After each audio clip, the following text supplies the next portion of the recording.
On a cloudless night, a full moon looked down upon the sea.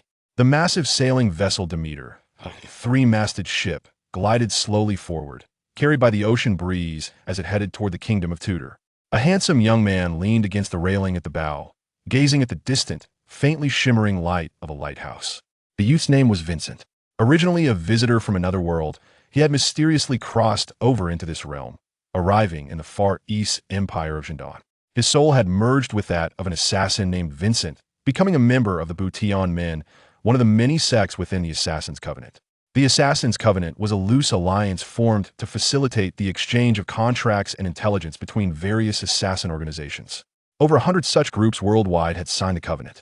Vincent, having only recently arrived, hadn't fully adapted to the life of an assassin when Bouillon Men erupted into large-scale conflict with the northern Gendon organization, Tion Dao Men. Numerous assassins perished in the bloody clashes. With a fresh soul, the new Vincent naturally lacked the old loyalty to the organization. Unwilling to become cannon fodder, he decided to flee Bouillon Men, boarding a ship to escape westward to the old world and avoid any potential pursuit. What rotten luck, Vincent muttered to himself, staring at the distant lighthouse beam that flickered like a star. As probability would have it, most transmigrators don't survive past chapter 10 of their story. Months of travel, and I'm finally almost there. Vincent returned to his cabin. A small, single-room inn sat cross-legged on the narrow bed, beginning his daily practice, cultivating the mystic gate breathing technique.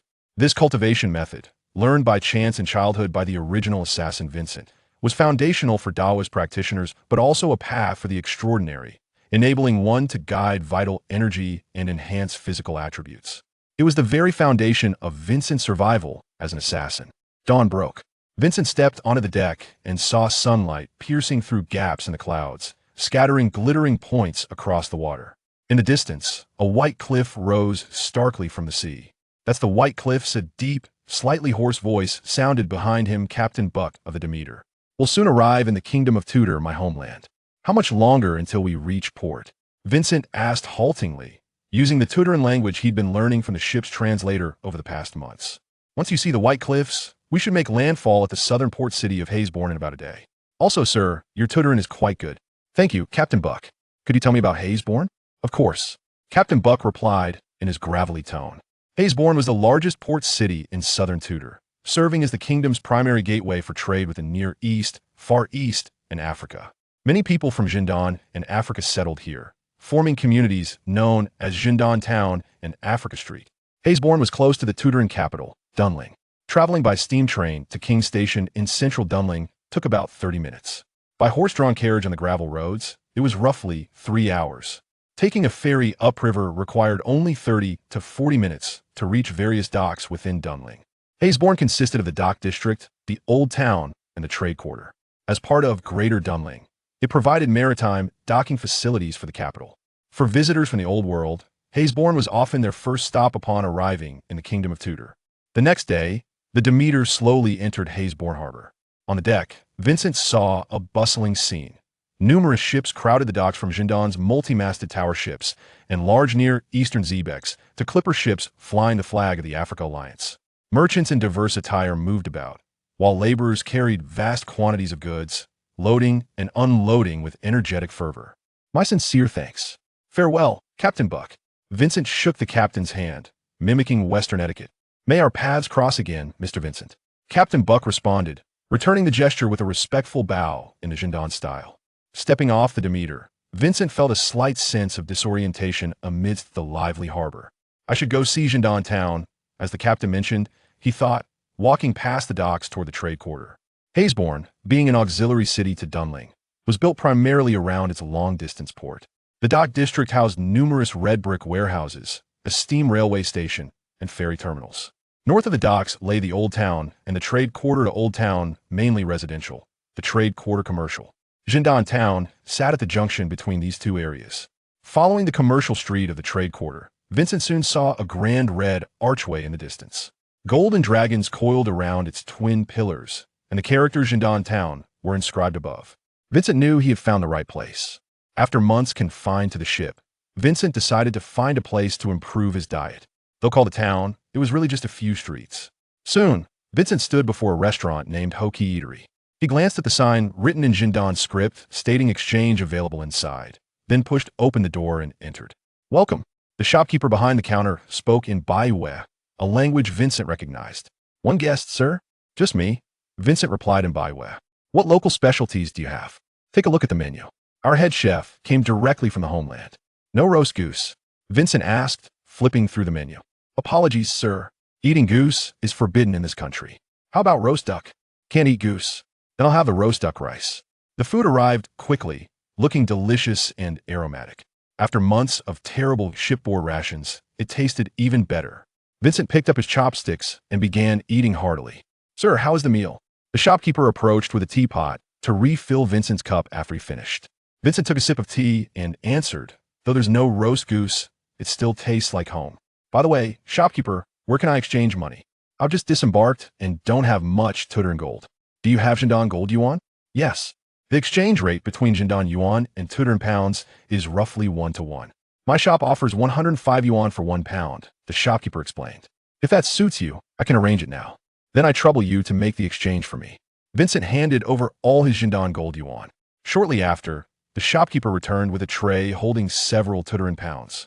Sir, 10 yuan exchange for 9 pounds and 4 silver yuan. Your meal cost is included. Please count it. Thank you.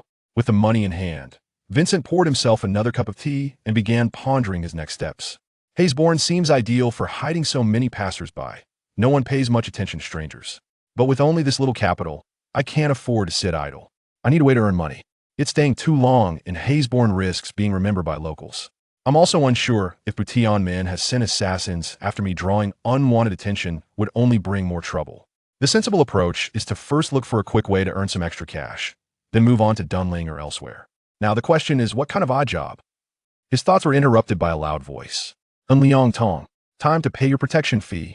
Several burly men in matching uniforms stood at the counter, addressing the shopkeeper. Shopkeeper Du slammed his fist down. Lu Chun, you Wei Tang are collecting fees from Liang Tong's business? That's against the rules. Boss Zhong, the thug sneered. You're in Liang Tong, couldn't hold the territory. This street belongs to us, Wei now. What? Isn't Ho Ki Eatery on this street? Ho Ki is in Liang Tong's business. You Wei Tang have no right to collect from us. Get out. This time Wei came politely. If your Ho Ki refuses to pay, don't blame us for being impolite. The thug turned and left. Sorry you had to see that, sir. The shopkeeper apologized to Vincent, the only customer in the restaurant. Before the shopkeeper could finish speaking, a loud crash echoed as a stone shattered the glass on the wooden door, scattering shards everywhere.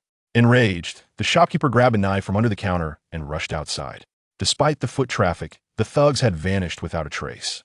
So sorry about this, the shopkeeper said, returning inside and hastily hiding the knife. Why don't you sit and talk? Maybe I can help, Vincent offered. The shopkeeper stared at Vincent for a long moment, then sighed. Very well. This isn't exactly a secret in Jindan Town. Listen, consider it a tale of Angho, if you will. Vincent took a teacup from the neighboring table, poured tea smoothly, and said, Please have some tea. The shopkeeper drained the cup in one go, then began to speak. His name was Du Zhong. 20 years ago, he and his elder brother Du Bo had come to Hayesbourne and founded the Liang Tong, one of Jindan Town's 3 major factions. They had occasional disputes with the other 2 Wei Tang and Bing Yi Tang, but generally maintained separate territories. After the previous Wei Tang leader, Tiger Boss, passed away, his successor, Xiao Zun, began aggressively expanding. Following a business dispute, Wei Tang started encroaching on Liang Tong's turf. And Liang Tong sought an alliance with Bing Yi Tang to resist Wei Tang, but Wei Tang claimed the conflict stemmed solely from business matters, causing Bing Yi Tang to hesitate and stay neutral. Last weekend, Wei Tang decisively defeated Liang Tong in a street brawl, and brother Du Bo was injured. By the rules, Liang Tong lost control of the street, leading to Wei Tang's demand for protection money today. I understand your predicament, Mr. Du, Vincent said. I won't discuss business directly just yet. Could you please tell me Wei Tang's sphere of influence? I'll visit you again within 3 days. Du Zhong pondered briefly. All right. The main street of Jindan Town is Ma Street. 2 parallel streets run east and west. Duke Street to the east and Ryan Street to the west. North Street, running north, is called Wu Street. Bell Street cuts through the center, intersecting Ma Street. Jindan Town is divided into a field can character by these streets. After Wei Tang took the southern half of Duke Street, the 2 lower squares of the field are theirs. but their deepest operations are in the southeast district. Their core members wear consistent clothing, like those men just now. Vincent carefully studied the simple map Du Zhong drew with his fingertip and tea water on the table, then stood and bowed. Farewell. Leaving Ho Ki Eatery, Vincent strolled along Duke Street, thinking, gaining Du Zhong's trust shouldn't be difficult. That thug earlier would be a perfect starting point. But first, I need to find lodging, then think about earning that extra cash. Vincent quickly found a rental agency and secured a short-term apartment on the north end of Ryan Street with a private bathroom. The weekly rent was 2 silver yuan, payable weekly. The room was square, containing a wardrobe, a single bed, a dressing table, and a small bathroom. After a simple wash, Vincent lay on the bed, thinking, finally, some stability. Looking up through the window, he saw the sky had darkened, a half-moon hanging high, casting a soft glow. Ryan Street still buzzed with voices. Watching the dim red lantern sway in the wind outside, his thoughts drifted further and further away, until he finally fell into a deep sleep. Chapter 2. Bloodshed. A few rays of morning sunlight struggled to pierce through the heavy clouds, illuminating the windows of the north apartment on Ryan Street. Vincent arose from his slumber and, after his daily meditation and physical training, retrieved some makeup from his bag. Seated at the vanity, he began his transformation. 20 minutes later, the mirror reflected an unremarkable middle-aged man, appearing as if in his 40s, completing the final touches. Dressed in a dark traditional attire, adorned with a wig, and carrying a small bag containing a change of clothes, Vincent quietly stood behind the door. He held his breath to listen, ensuring no one was passing outside before swiftly opening the door and departing. Time to work, Vincent inwardly chided himself. Indeed, the essence of a laborer remains unchanged. Turning from Ryan Street onto Bailey Street, he soon spotted 3 individuals clad in similar attire to the burly men from the previous day standing at the corner. They must be members of the Hawaii Hall, he thought. As he approached, he keenly observed them, noting the golden tiger head insignia emblazoned on their chests. It seems I must commence my collection of trophies, Vincent pondered. Let us make this swift. Silently gathering his resolve, he continued to advance toward them. The 3 seemed oblivious to the impending doom. Suddenly, he lunged forward. This step was a requisite skill of the Tianmen assassins. The instant step allowed him to close in on his target with remarkable speed. Having diligently practiced the Xianmen breathing technique, his agility surpassed that of an average assassin.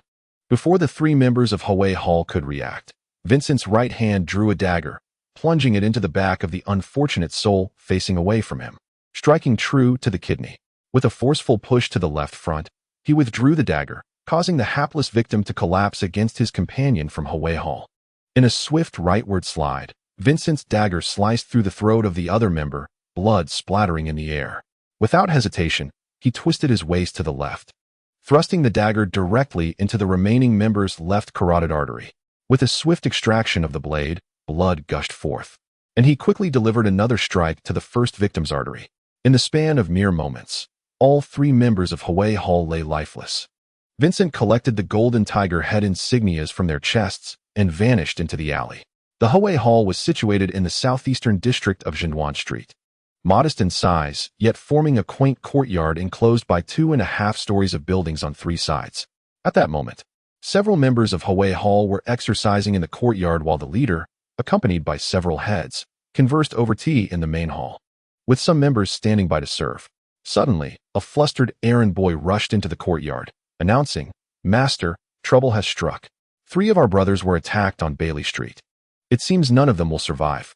"What? Who did this?" the leader exclaimed, slamming his hand down.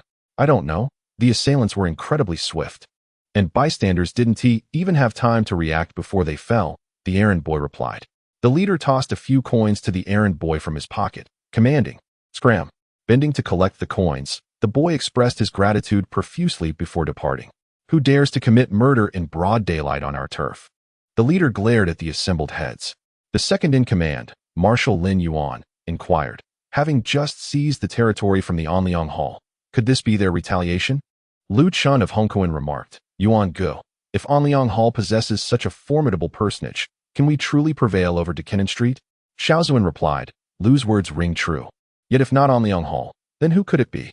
Lin Yuan interjected, "Regardless, we must not show any signs of weakness, otherwise, I fear Anliang Hall and Bingi Hall may seize the opportunity."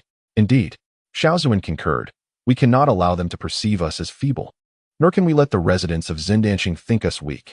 If we are not feared, they will dare to defecate upon us. Go, rally the brothers. We must uncover this individual. No sooner had Xiaozuan finished speaking than a member of Hui Hall rushed in, exclaiming, "Dragon Head. 4 brothers have perished in the chicken alley of the Southwest District. Their golden tiger insignia stolen." What? Xiaozuan was taken aback, and before he could respond, another errand boy burst into the courtyard, shouting, "Master, 3 brothers from Hui have been stabbed at the entrance of Dekenin Street. Their fates unknown." Shocked, Xiaozuan pondered the implications. In a mere half hour, 10 brothers had been either killed or wounded, an act not easily accomplished by an ordinary individual. Waving off the errand boy and his subordinates, Xiaozuan addressed Lin Yuan and Lu Chun. This could very well be the work of individuals from another realm. Transcendence? Lin Yuan queried, but we have no grievances with them. Who knows? Xiaozuan replied cautiously, just in case. Lin Yuan, summon Elder Yin. And Lu, ascertain the extent of our brother's casualties. Yes, Dragon Head, they replied, and the assembly dispersed. Meanwhile, Vincent changed his attire in a dark alley in the southwest, stowing his bloody garments in a small bag and discarding it in a narrow lane of the southeast district. Exiting the alley, he made his way southward, departing Zindanching and entering a gentleman's outfitters in the trading area. "Good day, sir. How may I assist you?" The attendant, noticing the foreigner, greeted him politely in polished Tudor English. Vincent responded in the same tongue, "I wish to purchase 2 sets of Tudor attire." "You have come to the right place, sir," the attendant replied. A standard-sized tweed 3-piece suit with an overcoat, a bowler hat, a tie, and leather shoes, with complimentary adjustments, totals 4 silver coins. Should you purchase 2 sets, it would be 7 silver coins and 50 pennies. "Please assist me with my measurements. Thank you," Vincent requested. "Sir, would you prefer an Eton collar or a stand-up collar?" the attendant inquired while taking his measurements. "A stand-up collar, please." Vincent carefully selected a black 3-piece suit, a black overcoat, and a black bowler hat. "Your physique is quite standard and well-proportioned. No adjustments are necessary." "Thank you." Now clad in his freshly acquired attire, Vincent exited the tailor's shop and entered the adjacent Hazebin Grand Hotel. Navigating through the bustling lobby, he made his way to the public restroom. Before long, Vincent, elegantly dressed and donning a bowler hat, had removed his disguise and began to blend into the crowd, gradually making his way toward the old city. Hui should not be able to detect me. The bloody clothes left in their territory will serve as a ruse, leading them to focus their search there. Nonetheless, as a precaution, I shall not rent an apartment in Ryan Bay next week. I will first seek a room in the old city this afternoon, Vincent pondered as he walked, soon arriving at his destination. Meanwhile, the news of the stabbing incident involving Hui Hall members swiftly reached Du Zhong's ears. After some contemplation, Du Zhong hurried back to the entrance of Anliang Hall, intending to discuss the events of the previous day with his elder brother, Du Bo. "Are you implying that the young man suggested we reconvene in 3 days, and just the following day, this series of assassinations occurred?" At the tea table, Du Bo, his left arm wrapped in a bandage, inquired while pouring tea. "So, do you suspect that this young man is behind it?" "Brother, the timing is indeed too coincidental to overlook," he responded. "However, the more pressing question is, what does he desire?"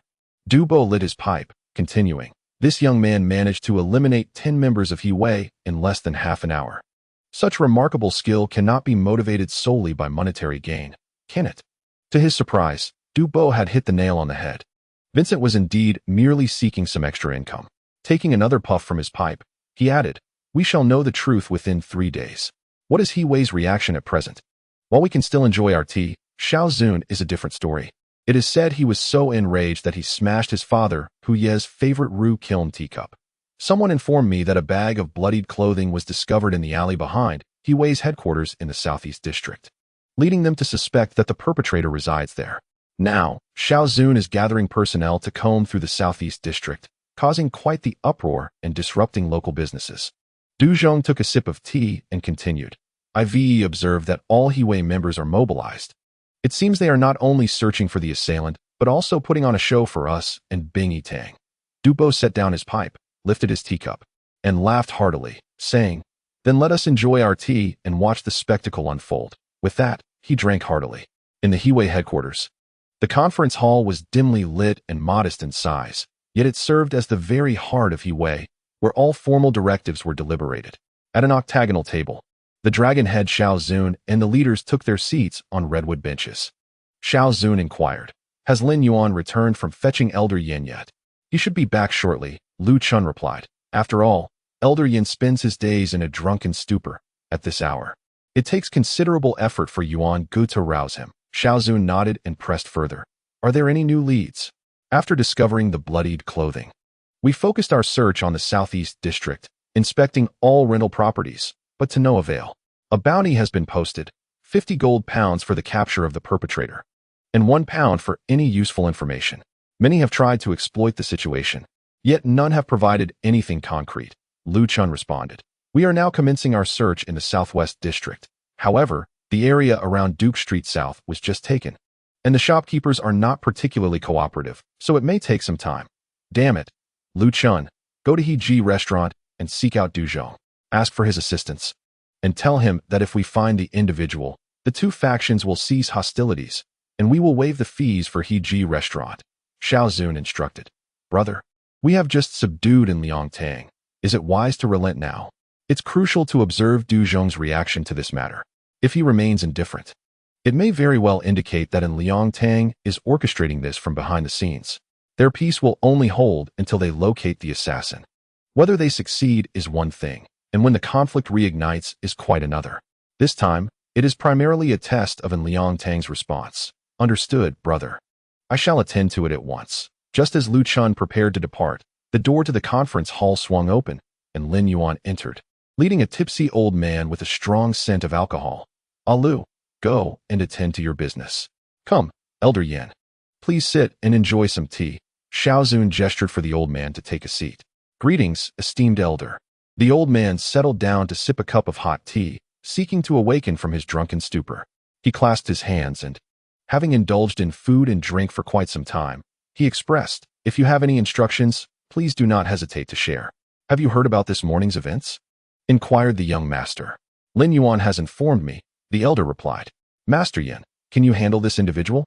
the young master asked while refilling the elder's cup. "Young master, I am indeed a transcendent being of sorts. I can locate this person, but to handle them without having seen them first would be presumptuous," the elder cautioned. "Let us clarify matters first. I would appreciate it if you could assist me in finding this person. Once located, there will be ample rewards. I will need support, so please instruct Lin Yuan to proceed. If you can resolve this matter personally, aside from the rewards, I shall also prepare an additional gift for you." Chapter 3. The Transcendent Beings in the Old World. Transcendent beings, including those of foreign descent, fundamentally enhance themselves by refining the omnipresent spiritual energy, referred to as magical power in the Western Old Continent of the world. In the Far East, these transcendent beings are collectively known as practitioners, though each possesses unique, extraordinary abilities. For instance, Master Yin, a rogue practitioner of the left path in the Far East, has cultivated the art of beast control, enabling him to command, manipulate, and even enhance various animals, yet his physical attributes remain largely comparable to those of ordinary humans. Vincent practices the foundational method of the Taoist school known as the Xianmin breathing technique, which fortifies physical capabilities, heightens perception and spiritual awareness, and allows further enhancement of physical attributes and senses through energy manipulation, albeit without any extraordinary powers. Overall, the Old World categorizes transcendent beings into 3 major tiers: transcendent, elite, and legendary. Although each tier contains subdivisions of varying levels, the distinction of strength is often quite nebulous, especially below the legendary tier. Generally, if the physical prowess of a low-tier transcendent is assigned a value of 1, then that of a low-tier elite transcendent would be 2, while a low-tier legendary transcendent would be rated at 10. However, a low-tier elite with a physical prowess of may second not necessarily surpass a transcendent with a prowess of 1. It is not uncommon for transcendent beings to defeat elite counterparts, as numerous factors influence the outcome of a battle, particularly when physical attributes have not undergone a qualitative change. Thus, battles among transcendent beings below the legendary tier are often approached with great caution, considering a variety of elements such as terrain, distance, intelligence, and manpower. The ability to leverage one's strengths to exploit the weaknesses of the opponent can often result in the weaker party emerging victorious. The elder, carrying a bag of blood-stained garments, exited the Hawaii Hall, and slowly made his way to the apartment provided by the establishment. As he walked, he pondered, according to Lin Yuan, this individual possesses remarkable speed. Having slain 3 people in broad daylight at a street corner without bystanders reacting, they are likely a practitioner of body techniques. Whether they have enhanced speed or superior overall physical attributes remains uncertain. This person is currently unaware of my interest in them. I must first locate them and gather intelligence. This bag of bloodied garments should aid me in that endeavor. Upon reaching a narrow alley beneath the apartment building, the elder whistled, summoning 3 stray dogs under his control from the shadows.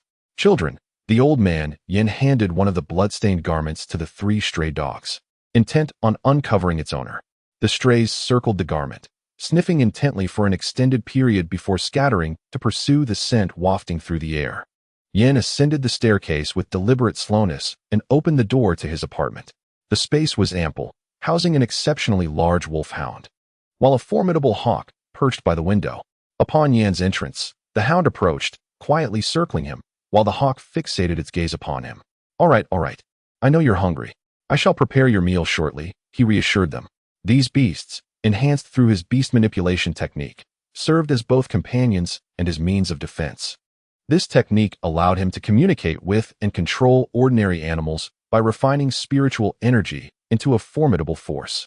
By continuously infusing a specific animal with his cultivated power, it gradually evolved into a strengthened creature. Yin had reached his limit with the wolfhound and was now nurturing a second enhanced beast, the hawk. From his food storage, he retrieved fresh meat purchased the previous day, portioning it into 2 iron trays before placing them before his enhanced companions. While they indulged in their feast, Yin opened a bottle of whiskey, preparing to savor a drink. The sudden barking of the strays caught his attention, indicating a breakthrough. Setting down his glass, he descended the stairs to find the 3 strays waiting at the foot of the stairs. With fingers imbued with beast-manipulating power, he gently tapped each dog's forehead. The scent was faint, barely perceptible in the breeze, but it was evident that the individual in question had lingered in the southwestern chicken alley for a time. After conferring with the strays, it became clear that he must embark on the journey himself. He ascended once more, taking the wolfhound and the hawk, and set off toward the southwestern district's chicken alley. At the Heji restaurant, Lu Chun sat alone at a table, sipping tea while several members of the Hawaii Hall stood behind him. Lu Chun glanced at the restaurant's server and inquired, "What has delayed your summons for Du Zhong? Why is he not yet here?" Such arrogance. Before the server could respond, the entrance swung open, revealing the brothers Du Bo and Du Zhong. Du Zhong, upon seeing Lu Chun, expressed his irritation with a smile. "It is often said that the 4th is worse than the 8th. Lu Chun, you truly are a seasoned figure in this realm." Realizing it was his elder brother Du Bo who had arrived, Lu Chun quickly rose to apologize. "My sincerest apologies for the prolonged wait. I hope you won't hold it against me. Brother Du, you seem quite eager to summon us at the Anliang Hall. Is there a matter of importance?" Du Bo disregarded Lu Chun's apology, pulling out a chair for himself and pouring tea, placing a half-filled cup in the center of the table as an invitation. This was the customary protocol among the halls. The host would fill a half cup in the center, and after the other party laid out their conditions, they would fill it completely. Should the recipient drink it, agreement was implied. If not, negotiation would continue. If the cup was poured halfway, it indicated unresolved discussions. And if emptied entirely, it signified that no agreement had been reached, and they would part ways. Du Bo explained the purpose of their visit, stating that the leader of the Hawaii Hall had requested the assistance of the Anliang Hall in locating the assassin. Lu Chun inclined his head respectfully to Du Bo. Although the Anliang Hall may be weak, Du Bo remains its master, and a lack of basic respect would draw criticism from the martial world, branding Hawaii Hall as lacking in decorum. Du Bo refrained from commenting, instead inquiring, "What can we gain from this?" The master of the hall indicated that they required assistance from Anliang Hall, stating that the disputes stemming from their business conflicts were to cease, and that the people of Hawaii Hall would no longer disturb Heji Restaurant. What business disputes? It was clearly Hawaii Hall that overstepped their bounds and seized our dock space. Du Zhong retorted angrily. Du Bo gestured for Du Zhong to be silent, saying, "If you require our assistance in locating someone on our territory, we are amenable. But there are conditions. First, the return of Dekenan Street. Second, the 2 dock spaces taken from Anliang Hall by Hawaii Hall must be returned. Third, the individual responsible for damaging the door of Heji Restaurant must return to repair it. Dubo poured tea into the cup at the center of the table. Alu, if you are uncertain, you may consult with Xiaozuan. We shall reconvene tomorrow. Please. Lu Chun glanced at the teacup in the middle of the table, then rose and cupped his hands, bidding farewell. Goodbye. Brother Du Bo glanced at Lu Chun, saying, safe travels, no need for formalities. Winston, through a leasing agency, secured an apartment in the northern part of the old city for a monthly rent of $8 silver as his residence. Being a newcomer to the land, he could only sign a 6-month lease and pay the rent up front, after which his wallet visibly thinned. It seems imperative that he earn some extra money swiftly, otherwise, he would struggle to afford even a meal. Winston planned to seek opportunities later that evening, and if all went well, it would be prudent to negotiate with Anliang Hall sooner rather than later. Upon entering his new abode, he found the living room and kitchen immediately upon entry, with a room and washroom to the left. Satisfied, he nodded and tidied the space, changing into a dark-colored short coat and transforming his appearance into that of a rugged man with a beard, blending into the crowd as he made his way north towards Zendanching. Meanwhile, Xiaozuan was discussing matters with Zhao Yilong, the master of Bingi Hall. Master Zhao, one of our men has been killed. As a leader, it is imperative to bring the murderer to justice and provide a resolution for the families left behind. Aware of Zhao Yilong's reputation for loyalty and adherence to principles, Xiaozuan deliberately stated, however, I kindly request Master Zhao to assist us in determining if there are any outsiders involved, if you would. Opposite Xiaozuan sat Zhao Yilong, a robust man nearing 40, renowned in the martial world for his integrity and strength. Bingi Hall had once been a third-rate establishment, but under the guidance of the previous hall master, who adopted Zhao Yilong as a son over a decade ago, it had risen to become one of the 3 major halls in Zendanching, despite being the weakest among them. Nonetheless, the other 2 dared not underestimate its influence. After sipping his tea, Zhao Yilong replied, Bingi Hall can certainly assist in this matter, and even allow Hui Hall members to accompany us. However, I have one condition.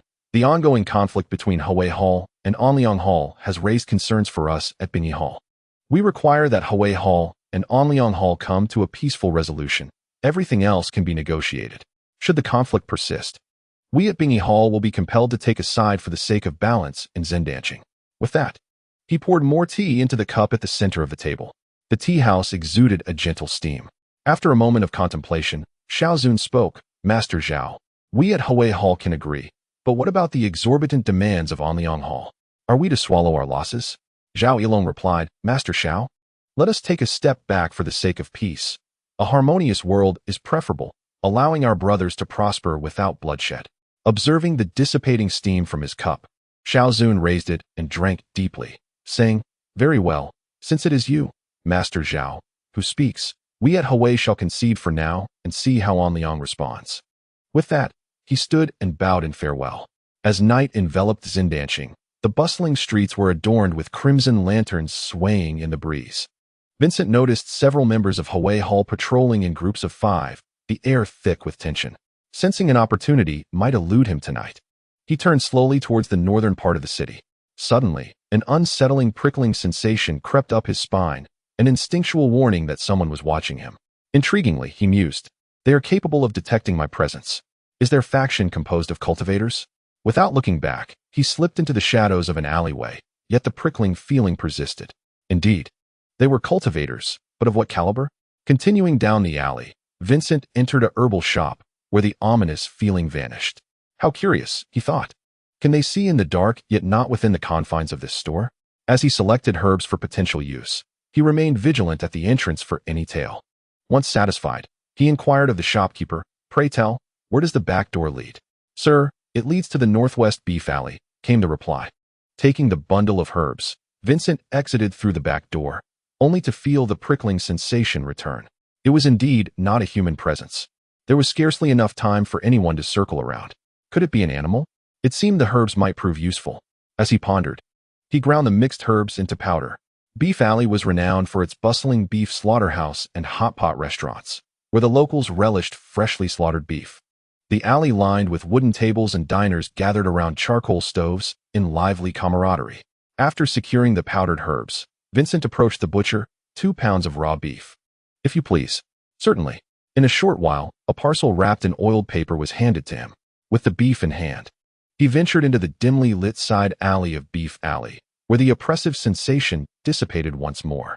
Vincent tossed the beef onto his second-floor balcony, then applied the herb powder to himself, leaping into the shadows while circulating his breath in a controlled manner, his breathing becoming increasingly silent. Chapter 4. Assassination. Old Yin led his wolf dog back from Chicken Alley, reflecting, indeed, a false lead. However, the child has caught the scent of this individual and should find him soon. Suddenly, the wolf dog growled lowly, baring its teeth. Who goes there?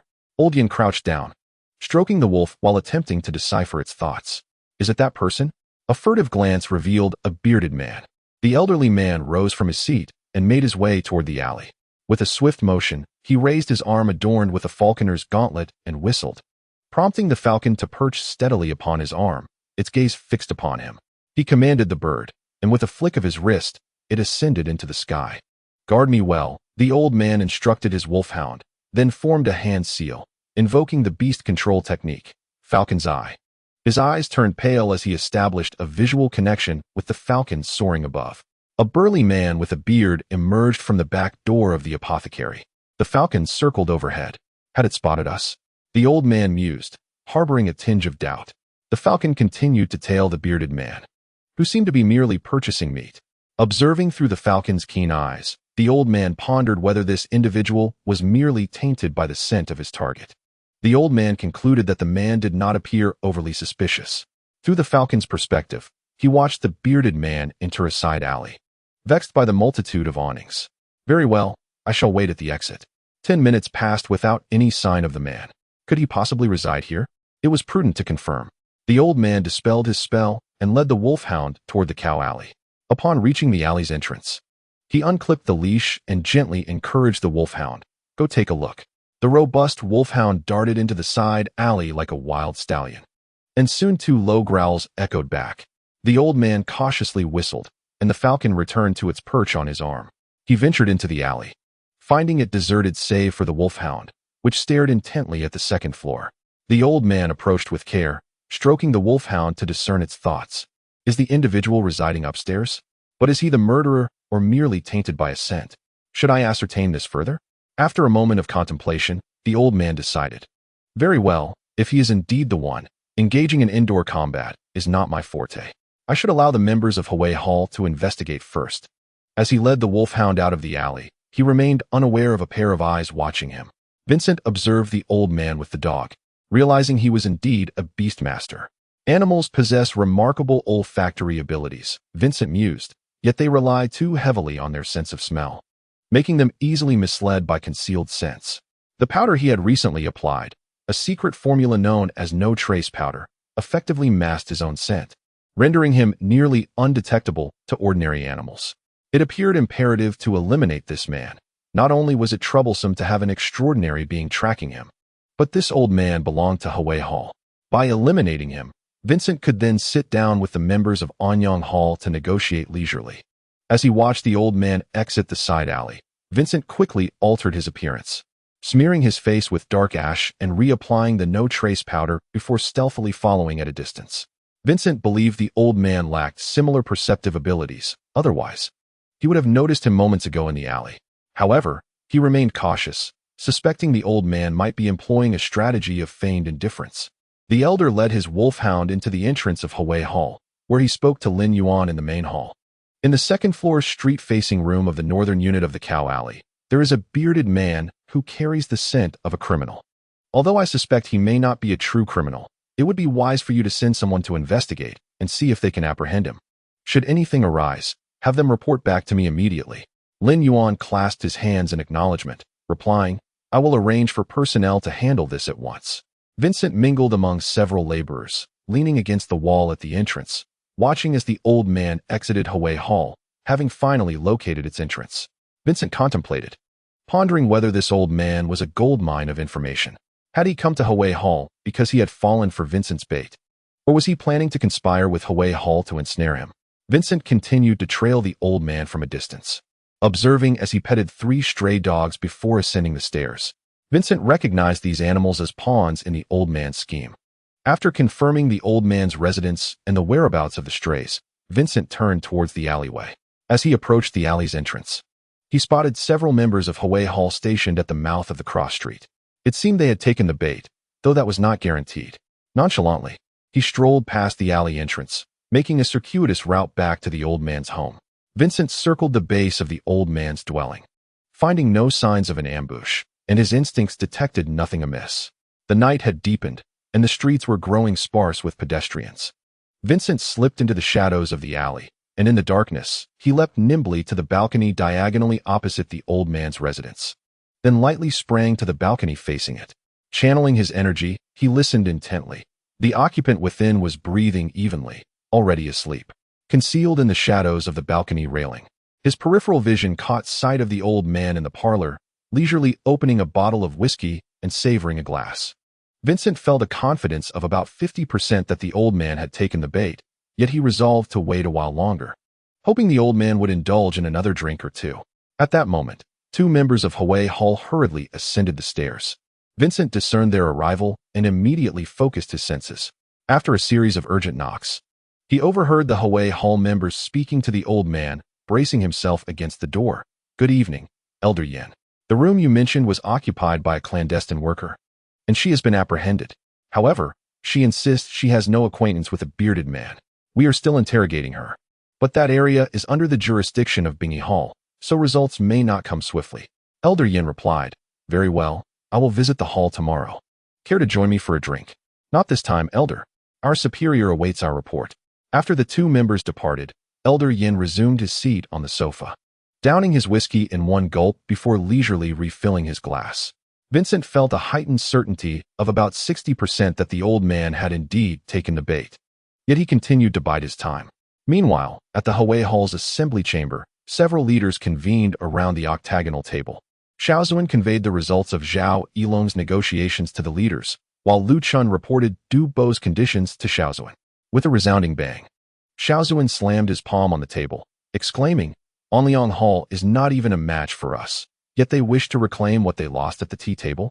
Damn it, I intended to test the connection between Bingy Hall and the assassination incident, but Zhao Yilong has turned the tables on us." Lin Yuan interjected, "Leader, Zhao Yilong seeks peace and aims to maintain equilibrium. We could afford to yield a little to avoid facing a 1-2 predicament. Onliang Hall's demands are likely inflated. Perhaps we should negotiate further?" At that moment, Lu Chun spoke up, "Brother, why don't we simply cease negotiations with Onliang and Bingy? If necessary, we can abandon the assassins and continue our assault on Onliang Hall. If the Onliang and Bingy families were to join forces, even with the presence of Elder Yan, victory would undoubtedly come at a significant cost to us. Our strength is ample. There is no necessity to gamble everything on a single confrontation." Lin Yuan advised a gradual approach, suggesting we consolidate the territory we have acquired before seeking opportunities to gradually chip away at our adversaries. Indeed, it is no longer a matter of whether we can find individuals. The Bingy and Onliang Halls must stand united, even if we cannot locate anyone. This conflict must cease here. Tomorrow, we shall visit Heji Restaurant. Alu, you should go ahead and arrange a meeting. We will join you an hour later." After giving these instructions, Xiaozuan added, "However, we must still locate that assassin. Is there any news from Elder Yan's side? He has found an address near the Bingy Hall, indicating that a bearded man within possesses the scent of a killer, although he is not entirely certain. Upon forcibly entering, we discovered it to be a brothel. We apprehended a person, but it seems the Bingy Hall is displeased, and I fear this matter is far from over. The brothel's captive insists there is no bearded man, and we continue our efforts to discern whether it is stubbornness or a misunderstanding." Lin Yuan replied, "Very well. After our discussions with the Onliang Hall tomorrow, I shall meet with Zhao Yilong." Xiaozuan stretched and added, "Hasten the interrogation and inform me of any developments." "Yes, Hall Master."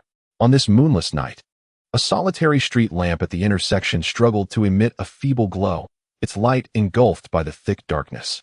Vincent remained concealed, cautiously observing the old man's every move, awaiting his moment. As the bottle of whiskey neared its end, the guard dog lay dozing by the sofa, and the old man, swaying slightly, prepared to extinguish the light and retire for the night. At the precise moment the last kerosene lamp was extinguished, Vincent leapt into the old man's room, rolling onto the floor. With a swift motion of his right hand, 3 throwing knives flew toward the prostrate guard dog, and he quickly closed the distance to the old man, deftly reversing his dagger to slice through the old man's throat. Vincent reignited the kerosene lamp. One of the throwing knives had lodged itself in the guard dog's eye socket, while another struck the old man in the forehead. The old man clutched his throat in terror, desperately attempting to utter a sound, yet all that escaped was a hoarse gasp. Vincent stood before him, watching calmly as the old man's gaze gradually clouded, ultimately succumbing to death. Chapter 5.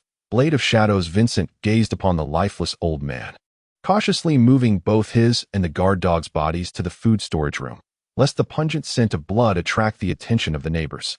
He then began to scour the room for any potential spoils. After nearly an hour of searching, he discovered a hidden compartment in the bedside table containing a revolver, 80 gold pounds, and a handwritten book, its cover neatly inscribed with the words beast taming technique. What fortune! These are all useful items, especially the beast taming technique. My efforts have not been in vain, Vincent mused, feeling his wallet grow heavier. Tomorrow, I shall take a respite, and then I can seek out Dujon for a discussion. Vincent secured the book and gold pounds close to his body, removed the bullets from the revolver, tucked it into his belt, and leaped from the window back onto the balcony, gracefully landing. He slipped away along the shadows, disappearing into the night. The following day, Vincent awoke in his lodgings in the old city, commencing his daily routine and physical training. After a refreshing shower, Vincent opened Beast Mastery and began his study. Beast Mastery, categorized as a technique in the realm of cultivation, offers little enhancement to the practitioner aside from mental fortitude. It does not generate true energy, but allows the manipulation of beasts through the mastery of their powers. In contrast, the Shinmen breathing technique, belonging to the body category, simultaneously strengthens the essence, physical body, energy, true energy, and spirit, mental state. The essence of technique lies in skill application, while the essence of body focuses on self-enhancement, akin to the interplay of yin and yang. Thus, the dual cultivation of both is the ideal method of practice. The crux of beast mastery is to refine one's spirit to draw forth runes, thereby extracting spiritual energy or converting one's true energy to acquire the power to command beasts. This power facilitates communication, taming, control, and enhancement of the beasts. Within beast mastery, there are 3 techniques: Eagle Eye, which allows observation through the gaze of avian creatures; Frenzy, which temporarily amplifies a beast's speed and strength; and Enhancement, which provides a comprehensive and permanent boost to a beast through sustained infusion of the practitioner's cultivated beast mastery energy. After perusing the entire text, Vincent endeavored to extract the power of beast mastery by concentrating his mental energy to depict the runes. His initial attempts were notably slow, with any lapse causing his gathered mental energy to dissipate. However, through persistent effort, he finally succeeded in extracting a fragment of beast mastery power. It seemed that mastering this art relied on diligent practice, Vincent mused, but why did he feel particularly clear-headed? At that moment, Vincent realized that his continuous attempts had accustomed him to consolidating his mental focus, which in turn enhanced his concentration, calmness, and perceptual acuity. His breathing also became more fluid. Consequently, Vincent resolved to incorporate daily practice of cultivating beast mastery through mental exercises. Meanwhile, in a private room of the Heji restaurant, Du Bo and Xiao Zun were engaged in a discussion. Du, I have heard of your conditions. Is it reasonable for Anliang Hall to attempt to reclaim what was lost through mere eloquence? Xiao Zun queried, as he lifted a teacup filled to the brim and began to slowly pour its contents onto the floor. Du Bo, observing the act with a twitch at the corner of his eye, replied, "It was indeed your Hue Hall that first overstepped the boundaries. Are you the one to initiate conflict or to seek reconciliation?" Xiao Zun, placing the half-emptied cup back on the table, recognized that Du Bo preferred to avoid escalation and continued, "How about this? We will repair the entrance to Heji, and you will assist me in finding someone. From henceforth, our paths shall not cross." As he reached for the teapot to refill his cup, Du Bo interjected, "You must repair the entrance. And as for the docking fees with Duke Nan, you cannot simply disregard that. I too must pour this tea." Xiao Zun's hand froze mid-air, but after a moment's contemplation, he set the teapot down. Du Bo understood Xiao Zun's desire for peace, and considering the rumors circulating in the martial world that morning, it appeared that Zhao Yilong had indeed exerted pressure on Hue Hall to relinquish territory obtained through merit. Our brothers in the hall would not acquiesce, Xiao Zun pondered. Before proposing, "Very well, we will cede the docking space, and we will not collect the fees from Heji. Onlyong Hall will assist us in finding someone. And let this dispute between our halls cease here." With that, he filled his teacup to the brim. Du Bo understood the implicit message that He Wei would not relent. Gazing at the teacup, he pondered for a moment before downing the contents in one swift motion. After the departure of Xiao Zun and his entourage, Du Bo and Du Zhong sat in a private room, discussing affairs over a meal, while the other members of Onlyong Hall were scattered across the main hall, vigilantly guarding from a distance. "Brother, are we truly going to hand him over?" Du Zhong inquired. "This individual has turned Xindanqing upside down within a mere 24 hours. I dare not provoke him unnecessarily," Du Bo replied, taking a bite of his dish. "Since He Wei Tang is searching for the bearded man, we shall assist him in the search. Indeed, brother, if that man comes, inform him that we have greatly aided him and do our utmost to meet his conditions. Maintain a direct line of communication with him, as I fear He Wei Tang may be watching me," Du Bo instructed.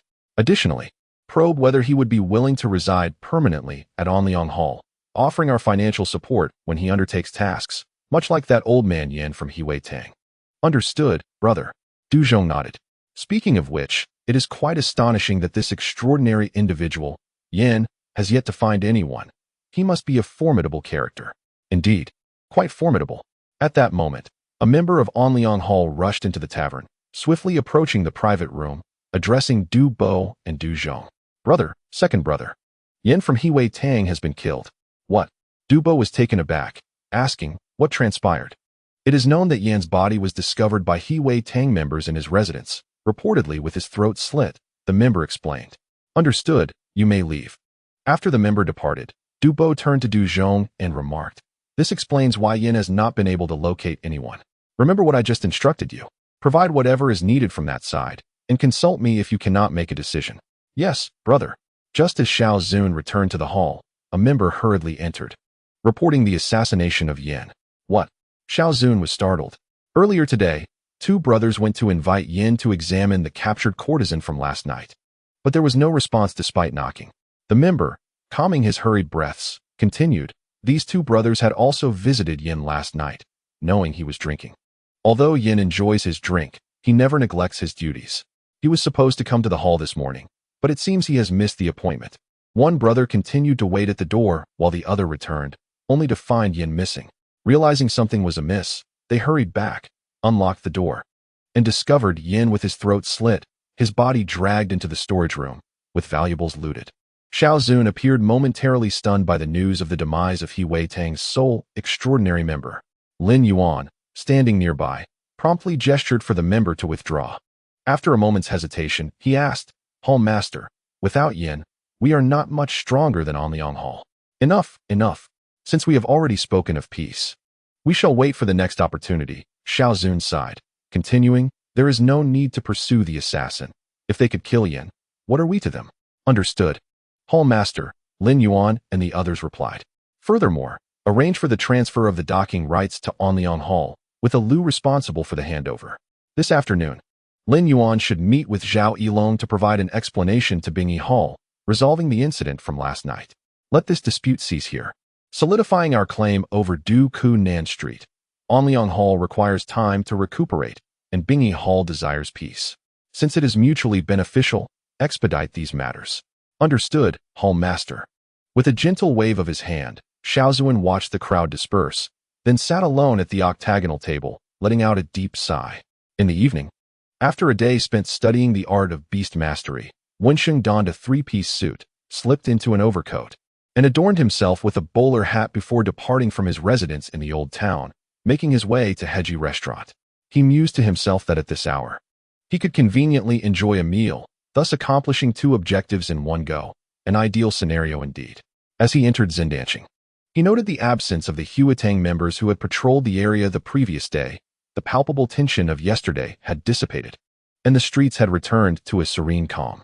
The leisurely atmosphere prompted Wensheng to slow his pace, strolling southward along Duke Street North as if he were a tourist, casually observing his surroundings. At that moment, a storefront caught his eye. It was an antique shop, its double doors exuding an air of antiquity, adorned with elegant carvings. The door-S knocker, shaped like a mythical creature, stood sentinel on either side, while a sign above proclaimed the name Qianbaofeng. The shop's windows were framed with intricate designs, and through the glass, a delightful array of jewelry, ornaments, and antiques could be seen artfully displayed. Standing at the threshold, Wensheng felt a subtle stirring of inspiration within him, as if some treasure awaited his discovery inside. He pushed open the heavy doors, revealing a dimly lit interior illuminated by swaying oil lamps. A woman, clad in a palace dress and veiled, stood gracefully behind the counter. "Welcome," she greeted softly, her voice gentle and ageless. Wensheng nodded in acknowledgement, brushing his hand over his hat as he concentrated his senses to perceive the antiques within the shop. Eager to discern what had ignited his inspiration, the lady regarded him quietly, refraining from promoting her wares, seemingly confident that he would uncover the treasure he sought. Before long, Wensheng's gaze fell upon a pitch-black dagger resting quietly in the corner of the counter. This dagger, entirely black with a straight double-edged blade, featured a protective handguard that flared out near the hilt, while the blade was intricately etched with complex designs, and the grip was wrapped in black hemp. Upon sighting the dagger, Wensheng's inspiration surged with fervor. This was the one. Turning to the veiled lady, he inquired, "How much for this dagger?" "Sir, this dagger is known as the Blade of Shadows. It is said to have belonged to a renowned assassin from the West," she began, but Wensheng, unable to contain his excitement, interrupted her. "How much?"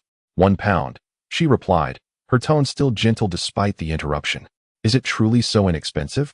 Wensheng was taken aback. "It is said that this blade chooses its master, and those unworthy will suffer its sharp edge," she continued. "Legend may be legend, but this dagger has indeed returned to my counter for the third time. The first owner lost 2 fingers the day after purchasing it.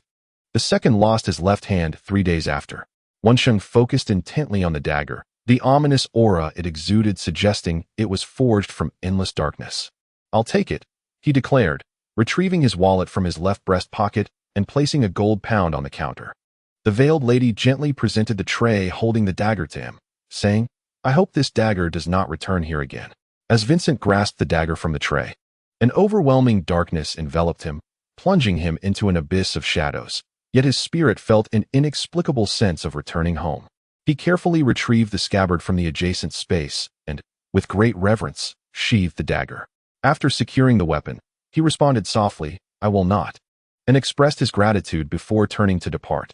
Chapter 6. The Plan Du Zhong sat at the front desk of the Heji restaurant, pouring tea while occasionally stealing glances at the entrance. With 3 days ticking away, he felt the weight of urgency and hoped fervently that the gentleman would refrain from further bloodshed. Observing that most of the dining area was filled, Du Zhong instructed the staff to reserve a small private room in the corner, ensuring a suitable place for the anticipated guest. As he busied himself with preparations, the chime of the doorbell heralded the arrival of a new patron. Du Zhong immediately turned his attention to the entrance, where a gentleman entered with a graceful demeanor. The man donned a black top hat and a long black coat, beneath which he wore a classic 3-piece black suit, complemented by a dark red 4-in-hand tie. Upon reaching the reception area, it became clear that this gentleman was none other than Vincent. Du Zhong's eyes brightened, and he promptly approached. "This way, sir. Your table has been reserved." As he spoke, he guided Vincent towards the private room. Once inside, he invited Vincent to take a seat and lowered the curtains flanking the arched doorway, saying, "Please wait a moment while I arrange for some dishes. We will converse over our meal." With that, he hurried out to instruct the staff to prepare the food, while also positioning a few associates at the entrance of the private room to keep watch. Once everything was in order, he returned briskly, tea kettle in hand, inhaling deeply before lifting the curtain and entering. "You are too courteous, Mr. Du," Vincent replied. "It is of no consequence, truly." Du Zhong poured tea for Vincent before serving himself, stating, "I apologize for my previous oversight. I never had the pleasure of learning your esteemed name." With that, he clasped his hands in a respectful gesture towards Vincent. "Not at all. This matter was indeed a misstep on my part," Vincent replied. "You may call me Darkblade." He then produced 10 tiger-striped buttons from his breast pocket and placed them on the table, offering them as a token of goodwill.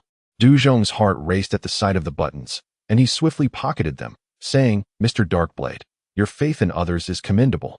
As you mentioned the other day, you have indeed aided the Anliang Hall greatly. Should you require anything, rest assured that Anliang Hall is at your service." Just as Vincent prepared to speak, he abruptly fell silent. Du Zhong, puzzled, was then interrupted by a voice from beyond the curtain. "Hello, the dishes are ready. A server respectfully lifted half the curtain and presented the meal, announcing, braised shark fin, please enjoy. Vincent glanced at the exquisite dish before him, realizing that they were aware of the old man's demise. He chuckled heartily at Dujon, saying, such lavish fare, I cannot accept the bill. Haha, rest assured, sir. This is merely a token of our appreciation. My elder brother wished to personally host you, but circumstances do not permit it. Nonetheless, he insisted I treat you well. Dujon replied with a hearty laugh. Would you care for a drink? Your kindness is appreciated, but I do not partake in alcohol. Please forgive me, Mr. Du. The dishes soon filled the table, and as Vincent and Dujon dined, they engaged in lively conversation, sharing tales of romance, legends, and the intricacies of the world. Enjoying each other's company immensely, Dujon perceived an opportune moment and inquired, Sir, having rendered such significant assistance to our Onlyong Hall, what may I offer in return? I am but a humble servant for hire, Vincent replied with a smile. Surprised that it was merely a matter of payment, Dujon thought to himself and then asked, May I inquire the amount you seek? 50 pounds, Vincent replied nonchalantly, adding that the 10 tiger head buttons were the fee negotiated with Mr. Du, and that the price was set by the old man. Please, make yourself comfortable. I shall arrange it forthwith. With that, he rose and stepped out to give instructions. Before long, Dujon returned, presenting Vincent with a stack of banknotes. Upon inspection, Vincent noted that they were 5-pound notes, 20 in total. Mr. Du, this is not only a reward for your assistance to Onlyong Hall, but also a token of my appreciation, Dujon said, clasping his hands in acknowledgement. He continued, Might I inquire if you plan to reside here long-term? We shall take care of all daily matters, and should you require assistance, we can discuss it further. Seemingly interested in a long-term collaboration, Vincent pondered briefly before responding, Very well, I shall maintain direct contact with your hall. I only recognize you. Please reserve an accommodation for me in the northwest district of Onlyong Hall. Leave me a message at the residence for any matters. I shall visit at least once a week. If urgent, you may tie a red string to the stone lion at the entrance of Heji Restaurant, and upon seeing it, I will promptly go to the residence. How does that sound? That works perfectly. However, should you wish to reach me, do not hesitate, Vincent remarked. I will come to the Peace Restaurant, and if Mr. Du is unavailable, I shall leave a note stating that Mr. Du wishes to reserve 2 servings of shark fin. Timed with our meeting, Dujon stood, adjusted the hem of his coat, and solemnly bowed to Vincent, who reciprocated the gesture. The atmosphere was one of mutual delight, and Dujon retrieved a set of keys from his pocket, handing one to Vincent while providing the address. He then began discussing the developments in Zendanching. Now that Hwei has lost its greatest ally, Bingi Hall is preparing to intervene. And Hwei Hall can only shift from seeking individuals to a ceasefire while assisting in the search, Dujon remarked with a grin. Moreover, Hwei Hall will undoubtedly refrain from troubling you again. The dock assignments were transferred this afternoon, yet they have not mentioned seeking individuals on our territory. That is of no concern. I happen to have business outside the city for a few days, which will afford Onlyong Hall some time to collaborate with Hwei Hall in their search, Vincent replied with a smile. If there are matters to address, leave a message at the residence. Agreed. As Vincent walked back to his residence in the old city, he contemplated his subsequent plans. Firstly, to venture outside the city to attempt taming wild beasts, as a strengthened beast would be immensely beneficial in combat. He needed to deliberate on which beast to domesticate. Secondly, he aimed to study the Shadow Blade, for its aura was peculiarly intriguing. Was it a harbinger of my return home? Was I innately inclined towards darkness? Thirdly, he pondered the wisdom of remaining in Hazeben. He was still uncertain whether the Bushinmen had issued a bounty for his capture. If so, given that the Bushinmen would be unaware of his whereabouts, it was plausible they could issue a bounty through the Assassin's Guild. If this were the case, the heavy presence of Easterners in the area could serve as an advantage since Westerners often generalize their perceptions of Easterners. Hence, staying in Hazeben could indeed be a prudent choice. However, should the Bushinmen dispatch assassins from the Far East, and by sheer coincidence, they arrive in the Tudor Kingdom, Hazeben would undoubtedly become their primary target. How to navigate this potential peril? Vincent employed a few clever tricks to ensure he was not being followed before retracing his steps back to his residence in the old town. He drew the curtains in the living room, settled on the sofa, and continued his contemplation. A cunning rabbit has 3 burrows, including the residence in Jundan City. If I intend to establish a more permanent presence here, I shall require a safe house. Renting a wooden cabin in the outskirts appears to be a splendid option. I currently possess over £150. The rent for this apartment has already been settled for 6 months, and I need not concern myself with the Northwest apartment in Jundan City.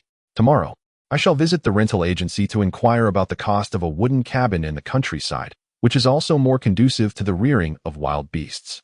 I will reserve £100 as an emergency fund. £60 should suffice for a while. Residing primarily in the outskirts and the old town, it is prudent to employ a disguise when venturing into Jundan City, thus mitigating some risks. Having pondered this matter, Vincent retrieved the shadow blade, focusing intently on its attributes. It was exceedingly sharp. My dagger is commendable, yet the shadow blade shows signs of chipping upon contact. It can be infused with true energy, and once imbued, its blade emanates a faint shadowy power. To my astonishment, my dagger shattered upon impact. It appears that infusing true energy enhances its sharpness. Wait, something feels amiss. Not only is it sharper, but does this shadowy power also possess corrosive properties? After sacrificing several daggers to grasp the characteristics of the shadow blade, Vincent discerned 2 key qualities. First, its remarkable sharpness. Second, its capacity to absorb true energy, which significantly augments its sharpness and imparts a corrosive effect. This corrosive effect can even stack. Vincent endeavored to strike his dagger with the blade of the shadow blade repeatedly, and after 15 strikes, the dagger was irrevocably corroded and shattered. Furthermore, the infused shadow blade established a faint, almost imperceptible connection with Vincent. Without concentrated focus, one might not even notice it. It appears that infusing more true energy strengthens the bond with the dagger. Vincent mused, what would happen if they were completely intertwined? Could he wield the dagger with lethal intent? Silently, he removed the old dagger from its sheath, securing the shadow blade, still sheathed, to his belt and adjusting its position. A pound indeed felt like a fortuitous windfall. After tidying up the remnants of his experiments, Vincent retired to his bedroom for rest. Meanwhile, at the entrance of Anliang Hall, Du Zhong entered the inner chamber and spotted Du Bo alone at the tea table, preparing tea. Closing the door behind him, he approached the table and announced, "The person has arrived." "Oh." Du Bo immediately set down the teapot and inquired, "What did he say?" The individual who called himself the Dark Blade mentioned he only accepts payment for his services. Du Zhong retrieved 10 tiger-striped nails from his pocket and continued, "He said that these 10 nails qualify us for negotiation, and the old man, Yin, requested £50. I arranged for £100 to be collected, informing him that £50 would serve as compensation and the other 50 as a token from Anliang Hall." "Excellent," Du Bo praised, pouring a cup of tea and handing it to Du Zhong. He then asked, "Does he wish to remain with us?" "Not entirely. He did not fully agree to stay, but he requested we provide him with a residence for direct communication, leaving messages when necessary. I entrusted him with the keys to my apartment." Du Zhong sipped his tea and continued, "At least we now have a channel of communication. I informed him of the current situation in Jundan City, and he mentioned he would be out of town for a few days, allowing us time to coordinate with Hiwei Hall to find someone." "Ha ha ha," Du Bo laughed heartily. "Then let us accompany Hiwei Hall in completing this performance." Chapter 7. Lurking the following day, Anliang Hall requested Hiwei Hall to dispatch personnel to investigate the so-called strangers' whereabouts along Duke Street. Hiwei Hall assembled its forces, exuding an air of authority as they patrolled Duke Street for an entire day before proceeding to conduct a search along the northern end of Ryan Street near Bingy Hall. With the conclusion of Hiwei Hall's 2 searches, the recent adversarial exchanges between Anliang Hall and Hiwei Hall along Jindian Street came to a halt. Anliang Hall had lost control of Duke South Street, and with the death of a formidable member of Hiwei Hall, a temporary tranquility was restored. Meanwhile, the nameless assassin who had brutally attacked a member of Hiwei Hall, known in the underworld as Instant Kill, had begun to gain notoriety throughout Jindian City. Unbeknownst to him about his newfound infamy, Vincent was inquiring about the rental prices for vacation cabins at a leasing office. The available vacation cabins were few, each requiring a full year's rent to be paid up front. Although the prices were substantial, Vincent, with a deepened wallet, found himself more perplexed about which area to choose for his cabin. What distinguishes the vacation cabins in these various regions? Vincent asked, his Tudor language becoming increasingly proficient. The primary difference lies in the surrounding environment, the leasing agent promptly replied. Most cabins as vacation spots are significantly influenced by their surroundings. For instance, this 2-story cabin is located by Falwell Lake, adjacent to the mouth of the Lagan River, boasting a picturesque environment that is ideal for fishing and picnicking. It also offers ferry access to Dunling or to Heisben, making travel exceedingly convenient, thus resulting in a higher price. Conversely, this single-story cabin at the foot of Black David Mountain in the northwest of Heisben is surrounded by forests, reputed to host abundant wildlife, making it suitable for hunting. However, due to its inconvenient transportation, one must take a stagecoach from Heisben for approximately 40 minutes to reach the nearby town, followed by a 30-minute walk to arrive at the cabin, which significantly reduces its rental cost. Upon hearing that the cabin was suitable for hunting, Vincent immediately recognized it as a fitting choice for himself and continued to inquire, "What are the rental terms for this cabin at the foot of Black David Mountain?" The annual rent is 8 gold pounds, with a deposit equivalent to half a year's rent. If the property is returned undamaged at the end of the rental period, the deposit will be refunded upon presentation of the receipt. Short-term rentals are also available, charged at 1 gold pound for a month, with a deposit of 1 pound. That settles it. I shall rent it for a year, Vincent declared as he retrieved his wallet. When can we proceed with the handover? If you are willing to pay an additional expedited fee of 5 silver coins along with travel expenses, we can depart immediately, the leasing agent replied while preparing the contract. Alternatively, if you prefer the standard schedule, you would only need to cover the travel expenses, and we could set off together 3 days from now in the afternoon. Then let us depart now. Very well. I will prepare the contract and arrange for my colleague to take over my subsequent duties. Please hold on for a moment. Vincent accompanied the leasing agent, who was readying the contract, to board the stagecoach. Following the invention of affordable gravel road technology by Tudor John MacDonald, the kingdom began constructing gravel roads across the nation. Concurrently, the use of stagecoaches flourished. With the excellent condition of the gravel roads, stagecoaches could transport more luggage and passengers comfortably compared to horseback riding. The carriage is categorized into private carriages, public carriages, and stagecoach carriages.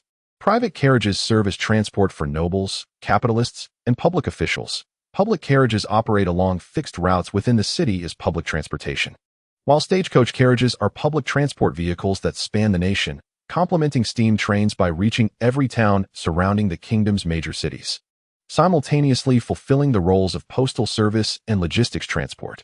"Where to, sir?" inquired the stagecoach driver from his seat. "To Blacktown," replied the intermediary. $1 silver each. "We shall depart punctually in 5 minutes." The 6-seat carriage contained only Vincent and the intermediary. As the stagecoach departed the town and traversed the rural paths, the distant mountains drew nearer. That is Mount Black David, the intermediary elucidated. Blacktown is a livestock town, where renting or purchasing animals is quite affordable. It is said the wooden cabin was constructed by the owner's late father for hunting, though the owner has no interest in hunting and thus rents out the property.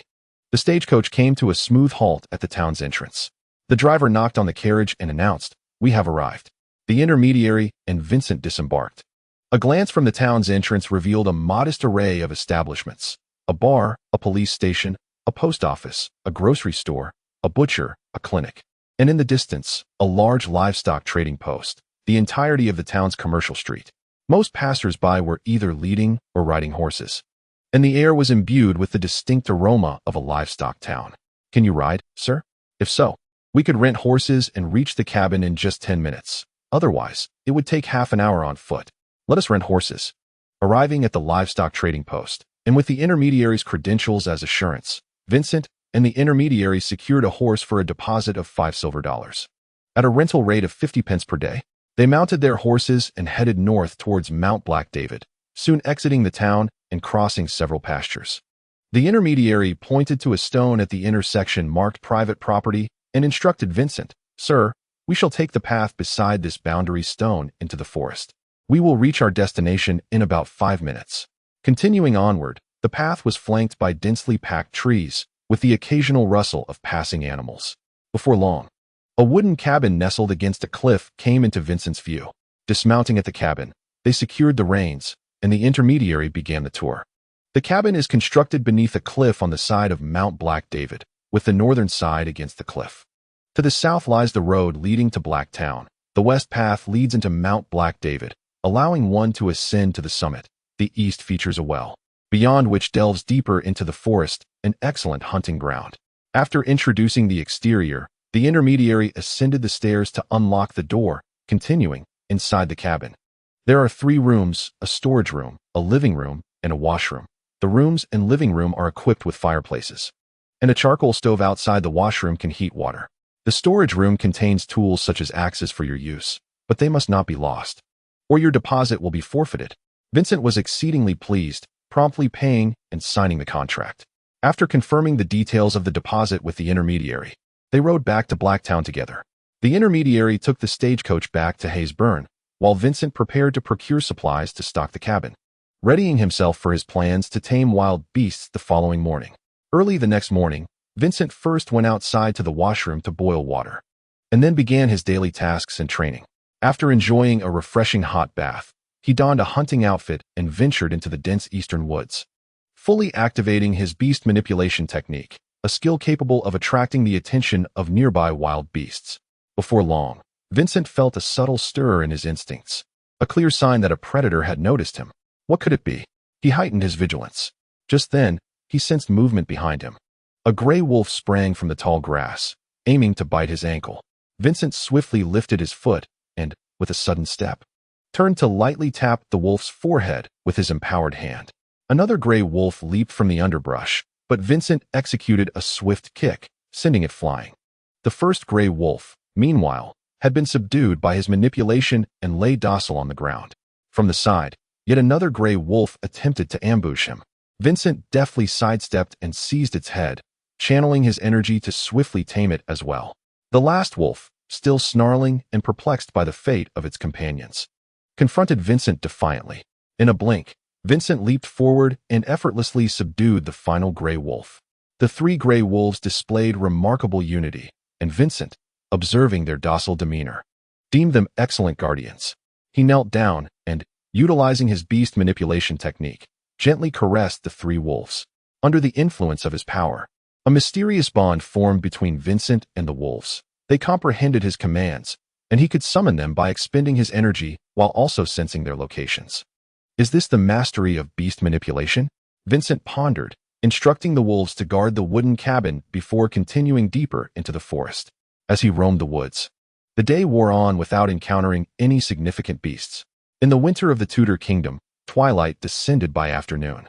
Noticing the darkening sky, Vincent, attuned to the wolves' positions, turned to retrace his steps, continuing to employ his technique in hopes of encountering a wild beast on the way back. As he approached the wolves' vicinity, the darkness enveloped him. Suddenly, his instincts surged, and he caught a nearly imperceptible sound of wind approaching from behind. Vincent rolled forward just in time to evade an attack, and upon regaining his footing, he spotted a dark gray owl swooping down again.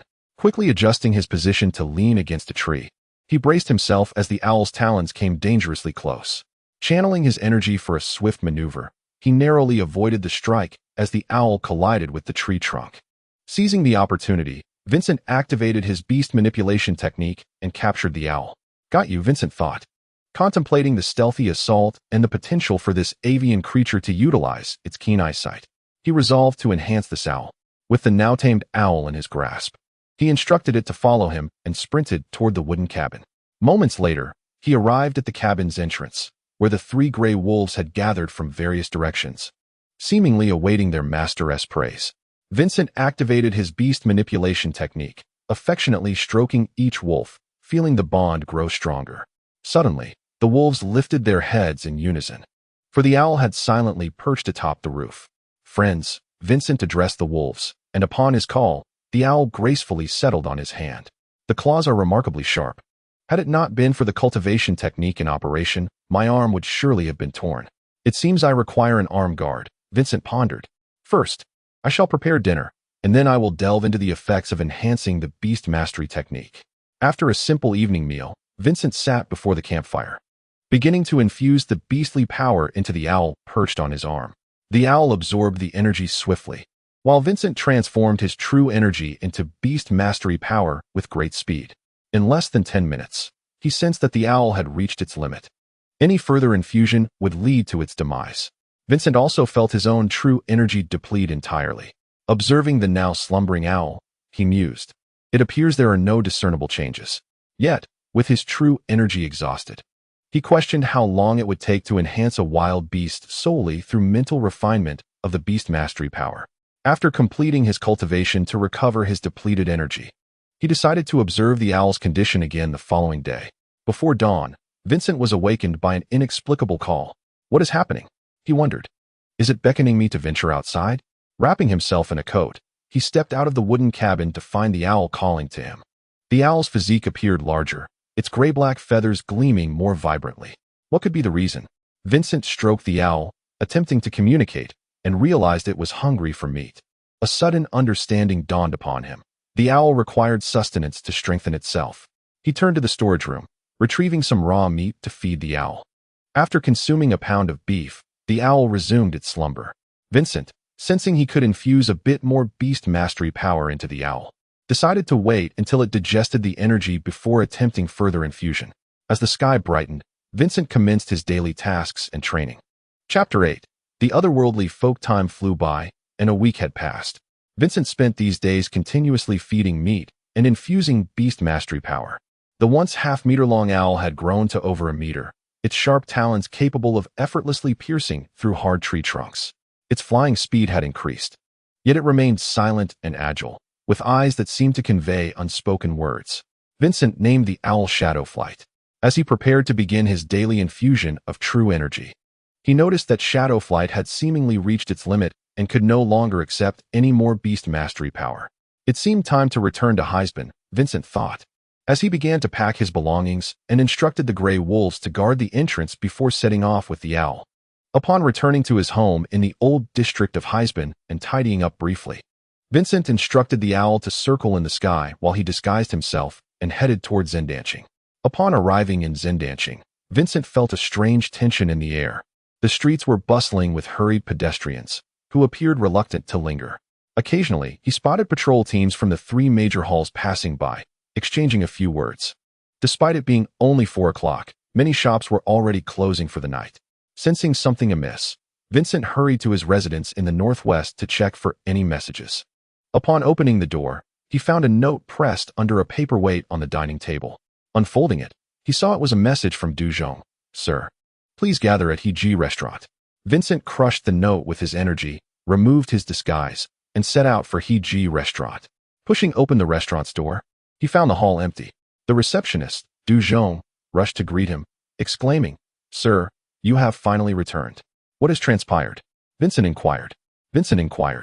Sensing a disquieting atmosphere in the streets, Duzhong gestured for Vincent to take a seat at the dining table, exhaling deeply as he responded. A serial killer has emerged in Zhendong Street. What? Vincent was taken aback. Over a week ago, after Anliang Hall reconciled with Huey Hall, the 3 major halls had been managing their own affairs, maintaining a peaceful coexistence, and Zhendong City had been tranquil. 5 days prior, a gruesome dismemberment murder occurred in a narrow alley near North Nyo Lane on Ryan Street. The victim was a Zhendong resident, yet not a member of any hall, nor was he involved in their dealings. He was discovered lifeless in the alley beside Nyo Lane, his body cleaved in 2, with his heart excised. Duzhong poured tea for Vincent and continued, the deceased was not affiliated with the halls, so we reported it to the Heisben police station. The police dispatched numerous officers to search the area, along with 2 detectives, but they found nothing. Taking a sip of his tea, Duzhong elaborated, 4 days ago, a body was found in Chongfu Lane in the Northwest District, also with the heart removed. This time, the victim was a member of Anliang Hall, prompting Huey Hall and Bingi Hall to promptly visit and clarify that it was not their doing. Brother Du felt the timing and method were amiss. After consulting with the 2 halls, they reported the case to the police as well. 3 days ago, a Westerner was found dead near the outskirts of Zhendong City, his heart similarly taken. 2 days ago, an African individual was discovered dead in a narrow alley adjacent to Zhendong City, with the heart removed as well. Yesterday, the 3 major halls convened and decided to mobilize collectively, coordinating patrols throughout Zhendong City. Each hall contributed £100, totaling a substantial bounty of £300 for the capture of this fiend. Yet, regrettably, another victim, a clandestine sex worker, was found dead last night in the southeastern district, with her heart excised. Now, the atmosphere in Zhendong City is fraught with fear, businesses close at dusk, and people are hesitant to venture outside at night. Has there been any news from the authorities in recent days? Vincent asked. No, Du Zhong replied. The Hazbin Daily has reported for a few days about the nighttime murders and the heart removals, all information already known, yet it has instilled a sense of dread among the populace. I also inquired with police insiders. They have found no leads, merely suspecting the involvement of extraordinary individuals or cultists. It is said that experts will be summoned to address the situation, though there is no indication of when they might arrive. Du Zhong sighed and continued. Thus, we left a message for you, to ascertain whether you would be willing to take on this matter. In addition to the bounty from the 3 halls, Anliang Hall will provide a generous reward.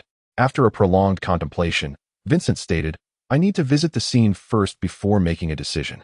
Understood, Du Zhong replied. Do you intend to inspect all the locations? Not necessarily. Let us first visit Changfu Lane in the Northwest District. Du Zhong summoned the Anliang Hall member who discovered the scene, then gathered a few individuals to accompany Vincent to Changfu Lane. Upon arrival, Vincent observed the chalk outlines left by the police and inquired, was the body discovered in this very spot? Indeed, responded the Anliang Hall member.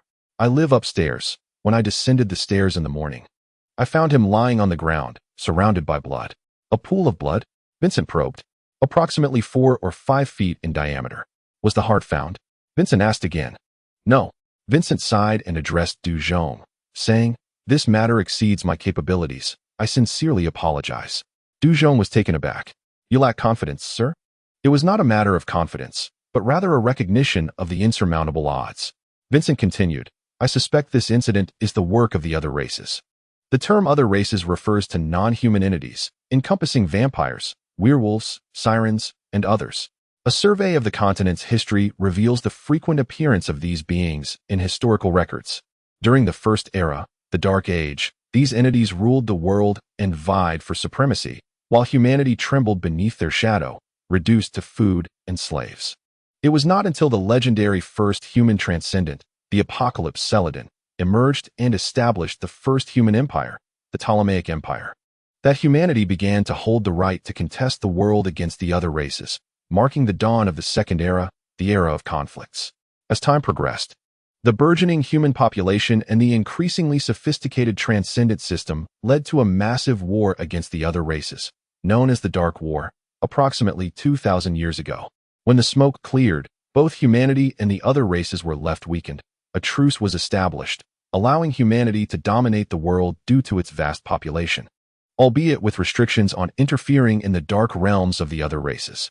Meanwhile, the beleaguered other races retreated into the shadows, establishing numerous dark worlds. With the conclusion of the Great War, history transitioned from the Second Era of conflicts to the Third Era, the era of exploration, where the other races concealed themselves in darkness, while humanity founded one kingdom after another, conquering vast territories and uncovering new lands. 335 years ago, Val developed the magical steam engine, ushering humanity into contemporary history, the Fourth Era, the Steam Era. Technological advancements further empowered human society. Innovations such as firearms enabled humanity to combat the other races more effectively. The rise of capitalism propelled humanity's quest for new technologies and discoveries.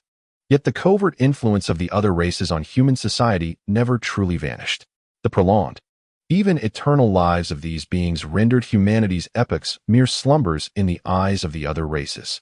In the Steam Era, where capital and technology flourished, the wealth of the other races was on par with that of humanity, often unbeknownst to humans, who were unaware that certain modern products were, in fact, creations of the other races.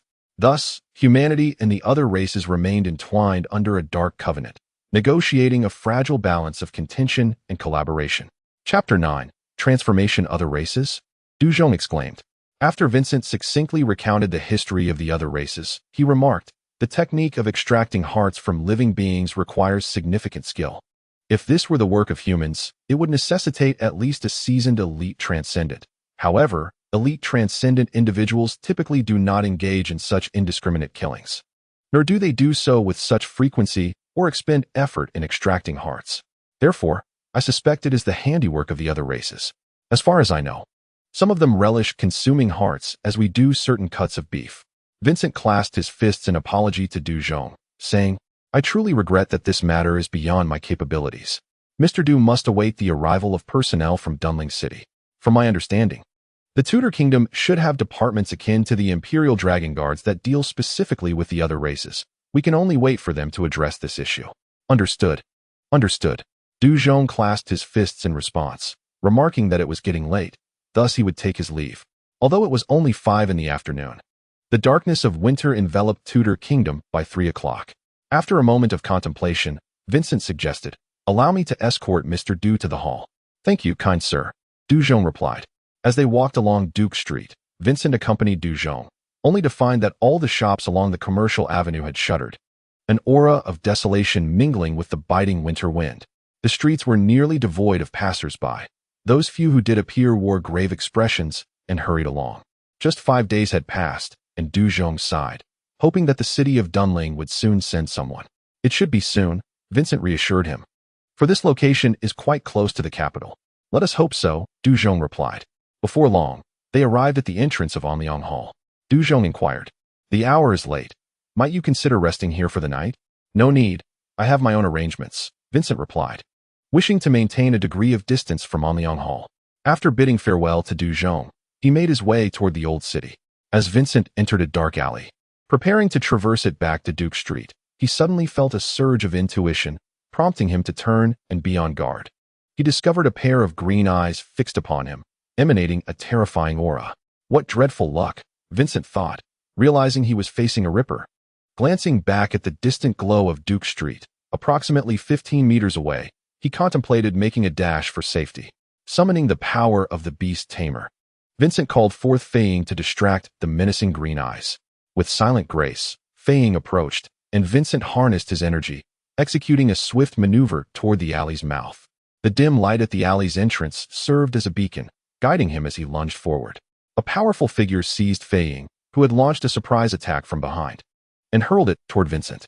Only 5 meters remained. As Vincent focused on the alley's exit, he felt a sudden rush of wind approaching the back of his head, forcing him to turn and catch Fei. The green eyes were now mere moments away, seizing Vincent and flinging him deeper into the alley. A cacophony of sounds erupted as he crashed through several wooden crates stacked along the alley's edge. Just as he regained his footing, those green eyes reappeared before him. Bathed in the moonlight, Vincent finally discerned the true nature of those eyes. They belonged to a werewolf. Towering over him, the wolfman's grayish-white fur glistened, its powerful legs, long arms, and robust physique exuding an overwhelming strength. Its elongated maw bared sharp teeth, while those green eyes radiated an insatiable madness. Vincent glanced at the increasingly distant exit and then back at the formidable werewolf before him, realizing that he had no choice but to fight for his life. Drawing the shadow blade, he gripped it defensively against his chest, channeling his energy to enter a state of peak readiness.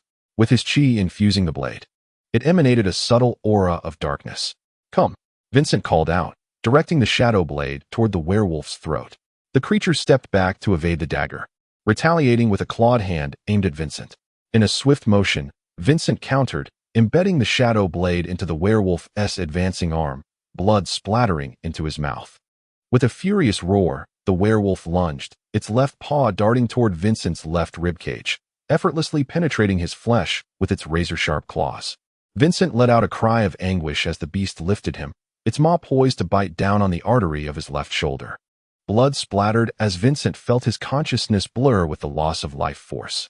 With all his strength, he withdrew the shadow blade embedded in the werewolf's arm and thrust it towards the creature's chest. The werewolf maintained its relentless grip on Vincent, yet with each desperate stab, the corrosive shadows seemed to finally inflict harm upon the beast. The werewolf jerked its arm back, and with a violent shake of its head, Vincent was flung aside. The significant loss of blood drained the color from Vincent's face, yet he staggered to his feet, gripping the shadow blade tightly. He channeled all his remaining vital energy into the dagger, oblivious to the faint cracks that began to form in the intricate patterns along its blade. "Come," Vincent roared at the werewolf, which lunged towards him. With the dagger firmly in hand, he summoned every ounce of strength to slash at the creature's throat. The werewolf bellowed in an unintelligible tongue, its body gradually radiating a metallic sheen. The clash of the shadow blade against its arm produced a resonating sound, leading to the dagger's shattering. Vincent was struck by a powerful punch, sent hurtling through the air as an endless darkness erupted from the shattered blade. Wrapping around him and merging with his very essence, reviving him from near unconsciousness. The absorption of this overwhelming dark power completely restored his vitality, while the shadowy energy suppressed the bleeding from his wounds. Although his complexion remained pale, the capillaries around his shoulder wound turned black, creating a bizarre contrast against his ashen skin. Was this the secret of the Shadow Blade? A mere prison for the shadowy force? Vincent sensed that the majority of this dark energy had consumed his vital essence within his dantian, coalescing into a shadow seed that slowly emanated its power, gradually transforming his body. Feeling the newfound strength within him, Vincent charged at the werewolf. The enhancement from the shadow power far surpassed that of his previous vital energy. He felt his speed increase by 30%. In an instant, he appeared before the werewolf, gliding effortlessly to the right, his fist wrapped in shadow energy striking precisely at the creature's liver. Transforming his fist into an open palm, he aimed a devastating strike at the werewolf's left artery, followed by a swift twist of his hips and a left-hand chokehold, while his right fist gathered energy and landed a blow to the werewolf's liver. A dull thud resonated as the werewolf staggered back, dropping to one knee. This punch was the lethal technique of the assassination style, the double force, which concealed hidden power within the strike, an attack of dual energy, particularly effective against foes trained in hard techniques. However, the double force demanded immense energy. Even with the shadow power, Vincent could only execute it twice. The werewolf, protected by its metallic sheen, absorbed most of the damage. Yet the force of the strike inflicted considerable injury. Nevertheless, the creature's formidable self-healing enabled it to rise once more, launching a punch at Vincent. He raised his arms to block, but was still pushed back 2 steps. The werewolf's claws raked across his arms, leaving deep lacerations and blood streaming down. Vincent retaliated, attempting to exploit the werewolf's weaknesses with his assassination techniques, but he found himself unable to breach the creature's metallic defenses. As time passed, the shadowy power within Vincent diminished gradually, and the suppressed blood began to flow once more. The black capillaries on his body had spread widely, and the dark seed within sensed its master's plight, exerting all its strength to emanate shadowy energy, yet it proved futile against the werewolf's impenetrable physique. Vincent's wounds reopened, bleeding anew, and he felt his consciousness fading with each drop of blood lost. Realizing that if he did not escape soon, he would meet his end here, Vincent charged at the werewolf. With his left hand outstretched and his right fist gathering energy, he delivered a final, powerful blow to the werewolf's chest, causing his own wounds to burst forth, spilling copious amounts of blood. The werewolf knelt once more, and Vincent swiftly sidestepped, maneuvering around the beast as he sprinted towards the alleyway. An unknown language echoed again, and the gravel path beneath his feet suddenly transformed into a quagmire. Vincent sank deeper with every desperate attempt to escape, and as the werewolf regained its footing, it began to approach him slowly. Was this to be his final moment? With his consciousness growing weaker from the blood loss, the black capillaries spread across Vincent's body, and it felt as though his lifeblood was nearly exhausted. Through blurred vision, he beheld the werewolf advancing towards him, its green eyes filled with madness. The werewolf slowly raised its right hand, and just as Vincent was on the verge of losing consciousness, a warm liquid splattered across his face. A hand emerged from the werewolf's chest, gripping the still-beating heart, and the once maddened green eyes lost their cold gleam. As the arm withdrew, accompanied by the collapse of the robust werewolf, a gentleman clad in a formal suit stood before Vincent, adorned with a black silk top hat embellished with a red ribbon. His handsome, yet pale visage occasionally flickered with a crimson glint. He wore a black ulster coat with a hint of dark red lining, beneath which lay a classic black 3-piece suit. A high-collared shirt was pinned with a red tie held by a tie clip, and he donned white gloves, one of which was soaked in blood, exuding an uncanny allure. "The moon is truly beautiful tonight," the gentleman murmured, gazing at the werewolf as it reverted to its human form. A dog that knows how to wield elven magic, reeking of foulness from an evil deity. He turned his gaze towards Vincent, who was on the brink of unconsciousness. Transforming, are we? It seems we have encountered a chosen one." As the gentleman continued his murmuring, he seized Vincent, biting into his own wrist with sharp canines, and presented it to Vincent's lips. "Drink," he seemed to command. Hearing the gentleman's words, Vincent drank the gentleman's blood, and then darkness enveloped him entirely. Chapter 10. Awakening consciousness plummeted into an endless abyss, surrounded by familiar yet foreign dark powers that caressed, entwined, and enveloped him. Amidst the descent, the battle with the werewolf, the tumult of Jinnan's city, the betrayal of the heavenly gate, and the inexplicable crossing merged with Vincent's essence. Once familiar skyscrapers and bustling traffic, the important family and close friends from his past life. The myriad of familiar and unfamiliar street corners flashed rapidly in Vincent's mind. His once vague memories grew increasingly lucid, racing forth like the fabled recollection of one's life in its final moments. Vincent's memories replayed vividly and swiftly, from his birth to an enveloping darkness. Am I dead? Vincent pondered. Consciousness traversed the inky abyss, as if stepping into a dream. Vincent's awareness transformed into a wisp of shadowy mist, meandering through the boundless darkness. Within this interminable void stood a magnificent dark castle, its entrance guarded by a knight cloaked in shadows. Amidst the endless night lay a somber town, where countless shadow dwellers lived their lives. In this profound darkness roamed the shadow dragons, feasting upon the wandering phantoms. The shadowy mist embarked on countless adventures, torn asunder by the shadow dragons, only to regain its form. Banished by the shadow knights, it drifted elsewhere, welcomed by the shadow dwellers, who bestowed upon Vincent a vessel of shadowy water. Time was non-existent, and there was no endpoint. Just as Vincent's consciousness began to blur, he commenced dreaming. In his dream, Vincent became an exiled black wolf, dwelling in a perilous forest rife with danger. This solitary creature hunted amidst the woods, evading the predations of wolf packs. Yet survival was a daunting challenge for the lone wolf. Just as the black wolf had ensnared a deer, ready to feast, a black panther emerged, fixating its gaze upon him. After a moment's hesitation, the black wolf relinquished its prey, preparing to flee, only to find another smaller panther lunging from behind. Had he stumbled upon a family? The black wolf realized he had no choice but to pounce upon the young panther, engaging in a fierce struggle. The inexperienced young panther fell prey to the black wolf's strength, yet at that moment, another black panther launched a surprise attack, wounding the black wolf. The young panther joined the fray, and soon, the black wolf lay amidst a pool of blood, crimson liquid gushing forth, swelling into a torrent. Vincent's consciousness surged forth with the deluge of blood. The crimson tide swept through the forest, engulfing the endless darkness, cascading onto bustling streets, consuming the city of Jinan. Vincent awoke, his eyes a vivid crimson.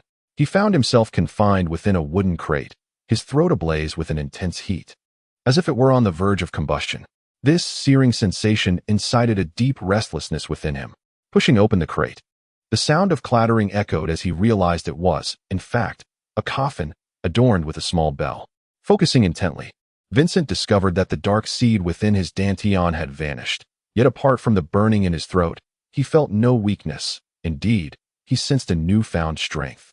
As he scrutinized his surroundings, he realized he was ensconced in a dark dungeon, yet the obscurity did not hinder his vision.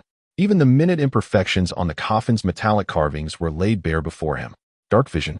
At that moment, footsteps echoed in the distance, prompting Vincent to swiftly conceal himself within the shadows. He could distinctly hear the footsteps of two individuals. How could he discern that there were two? Yet he had yet to glimpse the owners of the footsteps. After a brief interval, a butler, clad in a tailcoat and holding a tray, entered the dungeon, accompanied by two maids brandishing oil lamps. Three individuals? The butler appeared to be a formidable figure. Wait, can I hear from such a distance? Vincent pondered, casting his gaze toward the maids. Suddenly, the world in Vincent's eyes transformed entirely. The maid before him was enveloped in warm conduits, radiating from her heart and spreading throughout her entire being. Vincent could hear the rhythmic beating of the maid's heart, and with each pulse, the warmth of the conduits intensified. Though he could not articulate why, Vincent instinctively understood that this warmth could soothe the burning sensation in his throat. He fought desperately against the urge to pounce upon the maid, turning his gaze instead to the butler who was directing the maids to hang the oil lamps. This man exuded no warmth. Wait, no heartbeat? Vincent was taken aback. You may come forth, the butler spoke. You likely harbor many questions. This letter I possess will provide clarity. The butler gently lifted a tray. Vincent stepped out of the shadows, and the butler approached him, offering the tray. Upon the black surface, a red velvet cushion cradled a letter alongside a letter opener. Vincent used the opener to slice open the envelope, discreetly concealing it within his sleeve, and began to read. To my unknown descendant, upon receiving this letter, You undoubtedly find yourself perplexed. I shall be succinct. You have been transformed into a vampire, yet the ritual is not fully complete. You must make a choice to drink human blood. Should you choose to partake, you shall ascend as an immortal noble of the night, an eternal predator of blood. If you choose to refuse, you will perish as a mere human. Child of destiny. Make your choice. Klaus. As the butler observed that Vincent had finished reading, he waved his hand, prompting two maids to unfasten their buttons, revealing their pristine necks. Vincent gazed at the alabaster skin. The burning sensation in his throat intensified, as if his entire chest were ablaze. To exist as a monster in this world, or to die as a human. Vincent chuckled derisively, contemplating that perhaps being a monster was not so bad after all. He lunged at the maid, his fangs easily piercing her artery, blood gushing forth around his incisors. Vincent drank deeply, as if discovering a sweet oasis in a vast desert. A lover's tender kiss after a long separation. Nothing in this world compared to the exquisite beauty of this blood. Vincent continued to indulge in the crimson delight, lost in ecstasy, until the butler forcefully pulled him away. Vincent let out an enraged roar, his scarlet eyes glaring at the butler, as if he were ready to tear him apart. The butler, expressionless, shook a bell, summoning another maid forward. Drawn to the vibrant warmth, Vincent lunged without hesitation. As Vincent greedily consumed the blood, it gradually began to alter his body. His senses sharpened, his physique grew stronger, and his reflexes quickened. The sweet warmth continually reinforced Vincent's form, making it increasingly difficult for him to cease. Suddenly, he heard footsteps drawing near, prompting him to stop drinking and growl in fury at the approaching figure, only to find it was yet another pair of maids.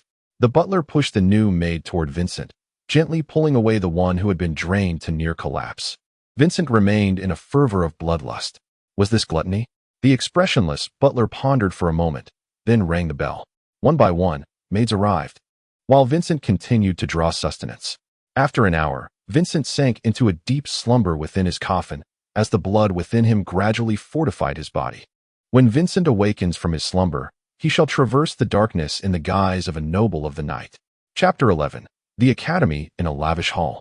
A beautiful lady adorned with a small top hat and dressed in a deep crimson basque gown languidly occupied a sofa, gently tapping her red lips with a folding fan. She inquired of the butler, "I hear that the chosen one brought back by Klaus has awakened?" "Indeed, my lady," the butler replied respectfully. "The newborn appears to suffer from bulimia, as he devoured 12 blood servants upon his first meal." "Klaus always encounters the most extraordinary occurrences," the lady remarked, placing her fan upon the tea table with a sigh. "How shall we arrange for the newborn? Since he is a newborn, let us send him to Eternal Night City to learn how to become a noble of the night. I shall make the arrangements at once." The lady waved her hand silently, and the butler retreated. "Oh, and inform Caroline that the newborn must return to the Tudor Kingdom after graduating from Eternal Night City." "Yes, my lady." Vincent opened his blood-red eyes and gently pushed the coffin lid aside, discovering himself in an opulent room adorned with heavy velvet curtains, intricately carved wardrobes, and a vanity. The comfortable and luxurious sofa in the reception area and the bath-equipped washroom all bore testament to the room's grandeur. Noticing a bell upon the tea table, Vincent lightly shook it. Before long, the expressionless butler softly knocked on the door and stood before Vincent. "May I inquire where I am?" "You are in the heart of the kingdom, Donling," the butler responded. "As a newly initiated bloodline, you are to proceed to Eternal Night City for training." "Eternal Night City? That is the eternal capital of my lineage. In Eternal Night City, you shall acquire all the essential knowledge pertaining to my kind," the butler explained. "We can depart at any moment. Would you prefer to eat first or set off immediately?"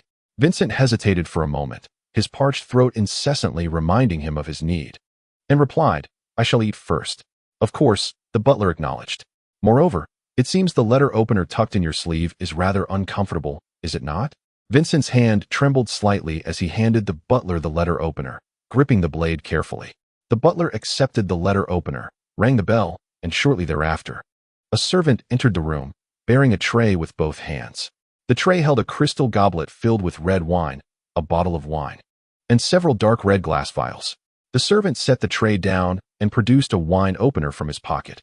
With a gentle pop, the red wine was uncorked, releasing a sweet aroma into the air. "This is blood wine, crafted from a blend of blood and aged grapes," the butler introduced. Following the truce agreement, our lineage explored various methods of sustenance, and blood wine is one such method, albeit a rather expensive and time-consuming one. A more convenient and mainstream option is this. The butler gestured to the dark red glass vials. These are blood bottles, filled with blood and stored in magical ice cellars, ready for consumption upon uncorking. You may sample both. Vincent first tried the blood wine. Its sweetness was delightful, though slightly inferior to the taste of fresh blood. He then opened a blood bottle, feeling the cold liquid slide down his throat, releasing a familiar sweet aroma as it coursed through his body. Vincent swiftly cleared the food from the tray and tidied up before following the butler out of the room. As he walked along, he realized that not only was the room luxurious, but the entire edifice resembled a grand palace. With the opulent chamber, he had just occupied merely one of its ordinary guest quarters. Soon, Vincent descended the staircase with the butler, entering a vast, two-story hall dominated by a colossal circular portal. A dim, eerie light emanated from within, casting a chilling aura, while the carved runes encircling the portal pulsated with a flickering glow. This was one of the highest achievements of necromantic magic, the Necromancer's Gate. The butler explained that the spell maintained a constant doorway, allowing passage through a folded space in the realm of the undead, enabling necromantic beings to swiftly reach any gate in the world. Vincent gazed at the gray box before the portal and inquired, "What are these?" "They are necromantic cabinets. Due to the decaying essence of the necromantic realm, ordinary items tend to rot upon crossing the threshold. Only through these special cabinets can one transport goods through the gate." The butler replied, "You may proceed now. Someone awaits you on the other side." With that, he handed Vincent a plaque, saying, "Please keep this safe. It serves as your identification in Eternal Night City." Vincent donned the plaque and, without a backward glance, stepped through the gate. A wave of decay enveloped him, and a dim world materialized before his eyes. A transparent corridor, over 20 meters long, connected to the exit. As he traversed the corridor, Vincent's attire visibly began to rot. He realized he had forgotten to ask what to do about his clothing. But this plaque seems unaffected, he mused, shaking his head as he hurried through the passage and emerged at the doorway. Upon lifting his gaze, he found himself within a vast cavern, where a substantial fortress wall adorned with artillery loomed in the distance, guarded by soldiers wielding long spears. To either side stood several necromantic gates, and the ground before them was cluttered with necromantic cabinets, various undead creatures hauling the cabinets in and out, occasionally passing skeleton-drawn carriages emblazoned with noble crests. "Is that new blood?" A melodious voice in elegant Tudor dialect floated to him. Following the sound, Vincent spotted a graceful lady in a black gown with crimson patterns, draped in a black lace capote, standing nearby. "Greetings, I am Vincent," he introduced himself. The lady approached him, offering a gentle handshake. After examining Vincent's plaque, she spoke in refined Tudor dialect. "I am Caroline Polly, assistant to the Tudor High Prince and head of the office in Eternal Night City. I shall oversee all your affairs here." "Vincent? Then let us proceed with Vincent, shall we?" She glanced at his already decaying attire and added, "First, allow me to take you to change into suitable garments, and then I will introduce you to Eternal Night City." They crossed the area strewn with necromantic cabinets and arrived at a stone outpost, which served as a forward base for patrols. "Many newly arrived vampires face situations like yours. So we have a tailor shop here," Caroline remarked with a smile as they walked. Soon, the Swirl Tailor Shop appeared before them. "Welcome," a pale-skinned attendant greeted them. "Prepare 2 outfits befitting this gentleman's status." Turning to Vincent, she continued, "This is the currency of the dark world, dark gold, which exchanges at a rate of 1-to-1 with Tudor gold pounds." Caroline, having spoken, handed Vincent a pouch filled with 50 dark gold coins. The pouch was a necromancer's bag, designed to safeguard its contents from decay. "My money," Vincent exclaimed, suddenly realizing the state of his own wallet, where the paper notes had succumbed to deterioration, crumbling at the slightest touch. This predicament was common among those who arrived in Evernight City for the first time. Caroline remarked with a light chuckle. Before long, Vincent donned a suitably elegant outfit, adjusting the cuffs before the mirror. The attire, chosen by Caroline, consisted of a long black coat with a crimson lining, complemented by a black waistcoat and trousers, a high-collared white shirt, and a striking red tie. Vincent gazed at his handsome reflection with great satisfaction. Caroline had paid 6 dark gold coins for 2 outfits. Together, Caroline and Vincent exited the shop, making their way toward a carriage that had been waiting at the forward outpost. The carriage bore the noble emblem of a rose shield, and as they climbed aboard, they drew closer to the city walls. Ahead lay the Wall of Sighs, the sole passage into Evernight City. Caroline explained that in ancient times, werewolves had besieged this place, failing to breach its formidable walls for 3 years. The Wolf King, Lucius I, gazed upon the towering fortifications and, in despair, ordered a retreat, hence the name. Wall of Sighs. Upon passing through the gates of the Wall of Sighs, the guards verified their identities, and the carriage continued its journey into the heart of Evernight City. The entire city lay nestled within the mountains, devoid of sunlight, yet illuminated by countless lights. At the end of the road, a grand palace loomed over the city from the hillside. It was the highest authority of the Blood Clan, the Blood Council. Caroline informed him that the grand avenue leading to the Blood Council was known as Blood Avenue. First, I shall take you to the estate for an introduction. Then we will proceed to the new Blood Academy for your enrollment. The carriage soon arrived at a residence near the council, its entrance adorned with the same emblem as the carriage. This is the Duke of Tudor's mansion. Should you need anything, feel free to seek me here, Caroline said as she alighted from the carriage. Come with me. I have some items to give you. Vincent followed Caroline through the grand entrance into a magnificent hall, where several blood kin lounged on the sofas, savoring their blood wine. Not far away, a bar stood with the bartender polishing glasses. Ascending the staircase to the second floor, a man clad in a black suit approached them. This is Doot, Caroline introduced. No need for handshakes. He is my blood servant. She turned to Doot and inquired, Is everything arranged? Yes, my lady, he replied, presenting her with a key. The items are inside. Good, I understand, Caroline responded as she led Vincent onward, while Doot respectfully followed behind. Soon, they arrived at a room in the corner of the 3rd floor. Caroline unlocked it with the key and said to Vincent, This room shall be yours from now on. She gestured. To the left is the mansion's front yard. Downstairs is the reception room, the bar, and the training grounds in the basement. The library is also at your disposal with this key. However, the independent backyard through the courtyard is reserved for the prince, guarded by staff. Unauthorized entry will not be tolerated. Caroline ushered Vincent into the room, which featured a compact living area, a bedroom, and a washroom. While the decor was not ostentatious, it was undeniably exquisite. On the 1st of each month, 8 vials of blood are generously provided free of charge. Any additional vials will incur a fee. The vials are stored here, Caroline indicated, gesturing toward the living room's glowing blue arcane ice cellar. Should you wish to have your room cleaned, you may make an appointment at the front desk next to the reception area on the 1st floor. Caroline picked up the revolver from the tray on the coffee table and said to Vincent, This is a runic firearm, a most useful weapon for a fledgling vampire. The Academy offers specialized courses on firearm usage. And this, she added, producing a pocket watch, will be of great use to you. Thank you, Vincent replied, carefully placing the pocket watch inside his vest and securing the firearm. Let's proceed. I shall escort you to the Academy for registration. Chapter 12. Enrollment. The carriage swiftly arrived at the gates of the Academy. Welcome to the new Blood Academy, Caroline announced. Due to the uncertainties surrounding vampiric transformation, classes here are conducted in small groups, typically with a teacher overseeing 1 or a few students. I have already arranged for your instructor. Let us seek him out. Turning to Duke, she instructed, Please assist Vincent with the registration process.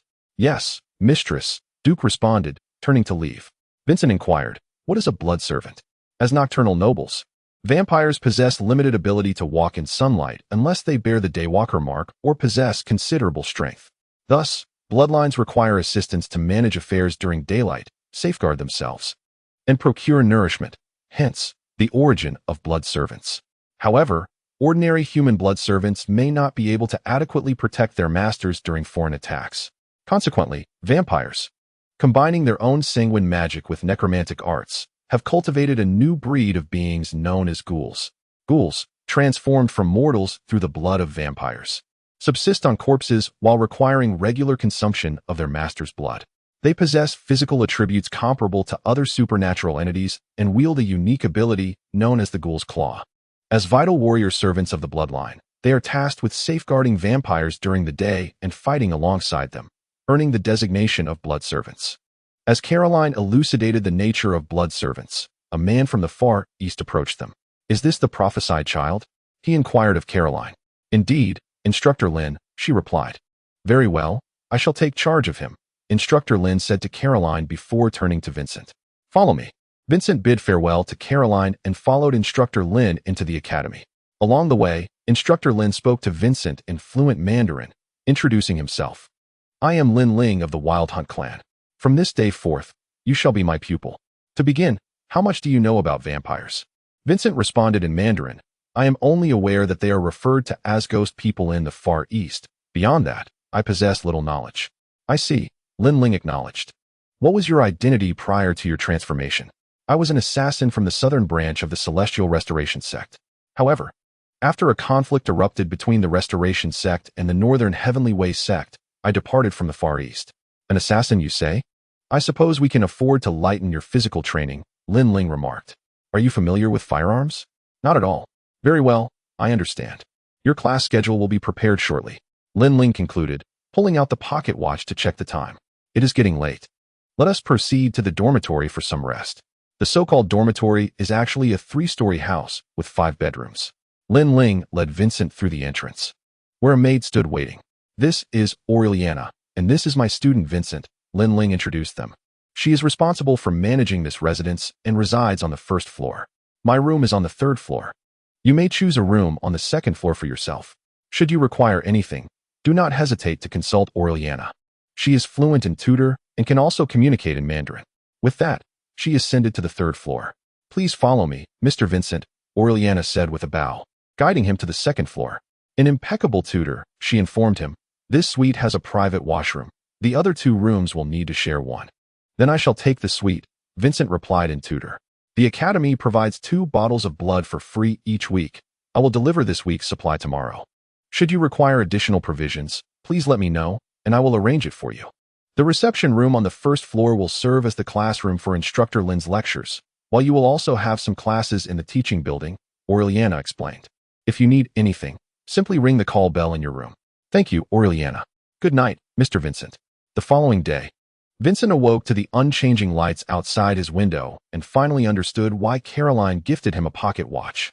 In the perpetual twilight of Evernight City, one could easily lose track of time. Glancing at the watch, it read 6 o'clock in the evening, the time for the activities of the nobility of night. After freshening up and changing, he descended to find Aureliana tidying up. Good morning, Aureliana.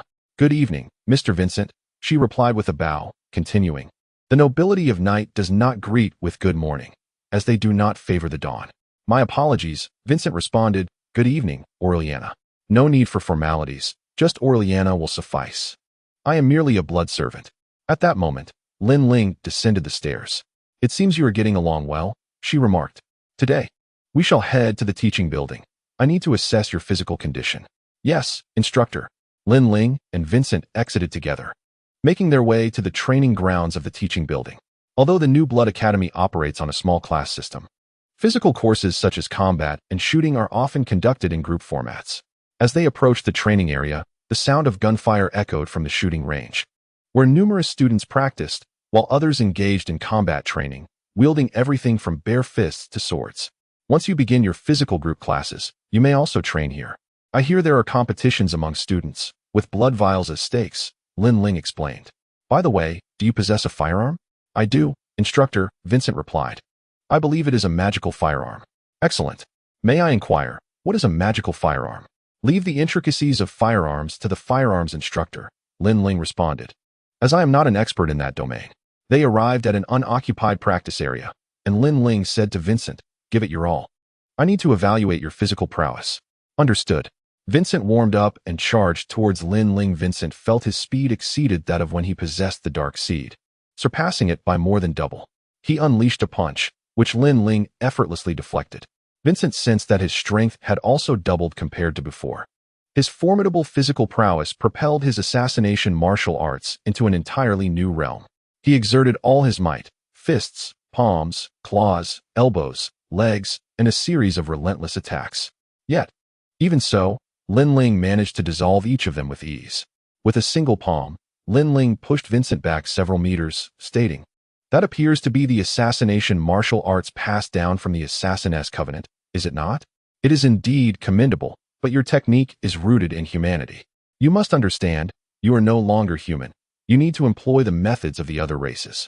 Excuse me, instructor, What constitutes the methods of the other races? What is the primary distinction between them and humanity? Is it their formidable physical prowess? Indeed. Thus, you must channel your entire strength to suppress your opponent, rather than conserving energy with each strike to prepare for the next. A robust physique allows for rapid recuperation. Why hold back? You possess a foundation in assassination martial arts and excel in exploiting weaknesses. The key lies in exerting your full strength. Yes, Vincent replied, clasping his fists in acknowledgement. Once more, he charged at the instructor again, engaging in combat. Lin Ling maintained a defensive stance as Vincent initiated a full-force assault. Indeed, unleash your strength, Lin Ling remarked while defending, and likewise, do not reserve your speed. Be mindful of your direction. Under Lin Ling's guidance, Vincent's speed and power escalated, and gradually, Lin Ling began to feel a hint of pressure. Not yet at your limit? For a newborn, this physical prowess is astonishing, Lin Ling pondered while fending off attacks. Could it be a bloodline awakening? He exerted force once more, pushing Vincent away, and remarked, I believe I have gauged your capabilities. Do you consume sufficient nourishment regularly? I have just undergone transformation and have only eaten twice. I am uncertain if that is adequate, Vincent responded. Please elaborate. The first time was during the transformation. I recall consuming a significant amount of blood, though the details escape me. I only remember the unforgettable flavor, correct? Yes. The second time was after completing the transformation. Before arriving at Eternal Night City, I drank a bottle of blood wine and 6 blood vials. It is likely a bloodline awakening. It seems you will need to invest in blood vials. Chapter 13. Bloodline within the Dark Realm. Myriad races exist. Yet the Blood Clan stands atop the hierarchy of the otherworldly races, primarily due to their unique abilities and formidable overall qualities. While the Blood Clan may not be as robust as the werewolves, they remain one of the strongest races. Although they may not excel in sorcery compared to half-demons, the Blood Clan's secret arts are nonetheless distinctive. Armed with physiques and magical prowess comparable to first-rate races, coupled with the unique abilities of their various clans, the Blood Clan has established numerous black blood banners throughout the Dark World. The Blood Clan comprises 5 major clans: the Blood Dragon Clan, the Demon Spirit Clan, the Steelheart Clan, the Phantom Clan, and the Frenzied Hunt Clan. Historical records indicate that the progenitor of the Blood Clan sired 5 offspring, each of whom, upon transformation, inherently possessed various unique abilities. Based on their distinctive bloodline powers, these 5 second-generation Blood Clan members founded the 5 major bloodline clans. The Blood Dragon is inherently endowed with a more potent blood power than his siblings, utilizing the magic of blood to enhance himself and perform the unique blood arts of his clan. The Spirit Mage possesses formidable necromantic powers, being a natural master of death spells. The Steelheart boasts a robust physique and unwavering will. His powerful body rivals that of a werewolf, and his steadfast resolve enables him to resist mental assaults, rendering him a born warrior. The Shadow Clan excels in shadow magic and illusions by nature. The Wild Hunt Clan is particularly unique. Its progenitor, Klaus, discovered post-transformation that he was an unawakened werewolf, with the blood of ferocious beasts coursing through him. The Wild Hunt Clan is renowned for its impressive beastly physique and distinctive shape-shifting abilities. With each generational transmission of the Blood Clan's lineage, the potency of their bloodline diminishes. After 5 generations, the Blood Clan gradually loses this almost innate supernatural ability. Descendants beyond the 5th generation can only acquire abilities akin to their clan's bloodline through study, such as the application of blood power, physical enhancement, necromantic magic, illusions, shadows, and transformation, though their efficacy is slightly inferior to that of the clan's innate powers. Thus, those endowed with the clan's supernatural abilities are often prominent figures within their respective clans. 4 Blood Clan members of the 5th generation and beyond to obtain clan abilities. There are 2 pathways. The first involves a bloodline ritual developed by the clan, after which the Blood Clan member can inherit the clan's supernatural powers. However, due to the immense costs of the ritual, only those with significant contributions and merits can earn the opportunity to undergo it. The second pathway is through bloodline awakening. Some members of the 5th generation may naturally awaken their clan abilities due to factors such as pure lineage from their ancestors or fortuitous mutations. Such bloodline-awakened individuals generally exhibit 2 prominent characteristics. Irrespective of the clan, their physical attributes surpass those of their contemporaries, and their appetites significantly increase. Lin Ling. seated on the sofa in the dormitory's reception area, remarked to Vincent, "You are quite fortunate, my friend. However, it may take some time to ascertain whether this is indeed a bloodline awakening, as you might merely be experiencing hyperphagia. Thus, I cannot definitively claim that you are lucky. But regrettably, it seems you will have to purchase blood vials." "That is one way to interpret it," Lin Ling replied with a smile. "What exactly is hyperphagia?" Vincent inquired. "Some blood clan members exhibit an excessive thirst for blood post-transformation, but this condition usually normalizes after some time. We refer to this phenomenon as hyperphagia," Lin Ling explained with a grin. Of course, hyperphagia is not entirely detrimental. The substantial absorption of blood allows newly transformed blood clan members to accumulate blood power more swiftly. From this perspective, you are indeed fortunate. Noticing Lin Ling's cheerful demeanor, Vincent asked, "By the way, why do you all refer to me as the Chosen One? You were transformed into a vampire during the process of becoming a werewolf. Whenever our Wild Hunt clan encounters such circumstances, it is mandated by clan law that the individual must be transformed. Those who undergo this process are known as the Chosen Ones," Lin Ling responded. "Thus, your luck is truly exceptional. The propagation of the blood clan is governed by strict regulations. Most descendants who fail to adhere to these guidelines face execution, with only a few exceptions, such as the Chosen Ones of the Wild Hunt clan. Should I indeed be fortunate enough to experience a bloodline awakening? Could you elaborate on the supernatural abilities of the Wild Hunt clan?" "Certainly, this is indeed a part of foundational education," Lin Ling continued. "The newly awakened offspring of the Wild Hunt will first acquire the beastly form, enhancing their physical attributes and endowing them with a piercing beastly instinct. Their hands may transform into beastly claws, and their regenerative capabilities will be significantly amplified. Their eyes will morph into beastly eyes, instilling fear in their adversaries. And they will also gain a transformation ability. This transformation, however, remains uncontrollable, with possibilities ranging from various beasts to becoming a mere mist. As they age and their blood energy increases, the beastly form will continue to evolve, enabling them to autonomously learn how to metamorphose into various shapes, ultimately allowing them to transform into formidable alien beasts or energy entities." "Druids?" Vincent silently scoffed, continuing to inquire, "What is blood energy?" "It is a unique energy that the blood kin produce as they age and consume sustenance, somewhat akin to the chi cultivated by practitioners from the Far East. The blood kin can enhance themselves through blood energy, casting necromantic spells or blood magic. The generation of blood energy is entirely dependent on age and consumption, which is why most young bloodkin have such scarce blood energy, primarily using it to perform necromantic forging techniques." Lin Ling sipped the fresh blood prepared by Aliana and continued, "The first spell learned by newly awakened bloodkin, and often the only one they master, is the necromantic forging technique. This technique fortifies the physical capabilities of undead beings, and the blood can utilize this spell to empower their own undead forms. I shall begin teaching you this spell tomorrow." At this point, Vincent had already consumed the 2 vials of blood provided each week and said to Aliana, "Please bring me for more vials." "If you purchase 10 vials, you'll receive 2 additional ones as a gift," Aliana replied. After some contemplation, Vincent retrieved 2 dark gold coins and handed them to Aliana to settle his week's provisions, then inquired, "Are there any opportunities to earn money at the academy? I fear I might be the first impoverished noble of the night." "Do not worry. Whether it be bloodline awakening or binge eating, normal dietary habits will soon be restored," Lin Ling assured him. "The bloodkin have a tendency for excessive consumption as it accelerates the generation of blood energy. If you seek to earn money, the academy has a bulletin board for part-time tasks. You may want to check it out." Lin Ling glanced at his pocket watch and remarked, "It's getting late. You should rest early. We shall continue with some foundational knowledge tomorrow." The next day, Lin Ling began his lesson for Vincent in the reception room.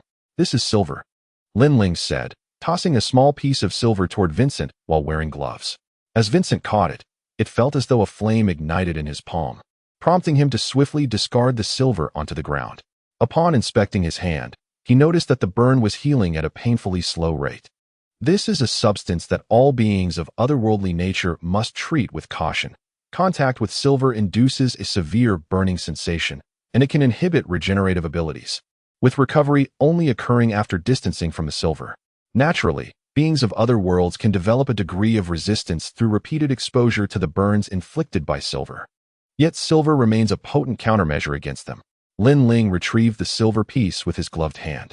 Noting that silver-coated weapons and silver bullets are standard armaments across various races, making silver resistance a necessity. From this day forth, imbibe a cup of water infused with silver for no less than half an hour each day, as this practice will gradually fortify your resilience. Having elucidated the method for enhancing one's resistance to silver, Lin Ling commenced her discourse on the art of necromantic forging. A necromancer, in order to wield a spell such as necromantic forging, must first cultivate magical energy through meditation, subsequently storing this energy, which then manifests as runes of spellcraft before the incantation is cast. Conversely, the vampiric lineage can channel their blood energy to perform necromantic spells. Thus, we shall directly utilize blood energy to condense the runes. Our initial step is to attune ourselves to our own blood energy. Due to his prior experience with the practice of breath cultivation, Vincent effortlessly sensed his own blood energy, reflecting that it indeed bore resemblance to the true chi of the Far East. He deftly navigated the scant trace of blood energy within him, and as Lin Ling elaborated, he began to coalesce the runes. After several attempts, he successfully cast the necromantic forging spell upon himself, with the trace of blood energy dissipating upon the spell's successful execution. As the effects of the spell waned, Vincent perceived an enhancement in his overall attributes. The necromantic forging spell may only be enacted upon a single target once per day. Henceforth, you must perform this spell upon yourself daily, Lin Ling instructed. Today, we shall conclude here, shortly. I will escort you to the shooting range to familiarize you with the path. Henceforth, you will attend classes here daily before pursuing your own shooting or physical training sessions. The shooting instructor, an elderly gentleman with a mane of white hair, was known as Javier. Surrounding the shooting range were numerous students engaged in practice. Javier gathered the newly arrived students and explained, mastery of shooting hinges upon two fundamental aspects, the foundational movements and extensive practice. I will impart the essential knowledge to you. Thereafter, your diligence in practice will determine your progress. In this era, firearms are classified by their loading mechanisms into revolvers and breech-loading firearms, with revolvers offering a greater capacity and breech loaders providing enhanced accuracy. They are further categorized by their propulsion methods: muskets, magical firearms, and mana-guns. Muskets are ignited by gunpowder, are cost-effective, and exhibit significant recoil, necessitating the ejection of spent cartridges. Magical firearms utilize magical energy to ignite projectiles, are considerably expensive, and virtually recoil-free, with no spent casings. Mana-guns, being arcane weapons that discharge pure mana, are also exorbitantly priced, lacking both projectiles and recoil. Both magical firearms and mana guns can be charged by infusing them with the wielder's magical energy or through mana stones. Following his exposition on fundamental firearm knowledge, Javier instructed Vincent and the other students to maintain a standing position while holding their firearms, demonstrating the proper grip and correcting their missteps. Remember this posture. It is the foundational grip that must become second nature. He then proceeded to elucidate the principles of aiming. Lock your wrists, relax your shoulders, and align your gaze through the sights to acquire your target. With Javier's guidance, Vincent swiftly mastered the basics of standing shooting. This concludes today's lesson. The Academy mandates that new blood must attend shooting courses for 3 months, after which they may practice freely. Therefore, to all new initiates, see you tomorrow. Chapter 14. Shadows. The Blood Council, as the paramount governing body of the vampiric society, is comprised of 3 tiers: the Supreme Advisory Council, the Clan Council, and the Prince Council. The Prince's Council, composed of all princes, convenes regularly, primarily tasked with the election of the Prime Minister and the Council President, as well as the review of various departmental ministers. The Prime Minister, elected by the Prince's Council, is responsible for managing the Ministry of Military Affairs, the Ministry of Affairs, and the Ministry of Personnel. The Clan Council consists of 1 representative from each of the 5 major clans, forming a joint committee that oversees the Ministry of Finance, the Ministry of Justice, and the Ministry of Intelligence. The Supreme Advisory Council, comprised of the Prime Minister, representatives from the Clan Council, and the President of the Prince's Council, serves as the highest decision-making body of the bloodline. Local principalities serve as the frontline defense of the bloodline against various outsiders, with local princes acting as protectors of their territories. Within their domains, princes wield significant power, capable of independently forming military forces. After remitting a fixed percentage of their income to the council, they can freely utilize the remaining funds.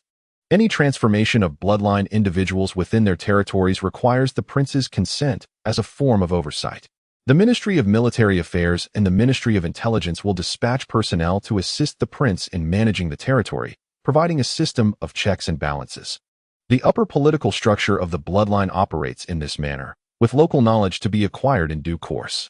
Lin Ling continued to elucidate that the bloodline is actually divided into 3 categories. The first category, the nobility of knight, comprises all bloodlines transformed through legitimate means, referred to as having status. They are entitled to at least 2 years of study in the city of Eternal Night, enjoying privileges such as weekly provisions of blood vials, and upon graduation, are assigned to various positions. As recognized bloodlines, they are protected by the Blood Council, and generally, without permission. Others are not allowed to harm the nobility of knight. The second category consists of bloodline nomads, where former nobles who lose their territories are stripped of their status and privileges, relegated to a civilian class.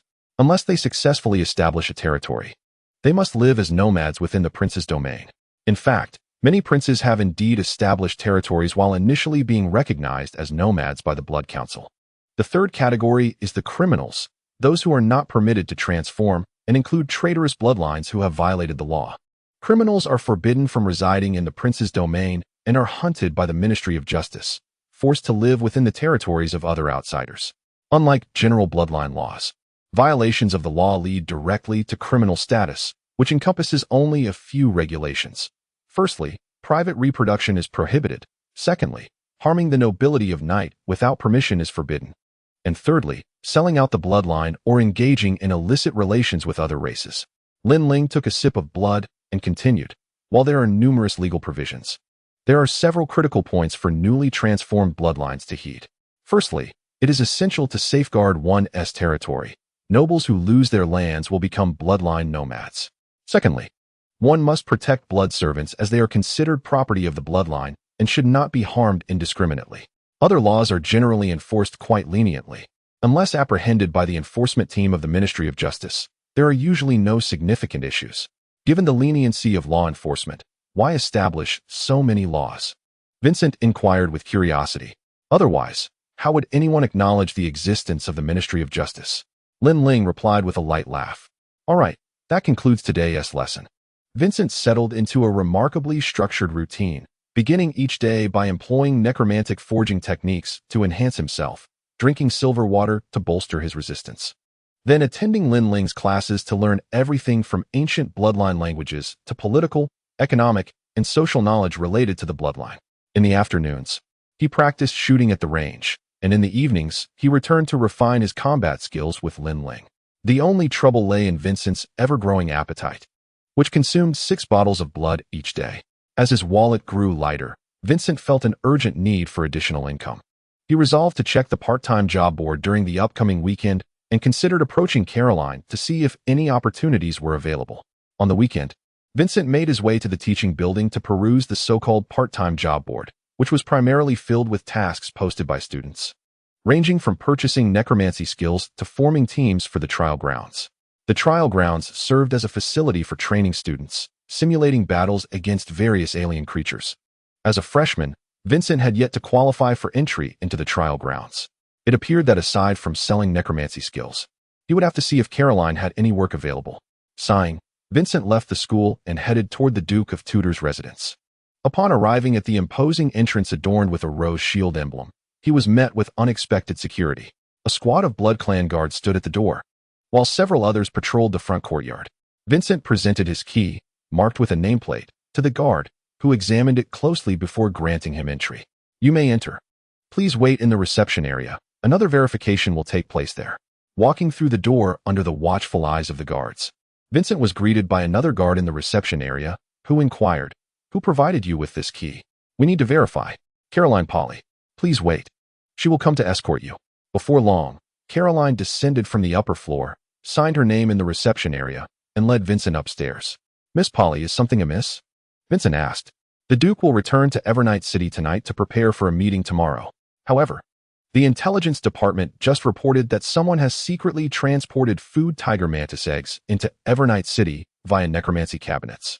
The information indicates that these cabinets have been dispatched to the residences of 4 princes, and ours is one of them. We are currently under strict search and lockdown, Caroline explained as they walked. You should remain in your room this weekend. Just as Vincent was about to respond, a sharp pain pierced his forehead. Instinctively, he grabbed Caroline and lunged forward. Looking back, he saw a massive insect standing where they had just been, its scythe-like claws emitting a terrifying shriek. A food tiger mantis, Caroline exclaimed, shouting for the guards. Retreat, Vincent shouted, drawing his rune-imbued rotating magic gun from beneath his arm. He backed away while firing at the creature. The gun was loaded with standard practice bullets, which inflicted minimal damage on the mantis. However, thanks to the runic enhancement, he managed to slow the creature's advance. 6 bullets were quickly expended. At that moment, a shadowy magical energy shot forth from Caroline's hand. The shadow arrow struck the food tiger mantis with ease, continuously corroding its body. Yet, the mantis still pressed forward with determination. Vincent activated his blood energy and delivered a powerful kick, sending the mantis flying. By then, the guards had arrived and swiftly dispatched the weakened creature. Thank you, Caroline said. Your perception is quite sharp. What exactly is a food tiger mantis? Vincent inquired, gazing at the remains of the creature, now reduced to a puddle of flesh. The bioweapons cultivated by the Zerg are minuscule during their egg stage, capable of hatching on demand and rapidly maturing. They possess sturdy physiques and excel in stealth, earning the notorious title of mage assassins. Hostile alien races frequently deploy these biological weapons to incite chaos, providing cover for their guards and sealing the gates. Caroline suddenly recalled something and shouted while sprinting toward the entrance. Vincent, realizing the primary objective of the turmoil was to draw attention, hastily followed suit, closely trailing Caroline. He reached the gate, where several guards had already been torn apart, and a voracious mantis was engaged in combat with a few patrolling soldiers. Caroline harnessed her shadow magic, unleashing 2 shadow arrows that pierced the mantis, while Vincent switched to silver bullets and fired a few shots. At that moment, a gentleman in formal attire emerged from the gate. Upon witnessing the 2 slain mantises, he prepared to retreat. Stop! Caroline was about to utter more when the gentleman's body disintegrated, and from his center sprang a cephalopod, charging toward the seemingly weakest Vincent. Feeling as though the cephalopod had locked onto him, Vincent sensed something within him breaking free. His fingernails elongated into claws, and his physique grew more robust. He realized that his bloodline had awakened. Seizing the opportunity, he lunged at the cephalopod, roaring as he struck it with a claw, tearing its body apart. Meanwhile, Caroline's shadow arrows swept past Vincent, landing on the cephalopod and beginning to corrode its form. Vincent felt the onset of his first transformation. The sensation of transformation was indescribable, as if his body were being torn apart and then reassembled, oscillating between destruction and reconstruction. He discovered that he had become a swirling cloud of shadowy mist.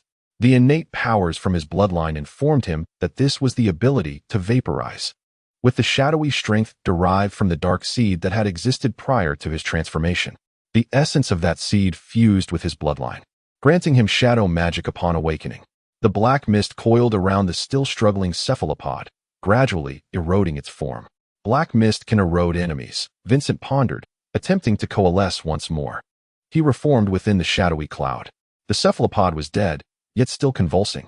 Caroline cautiously approached to inspect it, discovering that it bore confidential documents, intelligence concerning the 3 princely territories of the Tudor Kingdom, suggesting that an alien faction intended to assault Tudor lands.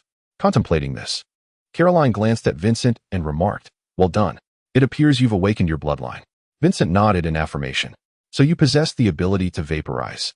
One of the most troublesome powers of the Wild Hunt clan," Caroline noted. "It seems you also wield shadow magic?" "Indeed, it appears that my vaporization intertwines with shadow magic." "What exactly was that cephalopod?" Vincent inquired, intrigued. "Interesting," Caroline responded. "The High Prince will arrive later, and your merits will be duly reported." That was a faceless ghost, a Zerg spy capable of wearing the skin of others as a disguise. At that moment, several bloodkin clad in black leather coats arrived. Upon seeing them, Caroline turned to Vincent and said, "You should return to your room and rest." Recognizing them as intelligence personnel, Vincent nodded to Caroline and turned to depart. Upon returning to his chamber, a maid promptly delivered 6 vials of blood, stating, "Madam Caroline has instructed that should you require anything else, please ring the bell, and I shall come immediately." Once the maid took her leave, Vincent indulged himself with great delight, following the awakening of his bloodline.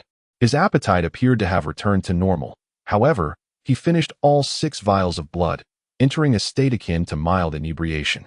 Vincent recognized this sensation as blood frenzy, a state akin to human drunkenness that vampires experience after consuming an excess of blood. It seemed that he no longer needed to worry about his finances upon first entering this state. In his mildly intoxicated state, Vincent contemplated experimenting with his newly acquired abilities. After a series of trials, Vincent discovered that his beastly form had fused seamlessly with shadow magic. When he activated his beastly form, the shadow magic coursed across his exterior. Providing protection, his claws were imbued with shadow magic, delivering corrosive damage. Assuming the form of shadowy mist enhanced his corrosive capabilities and granted him remarkable agility, allowing him to effortlessly bypass obstacles and slip through the crevices of doors into the room.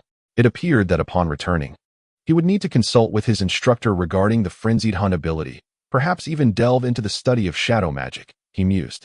Meanwhile, in the mansion's conference room, the intelligence department of the vampire clan cast a barrier to seal the room, preventing eavesdropping. Caroline observed the completion of the barrier and began. There has been a theft of intelligence regarding the 3 princely domains of our Tudor Kingdom by the faceless thieves. As the representative of the Supreme Prince of the Tudor Kingdom, I wish to express my stance. I shall inform the Supreme Prince and ensure a thorough cleansing of the insect infestation within our territories. The Intelligence Department will cooperate. An official from the Intelligence Department replied, 3 of the 4 princely mansions have been compromised, with only the Tudor Prince's estate successfully thwarting the spies. We have reason to suspect that foreign entities may be planning an assault on the princely domains, and we urge you to bolster your defenses. Certainly, Caroline responded, and I hope the Intelligence Department can relay relevant information to us promptly. At that moment, a knock echoed at the door. Madam Caroline, the prince has arrived at the mansion and requests the presence of both you and the head of the Intelligence Department in the lavish reception room of the rear courtyard. The highest prince of the Tudor Kingdom, Vanessa Castan, sat upon an obsidian throne, gazing down upon the 2 individuals kneeling before her in reverence. The stoic butler respectfully offered Vanessa a goblet of blood wine. I have heard that a few pests have infiltrated the mansion. Your intelligence department's efforts seem rather lackadaisical. Vanessa remarked casually as she took a sip of the blood wine. Forgive us, my lady, the intelligence officer bowed in apology due to our oversight. I sincerely apologize on behalf of the intelligence department. We will. Enough with the grandiloquent apologies, Vanessa interrupted, raising her hand. If the information I require for my domain is not forthcoming, I shall speak directly to my brother. You are aware he is on the clan council, correct? The intelligence officer, now visibly anxious, bowed again. Rest assured, my lady. Dismissed. The princess waved her hand, watching the official exit the hall. She turned to Caroline and inquired. Now speak. What has transpired? Vincent's bloodline has awakened, and together we successfully eliminated the faceless thief. Caroline recounted the events in detail. My lady, he possesses new blood and shadow magic. Intriguingly, the descendants of Klaus are indeed fascinating. Arrange for me to meet the new blood. Vanessa finished her goblet of sanguine elixir and added, Caroline Polly, you shall instruct the new blood and shadow magic. As you command, my lord. The prince addressed the expressionless butler. By the way, have someone clean out the pests in the house and ensure it is immaculate. At your service, my lord. A gentle knock echoed through the air as Vincent opened the door to find Caroline standing outside. Change your attire. His Highness wishes to see you. His Highness wishes to see me? Vincent was taken aback. The prince, as the local leader, stood at the forefront of the resistance against foreign adversaries and wielded considerable power. The High Prince, as the supreme authority in the region, not only managed his principality, but also oversaw the collection of taxes and monitored the behavior of the lords. Representing the pinnacle of regional authority, a figure of such stature wishes to meet with me? Vincent pondered. Noticing Vincent's daze, Caroline urged, hurry and change your clothes. Do not delay. My lord awaits you. Vincent hastily donned suitable garments and followed Caroline toward the courtyard. Miss Polly, why does His Highness wish to see me? As previously mentioned, I will faithfully report your merits, Caroline replied. Loyalty shall be rewarded. Upon reaching the courtyard and passing through the hall, the expressionless butler, Stefan, stood at the entrance of the reception room, observing Vincent and Caroline approach. Stefan, Caroline greeted the butler. The new blood has arrived. Please wait. Stefan nodded at the two and entered the reception room. Shortly after, he emerged. You may enter. Vincent followed Caroline into the grand hall. The ceiling soared high above, with 2 rows of intricately carved columns extending into the chamber, each adorned with lamps that illuminated the entire hall. At the far end, atop a 5-tiered staircase, stood an obsidian high-backed seat where a beautiful woman sat, idly playing with a folding fan while listening to her subordinates report. Enough, I am aware. The funds will be secured shortly, but production must be increased. Glancing at Caroline and Vincent, she waved her hand, signaling them to withdraw. Your Grace. Vincent mimicked Caroline's gesture, kneeling and bowing his head in reverence. Come, new blood, raise your head and let me see you. Vincent complied, lifting his gaze to behold a stunning lady seated on the obsidian throne. Her elaborate gown accentuated her beauty, regal yet playfully mischievous. Her eyes, akin to endless black voids, captivated all that beheld them. Her slightly pale skin and fiery red lips exuded an enchanting allure. You are indeed quite handsome, Vanessa remarked, fanning herself lightly. I have heard of today's events. Loyalty shall be rewarded. I understand you possess shadow magic. From this day forth, Caroline shall be your magical instructor, guiding you in the arts of shadow magic. Thank you, my lady, Vincent bowed in gratitude. Additionally, please arrange for a portion of the profits from the territory's enterprises to be allocated as a salary for Vincent, the prince instructed butler Stefan. At your service, my lord. With a wave of his hand, the prince dismissed them, and Vincent followed Caroline out. Once outside, Vincent turned to Caroline and said, I look forward to your guidance. Miss Polly, it is my pleasure. Henceforth, you may call me Caroline. Caroline replied with a smile, I still have some matters to attend to, so you should rest early. Tomorrow, I will come to find you to commence your first lesson. Chapter 15. A year magic serves as the driving force behind spells, and the magical energy refined through meditation can invoke any enchantment. As a mage frequently utilizes a particular type of spell, the attributes of their magical energy may transform, subsequently enhancing the potency of that specific spell. For instance, a fire mage's magical energy often significantly amplifies fire-based spells. Should a mage continue to specialize in a certain form of magic, they risk losing the ability to wield most mid to high-tier spells in exchange for converting their specialized spells into innate magical abilities. Innate spells imply that the specialized enchantments possess rapid casting capabilities and greater spell strength, and these innate spells may even be passed down to the mage's descendants through bloodlines. The Shadow Clan possesses an inherent ability to master the shadow magic contained within them through either learning or bloodline awakening. Once they grasp shadow magic, the principles of casting remain consistent with those of traditional mages, utilizing magical energy to inscribe runes that activate spells.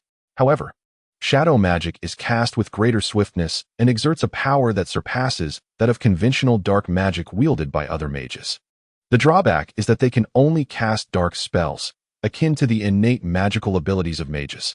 This outlines the fundamental knowledge of innate spells and shadow magic. Caroline was instructing Vincent in the practice yard. Aside from damage, shadow magic includes numerous stealth and teleportation spells. Today, I will teach you 2 fundamental shadow spells, Shadow Cloak and Shadow Fawn. Shadow Cloak is a supportive spell that envelopes the caster in a veil of shadows, providing slight protection against magical damage and allowing them to enter a stealth state in darkness. Shadow Fawn, on the other hand, is a damaging spell that inflicts corrosive harm upon enemies. If Shadow Fawn ensnares an enemy's shadow, it can create a binding effect. Allow me to demonstrate. Caroline stepped into the shadows of the practice yard, and, with a wave of her hand, a swirl of shadow magic enveloped her. Although Vincent knew Caroline was right there, he could neither see nor sense her presence. Suddenly, Vincent's instincts flared, and he leaped aside just in time to witness a spike of shadow magic embed itself into the ground's shadow. Several strands woven of shadow surged forth from the shadow, ensnaring Vincent. He struggled fiercely, only to discover that the binding was corroding his body. In a moment of desperation, he transformed into mist to escape the restraints. As Vincent emerged from the black fog, Caroline remarked, "These 2 spells may possess relatively modest power, but their applicability is quite significant. Now, let me explain how to cast them." Following Caroline's guidance, Vincent began to attempt the spells. After several attempts, he stumbled upon casting Shadow Fawn.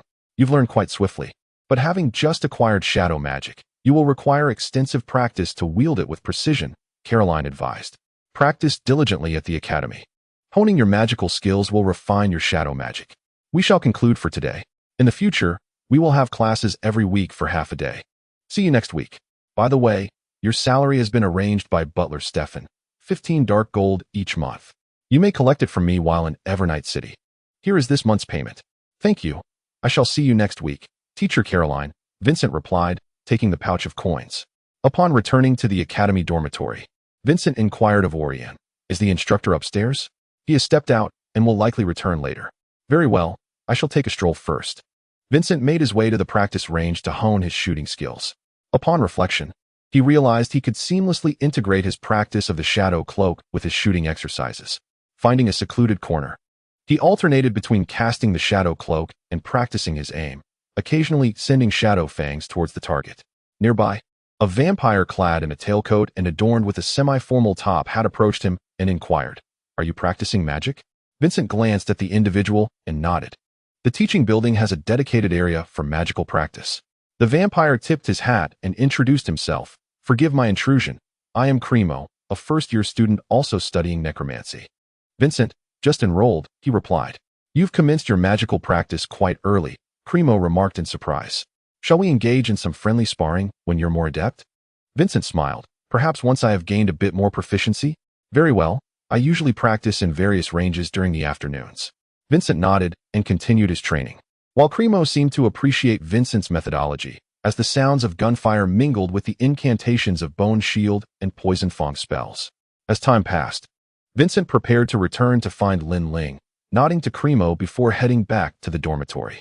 Lin Ling was seated on the couch in the common room, leisurely consuming a glass of blood. Upon seeing Vincent enter, he asked, "Oriana mentioned you were looking for me?"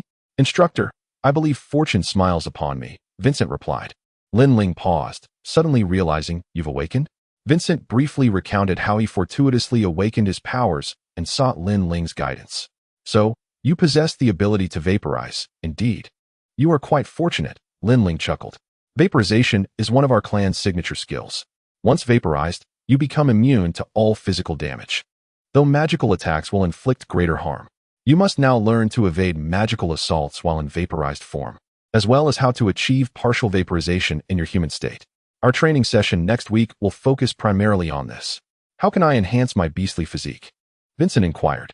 "Primarily, it relies on age and the increase of blood energy. You can accelerate this growth through excessive blood consumption." Lin Ling took a sip of fresh blood and continued, "Moreover, due to the formidable regenerative capabilities of the beastly physique, you can further your resistance training by incorporating silver powder into your water. I will have Oriana prepare it. Begin with a spoonful and gradually increase the dosage." "Understood, instructor." "Rest well. We resume classes tomorrow." Time flew by, and Vincent fell into a structured and tranquil routine. His extensive practice and excessive blood consumption facilitated his rapid growth. And soon his first academic year concluded, ushering in the second year at the academy. The second year involved little in the way of formal classes, focusing instead on students practicing how to combat various otherworldly beings in trial grounds. "You may proceed to the trial grounds. Here is your permit." Lin Ling handed Vincent a mark. "There are no classes this year. Should you have any inquiries, feel free to seek me out. The academy instructors provide only the most fundamental knowledge. Frequent the library, for it is the true repository of vampire lore." "Yes, instructor." Upon exiting the dormitory, Vincent resolved to heed his instructor's advice and visit the library first. The academy library was a quaint three-story building.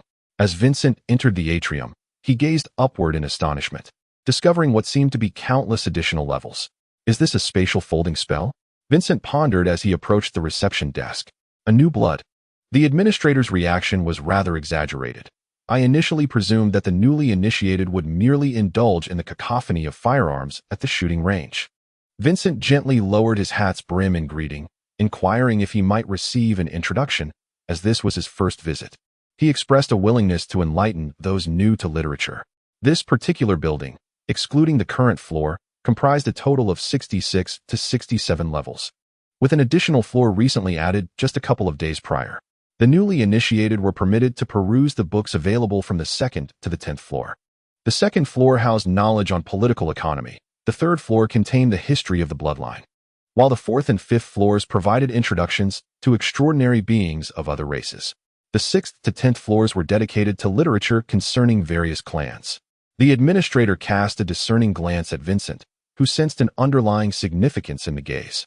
The administrator continued, "I believe you may explore the 3rd, 4th, 5th, and 10th floors."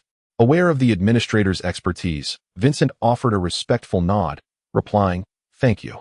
The administrator encouraged him to maintain silence and savor the pursuit of knowledge, to which he lightly nodded in acknowledgement. As he ascended the spiraling staircase, Vincent pondered the multitude of extraordinary beings and humans he would encounter in the trial grounds, deciding to commence his exploration on the 4th floor. Upon arrival, he found the expansive floor, with aisles lined with shelves, each meticulously labeled with titles such as comprehensive discussions, werewolves, and sirens. Scattered throughout were tables and chairs, with a few figures, presumably instructors, seated under the dim glow of scattered lamps.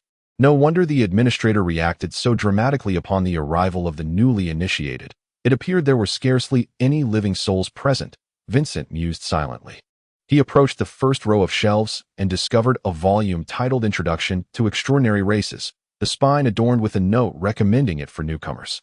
Grasping the book, he navigated through the shelves, noticing that each unit contained 1 or 2 volumes with similar notes, presumably for the convenience of the newly initiated.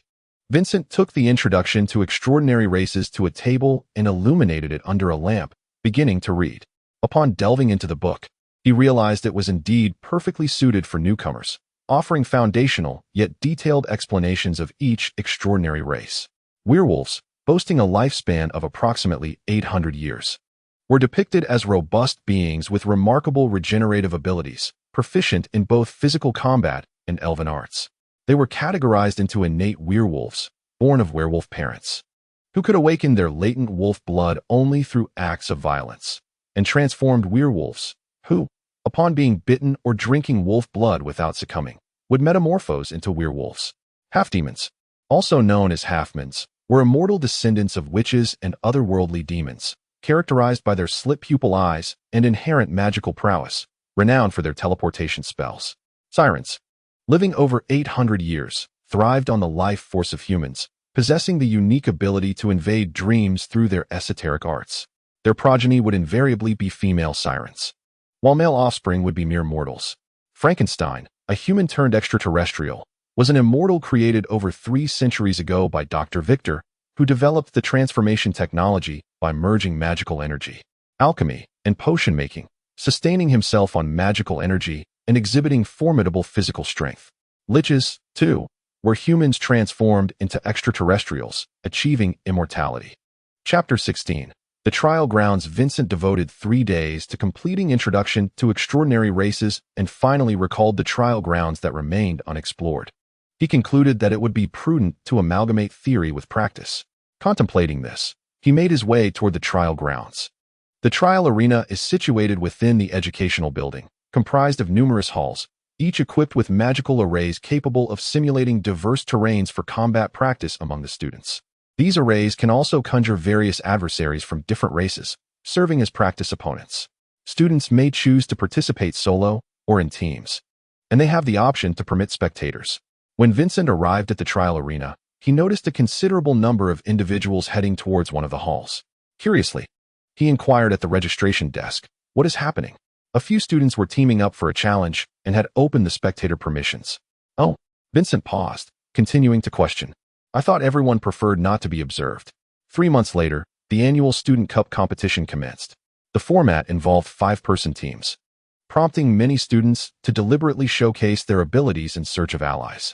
The registration desk administrator chuckled. "Interesting, perhaps I should seize an opportunity to display my skills as well." Vincent mused, expressing his gratitude to the administrator, reserving a venue, and proceeding to the hall to observe. Upon entering the observation area of the hall, he was greeted by a throng of spectators. Vincent settled into a corner, focusing on the central arena where a battle unfolded between 3 vampires and 3 werewolves, with the terrain favoring the werewolves in the dense forest. Among the vampires, he unexpectedly recognized a familiar face, Cremero, whom he frequently encountered at the training ground during his first year, often engaging in discussions, yet they had never had the chance to spar. As the trial commenced, the werewolves gathered, utilizing their keen sense of smell to locate the vampires. After a brief exchange among the vampires, Cremero initiated a spell, Necrotic Mist, releasing a gray fog that gradually enveloped the forest. The decaying aura significantly impaired the werewolf's olfactory senses. While having minimal impact on the vampire's thermal vision, this was a standard tactical approach for vampires in forest skirmishes. The werewolves began summoning wind spirits, attempting to disperse the mist with gusts of wind, yet the gathering elemental magic inadvertently revealed their positions. When two vampires arrived, they discovered only a lone werewolf who had just completed the wind summoning. The fierce winds swiftly cleared the mist, allowing the two vampires to collaborate in attacking the isolated werewolf, aiming for a swift victory through their advantageous numbers. Meanwhile, the werewolves were also attempting to double-team Cremero.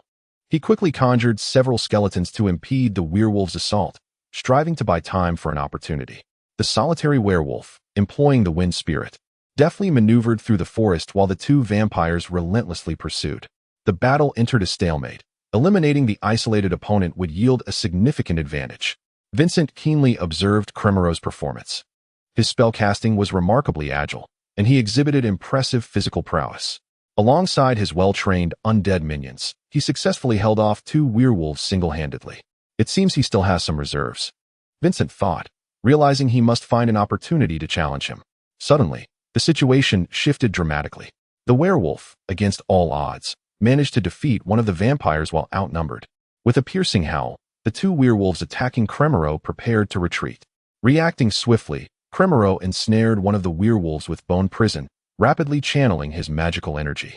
A dark green light flashed as Death's entanglement swiftly dissolved the retreating werewolf, while the skeletons commenced their assault on the werewolf trapped within the bone prison. Surprisingly, the audience at the Death's embrace was filled with astonishment. Vincent thought to himself, as one of the renowned and powerful single-target necromantic spells, this is not something an ordinary student could wield.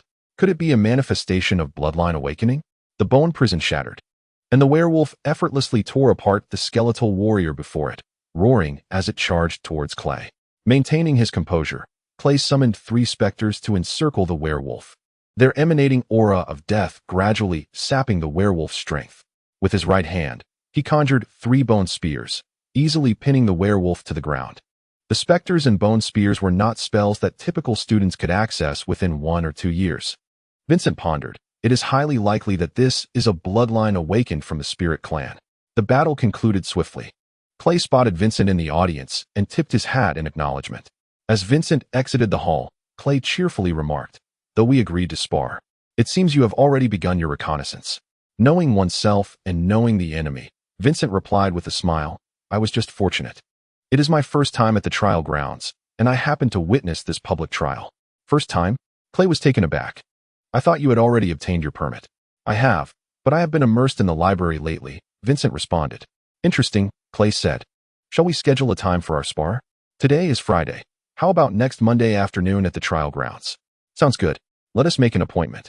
After bidding farewell to Clay, Vincent changed into his training attire, preparing for his first trial. Before entering the trial grounds, the staff inquired, "Terrain? Enemies? Quantity? Is spectator viewing permitted?" "1 werewolf. Terrain is random. Spectator viewing is not allowed." "Proceed." The staff began to manipulate the magic circle. As Vincent stepped into the trial grounds, he saw the arena illuminated with various runes, revealing rows of red brick houses, with few pedestrians and the occasional carriage passing by. "Is this a city terrain?" Vincent mused, running his fingers along the wall, unable to discern its texture. "First, I must locate the enemy." He effortlessly leapt onto the rooftop, cloaked in shadow mantle, fully attuned to his surroundings as he searched for signs of the enemy. In the trial grounds, aside from the basic settings, enemy skills are randomized, aimed at allowing students to accumulate sufficient experience to handle unexpected events in reality. Vincent strolled along the rooftops, making a full circle without discovering any traces of his foe. Could I possibly have encountered a stealthy werewolf? Vincent pondered, decisively dispelling the shadow mantle and continuing his leisurely exploration atop the rooftops, channeling his blood energy to enhance his beast instinct. Before long, he felt a slight tremor in the beast instinct, realizing that an enemy had begun to fixate on him. Yet he remained unfazed. The enemy exhibited remarkable patience, trailing Vincent as he circled once more without making a move. It was not until Vincent leaped across the street to the opposite rooftop that the beast instinct went into a frenzy. signaling alarm as a pitch-black werewolf emerged from the shadows, its forefingers poised to strike at Vincent's unprotected back in midair. The werewolf moved with astonishing swiftness, effortlessly traversing the space to land upon the rooftop opposite. Shadows corroded the werewolf, and in a moment of distraction, Vincent, now transformed into mist, rematerialized, accurately pinning Shadow Fong above the werewolf's shadow. The surging shadows ensnared the beast, and Vincent, once again assuming his misty form, glided past the werewolf, coalescing behind it. With a single claw, he pierced the werewolf's body, grasping at its heart, ready to crush it, only to discover an unusual creature attached to the heart, inscribed with strange runes that began to emanate a radiant glow. Explosive curse. Shadow Wolf. Vincent hastily flung the heart away, as a tremendous explosion erupted, propelling him backward. Vincent rose, brushing off the dust, his formidable regenerative ability having already mitigated the damage from the explosion. He recalled the mention of the origins of the black werewolves from the introduction to Alien Races, noting that the Shadow Wolves were an assassination unit of the Wolf Clan. Blessed through ritual, they possessed the capacity to enter a stealthy state at will, and contained explosive curses that would detonate upon mission failure. Observing his tattered training attire, he reflected that indeed, extensive reading had its merits. Otherwise, he might have fallen victim to this explosive curse. After several challenges in the trial grounds, Vincent recognized that this place was indeed advantageous, offering encounters with various enemies across diverse terrains. While fatal damage would result in immediate defeat, general injuries would manifest physically. This nearly virtual reality magic significantly accelerated the student's combat experience. He ventured to the library, where the exaggerated voice of the librarian rang out once more. Has the new blood tasted the sweetness of knowledge? Indeed, it has proven exceedingly beneficial, Vincent replied, tipping his hat in acknowledgement. Ascending to the 10th floor, he sought out a tome titled Research on Mist Techniques. As one of the signature skills of the Wild Hunt clan, numerous techniques had been developed by the clan's ancestors based on mist transformation. From the fundamental rapid mist transformation and localized misting, to advanced evasion techniques and elemental misting reinforced by rituals, Vincent gleaned many intriguing mist manipulation methods from the book. For instance, the technique of mist extension allowed him to lengthen his arm by transforming the midpoint of his arm into mist. As he read, he practiced the techniques, keeping his arm still while extending the mist from his fingertips forward. The joints gradually transformed into black mist, slowly reaching toward the light switch. With a soft click, the lamp illuminated. Did I succeed? Vincent pondered, jotting down the techniques he had learned, preparing to practice further upon his return. Chapter 17. Sparring your mastery of magic is commendable. Your greatest constraint now lies in the inadequacy of your shadow magic to cast higher-level spells. Caroline guided Vincent, teaching him the final foundational shadow spell today, the signature skill of shadow magic, Shadow Step. This spell allows for instantaneous relocation within a 10-meter radius. Its placement at the end of the lesson is primarily due to the inherent risks associated with it, as the spell necessitates traversing the shadow realm, a semi-plane akin to the realm of the undead, which overlays our world. Essentially, Shadow Step facilitates movement through this semi-plane. The primary peril lies within the shadow realm itself, where uncontrollable elements may impede one's passage, and frequent crossings could lead to erosion, resulting in shadowification. Once one's body undergoes shadowification, it becomes intolerant to any light, even the flicker of a candle, posing significant complications. How can we mitigate these risks? Vincent inquired. There are numerous methods, the simplest being the shadow cloak. Entering the shadow realm while under the effects of the shadow cloak can effectively prevent interception. However, the risk of shadowification still exists. Only when the shadow magic accumulates to a sufficient degree can one resist shadowification by emanating magical energy. Alternatively, mastering the advanced shadow spell, Shadow Form, allows the caster to transform into a shadow element, granting immunity to shadow erosion. What if I were to shadow mist? Vincent asked curiously. Caroline paused for a moment, contemplating before responding. That is a possibility. First, let us focus on mastering this spell, and then we can experiment further. Following Caroline's explanations, Vincent began practicing Shadow Step. As one of the hallmark skills of shadow magic, Shadow Step is not particularly complex. It primarily requires the avoidance of risks. Vincent quickly grasped the nuances of the spell, transforming into mist, and successfully executing it. A dark haze emanated from him as he stepped forward, and the scenery before him abruptly shifted into a pitch-black world devoid of light. Strikingly familiar, this dark realm resembled the endless void he encountered during his transformation into a vampire. In the distance, a shadow dragon soared past, and the once familiar castle morphed into view, with Vincent now standing behind Caroline. How was it? What was it like to see the shadow realm for the first time? Caroline inquired with a smile. Advanced shadow magic will delve deeper into the shadow realm, and you will uncover much more knowledge about it. What is that castle? That castle remains a mystery. Many shadow mages believe it to be the residence of the shadow realm's king, yet no one has ever ventured inside, Caroline replied. Now, let me assess the effects of shadowification on you. This is a test rune. Inscribe it with your magical energy to carry with you, aiding in your understanding of the shadow realm's impact on you. What's wrong? It seems that after your mist form, using shadow step incurs no shadow erosion, Caroline remarked. It appears you have successfully mitigated the risk and can freely utilize shadow step while in a shadow mist state. So, if I cast spells while in mist form, there is no risk at all. At least, there is no risk of shadow erosion. Caroline pondered for a moment. However, I cannot ascertain whether mist form is entirely safe in the shadow realm. Let us conduct an experiment together. Caroline began to cast a spell as a dark portal gradually opened, declaring, "This is the gate of shadows, a passage to the shadow realm. Let us venture inside and observe your state of nebulosity within."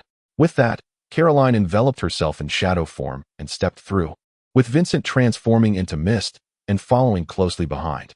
In the shadow realm, the shadowy Caroline exerted her utmost to sense Vincent, yet found nothing, realizing that he was exceptionally safe in his vaporous state. Upon exiting, Caroline addressed the endless darkness, and a wisp of shadowy fog trailed behind her. "It appears you can indeed evade all risks," Caroline remarked. "This is the final magic you can learn at this stage. Only when your shadow power has tripled can you commence your studies of advanced magic. Starting next week, there will be no classes. Should you have any magical inquiries, you are welcome to visit me at the estate." "Thank you, teacher."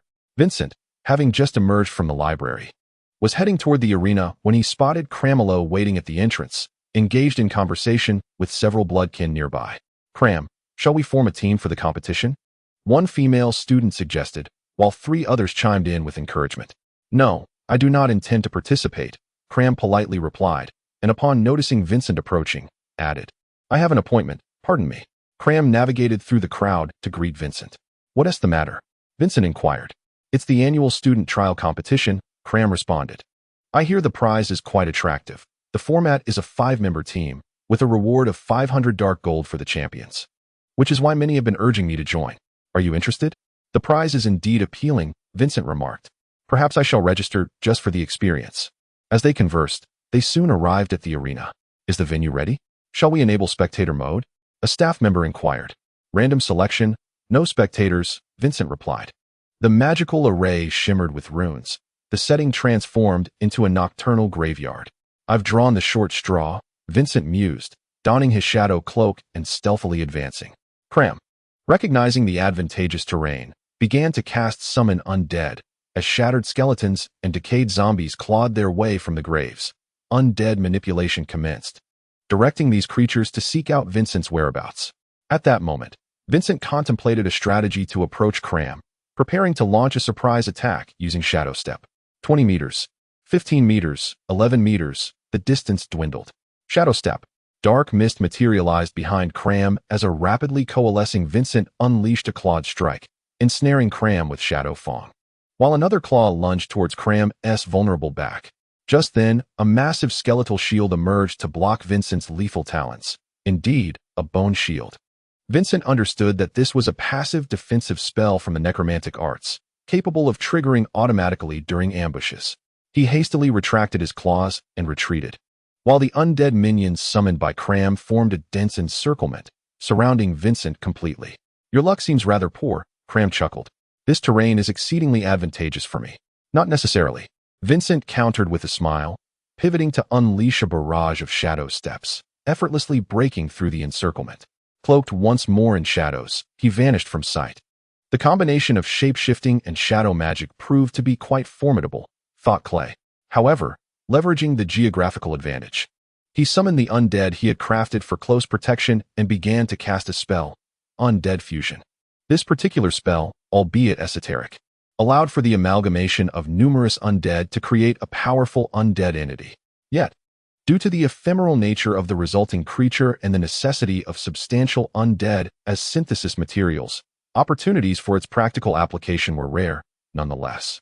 It was perfectly suited for the current scenario. A multitude of resurrected undead, under the influence of magic, shattered and reconfigured, their bones and flesh intertwining.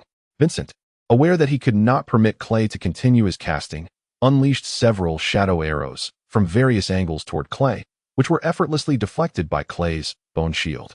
Nevertheless, Vincent persisted in his methodical casting of shadow arrows. Before long, a mass of necromantic energy coalesced into a grotesque entity, the Bone Demon. This high-tier undead creature possessed formidable physical prowess, its four-bladed arms capable of rending any obstacle asunder. As the Bone Demon prepared to seek its target, a wisp of dark mist emerged anew from behind Clay, ensnaring him once more with shadow talons. The shadowy claws, imbued with dark magic, pierced toward his heart. Clay hesitated momentarily, as the bone shield once again protected him, but the talons penetrated it effortlessly, their fingers easily entering Clay's body. Yet, the shield impeded its full advance. Clay mused that the corrosive effect of the shadow arrows had eroded his bone shield, but as he readied to summon the Bone Demon, he noticed Vincent's claws remained unchanged. His arm transformed into a dark mist that extended forward, piercing Clay's heart. The magical array shimmered with light as the two stood before the hall. Clay inquired, "How did you manage to pierce my heart?" "It was a technique of vaporous extension, a recent acquisition of mine," Vincent replied. "I initially believed your shield would be corroded and shattered, but to my surprise, it held me at bay until my last desperate attempt." Clay remained silent for a while before suddenly proposing, "Shall we consider forming a team for the Academy Cup?" "Certainly," Vincent responded. "Should we seek out 3 more members?" "I have a few commendable options in mind," Clay noted. "I shall keep an eye out as well." "Do you possess a messenger?" Clay inquired. "Indeed," Vincent replied. "It is one of the earliest magics taught by Caroline. The messenger is a creation of the foreign folk, enabling communication between them through the exchange of magical energy, allowing the sealed constructs within to convey messages. As extraordinary artifacts, the methods of their creation varied based on different practices. For instance, Vincent's messenger was an amulet containing a shadow magic-infused owl, capable of traversing the shadow realm to relay information, while Clay's messenger was a quill that summoned a bone fish to communicate messages through the realm of the undead. After exchanging magical energy through their messengers, Clay remarked, "I will reach out should I receive any news." "Likewise, I shall inform you if I find suitable teammates," Vincent replied. As Vincent made his way back to the dormitory, he spotted a girl clad in student attire emerging from the building. Vincent paused. Oriana would not bring anyone to the dormitory. Could it be Instructor Lin? However, he is not accepting any new blood students, is he? Vincent's mind was a tumultuous whirlwind of thoughts as he opened the door. Lin Ling sat on the sofa, and upon seeing Vincent enter, appeared somewhat awkward. Lin Ling's discomfort only intensified Vincent's chaotic thoughts. Clearing his throat, Lin Ling addressed Vincent. "Please, have a seat. I have something to discuss with you." "What female student?" "I saw nothing," Vincent blurted out. Lin Ling's expression darkened as he replied, "So, you did see something?" "I did not see anything," Vincent insisted, his mind swirling even more, preparing to retreat to his room. "Wait." Oriana curiously peeked from the kitchen as Lin Ling called out, "I truly have something to discuss." Vincent reluctantly sat back down. "Are you planning to participate in the Academy Cup?" Lin Ling inquired. With Lin Ling now addressing a serious matter, Vincent momentarily set aside his tumultuous thoughts and responded, "I should participate. I have already found a teammate." "What about I introduce you to a teammate? How skilled are they?" "Not inferior to you, but she is accustomed to working alone. I'm unsure if she can adapt to a team competition." Lin Ling replied, "She is my sister's descendant. Although she has not awakened her bloodline, she has already mastered shapeshifting. With your abilities, you are sure to achieve an admirable rank in the Academy Cup. This is also why I sought you. A good ranking could lead to placement in a superior department. Then perhaps I should meet her to see if we can form a team?" Vincent suggested. "However, I cannot guarantee anything without discussing it with my teammate first." "Thank you. I will have her come by tomorrow morning." Chapter 18. Eileen. The following morning, As Vincent descended the stairs, he noticed a woman seated in the reception room, seemingly the same one he had encountered the previous day. She wore the Academy's training attire. Her long hair casually tied up, and around her neck was a vividly colored talisman. Her sharp features and dark skin exuded a wild charm. "Good morning," Vincent greeted, nodding in acknowledgement. The female student cast a wary glance at Vincent, but offered no reply. "Are you here to see Instructor Lin?" Vincent asked. The air suddenly fell silent, with the female student remaining mute. Vincent, feeling awkward, chose to abandon further conversation, seemingly grasping the implication of Lin Ling's earlier but. Fortunately, Lin Ling soon descended the stairs. Having sensed the awkward atmosphere, and began to introduce, "This is my niece, Eileen Chandler." The peculiar sight of an individual from the Far East pointing to a Western woman and declaring her as a niece could only be witnessed among the bloodline kin. Vincent silently mused, politely greeting once more, "Good morning." "Good morning," Eileen responded with her melodious, ethereal voice, just as the air was about to fall silent again. Lin Ling continued, "Eileen, this is my student Vincent." Noticing Eileen's lack of response, Lin Ling added, "This is the teammate I found for you." Despite their earnest efforts, the silence persisted. Vincent glanced at Lin Ling, his eyes filled with inquiry. She has lived in the forest for many years and has only recently engaged with the Bloodline Society. She is still unaccustomed to conversing with others. Lin Ling awkwardly attempted to alleviate the tension, explaining that not every new recruit immediately enrolls in the academy. Many study under the guidance of their kin before attending. "But how does she attend classes?" Vincent silently mused, sensing Lin Ling's unease. She reassured him, "Don't worry." The instructor mentioned that although she only listens and does not speak, her grades are quite commendable. Observing Lin Ling's discomfort, Vincent proposed, "How about we test our skills and see if we can form a team?" At that moment, Eileen's expression sharpened, and Vincent felt a flicker of instinctive alarm. Intriguing. It seems she possesses considerable strength, he thought. Lin Ling led the two to the trial grounds, choosing the dark forest terrain. After inviting others to observe, she settled into the spectators' seats. As the magical runes shimmered, Vincent found himself amidst the trees, casting Shadow Cloak, in preparation for a stealthy search for enemies. Just then, a series of heavy footsteps echoed nearby, revealing a massive bear. Vincent, concealed in the shadows, waited for the bear to move on, but it seemed to sense his presence, continuously searching the vicinity. As Vincent cautiously maneuvered to create distance, the bear suddenly spotted him and charged forward. "Is it truly capable of detecting me?" Vincent pondered as he emerged from the shadows. Facing the approaching bear, he activated beastly form, engaging in a fierce melee. The bear possessed immense strength. Yet Vincent's beastly form was equally formidable and significantly more agile. With his nimble form, Vincent swiftly inflicted several claw marks upon the bear, the shadow magic gradually corroding the wounds. However, the bear, with its thick hide, appeared unfazed. With a thunderous roar and eyes glowing crimson, the cumbersome creature transformed into a surprisingly agile adversary, striking Vincent and sending him crashing into a large tree. With a resounding crash, Vincent collided with the trunk, and the bear lunged at him, its massive jaws wide open. A swirling black mist enveloped the scene, sweeping past the bear's bulk as the shadow magic continued to erode its form. The enraged bear swung its massive paws, yet could not strike the misty Vincent. Within the black fog, Vincent concentrated, launching several shadow fangs that ensnared the bear's shadow, binding it tightly.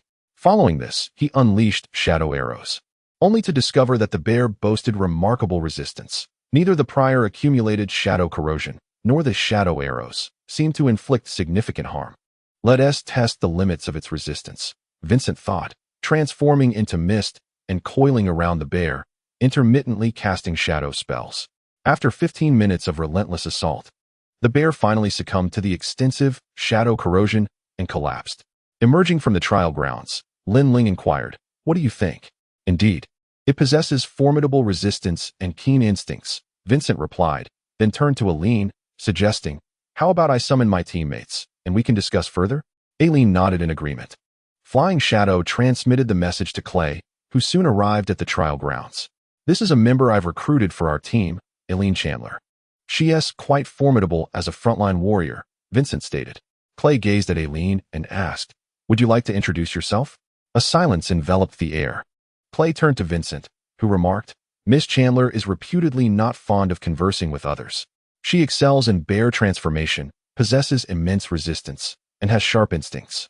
Just moments ago, I engaged in a fierce contest with her in the trial grounds, and after a grueling 15 minutes, I emerged victorious. Upon hearing this, Cray recognized the formidable prowess of the frontline warrior and responded, I have already located a master skilled in blood magic, and he will be arriving shortly. That leaves us one short. Do you think we should seek another frontline warrior? I pondered aloud. I consider myself versatile, while Eileen excels as a forward, proficient in both close and ranged combat. Cray, you will serve as our damage dealer. We could either recruit another agile fighter or a damage dealer. At that moment, a gentleman clad in a tailcoat approached and greeted Cray. Cray began the introduction. This is the expert I found, Lewis Gray. Turning to Lewis, he added, Eileen Chandler and Vincent, our teammates. Eileen maintained her stoic demeanor, while Vincent politely offered, good evening. Perhaps we could arrange a match between Lewis and Eileen? Cray suggested. That sounds agreeable, Lewis nodded, though Eileen remained expressionless, and once again, silence enveloped the air, creating an awkward tension as they sought a suitable arena. Vincent quietly explained the situation to Lewis. Chapter 19. Assembly. Vincent and the others occupied the spectator stance, observing as Eileen and Lewis donned their battle attire in the trial grounds. The runes of the magical array shimmered, transforming the terrain into a vast plain. The two warriors recognized each other from afar, and Eileen began her transformation, accompanied by a fierce roar as a colossal bear emerged upon the plain, charging towards Lewis. Lewis, with crimson blood energy radiating from his hands, unleashed a volley of blood arrows towards the giant bear, yet they inflicted minimal damage. Its resistance is indeed formidable, Cray remarked, silently strategizing his next move. At that moment, the charging bear suddenly took a step to the right before continuing its advance, prompting Lewis to quickly create distance and alter his position. What was that? Vincent and Cray inquired with intrigue, to which Lin Ling explained. It is the Blood Marsh, a triggered trap spell within blood magic that transforms the ground into a blood mire. Lewis likely intended to ensnare Eileen within the marsh before launching a gradual assault, but Eileen seems to have sensed his spell, thus altering her course. As the giant bear closed in on Lewis, he initiated blood claw in an attempt to engage in close combat with the beast. However, the bear's overwhelming resistance significantly diminished the spell's effectiveness, leaving only 4 shallow gashes. The bear swatted Lewis away effortlessly before pouncing, its powerful jaws easily grasping him and tearing him apart, his shattered remnants scattering to the ground and gradually transforming into a pool of blood, a renowned spell known as Blood Substitute. From behind the bear, Lewis cast a spell, causing the blood on the ground to morph into 7 or 8 blood strings that ensnared the colossal beast. Lewis began preparing his next incantation, but the bear, with a fierce roar, broke free from its bindings, its bloodied body displaying numerous lacerations. With astonishing speed, the bear swatted Lewis into the air, bringing him crashing down to the ground. After the battle concluded, Eileen remained expressionless, while Lewis appeared increasingly fascinated by her, making repeated attempts to engage her in conversation. Vincent and the others approached, and Cray inquired, "What are your thoughts?" Lewis nodded in agreement, and Vincent smilingly replied, "It was quite impressive," glancing towards Eileen, who silently nodded before stating, "We still require one more." At that moment, Lewis remarked, "I have an excellent recommendation, a master of illusion." Clay inquired, "Shall we see if they are available for a meeting?" Shortly thereafter, a captivating woman adorned in a black lace-trimmed dress, with heavily applied eye makeup, approached. Lewis introduced her. "This is Megan Campbell, of the Enigmatic clan." He then introduced her to Clay, a necromancer, and Vincent and Eileen, both of the Wild Hunt clan. With a charming smile, Megan bowed to everyone and proposed, "Since we are forming a team, why don't we spar a little?" Vincent and the others remained silent, but Lewis stated, "You are familiar with my abilities. I have sparred with 2 of these 3. If you are uncertain, why not choose one for a duel? With which 2 have you sparred?" Megan inquired, still smiling. "In that case, I shall spar with the remaining one," she decided. Clay and Eileen turned their gazes toward Vincent. Having donned their battle attire, the two observed the glowing runes of the magical circle, revealing a town under the night sky, dim streetlights illuminating the bustling streets. A city battle? Vincent pondered, as he activated the shadow cloak to blend into the shadows and began searching for his opponent. From the spectator platform, it became evident that Megan was forming a seal. Surprisingly, Vincent, cloaked in stealth, failed to detect her presence among the crowd. The two entered a peculiar state of equilibrium, each unable to ascertain the other's whereabouts. "What is this?" Clay exclaimed, while Eileen looked at Lin Ling with great curiosity. "That is the phantasmal barrier, which renders the presence within imperceptible from the outside. However, it is also due to Megan's lack of malice. Otherwise, Vincent's instincts would surely have sensed her," Lin Ling explained. "Both possess skills to conceal their figures, so this may take some time." After circling around, Vincent decisively disengaged from stealth and began to stroll along the street. Megan quickly detected him and cast the spell, Phantom Assassin, sending an illusory figure darting towards Vincent's back. The apparition pierced through the black mist, only to be utterly consumed. Meanwhile, Vincent's beastly instinct sensed Megan's location, and with a swift motion, he unleashed Beast's Claw, cleaving Megan in two, only to discover she had utilized Phantom Decoy. Vincent and Megan faced each other down the long street, where the enchanting glimmer in Megan's eyes shone brightly. Once again, Vincent charged forward, but his claws failed to inflict any harm upon Megan, who moved like a specter, entwining around him. Vincent struggled, yet the allure of Megan's gaze remained imprinted in his mind, captivating him further. From the spectator's bench, Clay inquired, "Why does Vincent remain motionless?" "He must have fallen under an illusion," Lewis responded. "Megan's illusory eye is quite formidable. Mere eye contact ensnares one's consciousness in an illusion." "Indeed. Megan is drawing closer to Vincent. It seems he has indeed succumbed to the illusion," he observed.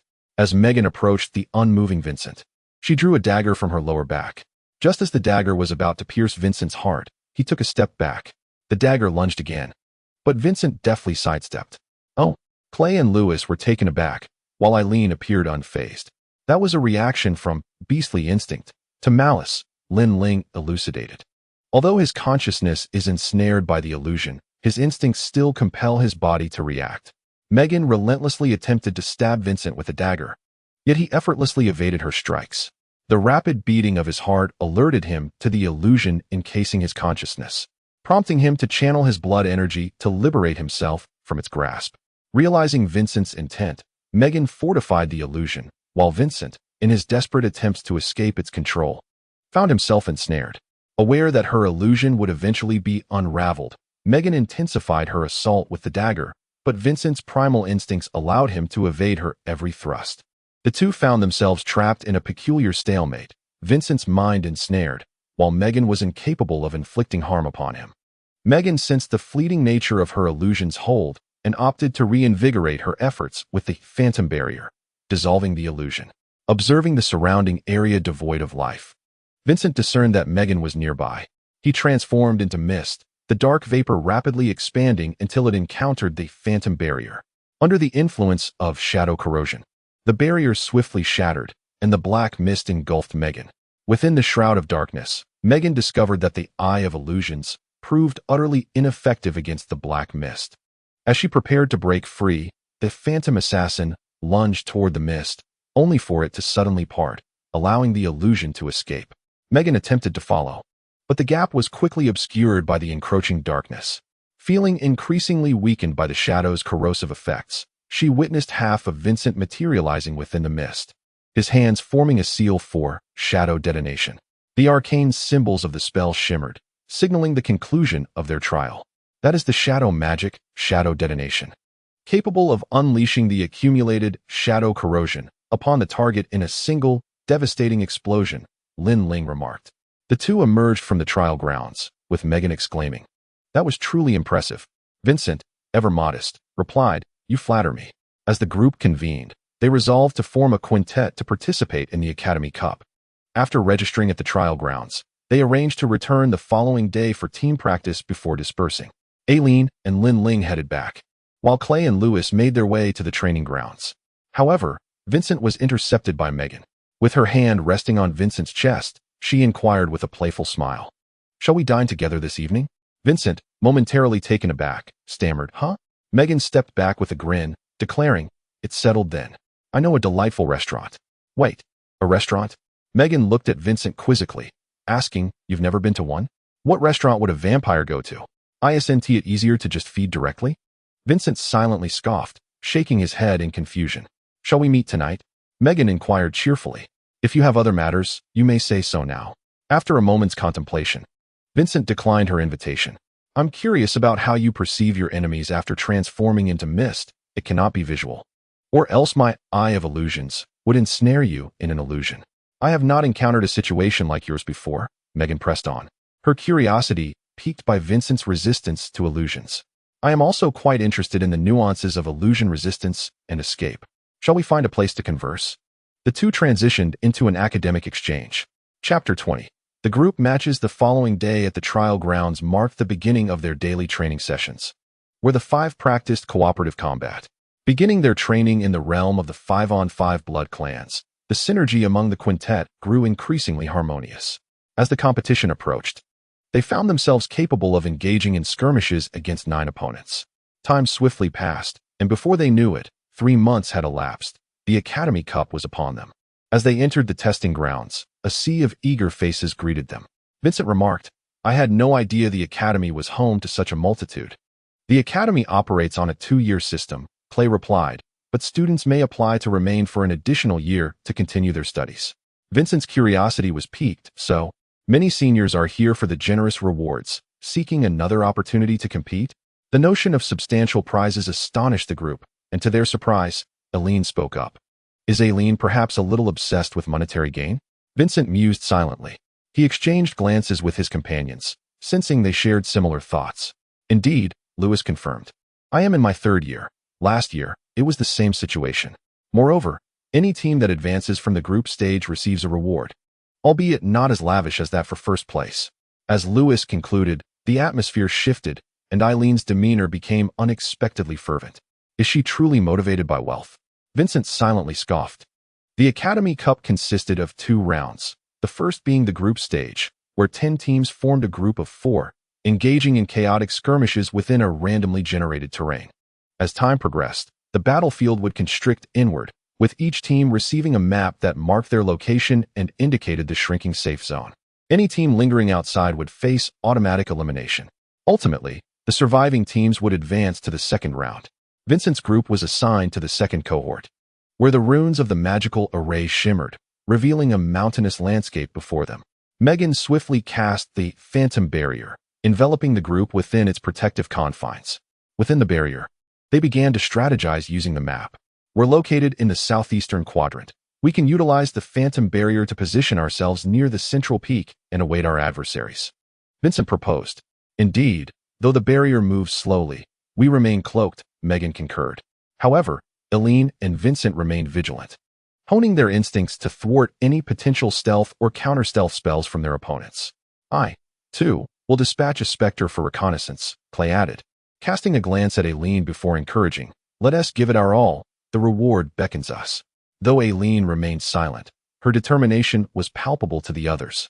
Megan maintained the barrier, while Clay summoned a specter to scout beyond their protective shield. Vincent and Eileen focused intently on their perceptions as they gradually advanced towards the heart of the mountains. Before long, they reached the central area, and at that moment, Clay raised his hand, causing the barrier to halt. The specter reports 3 teams engaged in fierce combat ahead, Clay stated. Shall we take a detour? Vincent consulted the map and responded, this route is the most direct. We could wait for them to finish. If we're to wait, we should choose a different location. I fear other teams may be lured to the conflict, Lewis cautioned. Let us proceed. Eileen's voice cut through the discussion, surprising them all. They turned to her as she continued, her expression stoic. We shall set an ambush. Once they conclude their battle, we will strike. Megan maintained the barrier, while Vincent concentrated fully on sensing. Shall the 3 of us resolve the remaining adversaries? He inquired. Eileen will handle the sensing. My strengths lie in ambush and pursuit, Vincent replied. As the small team approached the battleground, amidst the chaos of combat, only 8 individuals remained from the 3 squads. One squad had dwindled to a mere 2 members, besieged by 2 other squads, each comprising 3 members, making defeat an inevitable outcome. Do you sense any ambush? Clay asked, glancing at Vincent and Eileen. Eileen shook her head in negation. Vincent proposed, let us wait until these 2 squads have sufficiently weakened each other before we intervene. As the 2 squads engaged in fierce combat, one of the 3-member teams, having sustained significant prior losses, began to retreat into the dense forest. The pursuing squad, prioritizing safety, refrained from splitting up. 2 members of the retreating team fell into Lewis's crafted blood marsh, with Claysbone's spear swiftly following, piercing through both individuals. Just as the last member of the retreating squad was about to be overwhelmed by the pursuing team, Vincent executed Shadow Step, combining it with Beast's Claw to swiftly eliminate one adversary. The remaining 2 reacted with remarkable speed. One charged at Vincent, while the other cast blood magic, ensnaring him with Bloodbind. The Bloodline warrior approached Vincent with an extraordinary velocity, delivering a powerful punch that missed its mark as Vincent transformed into mist. The dark fog enveloped the blood mage, and the hastily conjured blood shield was swiftly decimated by shadow corruption. Trapped within the mist, the melee blood warrior reached the fog's periphery only to be ensnared by Lewis's Bloodbind. Relying on his formidable physique and magical resilience, the melee warrior broke free, yet was met by a barrage of bone spears and blood bullets that tore him apart. Struggling to rise, he attempted a high-speed escape from the battlefield. However, before he could distance himself from Lewis's companions, a sudden surge of black mist appeared. It was Vincent, who had resolved the blood mage through successive applications of Shadow Step, followed by Shadow Fang's triggering Shadowbind. Clay's death entanglement then brought the conflict to a close. Soon after, Vincent's group reached the summit at the heart of the mountainous terrain, adopting a strategy of patience and observation. The map continued to shrink, leaving little room for movement. Before long, a squad reduced to 3 members dashed towards the mountaintop, pursued by a fully staffed team. "What are your thoughts?" Clay inquired. "Let us wait and see," Lewis suggested. "We have just dealt with 3 squads, and there are still 2 remaining. Not to mention our own presence, 4 teams in total that may or may not still be in play. If this is indeed the last team, our task will be simplified," Vincent acknowledged. "However, if they are not the final squad, we need not act prematurely," Megan added. Eileen remained silent, while Clay remarked, "Let us play it safe and observe." The 5-member team suffered a casualty amidst the fierce resistance of the 3-member squad, but ultimately succeeded in their objective, while the group stage continued unabated. "Let us wait a bit longer," Clay concluded. As the words fell, the Phantom Assassin launched a sudden assault on the quartet, shattering the Phantom Barrier. The 2 martial arts bloodkin collaborated with the Phantom Assassin, inflicting further casualties on their adversaries, while on the other side, 2 blood sorcerers severely wounded one opponent using Bloodbind and Blood Arrow. In the brief span of a single ambush, 1 member of the 4-man squad lay dead and another injured. Sensing the dire situation, the remaining 2 prepared to retreat, prompting the 5-man team to hastily pursue and eliminate their foes. At that moment, the area sealed off, leading to the exit of the 2-member squad and the 2 martial bloodkin, who also departed upon entering the confined zone. The remaining trio of their squad concealed themselves anew. As the area continued to close, only the mountaintop remained accessible. Just then, a 2-member squad, battered and bruised, arrived at the summit. Yet before they could react, the 3 bloodkin within the Phantom Barrier launched a surprise attack. Bloodclaw effortlessly tore through one, while another fell to the combined assault of Bloodbind and the Phantom Assassin.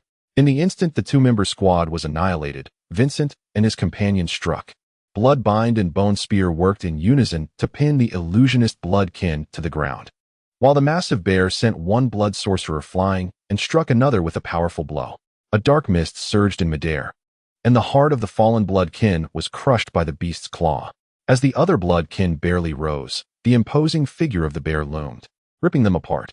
The illusionist bloodkin escaped using Phantom Substitute, but a green magic bolt struck from behind, ensnaring them in death's grasp, tearing them asunder.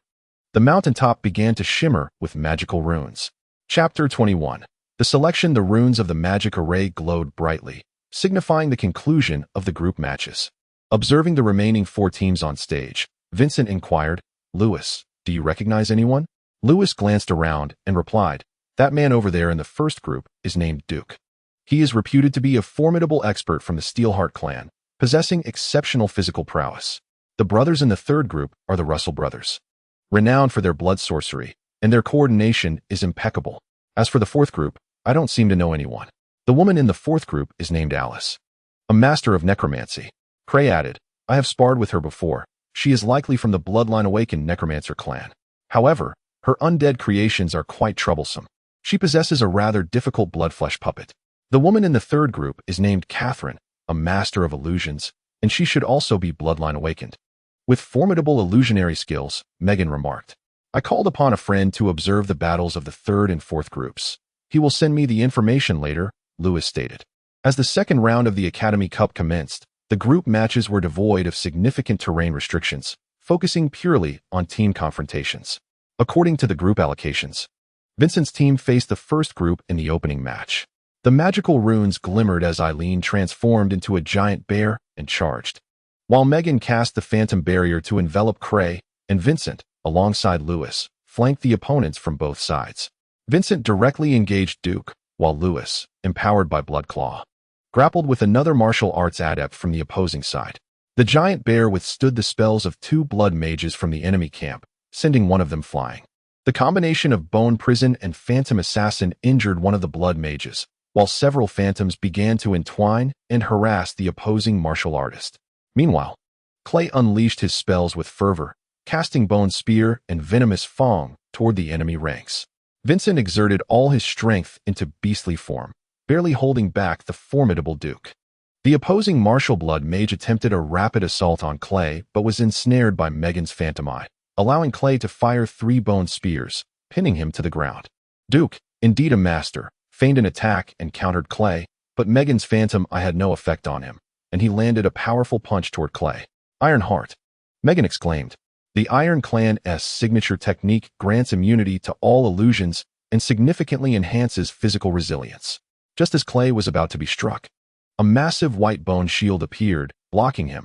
However, Duke shattered the shield with a single punch. At that moment, a black mist emerged behind Duke, as Shadow Fangs and Shadow Bind were unleashed, ensnaring him. Megan rushed forward to prevent the enemy from coordinating an attack on Clay. Clay unleashed Death Entanglement, striking Duke. Yet under the necrotic energy, Duke broke free from Vincent's bindings and charged at Clay once more. Vincent stood in front of Clay, triggering Shadow Detonation, which detonated the shadow magic enveloping Duke. Duke staggered but continued his assault on Vincent and Clay. Vincent raised his hand to block Duke's heavy kick, channeling magic to lower his stance, and several bone spears pierced through Duke. Rising, Vincent's claw pierced Duke's heart.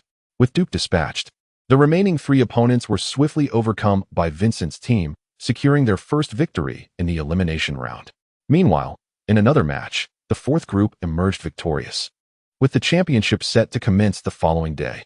In the Trial Arena's lounge, Vincent's team began strategizing for the next day's contest. What formation does the fourth group employ? Vincent inquired. Besides that necromancer, Alice, the 2 blood mages are formidable, rivaling the Russell brothers, one being a frontliner from the Ironheart clan, and the other in Shadow Mage. Lewis replied after examining the information brought by the messenger. Moreover, Alice possesses anti-detection abilities and is a conjurer of ocular summons. The Eye of Spirits, a composite of deceased beings, requires a multitude of ghostly eyes for its synthesis, Clay added. This endeavor is quite cumbersome, yet its anti-stealth capabilities are unparalleled. It seems, Megan, that your phantom barrier may not be of use. I believe we should rely on Eileen to infiltrate the enemy's ranks, while Vincent waits for an opportune moment to strike. Lewis and I will coordinate to take down one adversary first. That will make managing the rest considerably easier, Clay proposed. Let us concentrate our fire on the Ironheart clan member, Vincent stated. Although he possesses remarkable recovery, he is still more manageable than the Blood Substitute, Bone Shield, or Shadow Substitute, but Clay must remain vigilant against the Shadow Mage's ambush. I shall protect Clay, Megan declared. The Eye of Illusion can control most enemies. Once we have a target under control, we shall concentrate our fire upon it. Thus, we shall take the initiative against the Steelheart clan, proposed Lewis. If an enemy is controlled, we shall focus our efforts on that target. But what if you become the focus of their assault? Aileen inquired, her gaze fixed on Lewis. I possess the bloodstand, Lewis replied. No, Aileen raises a valid point. I shall breach the enemy lines alongside Aileen, while you provide magical support from a distance. And Megan will ensure our protection, Vincent stated. Indeed, Clay concurred. Let us first eliminate one opponent, and then Lewis can maneuver cautiously. Beware of the blood-flesh puppet. It is particularly troublesome, forged from a multitude of corpses. Though its magical resistance is not high, its recovery abilities are formidable. Understood, we shall proceed with this strategy. Vincent affirmed. Then, I bid you all good night until tomorrow. Until tomorrow, they echoed. Upon exiting the trial grounds, Eileen followed Vincent. "What is it?" she asked. "Linling wishes to see me." As they walked toward their dormitory, a voice emerged from the shadows. "Excuse me, are you Mr. Vincent? Who goes there?" Vincent stepped forward, shielding Eileen. "I represent a certain individual and wish to present you with a proposition. Since Miss Eileen is present, this offer pertains to you both." The figure in the darkness continued. "I hope you will cleverly forfeit the competition tomorrow without arousing suspicion. In return, I shall provide you with 500 dark gold." 500? Eileen murmured. Vincent inwardly scoffed, wondering if she truly desired such a sum. With a sardonic smile, he replied, "How can I trust the word of one lurking in the shadows? Rest assured, should you agree, the money is yours immediately. Are you not afraid I might take the money and not fulfill my end? No one dares to not deliver after receiving our gold." The shadowy figure emerged, cloaked and hooded, adorned with the emblem of the Spirit Clan. The Spirit Clan, Vincent sighed, glancing at Eileen, who met his gaze, and through their silent communication, they reached a consensus. "I am sorry, but I cannot betray my teammates," Vincent responded. "Forgive the intrusion, good night." The figure retreated into the darkness, vanishing silently. Vincent exhaled deeply. In the shadows, whispers ensued. "Shall we let these two go?" the hooded figure queried. Seeing our clan's emblem, they dared to refuse. They possess quite a bit of courage. Moreover, this matter is not significant enough to escalate. What of that young lady's affair? No matter. Let us observe how the others fare. Very well. What did you say? Lin Ling rose from the sofa. The spirit emblem? That is reserved for core members of the clan. How dare you refuse their request? Vincent downed the contents of his cup, refilling it as he replied. I cannot betray my comrades. Besides, I promised you I would help Aileen secure a commendable position. Lin Ling bowed respectfully. Continuing, you turned down their offer. Yet the individual said nothing in response. Nothing at all. They simply departed, Vincent stated, finishing his drink and refilling his cup once more. Ah, Lin Ling sighed. Fortunately, they do not seem to hold this against you. Please be cautious tomorrow. Oh, Vincent paused, processing the implications of the conversation. Are you suggesting? He inquired. Indeed, just because you can withstand pressure doesn't mean your teammates can, came the reply. Vincent sighed, hoping it wouldn't come to that. Chapter 22. Betrayal. The following day, several individuals convened in the lounge of the trial grounds. Did anyone contact you yesterday? Vincent asked. The group nodded in unison. You too? Megan asked, to which both Vincent and Eileen affirmed. Vincent reassured them. Don't worry, there's no way we would betray our teammates. Megan and the others nodded in agreement. So, according to our strategy, shall we eliminate them? Megan proposed. Very well, Clay responded. A silence enveloped them, and then Eileen, usually reticent, spoke up. If there's anything to disclose, now is the time. We are still friends. Silence lingered. After a long moment, Lewis finally broke the stillness. I'm sorry, everyone. I couldn't hold my ground. The group remained silent. It's all right, I fully understand. Just be clever about it. This money won't be easy to acquire, Megan sighed, and the others nodded in understanding. Should we alter our strategy? Clay inquired. No need, Vincent replied. Lewis, join me. We'll look for an opportunity to sacrifice. I'll strive to take one of them down. 4 against 4. The outcome remains uncertain. Exactly, Megan agreed. As long as we reduce their numbers, the result is still up in the air. My charge will create openings for you, Eileen assured Vincent. As the summoning bell tolled, Vincent and his companions approached the arena, observing the opposing team take the stage. The stands were filled with eager spectators, and the runes of the magical array shimmered brightly, enveloping the entire arena. The battle commenced. The massive bear led the charge, with Vincent and Lewis closely following. Clay summoned the undead from the rear. As rows of skeletons emerged onto the battlefield through Clay's necromancy, the giant bear barreled past the opposing Steelheart blood clan, targeting their mage directly. Meanwhile, Megan, utilizing her phantom assassin skills, launched an assault on 2 blood sorcerers. Vincent and Lewis joined forces against the Steelheart blood clan, their blood claws carving numerous wounds into the foe. Dark mists entwined the Steelheart blood clan, and shadow corruption steadily eroded their formidable regenerative abilities. The opposing shadow mage unleashed several shadow arrows at the bear, but the bear's immense resilience withstood the onslaught, effectively stalling 2 blood sorcerers. The opposing necromancer, Alice, initially conjured a ghost eye, preparing for her second summoning. Megan intermittently employed her phantom assassin abilities, coordinating with the bear to disrupt the enemy mage. seizing the opportune moment to interrupt Alice's necromantic summoning with a fierce spell. The enemy shadow mage shifted targets, unleashing various shadow spells upon Lewis. His blood substitute was triggered, and while stealthily lurking, Lewis was targeted by the ghost eye. The Steelheart blood clan seized the opportunity, delivering a devastating blow that pierced Lewis's chest, 5 against 4. Vincent, using Shadow Step, materialized behind the shadow mage and pierced through him. The shadow substitute was triggered. He vanished once more, just as the Steelheart blood clan withdrew his hand from Lewis's body. With a swift motion, Vincent's beast claw pierced through the Steelheart blood clan from behind, crushing his heart while simultaneously casting shadow detonation, igniting the shadow corruption entangling the Steelheart blood clan. He extracted the heart, blood swirling through the air, 4 against 4. Vincent swiftly transformed into mist, skillfully evading the shadow arrow. As he danced through the air, he launched another assault on the shadow mage. The shadow mage utilized Shadow Step to evade the encroaching dark fog and prepared to retaliate with magic. Vincent, following closely with his own Shadow Step, unleashed shadow fangs from his left hand, ensnaring the shadow and triggering the binding status.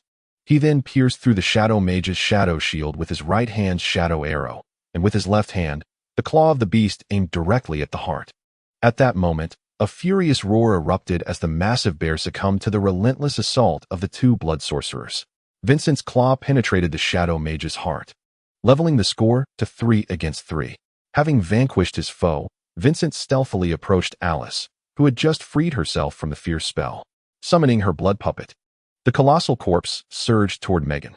Faced with Vincent's imminent advance, Alice unleashed Death Aura. This area of effect necromantic spell enveloped the caster in deathly energy, inflicting continuous harm upon her adversaries. Ensnared in the dark mist, Vincent found himself unable to resist the magical onslaught. Once again employing Shadow Step, he distanced himself from the overwhelming threat. At this juncture, under the assault of the blood puppet and the two blood sorcerers, Megan could no longer withstand the onslaught.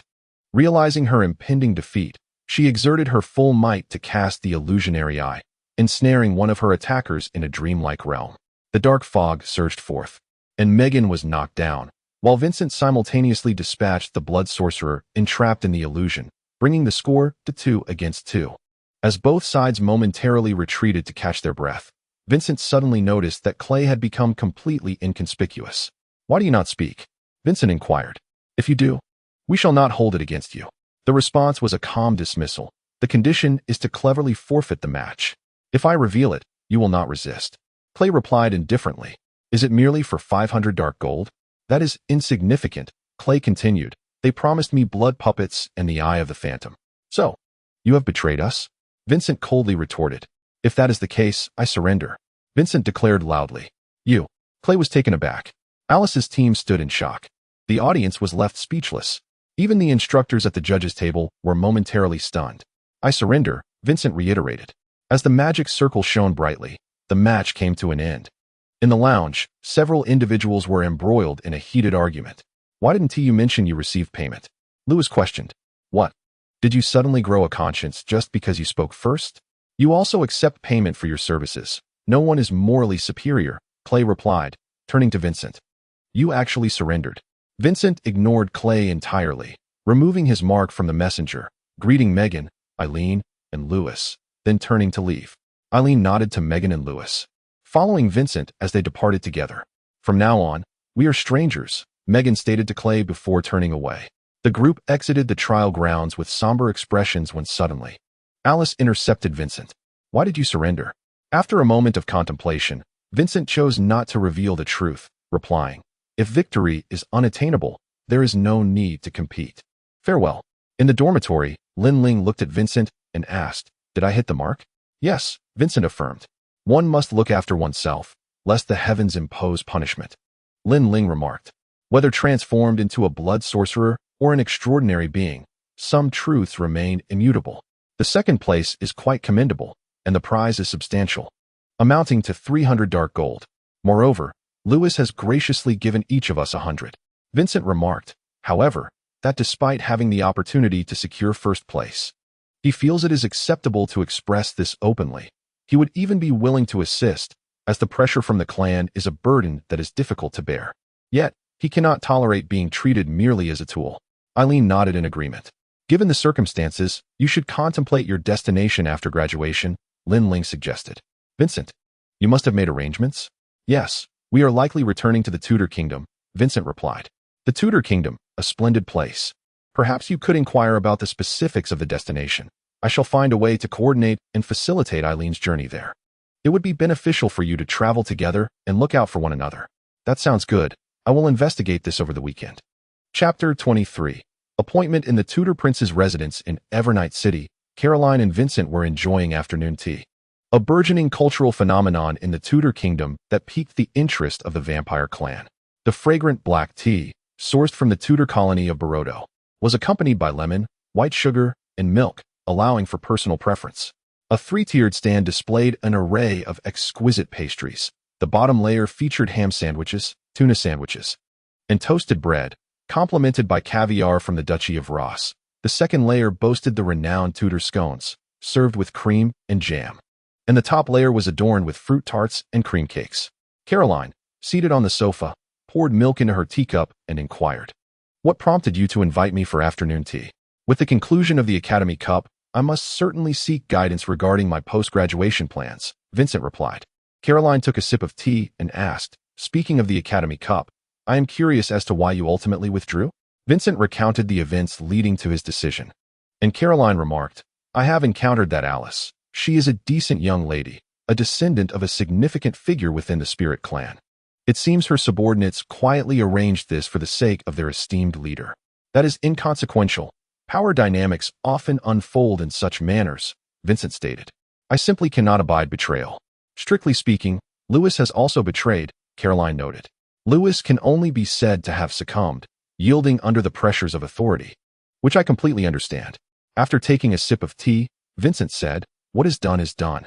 Discerning a person's true nature during a competition is far preferable to doing so amidst life and death situations."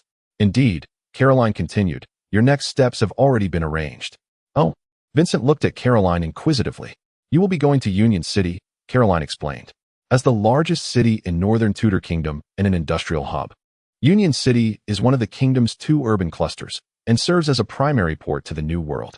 You will be serving as a soldier under our local constable." "Our local constable? Isn't that prince a confidant of His Highness?" Caroline replied candidly. "That prince of the Blood Dragon clan hails from humble beginnings. He was initially merely one of the constables in Union City. At that time, Union City was not yet under princely rule.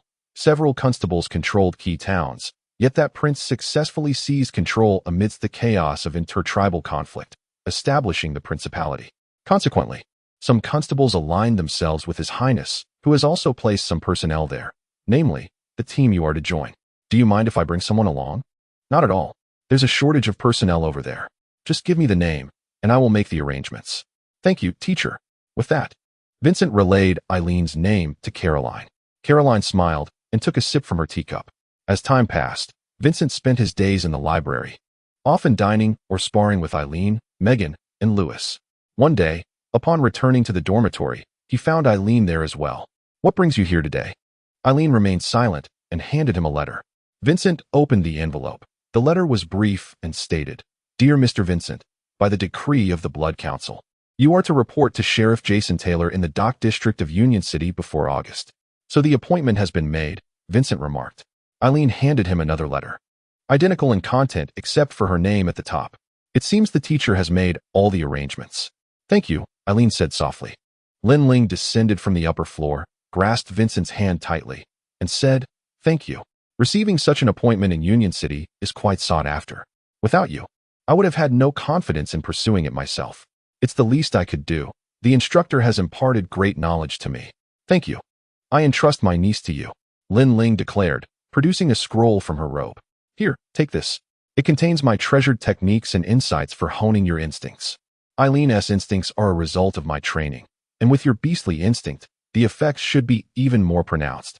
Vincent accepted the scroll with both hands, treating it with utmost reverence, and bowed in gratitude. "Thank you, teacher." Lin Ling chuckled heartily, accepting the title, and continued, "In 3 months, you will embark on your duties in Tudor. We should train daily during this time. Eileen can attempt to learn the beastly form, while you, Vincent, should focus on honing your beastly instinct. Yes, teacher. 3 months swiftly passed, and under Linling's guidance, both Vincent and Eileen made significant progress. Vincent's beastly instinct became increasingly sharp. Eileen, through her training, mastered the beastly form, enhancing her physical capabilities and enabling her to utilize beast claws and beast eyes. After bidding farewell to their peers at the academy, they passed through the gate of the departed and arrived in the capital of Tudor Kingdom, Dunling. 2 ghouls drove a completely sealed carriage from Dunling, and after a 17-hour journey, Vincent and Eileen reached Union City. As a key stronghold in northern Tudor, Union City boasted a thriving industry, with numerous factory chimneys continuously emitting smoke, enveloping the city in a haze. On overcast days, even the Blood Clan could manage to navigate through the fog.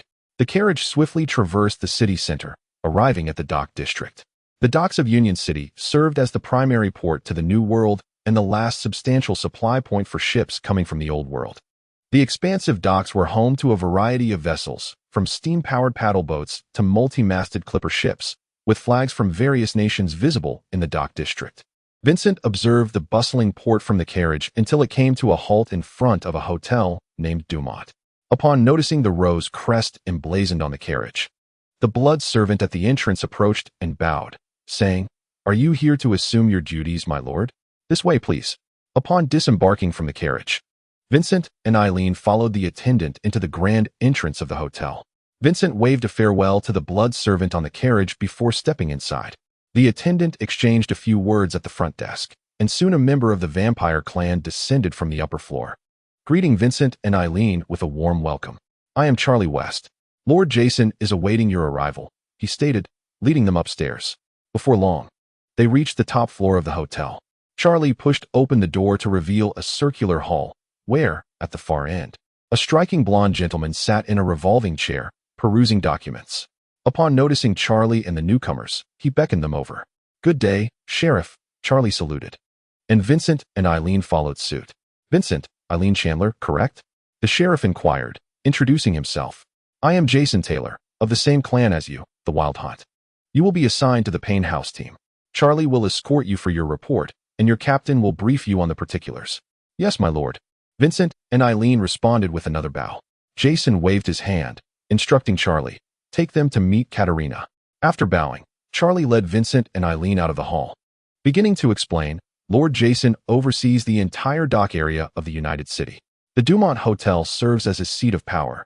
"Is the entire dock area ours?" Vincent queried. "Not entirely," Charlie replied. "As the gateway to the New World, many races maintain outposts here. We are merely one of the largest factions, so our manpower is quite stretched." Once they boarded the carriage, Charlie continued, "Each of you may be assigned 2 blood servants and 3 blood thralls.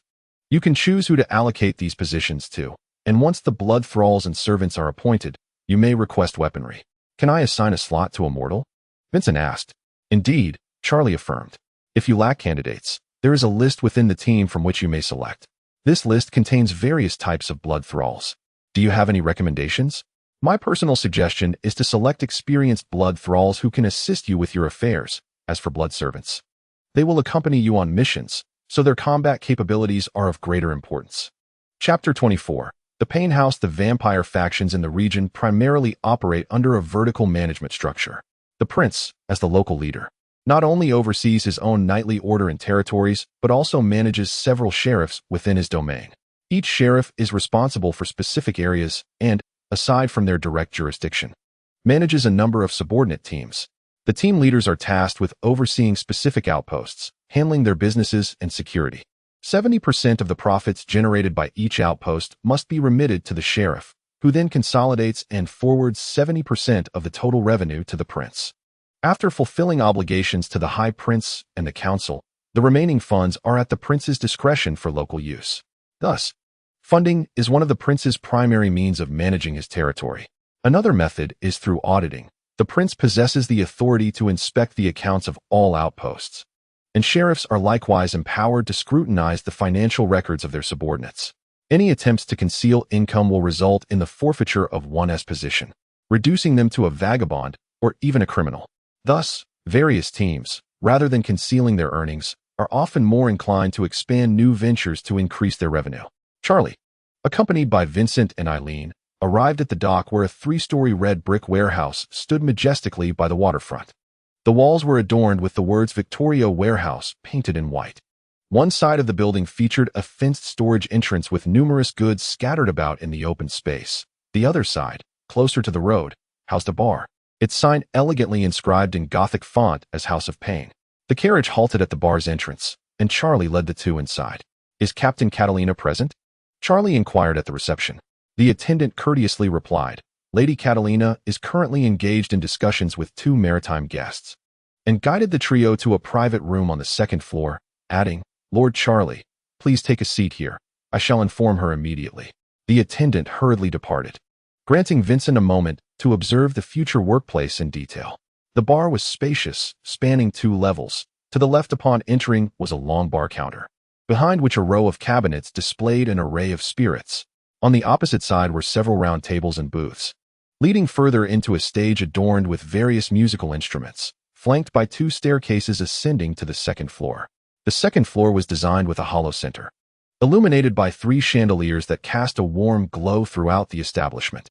It comprised several small private rooms, with those accessible via the staircases separated by booths and curtains, while the rooms facing the stage were 3 independent chambers. A server entered with a bottle of blood wine, respectfully pouring for the 3 and softly stating, "Lady Catalina is attending to business matters and will join you as soon as she concludes." "I beg your pardon, Lord Charlie. Would you like to have a few blood thralls accompany you? They await just outside." "That will not be necessary. We have matters to discuss." Charlie waved his hand, observing the server exit before turning to introduce Vincent and Eileen. "Welcome to the House of Pain, the largest fencing point in the entire dock district, where a third of the pirate spoils from the endless sea are processed. It is one of the most lucrative enterprises within the jurisdiction. Naturally, as a bar, the entertainment industry serves as a primary revenue stream as well, and the sales of magical dust have been consistently robust. Magical dust, crafted from the blood and saliva of the bloodkin combined with various herbs, manifests remarkable properties. High-purity dust can swiftly staunch bleeding when applied externally, and when ingested, it possesses formidable regenerative capabilities. However, due to its addictive nature, bloodkin enterprises typically sell only heavily diluted magical dust within human society for medicinal purposes, primarily for use in hemorrhage bandages and internal injury healing. Simultaneously, they covertly distribute high-purity dust through various princely domains as an effective restorative agent, which is highly sought after among the foreign populace. The trade of magical dust is also a foundational source of income for each princely territory. As Charlie continued to elaborate on the establishment to Vincent and Eileen, a gentle knock heralded the entrance of a server who opened the door, revealing a strikingly beautiful woman. Her simple hairdo, adorned with a golden hairpin, accentuated her porcelain-like skin, while her emerald green eyes sparkled with allure. Clad in a black fishtail gown with ruffles, she gracefully stepped into the private room. "Good evening," the lady softly greeted, "Mr. West. May I presume this is Vincent?" With that, she approached Vincent and extended her arm. Vincent gently grasped her hand and bowed respectfully. Vincent, Eileen Chandler, and Charlie began the introductions. "This is Lady Katerina Polly. I shall entrust these 2 newly appointed soldiers to you, my lady." "Good night, Mr. West." Katerina bid farewell to Charlie, and both Vincent and Eileen nodded in acknowledgement. Once Charlie departed, Katerina turned to Vincent and remarked, "I have heard much about you from my mother." Pouring herself a glass of blood wine, she settled onto the sofa, adding, "By the way, my mother's name is Caroline Polly. I cannot believe I have not heard the teacher mention her." Vincent raised his glass in salute. "Haha." Katerina chuckled softly. "I presume Charlie has acquainted you with my circumstances. You are a student of my mother, and I shall ensure your arrangements are well taken care of." With that, she clapped her hands, summoning a silent blood servant. "This is Elena Mir, our vice-captain," Katerina introduced, then addressed Elena. "Dear, could you please arrange 2 rooms for them, provide them with the list, and assign 2 individuals to guide them in familiarizing themselves with the base and its operations?" "Yes, my lady," Elena replied before turning to Vincent and Eileen. "This way, please." Descending the stairs, they traversed a dimly lit basement where blood servants occasionally passed by, with rooms lining either side. This Elizabethan warehouse comprises 3 floors above ground and 3 below. "Our team resides on the 1st underground level," Elena explained. "The emergency exit is also located on this level, along the corridor. It is typically secured and monitored to prevent enemy infiltration. The second underground level houses the training grounds and library, and you shall soon discover what lies on the third level. Navigating through the shadowy hallway, they soon arrived at room 10. This is your room, Vincent. Room 11 across the way is yours, Eileen. Here are the keys. You will need them to access the training grounds and library as well. After providing her instructions, Elena added, you may rest for now. Shortly, I will present you with a list from which you can select your blood servants and blood vassals, who will also reside in your rooms. With that, she turned to leave. Vincent and Eileen exchanged glances before opening their respective doors and stepping inside. The rooms were quite spacious, featuring a living area of over 30 square meters. 2 sofas were positioned diagonally in the center, accompanied by a square coffee table, while the walls housed a magical energy ice cellar filled with blood bottles. The office, located near the entrance, was modest, containing a desk, a small liquor cabinet beside it, and 2 bookshelves on the opposite side, with a magical fireplace nestled between them and several single armchairs nearby. 2 corridors flanked the main entrance. The left corridor led to 2 small suites opposite each other, presumably the residences of 2 blood vassals. At the end of this corridor lay a luxurious suite, while the other corridor opened to 3 smaller rooms, equipped with 2 shared restrooms, likely for the blood servants. Vincent placed his luggage in the grand suite at the back and sank into the sofa in the living area, uncorking a blood bottle to indulge in a leisurely sip. Before long, a knock echoed at the door. Upon opening it, he found Elena standing there. Here is the list. You may choose your desired blood vassals and blood servants from it. Elena remarked, I personally suggest that you find at least 1 blood retainer and 1 blood servant. You require assistance in managing your residence and handling affairs, as well as companions for your missions. Ms. Mill, do you have any recommendations for a blood retainer? Vincent inquired. Ah, this one, Elena said, perusing the list, Catherine Valentine. She is currently serving in the Blood Servant Army, formerly an assassin of the Brotherhood, later receiving professional military training, and is adept in various combat skills, including swordsmanship and horsemanship. Should you choose her, we will perform a ritual to transform her into a ghoul, and you will become the first blood supplier. The connection between vampires and ghouls is established through blood supply. Vampires regularly provide blood to ghouls, significantly enhancing their abilities while also fostering an addiction to the supplier's blood, thus enabling the vampire clan to effectively control the ghouls. The first blood supplier possesses the strongest control over the ghouls. If the supplier were to perish, some ghouls might descend into madness from the inability to procure blood. Others may attempt to sever their blood addiction through isolation or other means, subsequently becoming unbound ghouls and reassigned to new masters. However, the successor's control over the ghouls will diminish to some extent, which is why the Academy generally advises that a student's blood retainer should ideally be transformed from a blood servant to become the first blood supplier. May I meet her? Vincent asked, recalling what he knew about blood retainers. Elena picked up the bell on the coffee table and rang it a few times, the clear sound resonating in the air. Shortly thereafter, a knock echoed at the door. Come in, Vincent said.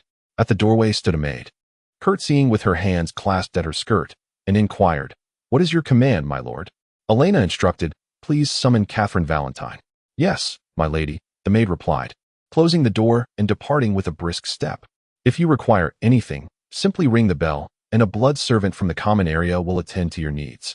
Of course, you may also instruct your blood servants to handle matters, Elena explained, adding, You may review the list of blood servants. Vincent began to peruse the list, soon spotting an individual that piqued his interest. Humphrey Appby, age 40, a graduate of law school who worked in legal affairs at an investment bank, later esteemed by the mayor and served as the mayor's secretary. This individual, Vincent pointed to the list, the former mayor's secretary, to become a blood servant. The pathways to becoming part of the blood clan are limited. Aside from fortuitous circumstances, the only clear path is to begin as a blood servant. Although the opportunity is exceedingly slim, even if one ultimately becomes a ghoul, possessing the blood of the blood clan ensures a form of immortality, Elena articulated. Moreover, the blood clan requires professionals to serve our kind, such as doctors, accountants, and lawyers. For humans, a professional blood servant represents a commendable career path, offering high income and the potential for immortality. Then let us proceed with this professional, Vincent decided. Additionally, arrange for 2 more blood servants to run errands. If I find them suitable, they may remain? Certainly, Elena affirmed, Your blood servants will soon make their appearance. No sooner had she spoken than a knock resounded at the door. Come in, Vincent replied, and as the door swung open, a woman clad in a tailored suit stood at the threshold, her trousers tucked into high boots, golden braids elegantly pinned at the back of her head, exuding both vigor and charm. Catherine Valentine, my lord wishes to see me? Elena gazed at Vincent, who sprang to his feet and leaped over the sofa, delivering a punch towards Catherine. Quick to react, Catherine deftly evaded his strike. Engaging in a series of exchanges with Catherine, Vincent, relying on his prior mortal strength and speed, soon realized her combat skills were exceptional, surpassing even his capabilities in his mortal life. Transforming into a black mist, he returned to the sofa and said to Elena, "Let her be." Elena replied, "You shall become this esteemed one's blood servant." A flicker of disappointment crossed Catherine's eyes, but she knelt on one knee and responded, "Yes. The ceremony shall take place tomorrow," Elena announced. "You may leave now." As Catherine departed, Vincent inquired, what was with that look of disappointment? "Every blood servant dreams of becoming a noble of the night," Elena replied, "but to become a blood servant is indeed quite commendable." Chapter 25. Introduction. The following day, Vincent and Elaine followed Elena to the third basement level. Descending the staircase and passing through the grand door, they were greeted by a spacious hall. At the far end of the hall stood a large door, surrounded by countless runes. Within it lay the sealed Heart of Blood. Protecting and maintaining this place is one of your daily duties. The Heart of Blood is formed through the sacrifice of blood or the condensation of blood energy to a special magical array. From the defensive barriers of the stronghold to the magical ice cellars and enchanted hearths within each residence, all rely on the magical energy provided by the Heart of Blood. The Heart of Blood absorbs the aura of death emanating from the vampire's dwelling, concealing their movements and allowing them to be immune to sunlight within the stronghold. Thus, every vampire stronghold is centered around the Heart of Blood. Elena stated, "This is your first lesson as newly initiated soldiers, the corpse spirit ritual, in addition to transforming ghouls. It serves as a ritual magic for enhancing and repairing them. As the masters of the ghouls, you must master the corpse spirit ritual proficiently. The ritual has two focal points. First, the location of the ritual. Here, we rely on the magical energy emanating from the Heart of Blood to perform the corpse spirit ritual. Of course, you may also choose to utilize magical stones for casting. Second, the magical array and the offerings. The offerings consist of vampire blood, but it is primarily the depiction of the magical array and the application of runes that are crucial. You may not comprehend fully, but you must remember the positions of the runes and the depiction of the array." Under Elena's guidance and demonstration, Vincent and Elaine quickly grasped the corpse spirit ritual. While their respective blood servants were successfully transformed, each following their master. Upon returning to their residence, a gentleman dressed in a tailcoat stood as Vincent entered, promptly rising to bow and stating, "I am Humphrey Appy, your loyal blood servant, my lord. These two are maids dispatched from the public area, here to serve you temporarily." The two young maidens in their attire curtsied, holding their skirts. "Humphrey, come to my office. You two may attend to other matters," Vincent instructed as he walked into the office, with Catherine and Humphrey following closely behind. Catherine quietly stood beside Vincent, while Humphrey asked, "Would you care for some whiskey, my lord?"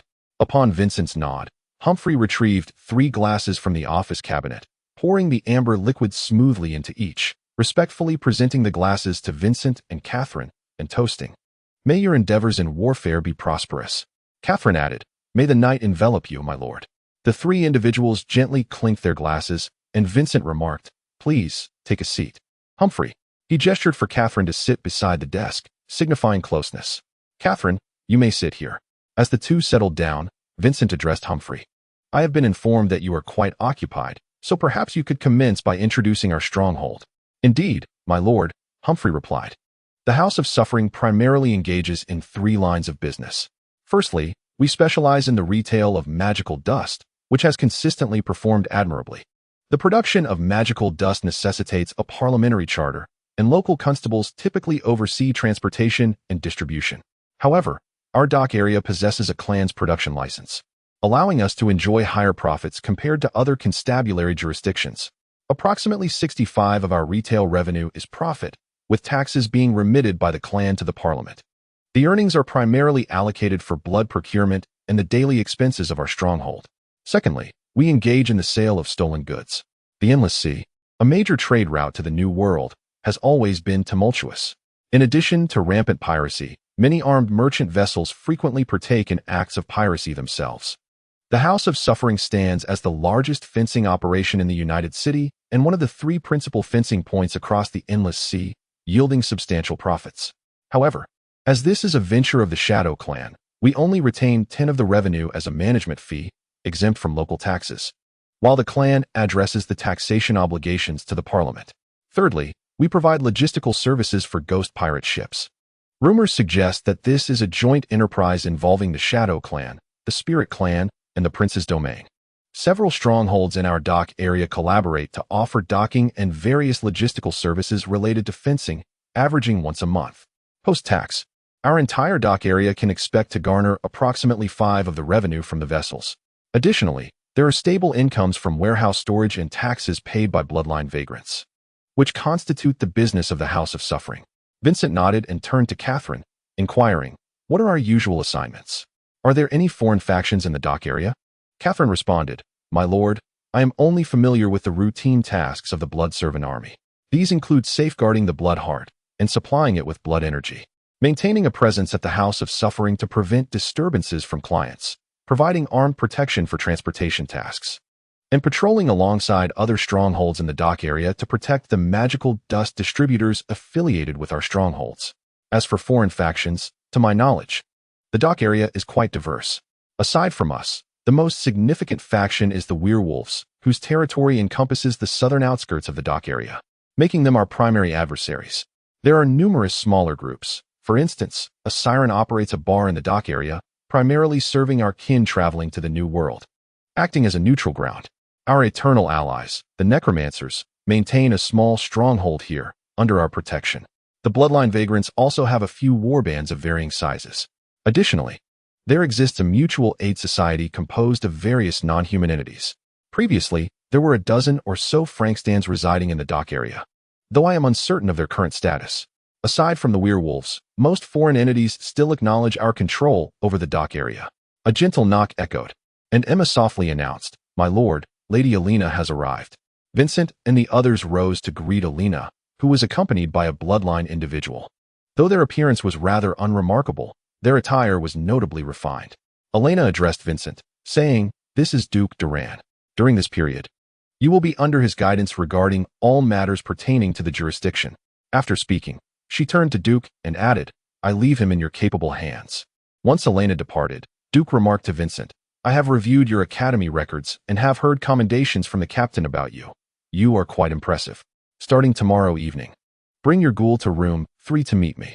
As it is currently daylight saving time, the nights are longer, and I will instruct you in urban survival techniques. Your ghoul will be Catherine. Regrettably, I had planned for her to become my ghoul, and we would undertake missions together." "Yes, Lord Duran. There is no need for such formalities. Simply call me Mr. Duran." "Understood, Mr. Duran." After Duke Duran departed, Vincent inquired of Catherine, "Are you acquainted with Mr. Duran?" "Indeed. I have accompanied this gentleman on several missions as a blood servant. He is said to be a pivotal figure within the team and holds the esteemed favor of Lady Katerina." The following day, at 5:55, Vincent, accompanied by Catherine, knocked on the door of room 03. A maid opened the door and said, "You must be Lord Vincent. Please wait in the hall. The master will be with you shortly." Before long, Duke Duran entered the hall, followed by a man and a woman. "These are my 2 ghouls, Hall and Jack. They will be responsible for training your ghoul. Now, let us proceed to the training grounds." Chapter 26. The Soulbinder Asimov Ghouls, also referred to as blood servants, are semi-undead beings developed by vampires. They are impervious to sunlight, endowed with robust physiques, and possess unique abilities known as ghoul claws. The ghoul claws are weapons formed from a combination of energy generated by the ghoul absorbing the blood of the vampire, resulting in a hybrid of flesh and energy. These serve as both weapon and shield for the ghoul. Furthermore, ghouls can enhance the effectiveness of the ghoul claws through the ghoul rite, inscribing special sigils such as corrosion or paralysis symbols. As ghouls age and consume blood over time, the ghoul claws gradually evolve into ghoul armor that envelopes the entire body. The amalgamation of various sigils can coalesce into the Unholy Prayer Halo, which offers multiple enhancement effects depending on the inscribed sigils. at the training grounds. Hall was explaining the intricacies of ghouls to Catherine, while Jack turned to Vincent and said, "My lord, you need to perform the ghoul rite for her to activate the ghoul clause." Vincent complied and enacted the ghoul rite. The loss of blood energy elucidated to Vincent why the vampire clan strictly regulates the number of ghouls. Blood energy surged into Catherine's body through the magical array, and a dark red aura gradually emanated from her. 2 ghoul claws extended from her lower back. "Those are the claws of rebirth," Jack explained. The initially awakened ghoul claws possess distinct characteristics, which will also manifest in the ghoul. The appendage extending from the scapula is known as the claw of venom, adept in ranged assaults. With its talons possessing toxic properties, yet it falters in close combat. The extension from the armpit is referred to as the claw of steel, characterized by its formidable hardness, combining offense and defense, albeit at a slower pace. The appendage emerging from the lower back is called the claw of regeneration, capable of assimilating the blood of adversaries through its attacks, granting it considerable regenerative abilities and striking power, though its sturdiness is somewhat lacking. Lastly, the extension from the coccyx is named the claw of corrosion, agile and swift, with corrosive capabilities, yet its offensive strength is somewhat diminished. Duke interrupted Jack's introduction, stating, "Let them handle the training of the blood servants. I shall briefly elucidate our duties before we embark, so you may grasp the essence of survival on the front lines."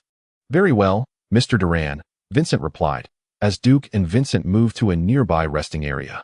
Duke began to explain, "Your blood servants must have informed you of some of our daily tasks, correct?" "Indeed," Vincent answered, "guarding the heart of blood, stationed at the House of Suffering, patrolling the dock area. Those are merely routine assignments, typically undertaken by a coalition of vampires, blood servants, and blood thralls. You will soon partake in these endeavors. Our dock area is rife with various factions. Aside from the werewolves, our sworn enemies, there are numerous neutral and closely allied powers. Therefore, in the coming days, I shall introduce you to some of them, allowing you to comprehend the operational dynamics of the vampire society at the forefront." The summer nights always arrived tardily. As the blood servants continued their training, Duke and Vincent, each mounted on a steed, departed from the Victoria warehouse. Under the dim glow of the lights, the streets grew increasingly desolate. The 2 horses deftly navigated through the thoroughfares and cargo-strewn clearings, arriving at the entrance of a solitary 3-story mansion. Crows perched upon the pillars of the gate, and the faint flicker of light within the estate quivered. Duke and Vincent dismounted and tethered their reins to the roadside. Duke introduced, "This is the stronghold of the Necromancer's secret society in the United City, primarily engaged in the trade of magical artifacts. The Necromancer's secret society is a magical association formed by necromantic beings and is a part of the global magical consortium. Many vampires, being necromantic entities, are members of this society, and the Spirit Clan wields considerable influence within it, forming a committee alongside liches and soulbinders to govern the society.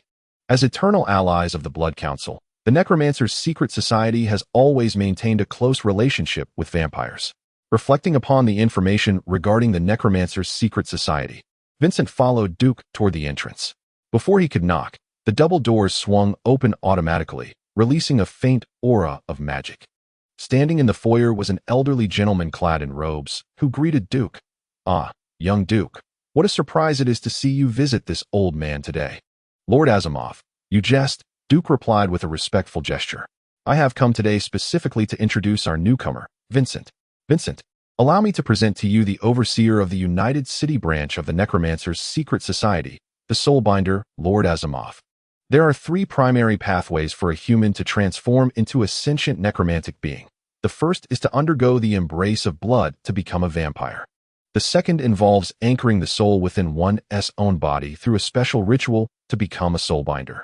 And the third is to forge a phylactery through the division of the soul, thereby becoming a lich. The distinctions among the 3 types of undead beings lie in their very essence. The blood can sustain their existence as living dead by consuming the soul-infused currency of blood. While they possess magical prowess and the potential to learn sorcery, their insatiable thirst for blood often drives them to rely more heavily on the extraordinary abilities inherited through their lineage. The soulbinders, on the other hand, achieve an eternal bond between body and soul. Even as their corporeal forms decay, their spirits remain tethered to their flesh. The balance between mind and body transforms into a wellspring of magical energy, bestowing upon soulbinders an extraordinary reservoir of power due to their prolonged existence. As for the lich, their soul is bound to a phylactery, thereby rendering their magical essence constant from the moment they embrace lichdom. For the lich, the physical body resembles mere garments, for their true nature is that of the soul. Over time, their mental fortitude grows ever stronger, allowing them to wield magic with greater ease and potency. Vincent respectfully placed his hand over his heart and bowed to Asimov. "Good evening, Lord Asimov." "Greetings, Vincent," Asimov replied with a slight nod. "Your timing is impeccable. I have just brewed some mint tea. Please, come in for a cup." Vincent and Duke followed Asimov into the hall, where they encountered several humans who greeted Asimov with deference. "Mentor," Asimov introduced them, saying, "These are my apprentices. Should any tasks arise, I shall send them on errands. You are acquainted with Duke, and this is the newcomer, Vincent." The apprentices also bowed respectfully, and Asimov continued, "Kindly serve the mint tea in the reception room." They proceeded to the reception area, furnished with several comfortable armchairs, a tea table, and a few bookshelves along the walls. "Please, take a seat," Asimov instructed. Once Vincent and Duke were settled, Asimov inquired, "Young Duke, it is rather unusual for you to formally introduce a newcomer to me. What prompts this formality with Vincent?" "Vincent is a disciple of Lady Caroline." "Ah, a connection of significance," Asimov chuckled. Vincent felt a slight wave of embarrassment as Duke elaborated. "I primarily thought it would be beneficial for Vincent to gain some practical experience. If you have any tasks, Lord Asimov, I believe Vincent could assist." "Indeed. There is a matter that requires attention. I happen to need assistance." "Please, command us, Lord Asimov," Vincent replied earnestly. 3 days ago, a batch of magical energy stones was sold at a low price in the shop, and nearly half of the stock has already been sold. Yesterday, a group of sirens visited, claiming that the stones belonged to their kin who had transported them from the New World. They demanded that we either return the magical stones or refund their purchase. "Is there any evidence to support such claims?" Vincent inquired. My apprentice shared the same skepticism. They mentioned hidden markings, and after a brief altercation, I stepped outside. Upon seeing me, they refrained from taking further action, leaving with veiled threats. Upon verification, it became evident that markings indeed existed. "And what is your stance on this matter, Lord Asimov?" "In our trade, we neither inquire about origins nor betray trust. How the goods were procured is of no concern to me. Payment is due upon delivery, and that is the crux of the matter. Young Duke understands that I have but a handful of apprentices, and while I am indifferent, my beloved apprentices are not. Thus, I require your assistance in this matter. Rest assured, I shall ensure your efforts are duly rewarded." Vincent comprehended Asimov's meaning, having already expended his funds on the goods. A refund or return due to the succubus was out of the question. After a moment of contemplation, he turned to Duke. Duke remarked, "You should attempt to handle this matter. I am keen to observe your approach." "Lord Asimov, may I inquire who supplied the merchandise to the store?" Vincent asked. "It was a few beastmen, but the goods certainly do not belong to them. They are merely errand runners," Asimov replied. Recalling the information from Introduction to Alien Races regarding beastmen, they are a low-level alien species with a lifespan exceeding a century, possessing commendable physical attributes, but lacking any extraordinary abilities. Some gifted beastmen may acquire shamanistic skills through study. I shall seek out those beastmen. Might I trouble Lord Asimov to send someone who has encountered them?" Vincent suggested. "Certainly. The crow at the entrance will accompany you. It will alert you upon sighting those individuals," Asimov stated, snapping his fingers, releasing a faint shimmer of magic. Upon exiting the estate, Vincent curiously inquired of Duke, "Mr. Duran, is it our usual duty to resolve such disputes?" "You may wonder," Duran replied, "what the so-called bloodline governance entails. The essence of governance lies in addressing the issues that arise among the alien populace. We act as the police among them. Otherwise, why would they pay us for protection?" "I see," Vincent acknowledged. "Mr. Duran, where do the beastmen typically congregate?" "On the eastern side of the dock area," Duran responded. The two mounted their horses and galloped forth, while the crow at the gate unfurled its wings and followed suit. They arrived at a dilapidated warehouse on the eastern edge of the dock area, where Duran remarked, "The beastmen's stronghold is here, and their leader is known as Iron Hook." At that moment, the beastmen within the warehouse noticed the presence of 2 bloodlines at the entrance. After a brief stir of panic, over a dozen beastmen emerged, the foremost of whom, with an iron hook at his waist, respectfully inquired, What brings you, my lords? 3 days ago, several of you transported a shipment of magical energy stones to the shop of the secret cult. I seek those individuals, Vincent stated. Do you have names? My lord, Ironhook queried. Spare me the trivialities. I merely wish to ask them a few questions. Either you present them to me, or I shall seek them out myself, Vincent replied. Ironhook's expression shifted, his hand resting on the iron hook at his side as he responded, My lord, I must know who you seek before I can deliver them. I shall grant you 3 minutes. Either produce the individuals, or I will enter and find them myself. Vincent declared, casting a glance at the crow perched on the saddle, coldly stating this as he retrieved his pocket watch to check the time. Duran observed Vincent, nodding silently in agreement. Ironhook's demeanor altered, and he summoned his subordinates to inquire. 3 minutes later, Vincent closed his pocket watch and approached the warehouse. My lord, 3 days ago, Rattail visited the secret cult's magic shop, but he perished that very night. Ironhook hastily approached, stating, Dead. Vincent mused momentarily, continuing his line of questioning. Where did he die? When? Furthermore, did he go to the magic shop alone? Could he have transported an entire shipment by himself? This Rattail is of the same kin, but not one of ours. He made a living through tomb raiding. 3 days prior, he visited the magic shop, returned, settled his debts with us, and that night went to the succubus bar for drinks. We presumed he had unearthed some treasure to sell, only to discover the following day that he had been found dead in an alley. Ironhook responded, acknowledging that he was not one of their own. Thus they did not delve deeper into the matter. What about the corpse? He inquired. Unknown, came the reply. Vincent pondered for a moment, nodded at Ironhook, and turned to depart. Duke, observing Vincent's approach, asked, Do you trust him? He likely spoke untruths, Vincent replied, recalling what Lord Asimov had said regarding a few beastmen.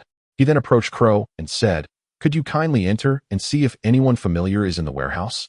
Crow nodded and, cloaked by the night, flew into the warehouse. Shortly thereafter, he returned and shook his head at Vincent. Nothing in the warehouse. If Ironhook secretly committed this act, he would either silence witnesses or conceal them. Vincent contemplated aloud. He then asked Duke, May I deploy some blood servants and blood lords to keep watch here? Certainly, Duke affirmed, and promptly utilized messenger. Soon, Hall, Jack, and Catherine, accompanied by 15 blood servants, arrived near the warehouse. Vincent instructed, Monitor the entrances discreetly. If anyone emerges, follow them. Additionally, inquire at the Siren Tavern if a beastman perished in the alley 3 days prior. Yes, my lord. Chapter 27. The youthful and fearsome the blood servants reported that indeed a beastman had died in the alley behind the Siren Tavern 3 days ago. Since the body went unclaimed, agents from the Extraordinary Response Division of the Military Intelligence 7th Bureau had retrieved it, and there had been no activity near the warehouse. The 7th Bureau, you say? Vincent mused. It seems that aside from monitoring the beastmen, all other leads have temporarily dried up. Duke then inquired, What do you plan to do? First, I will visit the Siren Tavern to see if there are any clues. You are still too inexperienced, Duke commented. You clearly have yet to grasp the strength of our kind at the front lines, nor do you understand how we maintain this power. Your intention to identify the robbers to placate the Siren is sound, as negotiations could yield mutual satisfaction. However, you must realize that presenting our bargaining chips to the Siren is merely a gesture of respect. If I approach empty-handed, the Siren cannot afford to disregard my clan.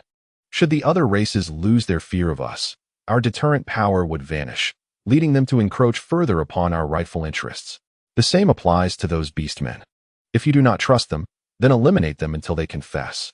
Understand this. We are the rulers of this land. We are not detectives. We do not require evidence to act, nor must we reason with them. We are the nobility of the night. We grant them life or death, and they must obey. Vincent was taken aback, reflecting upon Duke's counsel. He clasped his hands in gratitude and said, Thank you for your guidance. He then summoned the blood lords and blood servants and proceeded toward the beastman's dilapidated warehouse, instructing as he walked, Blood servants, secure the exits. Blood lords, accompany me in a surprise attack on the beastmen, aiming to capture them alive. Additionally, arrange for a few carts to transport the captives.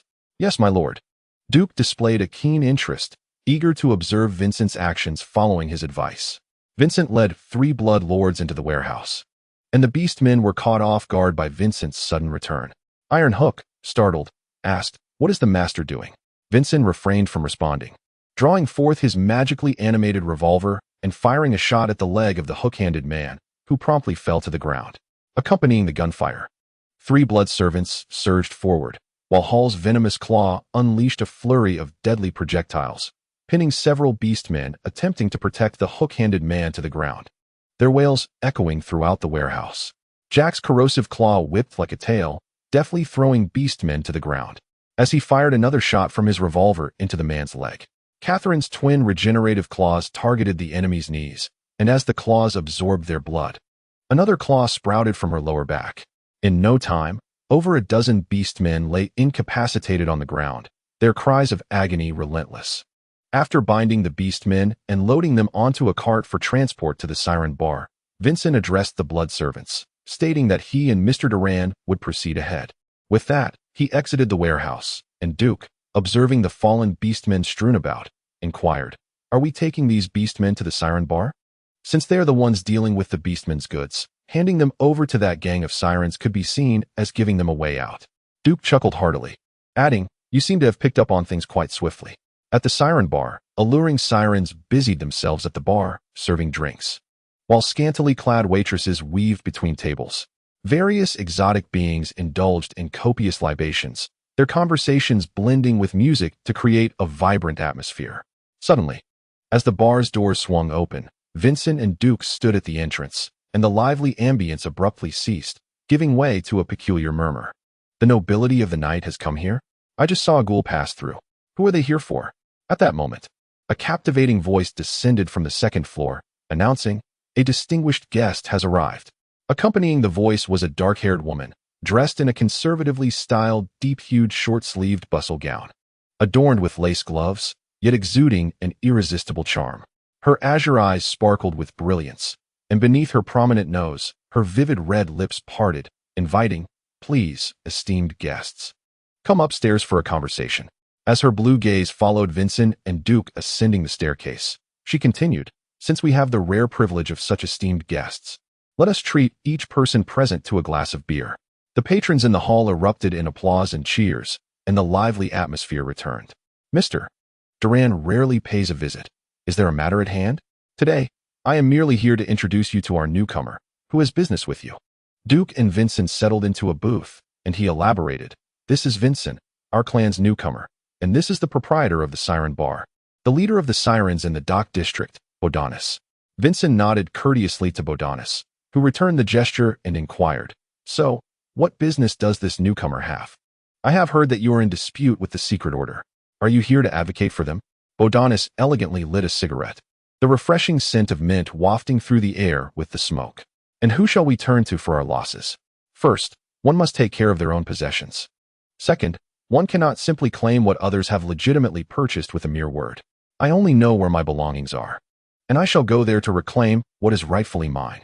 Bodanis replied coldly, "Then you may deal with me. We intend to purchase that batch of goods."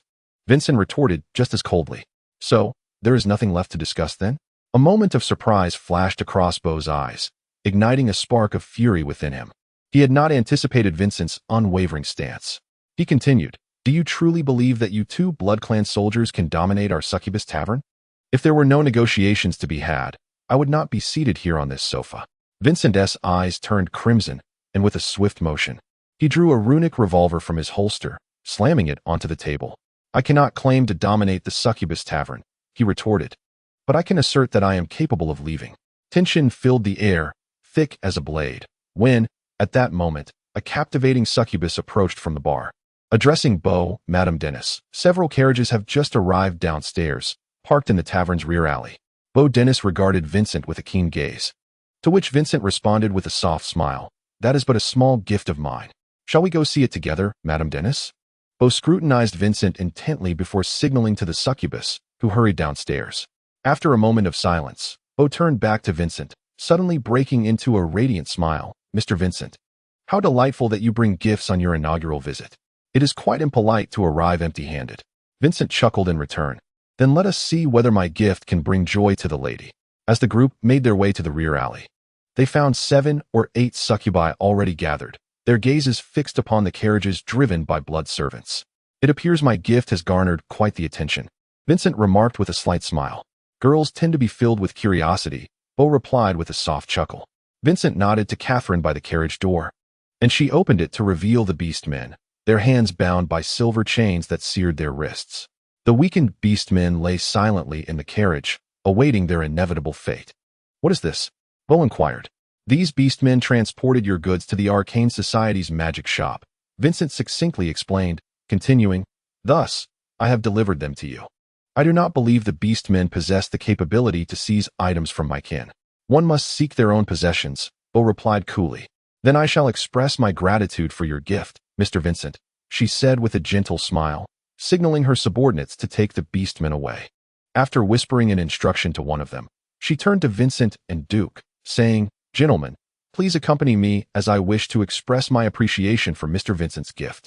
Upon their return to the second floor, Vincent, Duke, and Beau entered a private room, while Catherine and others settled into a booth at the entrance.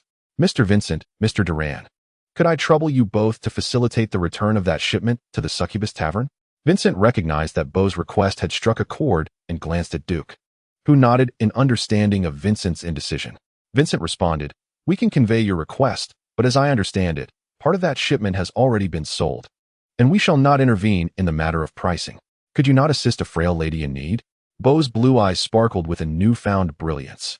Vincent's scara turned pitch black, his pupils glowing crimson, and the veins beneath his lower eyelids bulged grotesquely. The eye of the beast emanated a terrifying aura, causing the brilliance of his blue eyes to dim. As Vincent's eyes returned to their original state, he remarked, "I shall convey your message to Lady Dennis. I trust that the Mystic Order will possess the capability to address your needs, but I kindly ask that you resolve the particulars yourselves." At that moment, a knock resounded, and two female fae entered, one cradling a box of wine. Beau smiled gently, exuding an enchanting charm, and said, "This is our own vintage blood wine, aged for 15 years. A small token of appreciation. Once again, I thank you, Mr. Vincent." "Thank you, Lady Dennis," Vincent replied with a smile. The eye of the beast, re-emerging to gaze at Beau Dennis. He continued, "I hope my gift will ensure that there shall be no further conflict between your party and the Mystic Order. Rest assured, Mr. Vincent, this matter ends here," she assured him. Vincent chuckled, rising to depart alongside Duke. As Beau Dennis watched Vincent and Duke leave, she slowly lit a cigarette. The two female fae looked at Beau and inquired, "Madam, what about the wine?" Beau waved her hand, softly uttering, "The youth are formidable indeed." Vincent and Duke boarded a carriage heading towards the Mystic Order's stronghold. Duke remarked, "I did not expect you to withstand Beau's alluring gaze. Many from other races have stumbled under the spell of those eyes. I had a friend at the academy who was exceptionally skilled in illusions, so I possess a reasonable resistance. Moreover, we were at a banquet, and Mr. Duran was present, so I believe Lady Dennis did not exert her full power. You handled it well. Lord Asimov should be pleased." Duke shifted the topic. "By the way, what did Lord Asimov mean when he said he wouldn't let you make the trip in vain? The Soulbinder wields formidable magic and is adept at crafting magical artifacts. Once we complete our task for him, he often gifts us some magical tools. If Lord Asimov presents you with a gift, graciously accept it. If he asks what you desire, request the Stone of the Daywalker." "The Stone of the Daywalker?" "A magical artifact that enables vampires to walk in daylight," Duke explained. "Isn't such an artifact exceedingly precious?" "It is indeed highly valued by vampires, though it is not particularly special in itself," Duke clarified. "This item requires binding to the user and merely grants immunity to sunlight's harm, while vampires still experience a weakening in various aspects under the sun. However, the Daywalker sigil is far more precious, allowing vampires to maintain their fearsome nobility even in daylight." Chapter 28. The Stone of the Daywalker. The carriage soon arrived at the Mystic Order's grand entrance, where a raven perched upon a pillar cawed at Vincent and Duke.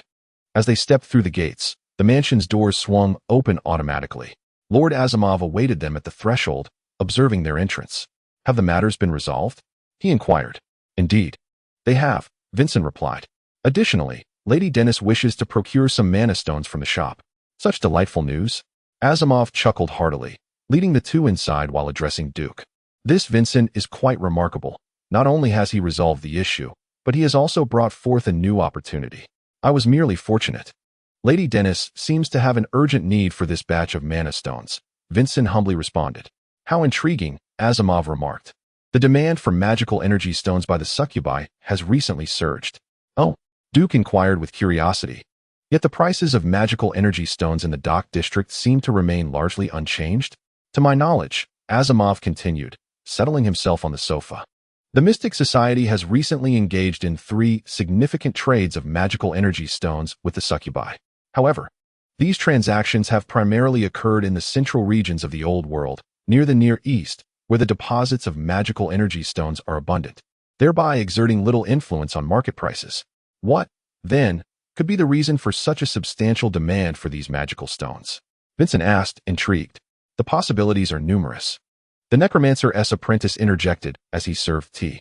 Asimov, while attending to his guests, elaborated, given the current volume of magical energy stones being acquired, one could conduct a multitude of grand ritualistic spells. With the right sorcerer and appropriate ritual magic, it might even have the potential to devastate a significant portion of the United City. Alternatively, they could be stockpiled as a strategic reserve. Or perhaps the succubi have developed new technologies that necessitate vast quantities of magical energy to elevate magical energy stones as a universal currency within the extraordinary realm, widely applicable. And no one would ever find them excessive. Let us set aside the rumors for now, Vincent. You have assisted me. What would you desire in return? I wish for the stone of the Daywalker, Vincent replied. Asimov cast a glance at Duke, a smile gracing his lips. It seems young Duke holds you in high regard. Few are privy to my ability to craft the stone of the Daywalker. Vincent was taken aback, asking, so, is the stone of the Daywalker truly a precious item? In truth, it is not particularly rare. The materials are not costly. However, the process of creating the stone entails a sacrifice of one's magical capacity. Aside from soulbinders, who possess nearly limitless magical power, few mages are willing to endure such a loss. Upon concluding his explanation, Asimov instructed his apprentice to fetch moonstone and platinum. As magical energy surged, the moonstone and platinum levitated in Asimov's hand. Do you prefer a necklace or a ring? He inquired. Perhaps a necklace, Vincent replied. As flames of magic danced upon Asimov's palm, the moonstone became transparent, radiating a soft, bluish-gray luminescence.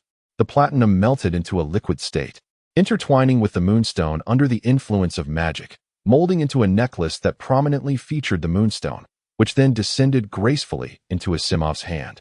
After placing the necklace on the table, a flick of his hand formed a magical array around it, and as he pressed his palm against the array, the magic was gradually absorbed. All done, he declared. Vincent paused, silently critiquing. Why does it seem to me that the magical expenditure for forging the necklace is even greater? As he picked up the necklace, he noticed a hint of bluish-gray within the transparent moonstone. Treasuring it, he donned the necklace, which created a mysterious bond between Vincent and the piece. Thank you, he expressed gratefully. It is merely a mutually beneficial exchange. You are quite the young man. Do visit often when you can, Asimov replied. My mint tea here is delightful. Certainly, Duke and Vincent exited the Mystic Society's stronghold, boarding a carriage to return to the House of Suffering. Regarding the stone of the Daywalker, do not speak of it to others. Oh, Vincent was taken aback, realizing that Lord Asimov shared a close relationship with the Wild Hunt clan, yet his ties with the prince were rather tenuous. When the secret society sought to establish a stronghold in the United City, His Highness the Prince had expressed a desire for the base to be located in the very heart of the city. However, as you are aware, Duke explained, the sheriff instructed us to refrain from divulging too much information concerning the secret society to avoid provoking His Highness. Is there truly such a significant conflict between the sheriff and the prince? On the surface, he is certainly a loyal subordinate. Yet the Dock District possesses a license for magic dust production, along with the House of Torment, the largest fencing point, and the Dumont Hotel, the foremost marketplace for extraordinary items in the United City. These strongholds are entirely clan enterprises, with funds not requiring His Highness's oversight and taxes paid directly to the Parliament by the clans, rendering His Highness devoid of authority over them.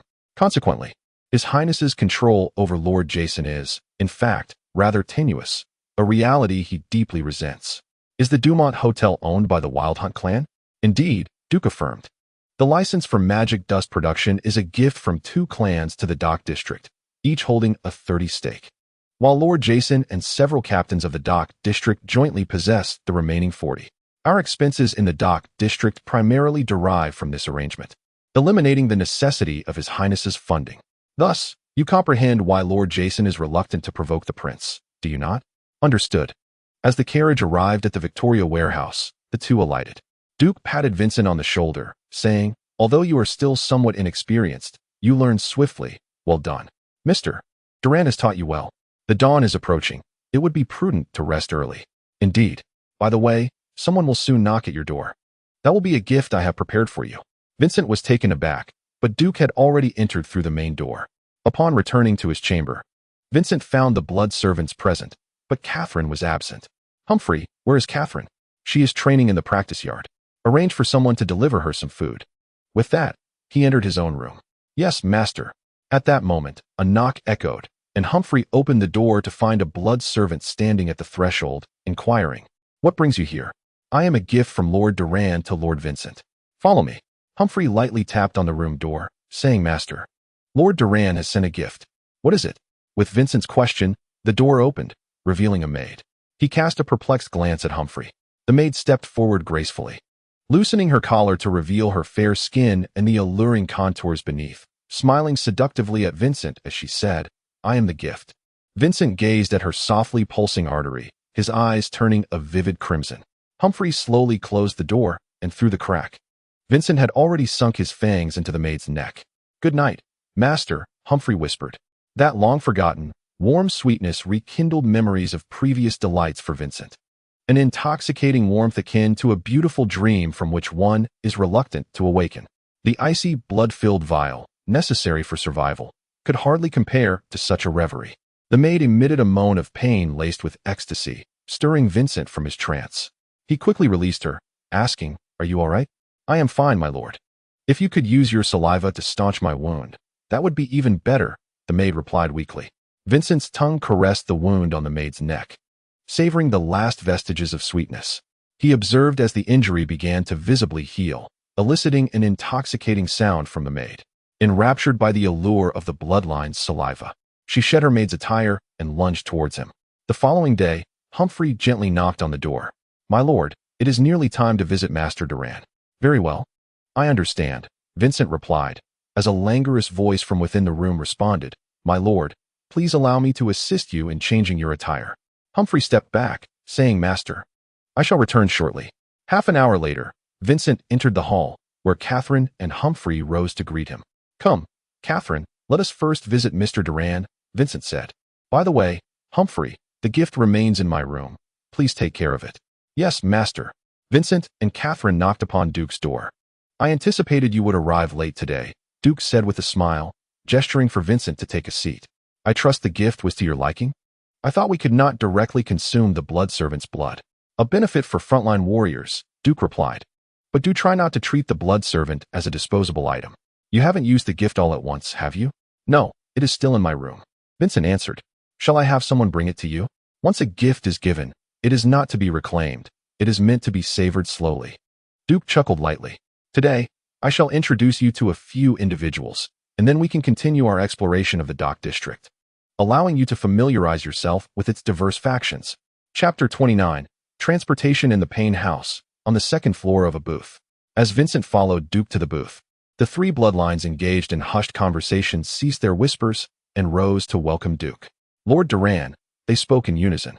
Vincent, allow me to introduce you, Duke began. These individuals are leaders of the bloodline nests within the Dock District, Ike, Durant, and Lee Gang. This gentleman is our newcomer, Vincent. Lord Vincent, Vincent acknowledged, aware that the so-called bloodline nests were formed by roving bloodlines, and he greeted the three with a smile. As they settled into their seats, a servant poured blood wine into their cups. Once the servant departed, Duke remarked, I have heard that your three nests collaborated to execute a significant operation, seizing a shipment from the werewolves. The werewolves had already sold their goods to a group of shapeshifters. We merely confiscated the shapeshifters' cargo, Ike replied. Vincent understood that shapeshifters were a collective of beings capable of altering their forms, predominantly transforming into various animals. However, legends spoke of shapeshifters who could take on the appearance of others. The relationship between shapeshifters and werewolves had always been one of steadfast alliance. That is indeed the ally of the werewolves. There is not much difference between you. So, what is the purpose of your invitation to me? We require the Payne House's assistance in disposing of the stolen goods. A 30% commission will go to the Payne House after liquidation, Durant answered. And we shall provide protection, correct? Duke regarded Durant with a measured gaze. Durant appeared somewhat apprehensive. I understand the reason for your presence at the House of Suffering. Our stronghold borders the territory of the werewolves, and should you venture to the Dumont Hotel, the sheriff's commission would undoubtedly surpass that of the captain. Thus, seeking us out at the House of Suffering is both a prudent and permissible choice, a matter beyond reproach. After Duke finished speaking, he took a sip of blood wine and continued. However, the negotiations between my kin and the werewolves cannot be resolved without shedding a drop of blood. Therefore, we must report to the sheriff, and thus, we shall communicate with him regarding a fee of 45. 45? Yak remarked, isn't that a bit excessive? If you approach the sheriff directly, it would likely cost you 50. The three exchanged glances, and Li Gang nodded. Durant then stated, very well. Duke added, arrange for the goods to be transported to the House of Suffering. I shall meet with the captain now. After seeing the three off, Duke inquired of Vincent as they walked toward Katarina's office. What are your thoughts on those three? Vincent pondered for a moment before responding. At least in this matter, Li Gang is the one who holds the authority. His lair is indeed the strongest. And what of the idea? It was likely suggested by Durant, who has always been quite astute. Yak, on the other hand, seems avaricious yet cowardly, which makes him somewhat untrustworthy. Yak is a cunning and greedy rogue, yet also a necromancer, possessing a number of commendable undead creatures. It is likely that Li Gang and Durant felt compelled to involve him for this endeavor. Quite insightful, Duke remarked as they approached Katarina's office. Let us attend to business first. He gently knocked on the door. Captain, it is I, Duke. Come in. Duke opened the door, and Katarina glanced over, noting the newcomer. We have negotiated the price down to 45. They will soon transport the goods to the House of Suffering. Duke reported the situation to Katarina. Excellent. I shall inform Lord Jason. Once the goods are handled, the profits from the House of Suffering, aside from the commission, shall leave us with 15, with the remainder to be given to the Dumont Hotel. Katarina continued. I had forgotten you were bringing in a newcomer. I will have Alina manage that. Yes, Captain. And how is the newcomer faring? Has he adapted? Thank you for your concern, Captain. Mr. Durant has taught me much. The newcomer learns quickly and will soon be capable of handling matters independently. Very good, Katarina said. Then this evening, you shall participate in the transport alongside Vincent's counterpart. Isn't it a bit early? Duke inquired. Not at all. It is merely an intra-district transport from Dumont to the House of Suffering. I will instruct Alina. You should prepare for the war chamber. Understood, Captain. Upon exiting the office, Vincent curiously asked, War chamber? The armory of the Blood Clan stronghold. All preparations for missions are conducted there. They descended to the first-floor public area, where a dedicated passage led to the war chamber. After traversing a lengthy corridor and ascending the stairs, a spacious warehouse came into view, revealing the war chamber, which also served as an armory, lounge, and changing area. Duke introduced that beyond the war between, one would find the stables, dedicated to the breeding of blood steeds enhanced by necromantic magic. Should you accumulate sufficient merits, you may even exchange for a more advanced breed of these magical blood horses, known as your blood vassals. We shall first acquire our equipment, followed by the selection of a steed. A set of black overcoat attire, with both the coat and lining woven with fine steel wire armor, a silver battle blade, nearly the length of an arm, with a blade 3 fingers wide extending into an elegant curve, a pouch filled with silver bullets, and a holster beneath the ribs containing Vincent's runic revolver. Vincent, having tied his shoulder-length hair, followed Duke to the stables, where he chose a striking black horse. He personally fitted the steed with a saddle, establishing an initial connection through magic. Upon returning to the war between, Aline emerged from the changing room, having donned her gear, and nodded at Vincent. At that moment, Elena entered the lounge wearing a black coat and declared, Let us depart. The group mounted their steeds and galloped towards the Dumont Hotel. The crescent moon's light was dim, obscured by clouds, rendering the already faint moonlight even gloomier. At the back door of the Dumont Hotel, a cadre of knights in dark attire halted their horses. Elena commanded, Blood vassals, pair up and patrol this area, paying attention to the alleyways and rooftops. Understood. The blood vassals replied. We shall load the goods. Elena instructed the remaining blood kin. Vincent followed a few of them as they rode into the courtyard through the back door, where several blood kin awaited their arrival. Have you met Charlie? Elena was about to introduce when she noticed 2 newcomers already exchanging greetings with him. When we first arrived at the dock area, it was Charlie who welcomed us. Vincent informed Elena. Then let us proceed with the handover. Elena nodded and spoke to Charlie. 10 portions of high-purity magical dust, 1 kilogram each. Elena explained to Vincent and Aileen, as per protocol, we shall first weigh it. If all is in order, each person will take 2 portions to place in their saddlebags. Vincent, following Elena's guidance, imitated Duke's actions, placing the weighed magical dust into his saddlebag. Elena handed the pouch of coins to Charlie, and the two swiftly completed the transaction. The group mounted their horses, nodded to Charlie, and exited through the back door. The blood vassals took their positions, and upon seeing the blood kin emerge, they joined forces and rode towards the House of Pain. The group quickly reached the stables of the War Between, where the blood kin unloaded the goods. After gathering the 10 parcels, they placed them on the table before Elena. Gentlemen, Elena glanced at Aileen and the ladies. That will be all for tonight. Good night. Chapter 30.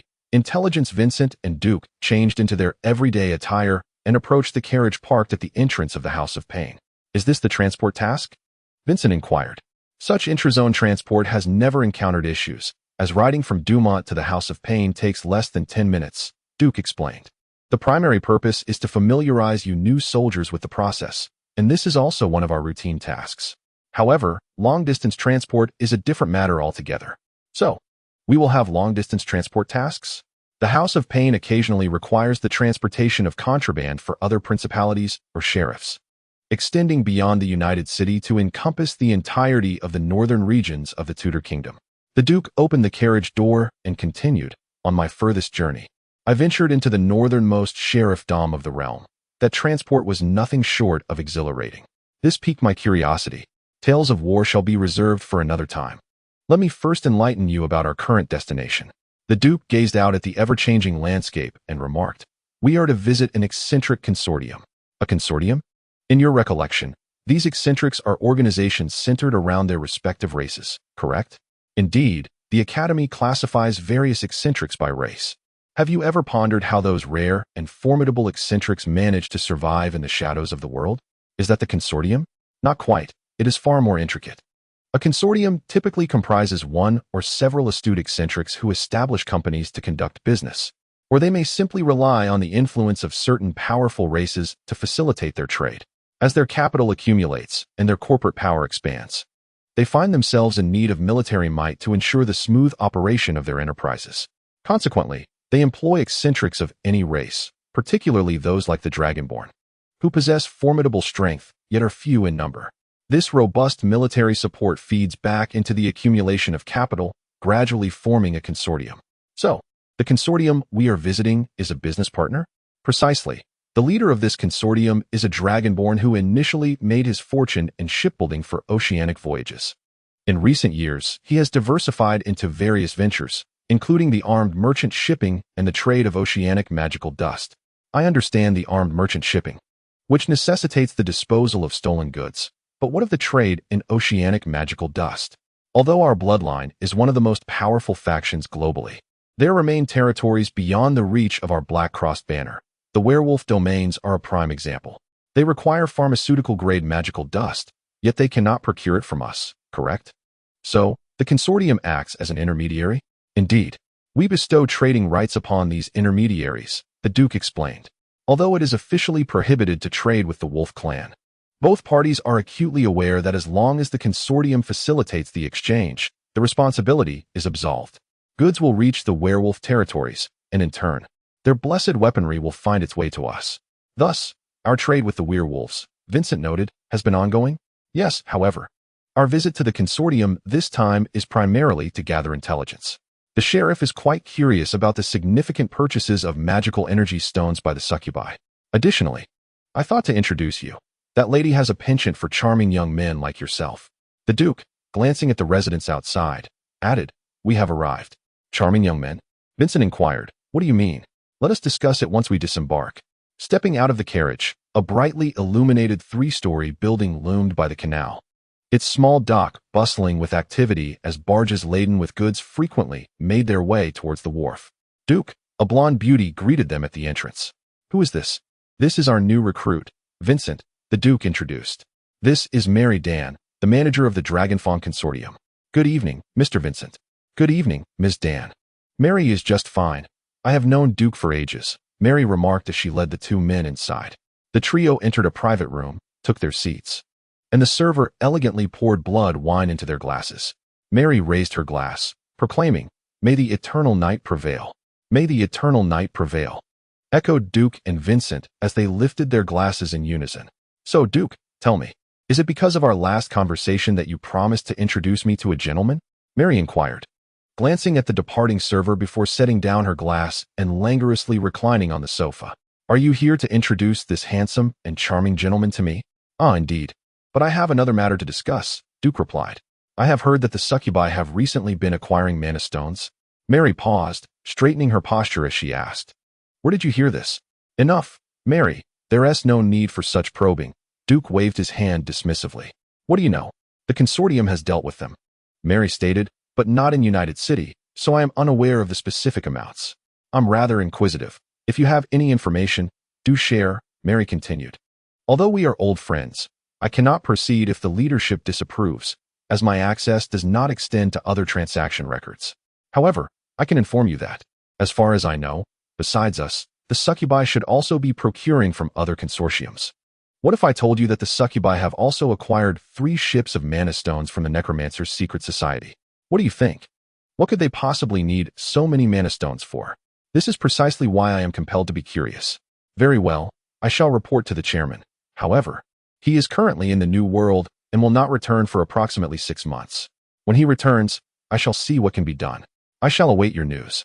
"In any case, provide me with a conclusion," Duke said. "Now that the business is settled, will you not arrange for someone to entertain us? I, for one, do not mind, as I have brought you a handsome fellow. I see Mr. Vincent is quite indifferent. You, on the other hand, seem rather particular." Mary teased as she reclined languidly on the sofa, playfully shaking the bell on the side table. A soft knock echoed at the door, and 2 young, beautiful women entered, carrying several bottles of blood wine. They seated themselves beside Duke, and Mary remarked, "Are you satisfied? You have always been generous to old friends." Mary then rose from the sofa, sat beside Vincent, entwined her arm with his, and smiled at Duke, saying, "You are also quite generous to your old friends." Observing Vincent's slight discomfort, Duke invited one of the women to sit beside him, saying, "Be gentle with the newcomer." Time slipped away swiftly, and a few months passed. Duke guided Vincent through the various factions in the dock area, and Vincent gradually became acquainted with the rules of the dark world, beginning to understand its intricate workings.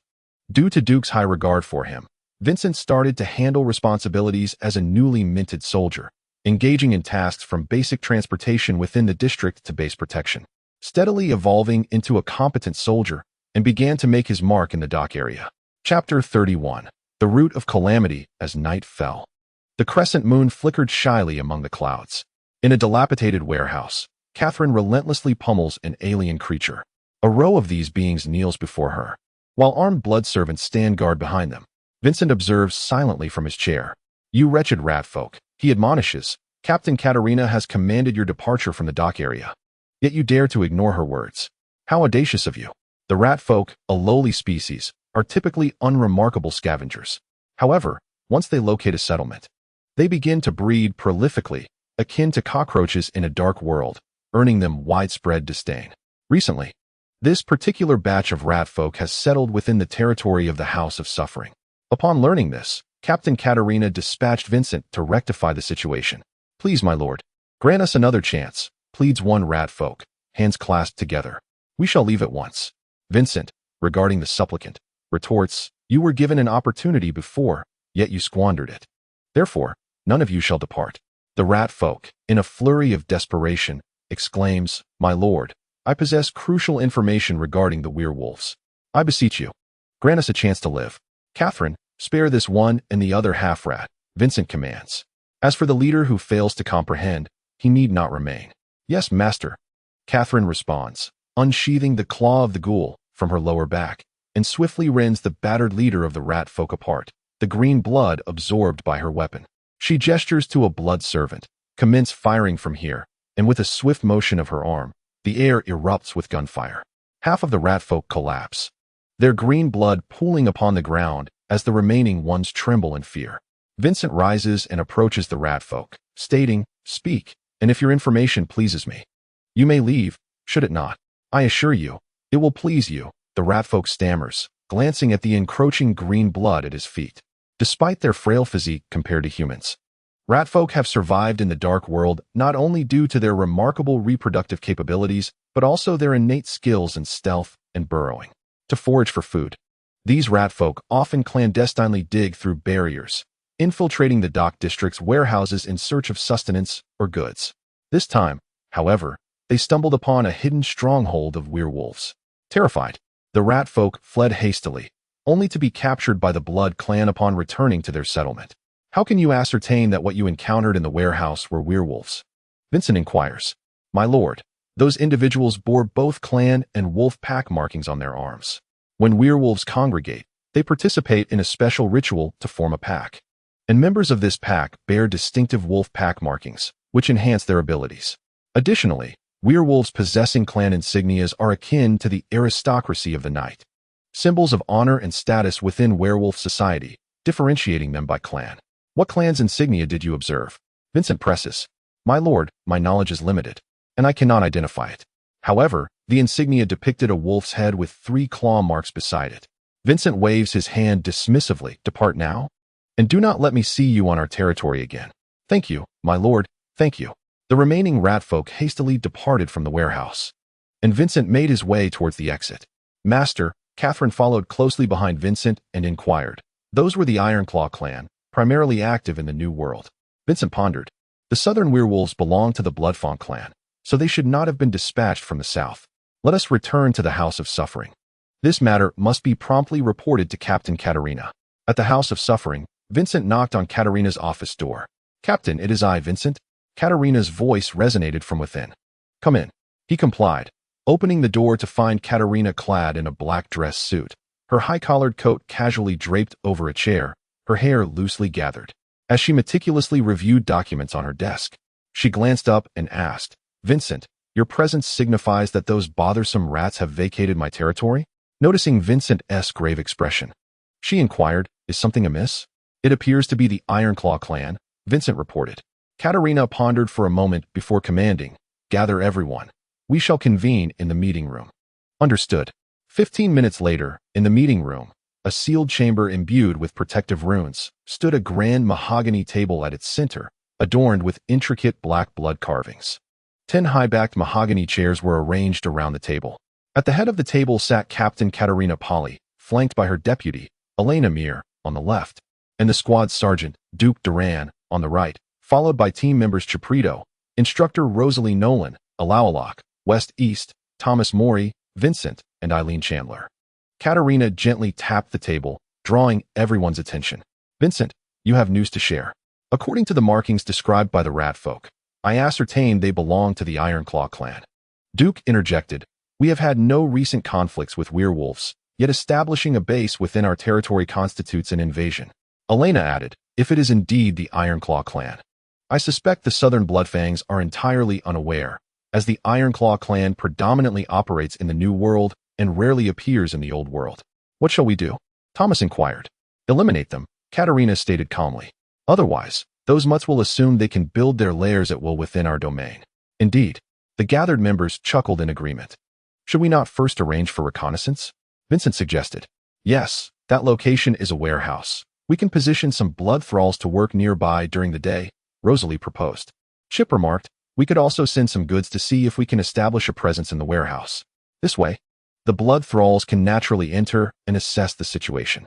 Furthermore, should we not maintain a watch in the vicinity, just in case? Alawalak added. Agreed. The entire team must be prepared for a swift strike, Katarina affirmed, tapping the table decisively. Yes, Captain. 3 days later, near the werewolf warehouse, Katarina inquired. Have we gathered sufficient information? Based on reports from the blood thralls who entered the warehouse and those monitoring the perimeter, Elena replied. There are 5 werewolves stationed at this stronghold, all currently inside. Here is the internal map of the warehouse. West and Alova prepared the barrier, while Vincent opened the door. Once we infiltrated the warehouse, we surrounded the room where they resided from 3 directions, remaining vigilant against hidden sentinels and traversing the shadows as discreetly as possible. Duke began to outline the tactical plan, with the blood servants following their respective masters. Vincent's blood servant accompanied Eileen, and both of you had but one blood servant. Vincent. swift and agile, would fill in wherever necessary, providing rapid support should any issues arise. Understood, the group replied. Let us commence. The blood feast awaits you, declared Katerina. A soft chuckle echoed as the bloodkin sprang into action. West and Alova joined forces to conjure the barrier, silently enveloping the entire warehouse. The fully armed blood servant army guarded every entrance, while cloaked bloodkin and their servants gradually approached the main door of the warehouse. Vincent transformed into a wisp of black mist, slipping through the crack of the door, gently nudging the latch open, allowing the bloodkin to stream inside.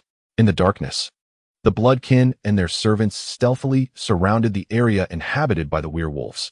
Suddenly, a furious roar pierced the air. Blood. The werewolf sentinels detected the incursion of the bloodkin. Under the protection of the elemental spirit of wind, the werewolves moved with remarkable speed, effortlessly tearing apart one blood servant, blood splattering everywhere, and swiftly turning to rip off Catherine's arm. Catherine's regenerative claw lashed out at the werewolf, while simultaneously retracting her severed limb. At that moment, several werewolves within the warehouse were also startled by the roar. Vincent, as a shadowy mist, quickly propelled Catherine backwards, while the mist ensnared the werewolf. They shadow fangs unleashed a barrage, binding the werewolf, and Duke followed suit, wielding the blood blade. With a deft swing, the werewolf's head was sent flying. A sudden wave of heat surged through the warehouse as a massive fire elemental was summoned by the remaining 4 werewolves. Katerina, witnessing the gigantic flame giant, bellowed, "Delay them for me." Upon hearing this, Vincent unleashed several shadow arrows from his hand, while Duke continuously employed blood magic to disrupt the fire elemental. Chip, wielding a cross sword and radiating blood energy, stood guard beside Katerina. Katerina crushed a pitch-black gemstone, and endless dark shadow magic slowly coalesced in her hands. Magical runes began to materialize in the void, as shadow magic tore through the fabric of space. The high-level shadow spell, Shadow Claw, surged forth from the rift. Countless claws formed of shadow magic binding and tearing at the fire elemental. The formidable magic forced the werewolves controlling the fire elemental to concentrate entirely on resisting the incessant assault of the shadow claws. Seizing the opportunity, Duke brandished the blood blade, while Rosalie and Eileen transformed into bears. Vincent, Elena, and Thomas armed themselves and initiated their assault on the werewolves, manipulating the fire elemental. Under the relentless onslaught of the bloodkin and the coordination of the blood servants, the werewolves were swiftly eradicated. With the demise of the werewolves, the fire elemental, now devoid of its controllers, was easily torn to shreds by the shadow claws. Chapter 32. The Blood Feast in the House of Pain. Skilled musicians performed on stage, the lively music resonating through the air. Seated in the private chamber, Vincent savored his sanguine libation while observing the revelry of the bloodkin. In the dim light, strikingly handsome or exquisitely beautiful blood thralls attended to the nobles, exchanging laughter and toasts. Some were bitten by the fangs of their masters, emitting soft, intoxicating sounds. Servants flitted in and out, continually replenishing the wine. At the head of the table, Katerina extracted her fangs from the arm of a youthful paramour, a trickle of crimson escaping the corner of her mouth. As her gaze swept over the festive atmosphere, she dabbed at her lips with a handkerchief and waved at Vincent, who was drinking alone. "Captain, I see you are seated alone. Do you not have an appropriate blood thrall? I fear that if I indulge too much, the frenzy may ensue. Such is the nature of revelry." Katerina downed her drink in one gulp. "In battle, we fight fiercely, and after, we hold a blood feast. It has always been our tradition." "Indeed, Captain." Katerina beckoned to a servant. "Fetch Vincent 2 blood thralls." After issuing her command, she raised her empty goblet. Vincent poured blood wine into her cup. "You performed well this time. It is your first encounter with werewolves, is it not?" "My transformation was indeed due to an encounter with werewolves, so this is my second." "Ah, I had forgotten you are the chosen one." Katerina raised her goblet to clink against Vincent's and took a sip. "Be cautious. The werewolves may seek revenge. Such matters typically require mutual exchanges. Should we bolster the security of our stronghold? That is unnecessary. Just exercise caution. However, they may stir trouble within our territory, and we shall retaliate in kind." Engaging in negotiations thereafter. Negotiations? Vincent was taken aback. Total war with the werewolves would be detrimental to both parties. Hence, we shall likely end up negotiating. Katerina observed as two blood thralls were brought in and seated beside Vincent. For now, indulge in the blood feast. We shall discuss the remaining matters at tomorrow's meeting. Feeling the softness of the thrall's arm, Vincent gently lifted her hand, his fangs poised to bite her wrist. In the werewolf's warehouse, amid the starlit night, a figure stealthily entered, only to find the space deserted. A hidden scent of blood lingered, causing a shudder to ripple through the figure. A tear escaping the corner of an eye. Have we been discovered? The figure pondered with a sigh. The bloodkin should not have uncovered our hidden stronghold so swiftly. We have been here barely 2 weeks. Has the Bloodfawn clan betrayed us? The figure exited the warehouse, gazing at the hazy full moon amidst the clouds. Resolutely determining, whether bloodkin or traitor, they shall pay the price. The blood of the Ironclaw's offspring shall not be squandered. Proceeding towards the docks, the figure boarded a ship bound for the New World. The following day, Vincent awoke in his chamber, noticing two naked blood thralls beside him. Their bodies marked with numerous bite marks, indicating he had indeed succumbed to the frenzy the previous night. At that moment, a gentle voice broke the silence. Would my master like to change? Vincent turned to see yet another blood thrall lounging on the sofa. The very gift previously bestowed by Duke. My apologies, I drank too much last night. No matter, my master is everything. The bare-blood servant gracefully bowed and smiled, saying, My lord, you are truly gentle to apologize to a blood servant. Vincent chuckled and inquired, By the way, what is your name? Anna. The blood servant replied while assisting Vincent with his attire. Have you grown accustomed to your stay during this time? Mr. Humphrey has made excellent arrangements. Thank you for your concern, my lord. Once Vincent was dressed, he nodded at Anna and stepped outside. There, Humphrey stood by the door, bowing before stating, I was just about to awaken you, my lord. I have just received notice that the meeting will convene in half an hour. Vincent nodded and asked, What of Catherine? She is still resting after you performed the ritual to restore her severed arm yesterday. At that moment, Catherine's door opened, revealing her pale visage. Is there something you require? My lord. Vincent gestured for Humphrey to fetch a cup, biting into his wrist to let his blood flow into the vessel, a few drops spilling before the wound sealed. Drink, he said, handing the cup to Catherine. You need not stand watch today. Take a proper rest. With that, he departed the residence, heading towards the meeting room. In the meeting room, the Blood clan engaged in hushed conversations. Eileen turned to Vincent, saying, You seemed to enjoy yourself last night. As her interactions with the Blood Society progressed, Eileen had grown less reticent compared to her initial emergence from the forest, although Vincent still found her former quiet demeanor endearing. You were not lacking either. Those two young lads had quite the appealing scent, did they not? Vincent retorted promptly. After exchanging playful banter, Eileen asked, concerning the werewolves. This matter surely isn't resolved yet? Indeed, it is not. However, whether the Bloodfawn will stand up for Ironclaw remains uncertain, Vincent began, but was interrupted as Katerina entered the meeting room. Bowing in respect, she proceeded directly to the main seat. Katerina lightly tapped the table, stating, The southern faction has made an appearance. They wish to converse with the constable tonight. Lord Jason's intent is for us to undertake the protective duties. Those must actually dare to negotiate, Duke remarked with a chuckle. They likely wish to avoid spilling blood for Ironclaw, Elena speculated. But could there be an ambush? The werewolves have arranged to meet at the Siren Tavern, and only 3 will come from the south, requesting that we send 3 in return, Katerina explained. The Siren Tavern lies within our territory. We can respond swiftly, suggesting there should be no ambush, Chip added. Nevertheless, caution is advised, Duke interjected. The captain should take Vincent along. His vaporization ability is quite agile and can swiftly alert us outside. Yes, Elena concurred, we must remain vigilant. Ready to respond promptly should any situation arise.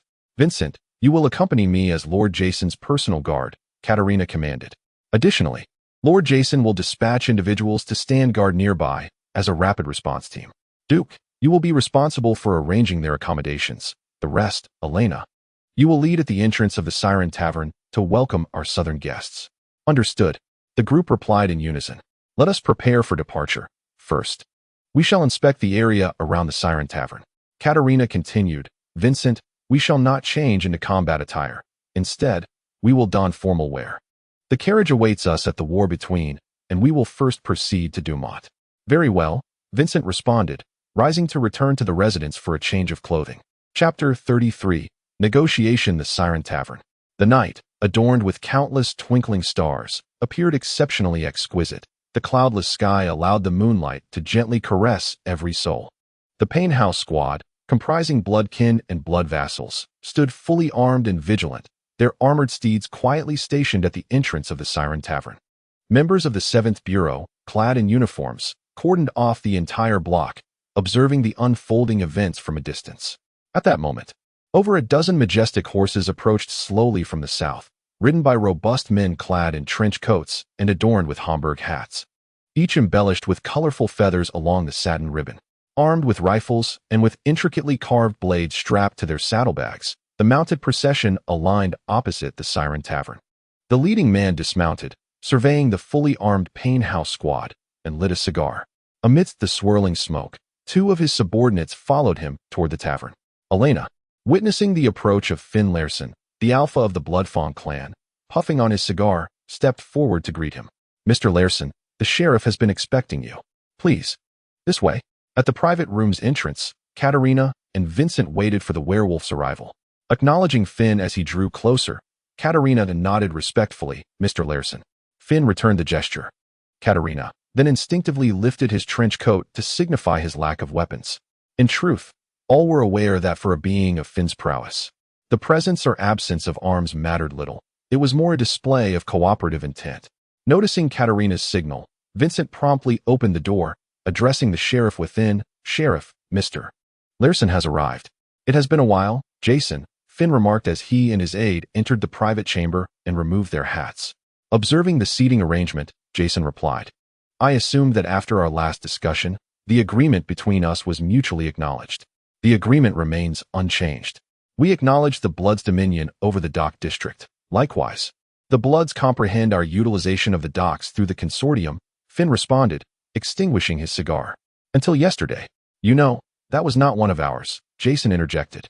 "So, are you implying that you have no objections to our handling of the matter?" Finn chuckled, taking a puff from his cigar amidst the swirling smoke. "Jason, there is no need for circumspection. Although that individual was not one of ours, he was still kin. What is this? Are you here to seek an explanation?" Jason, lighting his pipe, allowed a flicker of crimson in his eyes to surface. A veritable wild hunter, yet winding like a blood dragoness shadow. Finn waved a hand dismissively. "The agreement between us, while not ideal, serves our mutual interests. I have come to affirm the stance of the Bloodfawn. We respect the terms of our accord. Furthermore, since your people have already taken a life, I would appreciate a symbolic explanation to facilitate a graceful exit for all involved. And what is it that you desire?" "The agreement stipulates 4 ships per month, with each vessel incurring a toll of 5,000 dark gold or equivalent goods as a dock passage fee," Finn continued, puffing on his cigar. "In the future, we shall require 6 ships monthly, with the passage fee reduced to 4,000 each. Alternatively, we can maintain 4 ships, with the passage fee lowered to 4,000. 5 ships have arrived, accompanied by the Iron Claws." Finn extended his hand. "Very well." Jason and Finn clasped hands firmly. And Jason inquired, "Pray tell, why have the Iron Claws ventured to the Tudor Kingdom from the New World?" "I lack precise details," Finn replied. "But it is evident they have secured a reliable client in the Old World, necessitating the transport of goods from the New World. The Iron Claws arrived in Tudor approximately a year ago, initially collaborating with the Bloodfangs, with my assistance in facilitating the receipt of goods. From my perspective, the partnership was rather amicable. However, it now appears that we, the Bloodfangs, are merely intermediaries to the Iron Claws, prompting them to establish a foothold in the dock area without our knowledge." "Are you suggesting the Iron Claws will return?" Jason asked. "Indeed, for business thrives here." Finn took a puff from his cigar and remarked, "You have astutely uncovered the hidden stronghold of the Iron Claws. I suspect they harbor resentment towards us, the Bloodfangs." "Finn, you are quite adept at distancing yourself from the matter at hand," Jason responded coldly. "Should any casualties arise from the werewolves on our side, I will hold you accountable. We have made our intentions clear. Such matters cannot be attributed to me, can they?" Finn countered, "Unless you notify me of the Iron Claw's arrival. We are of the same kin. Should there be any losses due to werewolf involvement, I shall consider it your breach of our accord," Jason stated, reigniting his extinguished pipe. Continuing, "Our interests align concerning the Iron Claws. If they solidify their presence in Tudor, it will leave only absorption or subjugation between the Iron Claws and the Bloodfangs. I cannot offer you any assurances," Finn said after a prolonged silence. However, I shall devise a strategy. Then let us observe how events unfold, Jason replied. I must take my leave for now. Finn rose to bid farewell. Jason also stood, saying, farewell. Finn mounted his steed, leading his entourage away from the dock area. On the way, his lieutenant inquired, Alpha, the undead spoke some truth. If the Iron Claws indeed established themselves in Tudor, clan warfare seems the inevitable outcome. Do not let those undead disrupt your focus. Finn cautioned. After a moment of contemplation, he added, nevertheless, remain vigilant. Should any signs of the Iron Claws emerge, notify me immediately. Understood. The carriage proceeded towards the Dumont Hotel, with the Blood Clan members riding alongside for protection. Inside the carriage, Jason addressed Katarina. Finn seems hesitant. I will convene the leaders for a meeting at Dumont tomorrow. He then turned to Vincent, saying, You, recruit, have performed admirably. Your loyalty shall be rewarded. Thank you. My lord, Vincent replied. Sheriff, Katarina interjected, regarding the Iron Claws, do you intend to inform the clan? You are aware of my circumstances. I must report to the clan. However, if you choose not to, I fear. Fear not. I shall also relay the information to the clan, as it may impact our business here, Jason assured her. You are closest to the werewolves. Remain alert, not only to the Iron Claws, but also to the Bloodfangs. Should you require assistance, do not hesitate to inform me. I will make arrangements. Yet, Finn's demeanor. Best to exercise caution, Jason advised. Indeed. The carriage arrived at the grand entrance of the Dumont Hotel. The carriage door swung open, and the blood servant awaited by the side of the vehicle. Until tomorrow, Sheriff, said Katarina. Good night, my captain. Chapter 34 New Intelligence. A knock echoed through the room. My lord, Lord Duran has arrived, announced Humphrey. Please ask him to wait. I shall be out shortly. Vincent's voice responded from within. Ensure Lord Duran is well received. Yes, my lord. Moments later, Vincent emerged from the parlor. So soon? Is there something amiss? Mary summoned me for a meeting. It seems she has received a response from her superior, Duke replied, contemplating that Mary has taken quite a liking to him, perhaps hoping to employ his charm. Do not jest at my expense, Vincent retorted. I am aware you have met her on several occasions. Duke continued to tease. Lord Duke, spare me, please, Vincent pleaded, his hands clasped in supplication. Let us be off, charming one. On the carriage, Vincent inquired of Duke, why are we negotiating with the werewolves? I have always believed we were adversaries. To be frank, Duke replied, before yesterday, you had never even encountered a true werewolf. What enmity could exist? The term enemy merely denotes the werewolf's contention with my kin over dominion in the dark realms. From the vantage of the sheriff, it is far more pragmatic to balance conflicting interests through treaties to preserve our respective enterprises, rather than resorting to needless violence due to a mere label of enmity. Of course, we remain unperturbed in attempting to undermine each other outside the bounds of agreement, just as we previously assisted the vagrants in dealing with the shapeshifters, the werewolves. 2. Would not hesitate to entrap us if the opportunity arose. Yet, both parties are unlikely to rashly violate the treaty, as it safeguards mutual interests. However, should greater interests emerge, we would not hesitate to tear up the agreement. Ultimately, it is profit that reigns eternal. Now, let us divert to lighter topics, such as Mary. Duke began to recount the tale of Mary. Duke had been closely acquainted with Mary since their days at the academy. She was a fellow student of his, and they had once shared a romantic connection. After graduation, Duke remained in Evernight City, while Mary ventured to the northern precinct of the United City before it became the Principality, their separation leading to the dissolution of their relationship. Subsequently, Mary was promoted to the captain of the sheriff's squad. However, following the Great Purge that ravaged the territory, she was relegated to the status of a vagrant and subsequently joined the Dragon Tooth Consortium. Ah, I see now. No wonder Mary has inquired more than once if you have spoken of me, Vincent remarked, noticing Duke was about to resume his teasing. He swiftly redirected the conversation. By the way, what transpired during the Great Purge? Are you familiar with the Hunters Guild? The Hunters Guild, one of humanity's primary forces against the Dark World, is often mentioned alongside the Order of the Old World in the West and the Alliance of Sages and Buddhas in the East. Within the Hunters Guild, various factions exist, the most renowned being the Sealing Brotherhood, who seal hunters inscribe mystical runes upon their bodies to gain supernatural powers, wielding rune-etched blades to vanquish any entities that dare to extend their claws into the human realm. I have perused the introduction during my time at the Academy. The Hunters Guild, the Order of Order, the Alliance of Immortals, and my clan have long been adversaries.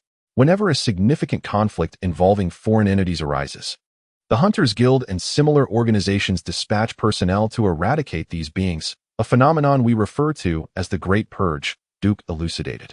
However, the true intention of these organizations is predominantly to diminish the strength of the foreign factions. We too would not hesitate to eliminate humans to undermine their power. Yet we refrain from initiating large-scale warfare. Essentially, both sides strive to maintain a delicate equilibrium while simultaneously seeking to weaken one another. Is the 7th Bureau, akin to a governmental agency, not as formidable? I observed numerous personnel from the 7th Bureau on alert yesterday.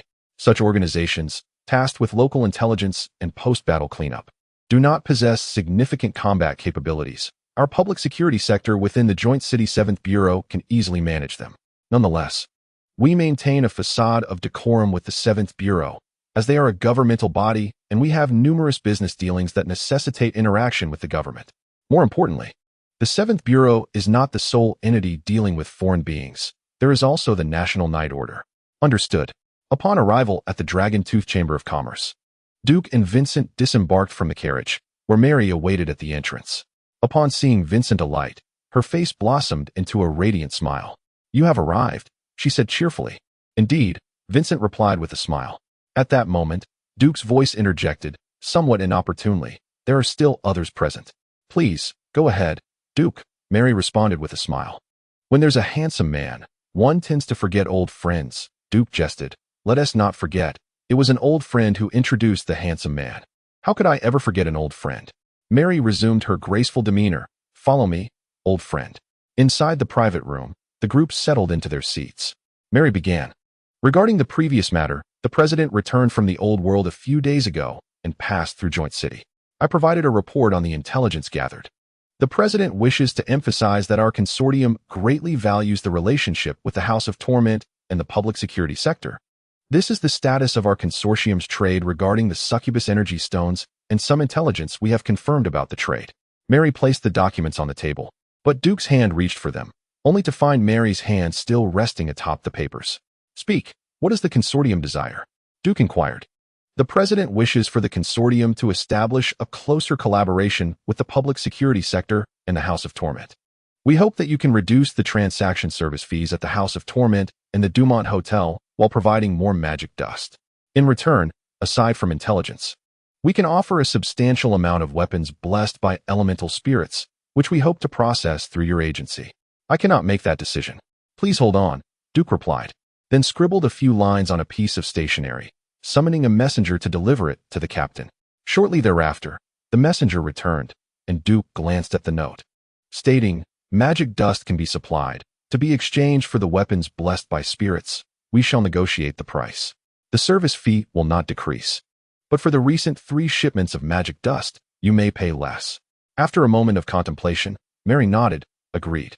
She pressed down on the documents and slid them towards Duke. Duke opened the file, taken aback. "You have traded for 3 ships.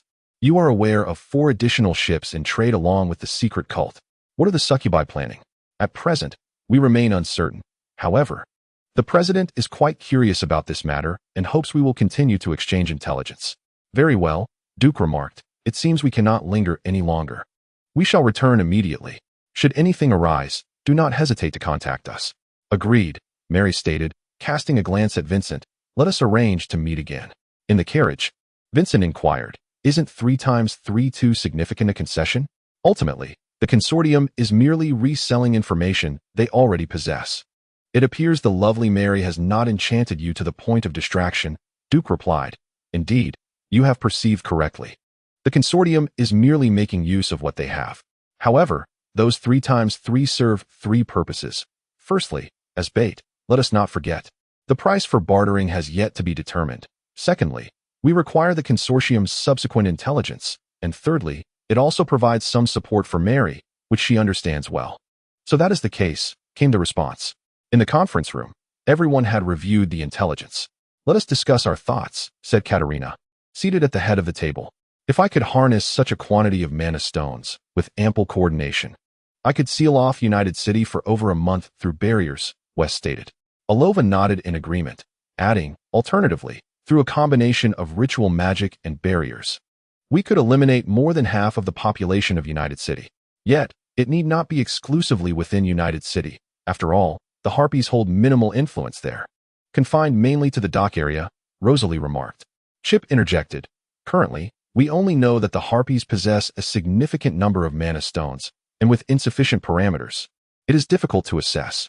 I believe it is better to report this and have the intelligence department investigate further. Duke concurred. Chip makes a valid point. We can analyze from different angles what can be done with these mana stones, but they are merely conjectures at this stage. We require more intelligence. Then let us report to the intelligence department and see if there are any new developments, Katerina suggested, lightly tapping the table. However, we must remain vigilant regarding the Harpies' movements, assigning personnel to keep a close watch and prevent any disturbances in United City. Understood. Chapter 35.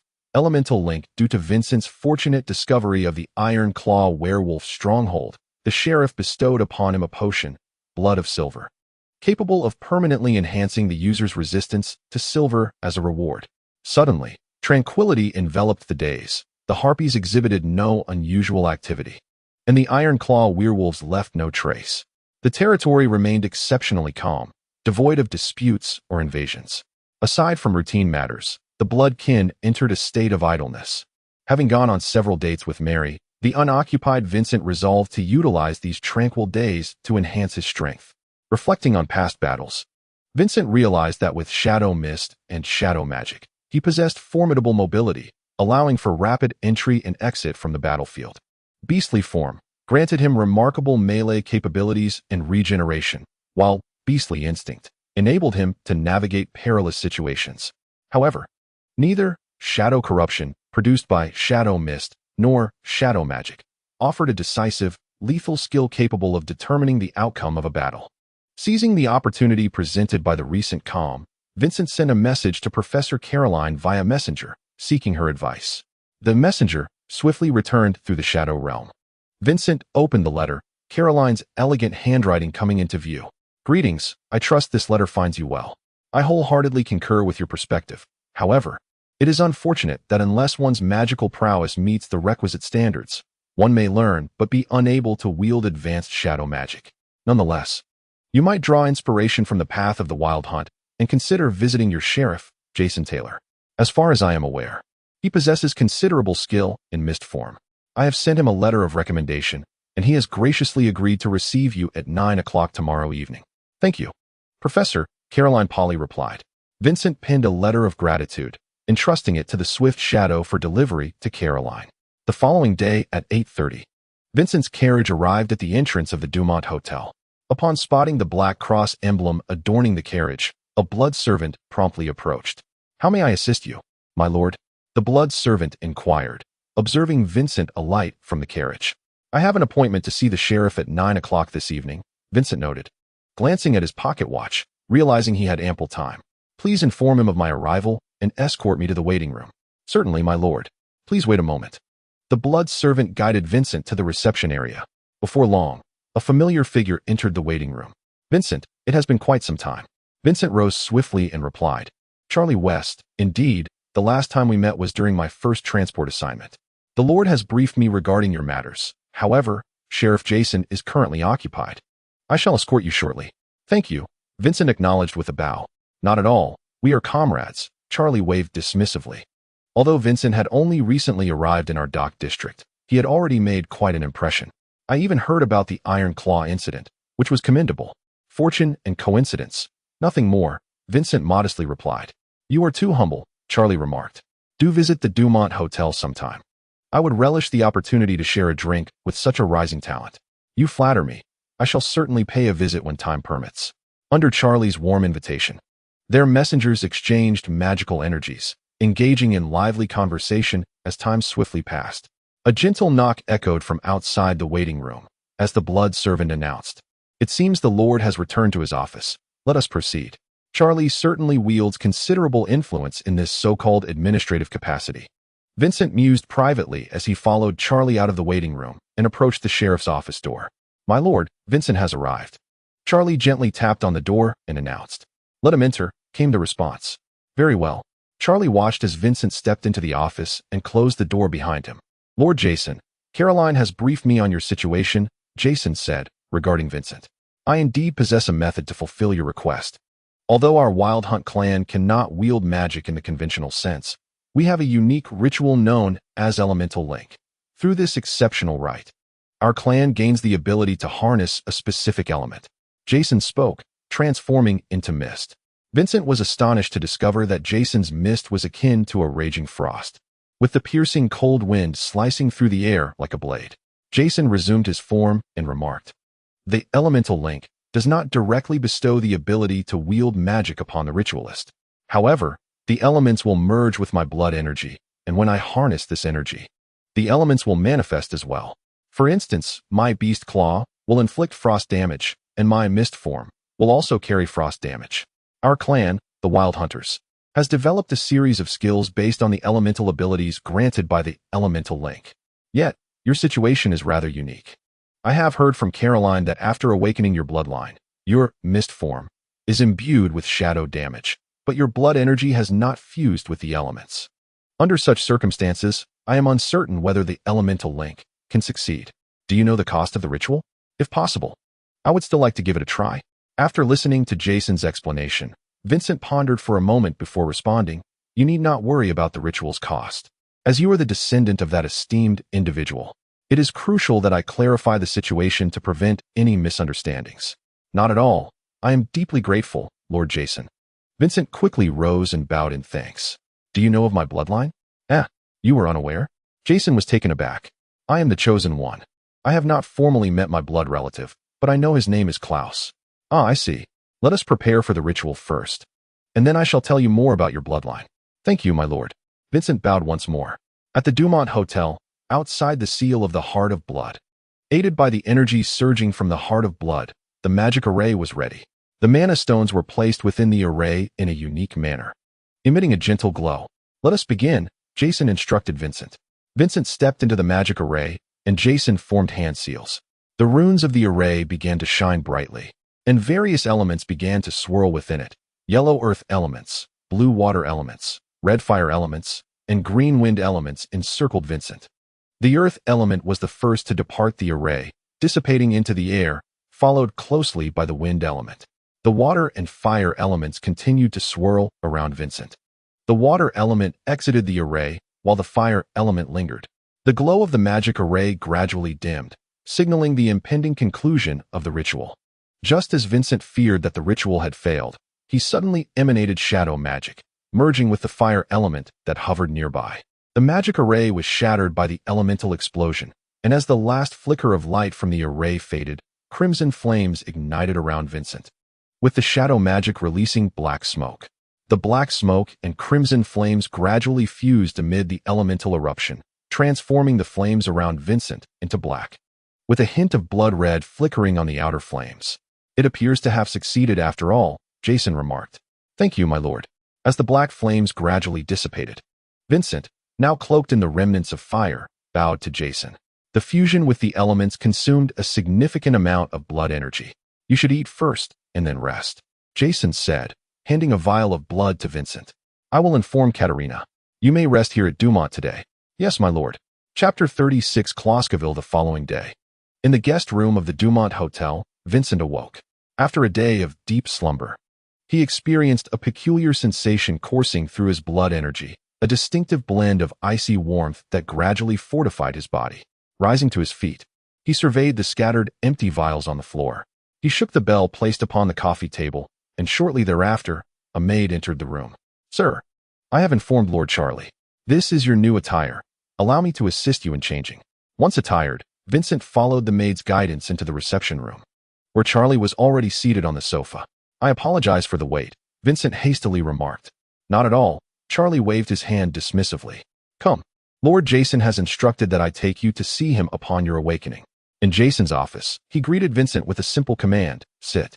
He casually handed a note to Charlie, saying, "Charlie, arrange for someone to handle these two matters." "Yes, my lord." Charlie glanced at the note before turning to depart. "How do you feel?" Jason inquired. Vincent relayed the peculiar sensation to Jason, who replied, "It seems the fire element has fused with your blood energy, forming a blood flame. Why not try channeling your blood energy?" Vincent concentrated, gathering the energy in his palm, where black flames ignited. Jason observed the flames intently. Fascinating. It appears the shadow magic has merged with your blood flame as well. Try casting a shadow spell. Raising his hand, Vincent conjured the burning black flame into the form of a shadow fong suspended in midair. Come, let me experience this black flame, Jason requested.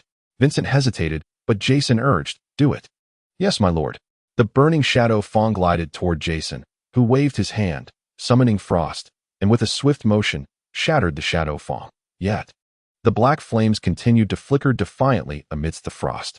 Jason continued to channel his frost blood energy until he gradually extinguished the black flames. This resembles the shadow flame from advanced shadow magic, an eternal fire fueled by energy. Now, let me see you mystify.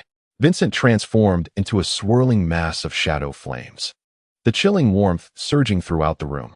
Jason struck forth with a palm, unleashing frost shock, accompanied by a biting wind that erupted against the shadow magic flames. Vincent noted that this time, after transformation, his elemental resistance had not waned. Previously, in the state of mystify, being struck by frost shock would have rendered him incapable of maintaining the black mist. However, after embodying the magic flames, the resistance of the beastly form still proved effective. You've realized it too, haven't you? After completing the elemental link, mystify no longer diminishes your resistance, but rather adds elemental damage. When utilizing physical techniques, the flow of elemental blood energy imbues them with elemental damage. Additionally, there are various elemental application techniques, such as the elemental impact, which compresses and releases elemental blood energy, and the elemental shatter, which can only be used a limited number of times each day. Jason handed Vincent a small booklet. This contains the elemental application techniques I have recorded. Take it and study it at your leisure. If you have any questions, you may find me at the Dumont Hotel. Thank you, my lord. Vincent respectfully accepted the booklet, bowing deeply. We are all children of the wild hunt, Jason remarked. Henceforth, strive diligently for our territory. Yes, my lord, came the reply. By the way, I must speak to you regarding your blood relations, Jason continued. The clan of the Wild Hunt. After the ascendance of its progenitor Klaus into seclusion during the second generation of bloodlines, saw its power predominantly governed by an elder council composed of the elders from the third generation of bloodlines. Vincent's blood relation, Klaus Cavil, is merely a fifth-generation vampire, who began to make his mark in the Dark World during the Age of Exploration in the Third Era. At that time, the New World had just been discovered, and various alien races sought to establish their own dark dominion therein. Amidst the chaos of interspecies warfare, Klaus single-handedly vanquished the Alpha King Eris II of the Shadow Clan, which was then one of the most formidable powers in the New World, leaving the werewolves of the Shadow Clan in disarray. When the smoke of war dissipated, Klaus forged the first vampire principality in the New World, New William Fortress, which remains the largest principality of its kind to this day. He subsequently led the clan in establishing a series of principalities across the New World, thereby cementing the vampire's hegemony and enhancing the voice of the Wild Hunt clan within vampire society. Due to his exceptional performance, he was admitted to the Elder Council as a fifth-generation bloodline, the only elder not of the third generation. Elder Klaus is a distinguished figure within our clan. I have often wondered why I awakened within the estate of Prince Tudor. Elder Klaus shares a close relationship with Her Highness Vanessa, and thus the Shadow Clan faction behind Her Highness maintains a favorable rapport with our Wild Hunt clan. After Jason's introduction, he turned to Vincent and said, as fellow children of the Wild Hunt, should anything arise, you may seek me out. Thank you, my lord. Vincent recognized that despite the tradition of mutual support among the Wild Hunt clan, Jason's earnest guidance as a sheriff toward a new recruit was undoubtedly influenced by their shared blood relation, whom he had yet to meet. After bidding farewell to Jason, Vincent boarded the carriage back to the House of Sorrow. The journey was swift, and upon disembarking, he heard Eileen's voice emerge from the shadows. Vincent, you have returned. Has something occurred? As Eileen stepped forth from the darkness, Vincent inquired, what is the matter? During our routine patrol, we discovered that a nest of vampire wanderers had been slaughtered. A vampire nest? It couldn't belong to Ike, Durant, or Lee Gang, could it? Vincent questioned. No, it was a small nest, consisting of merely 3 vampire wanderers, Eileen replied. The captain is currently gathering everyone for a meeting and has sent someone to Dumont to find you. Come, they are all in the conference room. In the conference room? Everyone was gathered around a long table adorned with a black cross pattern. Alova, Duke, you were at the scene. Please, share your findings, Katerina urged. I shall begin with the conclusion, Duke stated. Based on the conditions at the site, it is evident that it was not the work of werewolves. Indeed, Alova continued. We examined the scene extensively and discovered that the 3 wanderers were slain by magical energy, specifically the arcane. Considering that werewolves are not proficient in the use of arcane, their suspicion is significantly diminished. What is most troubling is that the heart of blood within the nest was still operational, yet its magical essence had been absorbed. Absorbed? West remarked that it was the essence of necromantic magic, which were beyond the absorption capabilities of werewolves and would inevitably disrupt the blood heart. Indeed, Duke continued. Thus we conclude that it cannot be the werewolves. Although not from the Ironclaw clan, Katerina stated, we must identify the perpetrator. Our vampiric territory is not to be trifled with. Agreed, Captain. Duke, do you have any conjectures?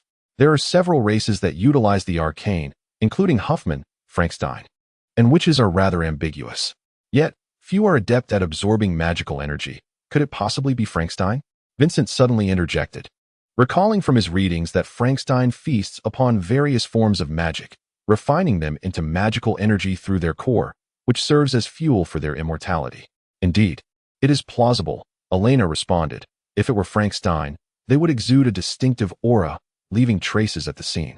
Rosalie, take Vincent and Eileen to the site, Katerina instructed, and take this opportunity to guide the new recruits on how to discern the presence of other races through scent. Certainly, my lady.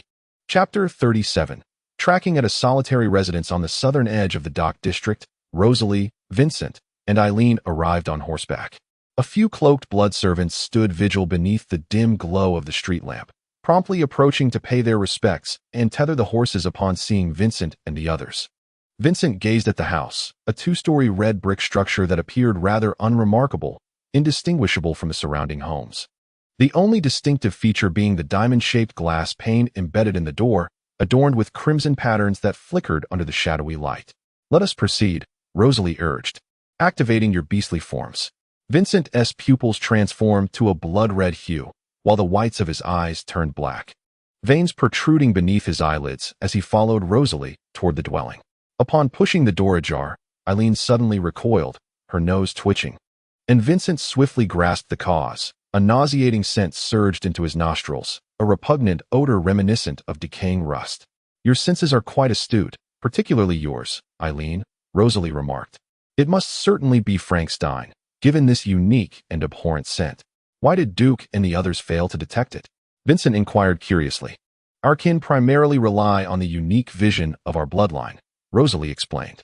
Our sight allows us to perceive subtle changes in complete darkness, while our enhanced dynamic vision enables observation even during rapid movement, allowing us to see the fervor of our target's bloodline. Our hearing is also commendable. When combined with our bloodline sight, it permits us to perceive events occurring behind us. However, our olfactory senses are rather mediocre, which is why Duke and his team were unable to discern it. Only we, the children of the hunt, possess a sense of smell that rivals that of werewolves, thanks to the amplification provided by our beastly forms. In practical scenarios, we can analyze the residual sense at a scene, track our foes, discern their races, and even ascertain their conditions. Today marks your first lesson. I shall impart to you some fundamental techniques, and should you have any queries in the future, do not hesitate to seek my guidance. Vincent and Eileen expressed their gratitude with a bow, and Rosalie continued, Now, let us attempt to perceive the atmosphere through our sense of smell. We have identified the repugnant scent associated with Frankenstein. Let us analyze the trajectory of this foul odor. Vincent gazed at the chalk outline of a corpse on the entrance floor, a marker left from the investigation. Closing his eyes, he allowed his olfactory senses to absorb the myriad scents wafting through the foyer. It seemed the individual had lingered momentarily, suggesting that the corpse in the entrance was the first victim. The scent then veered right into the parlor. Upon opening his eyes, Vincent observed the markings on the floor, realizing that the person had entered the parlor and killed someone there. There was also another body in the dining area. He closed his eyes again, guided by the scent as he moved from the parlor into the adjoining dining room. The odor lingered at the threshold between the dining area and the foyer, indicating that the individual had lain in wait there. Thus, the corpse in the entrance was the last to be slain. Frankenstein had entered the foyer, proceeded to the parlor, and then the dining room, killing two before ambushing a third victim descending from the stairs, Vincent speculated. Indeed, Rosalie affirmed. And you, Eileen? It appears this individual bore wounds. Eileen replied. What do you mean? Rosalie inquired with keen interest. Amidst that repulsive odor, there seems to be a trace of magical dust, Eileen observed. Vincent paused, closing his eyes to savor the scent. Beneath the foul aroma, there indeed lay a hint of magical dust. A detail he would have missed had it not been for Eileen's insight. Excellent. That is the essence of magical dust, likely applied externally, which accounts for its lingering scent. Rosalie exclaimed. One technique in scent tracking is to isolate the various odors emanating from the target, but time is a formidable adversary in this pursuit. Fortunately, we arrived swiftly. Otherwise, this trace of magical dust would have dissipated. As I understand it, Frankenstein can replenish physical injuries by absorbing energy. Is he seeking to acquire energy? Vincent pondered. You have certainly read extensively at the Academy, Rosalie remarked. It is plausible. Let us investigate the heart of blood, following the scent. Vincent and Eileen discovered a hidden staircase leading to the basement beneath the foyer. The basement was small, featuring a magical array devoid of energy stones, with a gargoyle sculpture cradling a stone basin at its center. The runes etched upon the basin had long lost their luster. The viscous, near-black liquid within had nearly dried, leaving only a trace clinging to the bottom. Scattered across the floor were remnants of energy stones that had been completely consumed. The repugnant odor in the basement grew more intense, and Vincent easily detected the scent of magical dust beneath it. It seems this individual spent some time here, Vincent remarked.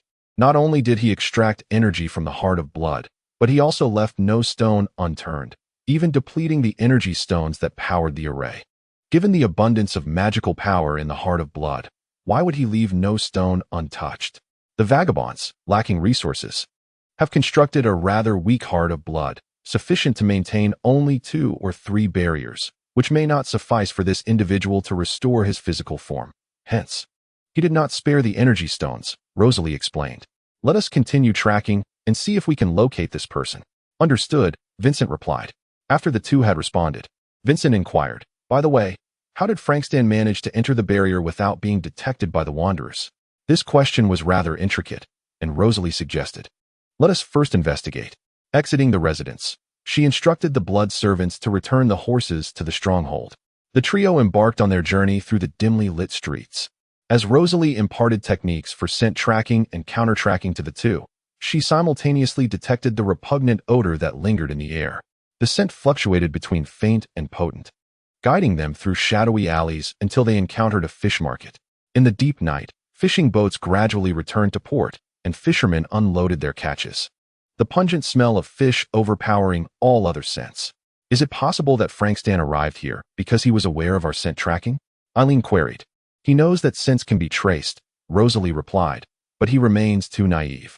The fishy aroma combined with his foul odor actually makes him easier to track.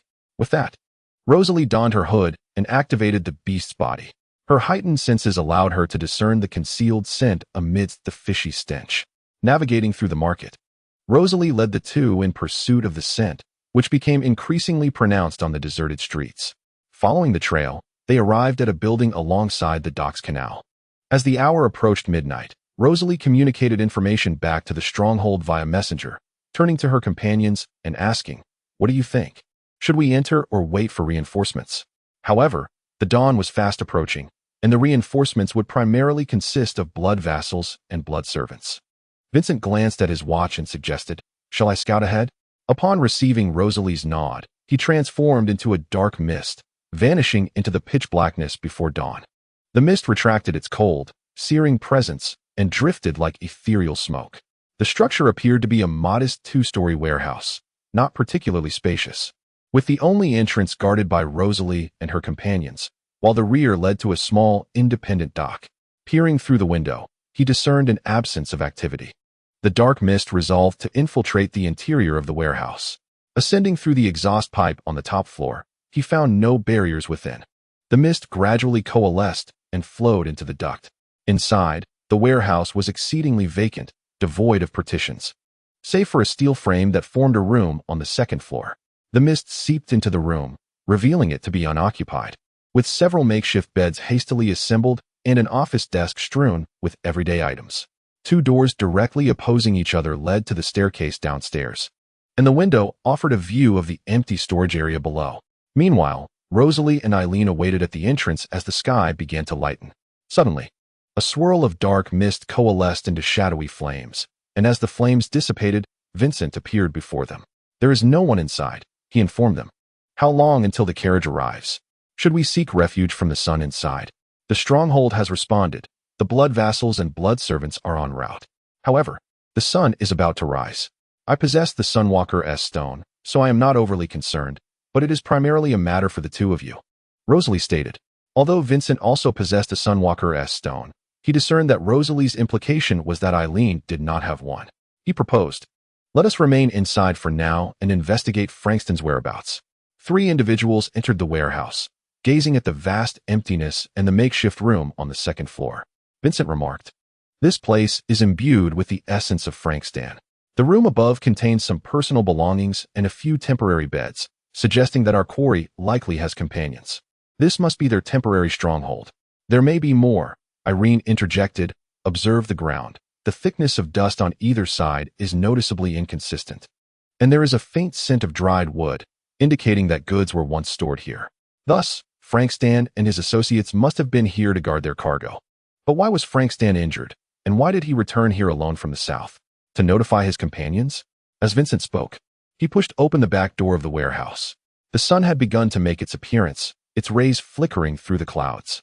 Following the scent of fish, Vincent made his way to the dock, examining the mooring piles where ropes were tied.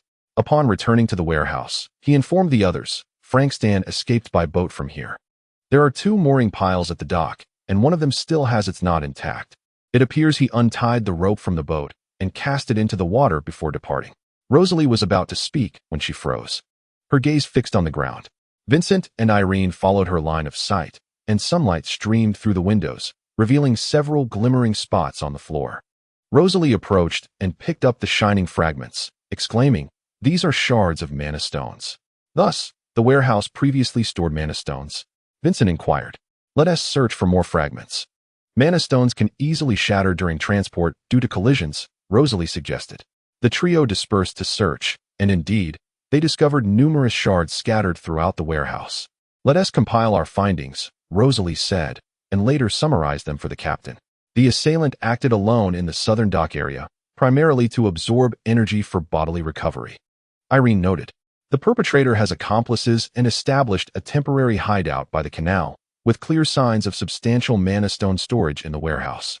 After the attack, the assailant returned alone to the hideout and departed by boat, indicating he likely had no companions, for they could have collaborated to untie the knots at the dock before boarding. Therefore, it is highly probable that the assailant left alone, Vincent concluded. Rosalie nodded, adding, "The volume of goods in this warehouse could not have been transported by cart, suggesting they were shipped via the canal. However, the dock shows minimal mana stone shards, likely having been cleared to avoid attracting attention. Thus, we are tracking an assailant who returned here to escape by boat. Based on this information, what do you believe transpired?" Vincent inquired. "There was a trade issue. The remaining Frankston was injured and fled. On his way, to recover his strength, he killed a vagrant and came here to escape from United City," Rosalie speculated. "Given the current information, this possibility seems most plausible. But remember, this is merely an analysis based on known intelligence. New information could entirely alter our conclusions." "Well done, recruits," Rosalie commended, gazing at the carriage parked outside. The three individuals understood that reinforcements had arrived. The blood minister and the blood servants, armed, entered the warehouse and promptly bowed upon seeing Rosalie and the others. They instructed the blood minister to guard the scene carefully, while the three donned their hoods and boarded the enclosed carriage, preparing to return to the House of Suffering. Chapter 38. Frankenstein within the carriage. Vincent sought Rosalie's insight, expressing his confusion regarding how Frankenstein managed to infiltrate the vampire stronghold without triggering the barrier. "What do you know about Frankenstein?" he inquired. "Not much," Rosalie replied. "I only know that Frankenstein is a creation of the human Dr. Victor, conceived in his quest for immortality. According to texts, Frankenstein was crafted through a combination of surgery and ritual, feeding on magical energy and excelling in its use. With a remarkably robust physique, the consumption of magical energy is crucial," Rosalie continued. All magic in the world is fundamentally powered by magical energy, including barriers. Frankenstein can silently breach a barrier by gradually absorbing magical energy, making him, in theory, a bane to barriers. However, this remains theoretical. If a barrier is cast by a barrier master, any disturbance would be immediately detected. Rosalie seemed keen to elaborate further. Do you know why Frankenstein, a creation that emerged only after the age of steam, and his creator, Dr. Victor, who sought immortality, are seldom mentioned? Why is that? Aileen inquired with curiosity. Although Dr. Victor was the creator of Frankenstein, he perished as a mere human, Vincent interjected, momentarily taken aback. Rosalie continued. Victor Frankenstein was an ambitious young scientist and an alchemist. After years of research, he fused scientific knowledge with the arcane.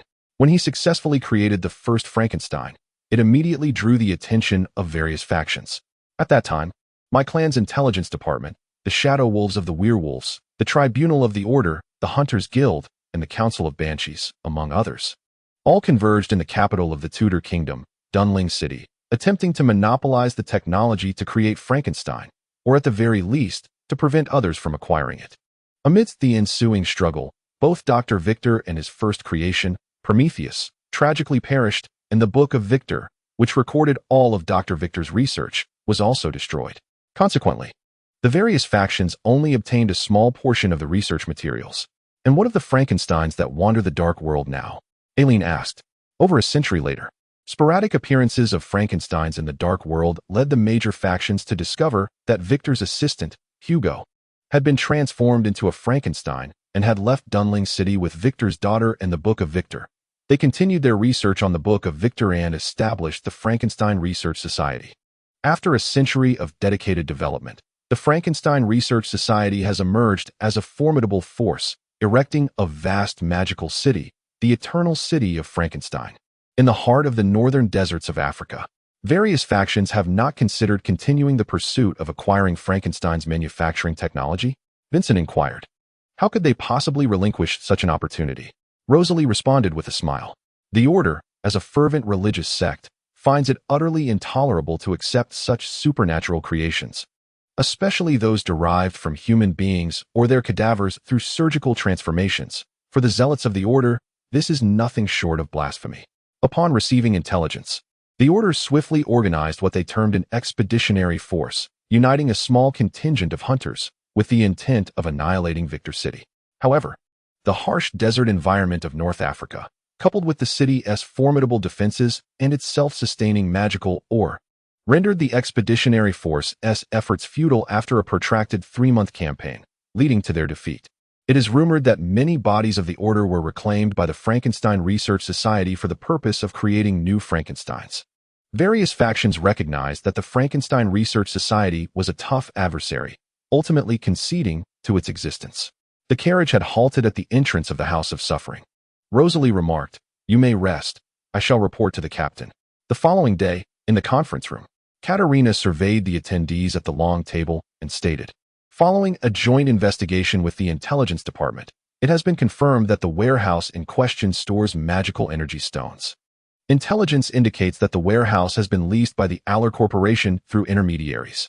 While the trading partner remains unidentified, the transaction is likely occurring in the southern dock area, adjacent to the territory of the werewolves, where remnants of magical energy stone fragments and some foreign remains have been discovered. The Aller Corporation dares to conduct transactions in our territory behind our backs." Elena exclaimed.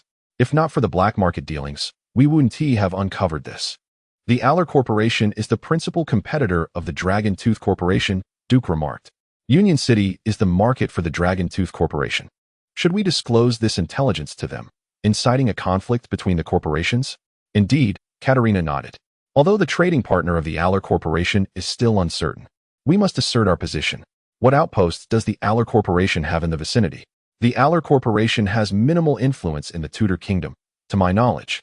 There is only an office in Haysburn," Elena replied. "I shall communicate with the higher-ups. Once we receive the final orders, I will send word to Dunling City to coordinate the clearing of that office, demonstrating our stance to the Aller Corporation, and perhaps uncover the identity of their trading partner," Katerina declared. "Understood, my lady." Upon exiting the conference room, Duke addressed Vincent. "Come, Accompany me to the Dragon Tooth Corporation. This time, you shall share the intelligence." In the conference room of the Dragon Tooth Corporation, Vincent relayed the information regarding the Aller Corporation's dealings in Union City to Mary. "What you imply is that as friendly allies, we shall surely share intelligence pertinent to your interests," Vincent replied with a smile. "My dear, do you wish for us to engage in battle with the Aller Corporation?" Mary responded with a laugh. "There are others present," Duke interjected. "Is it truly appropriate for you to flirt in my presence? If the Lanya Consortium perceives no issue with the Aller Consortium's clandestine dealings in Union City, we shall remain silent," Vincent remarked, "though we will certainly express our stance on the matter." "Oh, I wonder how you intend to articulate that," Mary said, her interest piqued, finding Vincent's seriousness far more captivating than the business at hand. "You will soon find out," Vincent replied. "This intelligence sharing is merely a reflection of the amicable relationship between our two parties. I will report this matter to the President, and I sincerely appreciate your cooperation," Mary stated formally, her radiant smile returning as she added, "Now that business is concluded, I have a date with Vincent. Duke, shall I arrange for 2 of your companions to keep you company?" Duke chuckled heartily, replying, "An old friend is indeed a good friend." Chapter 39. Return to the old grounds in the conference room. Duke and Elena awaited the final orders at the table. At that moment, Katerina entered and took her seat at the head of the table, addressing the two. "I have already communicated with the sheriff and the prince, and they have consented to impose a blood price upon the Aller Consortium as punishment for their disdain towards the Black Cross flag." "Yes, my lady," both acknowledged with nods. "I have sent word through private channels to the prince's territory in Dunling, and the sheriff in Heisben has dispatched personnel to assist with our operations. The intelligence department in Dunling has also prepared to monitor the Aller Consortium's stronghold in Heisben," Katerina informed them. "I have heard that the north-south passage has been rather tumultuous lately, with a band of ogres sporadically raiding the main road, making it difficult for carriages." Elena remarked, "We must take weapons. It appears we will either travel by ship or by train. The Saint holds shares in the United Railway Group. I shall request him to arrange a private carriage," Katerina stated. "This time Duke will take 2 new recruits to handle the matter and gain some experience. Inform them to remain on standby. They shall depart as soon as the Saint makes the arrangements." "Yes, my lady." In the reception room, Duke relayed the latest developments to Vincent and Elena. Vincent inquired curiously, "Who is the Saint?" "You visited the hospital in the dock area during your patrol, St. Thomas Hospital, correct?" "Yes," Vincent nodded. "That facility belongs to Sheriff Seenheimer," Duke explained. "Though he commands a small team and presides over a modest territory, he is a master of management. In addition to overseeing the hospital's blood bank, he has garnered considerable profits in the market. For instance, the United Railway Group, one of the largest railway conglomerates in the Tudor Kingdom, sees Sean holding nearly 40% of its shares. It is his adeptness in financial management that has led to his promotion, making him the most profitable sheriff in all of Union City." "Remarkable," Elena remarked. "Indeed. His investments in St. Thomas Hospital and generous donations to various charitable organizations, through which he procures blood, have earned him the nickname among sheriffs as the Saint," Duke laughed, noting that Lord Sean rather enjoys the title, which has spread widely. "And where is this lord's jurisdiction located?" Vincent inquired. "At the intersection of the dock area and the city center lies a place called Treacher, a hub for numerous companies, particularly those engaged in shipping and trade. Treacher is modest in size, encircled by the dock area and the princely enclave. Consequently, Lord Sean pays an annual fee to the dock area, while Lord Jason dispatches personnel to assist with its upkeep." Eileen remarked, "So there are those who advance due to their adept management skills, right? We cannot be engaged in violence every day, can we?" Duke responded, "Force is one method of maintaining authority, but capital is another." The following day at the steam train maintenance yard, the sun had yet to fully set, casting a warm glow upon the railway, bravely resisting the encroaching night. Duke, Vincent, and Eileen, accompanied by their blood vassals, arrived in 2 closed carriages at the maintenance yard. To avoid drawing attention, the Saints arranged for a freight steam train bound for Heisben, from which they would board. The carriage had only 2 windows, tightly sealed by heavy curtains, leaving no gaps. Externally, it appeared quite ordinary. However, upon entering, one would discover its lavish interior, adorned with a magical energy stone chandelier, casting a soft glow, and a mini-bar stocked with various spirits, including blood vials and sanguine beverages. The blood clansman sent by Sean inquired of Duke, "Are you all satisfied?" Many thanks to Lord Sean, Duke replied. The train has arrived. The steam locomotive will head directly to Haysburn. I shall check the coupling of the carriages. And if there is some jolting later, it is to be expected. Wishing you all a smooth journey. Your assistance is appreciated. As the train sped through the night, Duke, Vincent, and Eileen engaged in light conversation at the bar. Is there anything we should be mindful of during our mission? Eileen inquired softly. Stay vigilant. Both in front and behind, Duke replied, taking a sip of his drink. Behind? Vincent asked. In such joint operations, multiple factions are often involved, and no one can guarantee that their interests align. It is prudent to remain cautious, Duke stated, his fingers intertwined atop the bar. Are there conflicts even among our kin? Eileen questioned. Conflicts of interest can arise even among kin, or perhaps it's fair to say that such conflicts are more prevalent among our kind. Duke mused after a brief silence. Caution is never unwarranted. Vincent sensed that there was a story behind Duke's words, yet Duke clearly preferred to remain silent.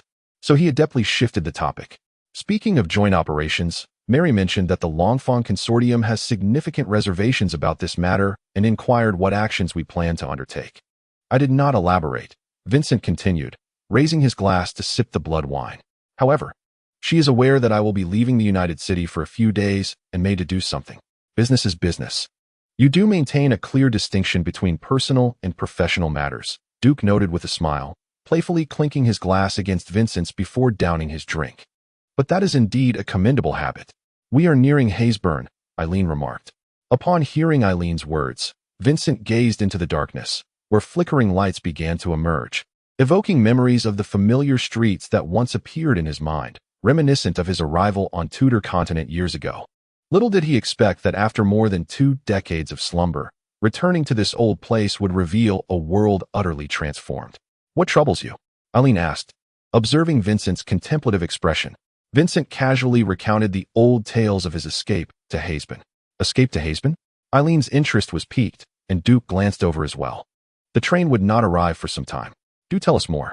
I was gravely wounded during a fierce battle with werewolves, teetering on the brink of death when I encountered my blood kin. The rest, as you know, is history. Vincent briefly recounted the events of that fateful time. Did the Haysburn sheriff not intervene? Eileen inquired curiously. How could werewolves roam freely in the territory? Vincent, who had been dormant for nearly 20 years, added.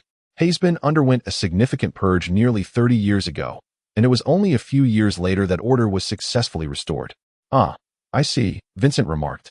I have been curious about this matter. Territorial affairs are not something us common folk can easily comprehend, Duke shrugged. I only learned of this because a colleague from the academy perished during that purge. Chapter 40. Shadow magic flame. The steam train gradually came to a halt at the cargo platform, where several individuals awaited. Upon seeing Duke and his companions disembark, the leading vampire approached and said, Good evening. I am Corp, assistant to Sheriff Woods of Haysburn. Good evening. I am Duke, he replied, introducing Vincent and Eileen to Corp. Tonight, a guest has arrived, and Lord Woods is currently hosting at the estate. I have been instructed to welcome you on his behalf, Corp informed them. Please follow me. A welcoming banquet has been prepared. May I inquire which esteemed guest has graced us with their presence? Duke questioned as they followed Corp. Lady Caroline Polly. Assistant to Princess Vanessa, Corp replied with a smile. Ms. Polly is overseeing the joint operation on behalf of His Highness. Duke, Vincent, and Eileen exchanged knowing glances, understanding the implications. Any interterritorial joint operation must be reported to the administrative department for record-keeping.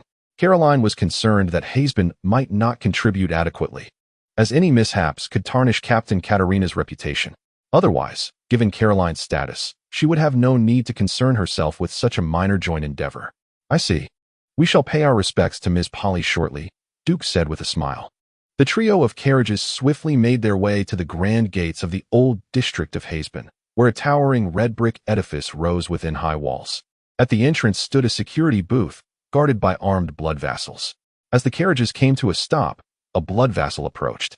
Corp lifted the curtain to greet them, and with a nod to the security booth, the iron gates slowly opened, allowing the carriages to enter in succession. Welcome, esteemed representative of His Highness. To ensure safety, we have elevated security measures, Corp explained while guiding the group inside. In the reception hall, a dazzling chandelier cast a soft glow, while a band played gentle melodies on a small stage. blood servants diligently served drinks to various booths, where numerous vampires engaged in hushed conversations. Occasionally, one would carry a goblet of blood towards the grandest booth at the back. Corp instructed his subordinates to escort Duke's blood vassals to their rooms, then added, "Shall we proceed to pay our respects to Ms. Polly and the esteemed sheriff?" "Very well," Duke nodded. "Right this way." A group of individuals approached the grand booth of the reception hall. Corp hastily lifted the curtain and announced to those within the booth, "My lord, the representatives from United City have arrived." As Duke and his entourage entered the booth, they beheld Caroline seated at the head of the table, flanked by a middle-aged gentleman in formal attire, his hair grizzled, exuding an air of refinement. Duke led the bowing, "Lady Polly, Sheriff. I am Duke, Sergeant of the Payne House Squad from United City, here to report with my subordinates."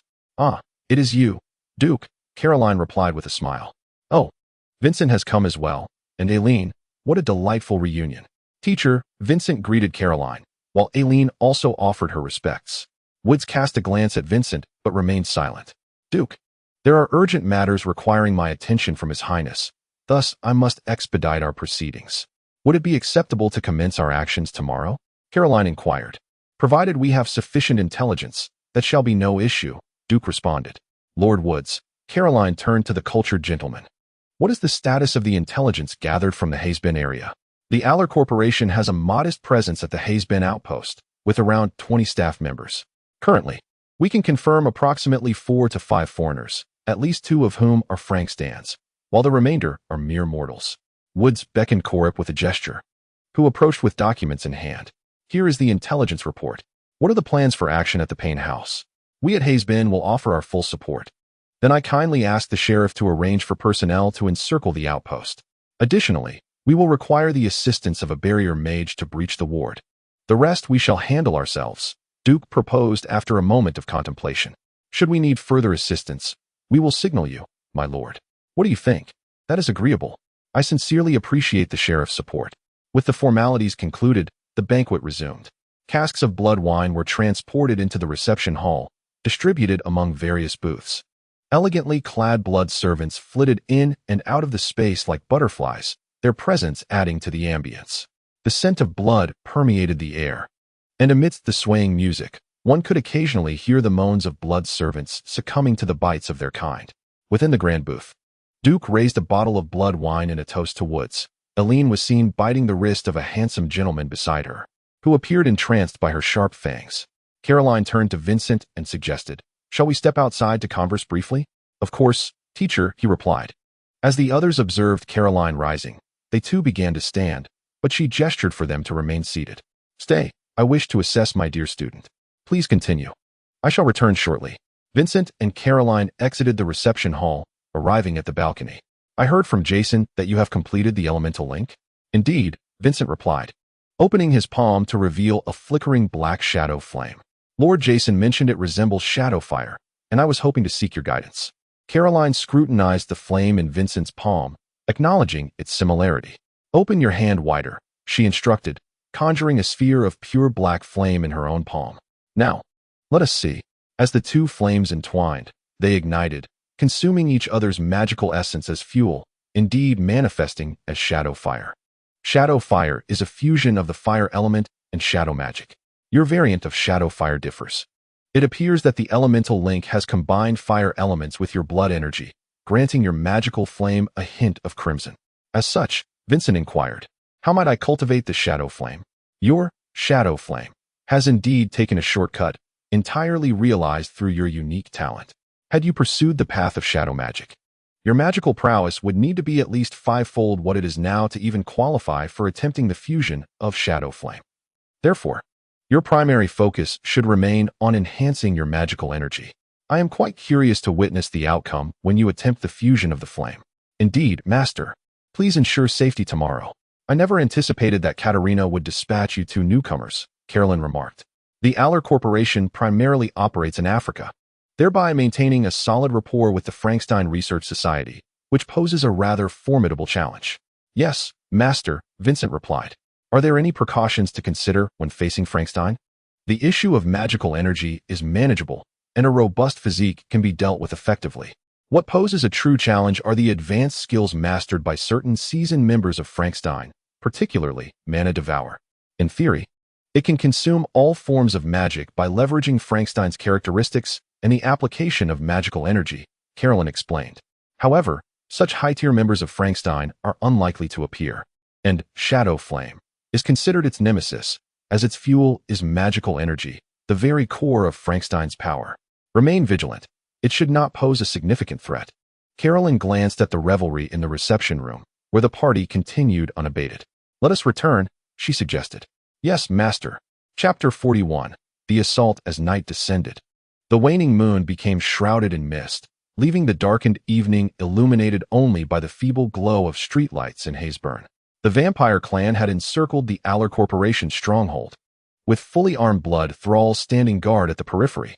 The wardens of Hazeburn, aided by mana stones, had erected a colossal barrier completely encompassing the Aller Corporation's base. Mayor, the target has been surrounded, reported the warden, but they have already detected our presence. Woods turned to Duke. What do you propose? Let us resolve the matter directly. Duke replied with a smile, addressing Vincent and the others. Let us proceed. With that, Duke unsheathed a silver-plated sword from the blood thrall's scabbard, the blood energy surging along the blade.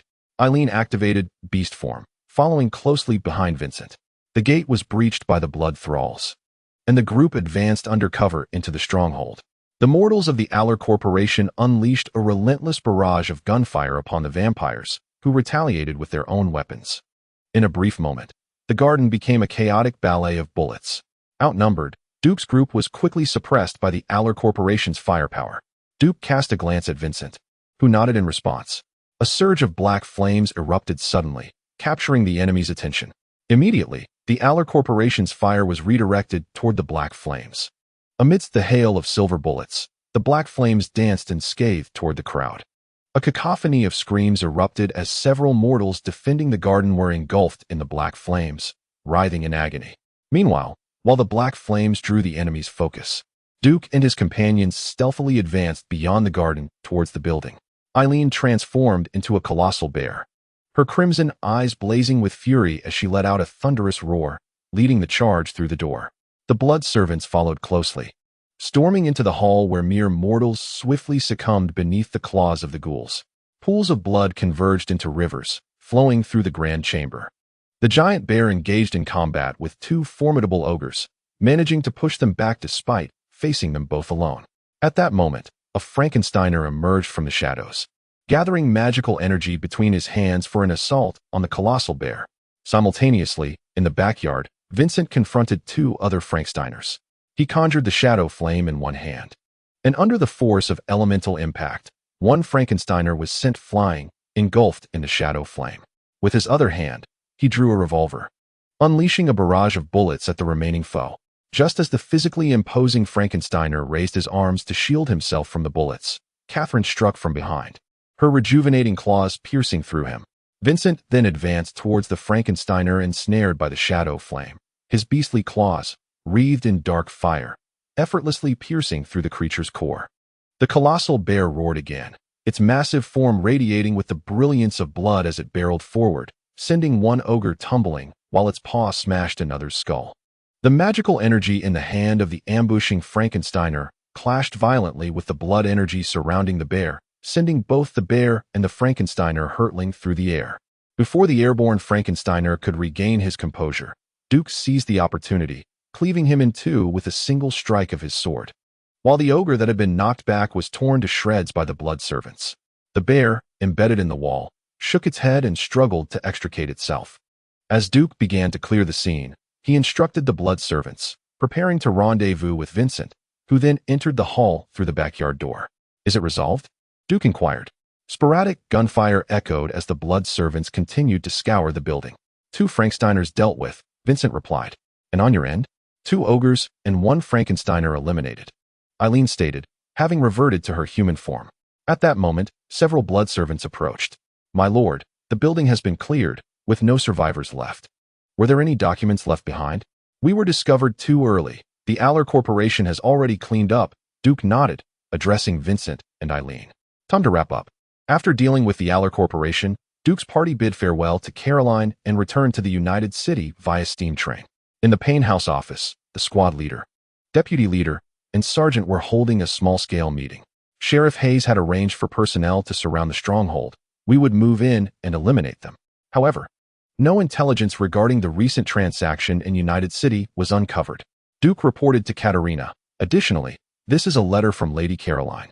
She instructed us to deliver it to you. Good work, Katerina responded with a smile as she accepted the letter. It's all right. I've already spread the word that the Aller Corporation's plunder will be traded at a half-price commission in Payne House, and we will acquire their goods at a premium. The Aller Corporation will be visiting us soon. She then turned to Elena, saying, allocate a sum from the team as a reward for the Blood Clan's efforts on this mission, and prepare 7 vials of blood essence to bestow upon the blood servants. Yes, Captain. Thank you, Captain. At the headquarters of the Errol Consortium in Africa, a robust figure smashed a mahogany desk in anger. What? The stronghold of the Tudor Kingdom has been annihilated? What is the meaning of this? The secretary responded, Frankstan massacred several bloodline nomads, and they tracked him down, discovering he was trading large quantities of goods with the precinct officer of the United City's dock area. The obliteration of the stronghold is an act of vengeance by the bloodline. Is Frankstan one of ours? Inquired Asa Errol, the president of the Errol Consortium. Not entirely. The secretary replied. This transaction was conducted through our channels by the Frankstan Research Society. The Errol Consortium, headquartered in Africa, maintains a close relationship with Victor City, which holds a stake in the consortium and provides military assurance in the form of Frankstan. In return for their share profits, Victor City has the right to utilize a range of channels from shipping to warehousing operated by the Errol Consortium. Suddenly, hurried footsteps echoed as the general manager of the Errol Consortium entered the office. President, we have trouble. What is it? Errol asked. Is it about the stronghold? I am already aware. It goes beyond the stronghold, the general manager stated. The business circle is abuzz with rumors that Payne House is offering our consortium's goods at half the brokerage fee. Moreover, the Longfong Consortium is exceedingly displeased with our transactions on their territory. We have a convoy returning from the New World that was plundered by the Longfong Consortium. Errol paused. Sighing, I will visit Victor City. You are to inform our clients to suspend all transactions until my return. Understood, President. Chapter 42, the 7th Bureau in Payne House. United City, Catherine presented the blood essence to Vincent, saying, Please, my lord, grant your blood.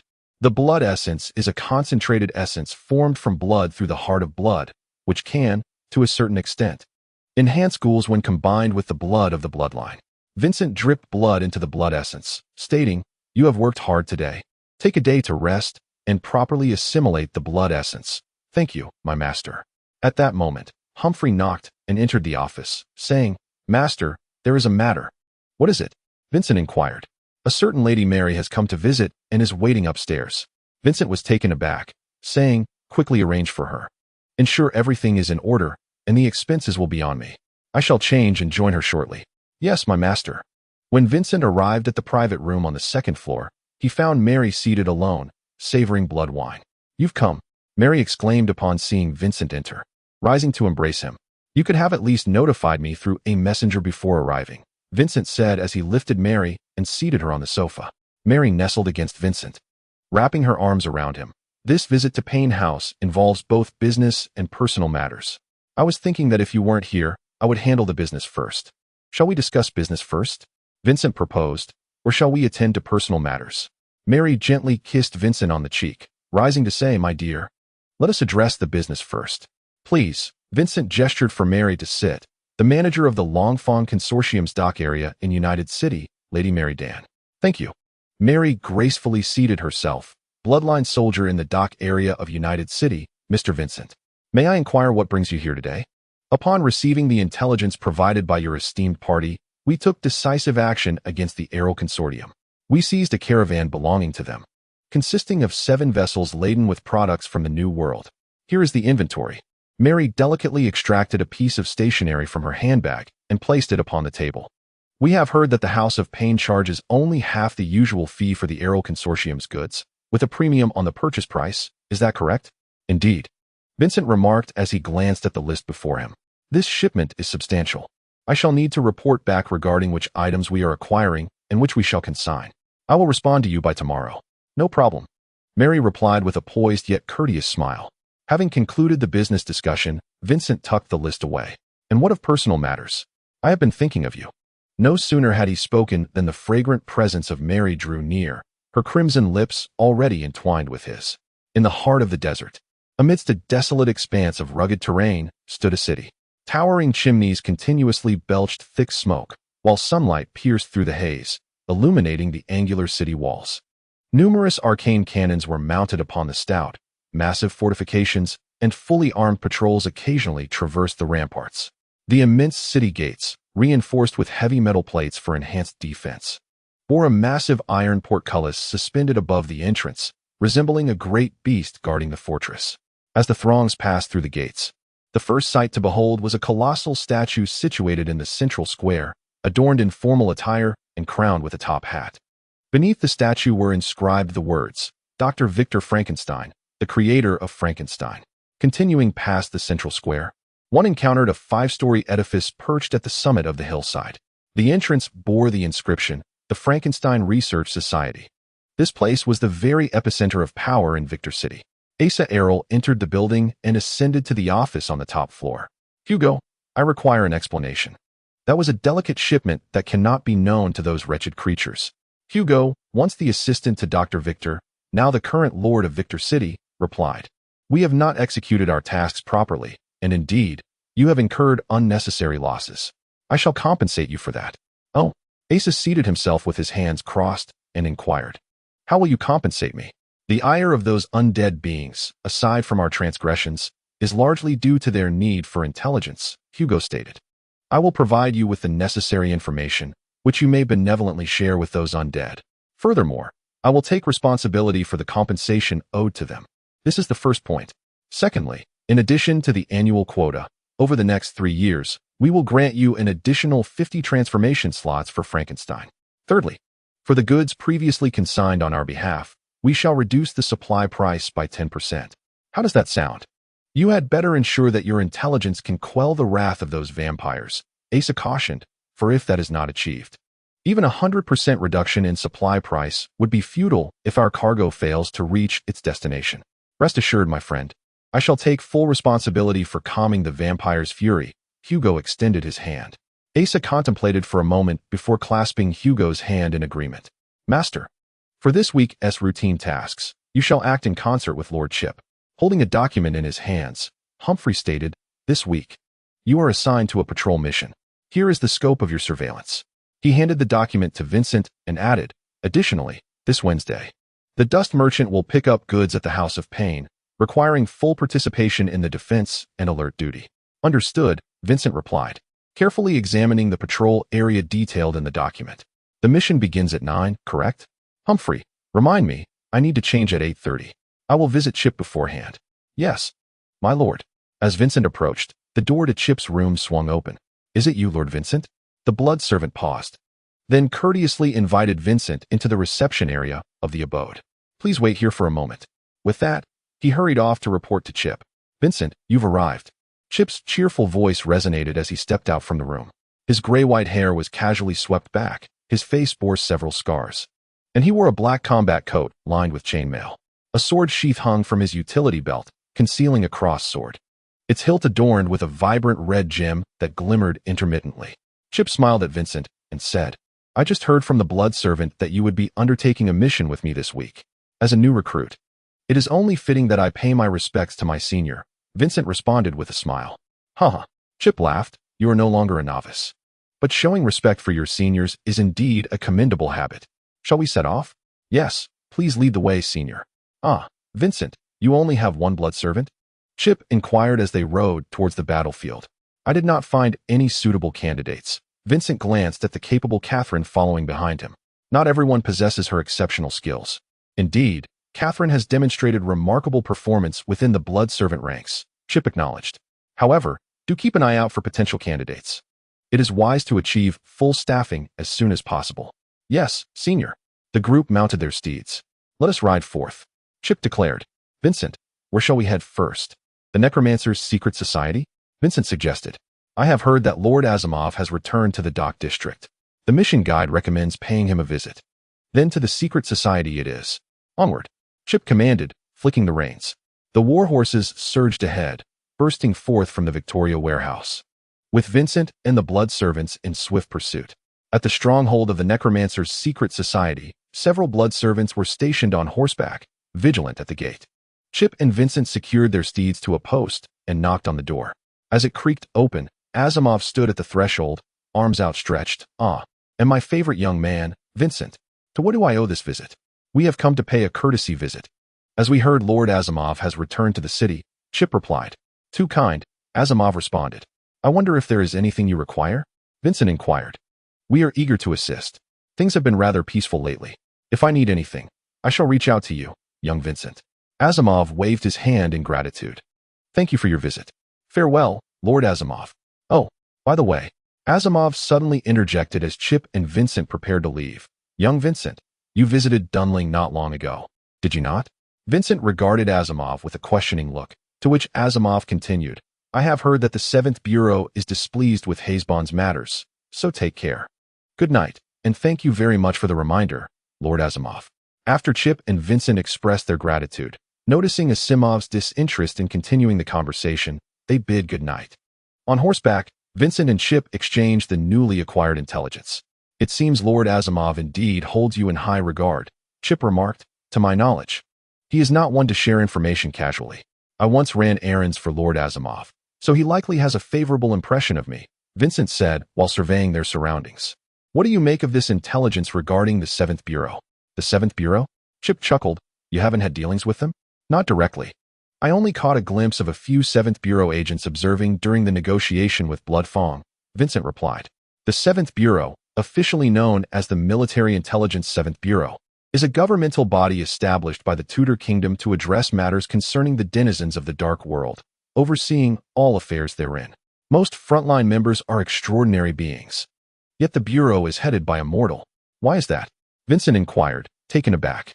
It is merely a balance of power within humanity, Chip explained. After all, the apocalyptic seraphim, renowned as a tyrant, is an extraordinary being. Moreover, the Tudor Kingdom possesses more than just the 7th Bureau. The royal family also commands a direct extraordinary force, the National Royal Knights. The 7th Bureau primarily handles intelligence and post-battle cleanup operations, which we colloquially refer to as mopping up. Naturally, being a Tudor administrative body, they must maintain some semblance of dignity. What grievances do they have regarding the incident in Hayes? Is it because the area is too difficult to cleanse? Vincent mocked. I suspect some within the 7th Bureau have business dealings with the Aller Corporation. Chip laughed heartily. You are cutting off their source of income. Let it be severed. It is an order from the team, Vincent replied. The key question is, what will happen if the 7th Bureau is displeased? If they are displeased, so be it, Chip stated nonchalantly, the team will handle it. Chapter 43, Arrest in the Depths of Night. The moon flickered behind the clouds, its gentle light striving to penetrate the inky darkness. The desolate streets bore witness to an absence of pedestrians, while the street lamps valiantly struggled against the shadows. Leading the way on horseback, Vincent and Chip were followed closely by 3 blood servants. Noticing Vincent suddenly pull the reins to halt, Chip tugged his own reins, asking, What is it? Something feels amiss ahead, Vincent replied, his instincts alerting him. In the dark alley, several figures lay concealed in the shadows. One shadowy figure spoke. Captain, they have stopped. Have they discovered us? Observe their reactions. If they enter our encirclement, we will apprehend Vincent, another figure declared. If they do not approach, we can return to report to the bureau chief. We're rather unfortunate to be embroiled in this mess, yet another figure remarked. The chief must be out of his mind to expect us to capture a vampire. Are vampires so easily apprehended? Deputy. Those ordinary folks in the bureau have no idea of the terror posed by vampires, the initial figure lamented. Issuing such foolish orders will ultimately lead to our misfortune. All right, the captain interjected. They are drawing nearer. Let the teams be vigilant. We will advance and have the blood servants provide support. Chip added, we are more agile. And with the blood servants' coordination, even if adversaries do appear, they will be unable to encircle us. Indeed, Vincent remarked, let us prepare the distress signal, should any complications arise. It shall be promptly dispatched by the messenger. I will instruct blood servant while you ready the message. Once Vincent and Chip had completed their preparations, the two of them guided their warhorses forward gradually. As they advanced, Vincent's intuition thrummed with increasing intensity. Just after crossing an intersection, they encountered several warriors clad in uniforms. Mounted on their steeds, approaching them directly. "Vincent, is it?" The leading knight inquired. "The 7th Bureau requires your presence. We need your assistance in investigating the homicide that transpired in Hazebin." Upon hearing this, Chip unsheathed his crossed sword from his waist, the sanguine arcane energy swirling menacingly around the sharp blade as he coldly replied, "Do you dare meddle in the affairs of the dark world, mere mortals? Over 20 lives were lost in Hazebin. I am merely following orders, so do not complicate our situation." The leading knight responded, "I understand, but this is imperative." At that moment, a contingent of uniformed soldiers appeared from an alley behind Vincent and Chip, brandishing long spears and encircling the pair. The blood arcane energy began to seep from Chip, who scoffed. "What? Do you believe these trinkets can contend with me?" Over 20 spears were aimed at Chip and Vincent, and the 5 knights before Vincent drew their long swords, arcane energy coalescing around them. "Are they extraordinary beings?" Vincent inquired. "It appears so," Chip replied. "They seem to be soldiers, capable of utilizing arcane energy to enhance their physical abilities, rivaling that of typical outsiders." "Have reinforcements been summoned?" Vincent asked. "The messenger has already set forth," he responded. "I estimate the reinforcements will arrive within 10 minutes. Will there be complications should we engage the 7th Bureau?" "It matters not. The Black Cross banner knows no fear," Chip declared. "How audacious of these mortals to interfere with the dark world. Let us remind them of the terror wielded by the nobility of night." Upon hearing this, Vincent ignited in black flames, drawing forth his runic revolver and firing several rounds at the leading knight. The soldiers swiftly dodged, and agents from the 7th Bureau behind Vincent began to return fire. As the gunfire erupted, the blood servants scattered beyond the encirclement, charging towards the agents. Chip, gripping his sword with both hands, summoned blood energy into a peculiar magic emblem, forming arcane armor. The silver bullets proved utterly ineffective against Chip's blood-imprint armor. In a flash, he found himself amidst the agents, his sword entwined with blood energy, slicing through them, severed limbs flying, creating a wave of crimson while simultaneously clearing a path for the approaching blood servants. Vincent transformed into shadow arcane flame, launching himself at the soldiers. The soldiers, wielding their long swords imbued with arcane energy, thrust towards the airborne flames, yet the flames remained unscathed, effortlessly ensnaring one of the soldiers. The ensnared soldier emitted agonizing cries, soon consumed by the inferno, leaving only a pile of black ashes. The flickering flames surged forth towards the remaining soldiers when a sudden blue arcane barrier manifested, deflecting the dancing flames. The blue barrier ignited with black flames, and as its magic was consumed by the fire, the barrier dissipated. Resuming his humanoid form, Vincent charged once more at the 4 soldiers. Just as a figure emerged slowly from the shadows, a man clad in a trench coat, his hands enveloped in blue arcane energy, unleashed a barrage of magic bullets, forcing Vincent to retreat. "Be cautious, for that is the arcane mage," Chip warned as he approached Vincent. Behind Chip, a pool of blood spread across the ground, remnants of agents scattered within it. In a swift motion, Chip brandished his sword and struck down upon the arcane mage, shattering the blue magical shield that enveloped him. However, the blade was deftly deflected, causing Chip's sword to crash into the ground, fracturing the hard stone road beneath. The arcane mage, now illuminated by a radiant blue energy, enacted a blink to distance himself from Chip. Meanwhile, 3 blood servants ensnared 3 soldiers, and Vincent's claws mercilessly pierced one soldier's heart, withdrawing bloodied talons. With a flick of his wrist, he unleashed a magic flame impact that struck the arcane mage's shield just as he completed his blink. The arcane mage hastily gathered his magical energy to dispel the flames entangled around his shield.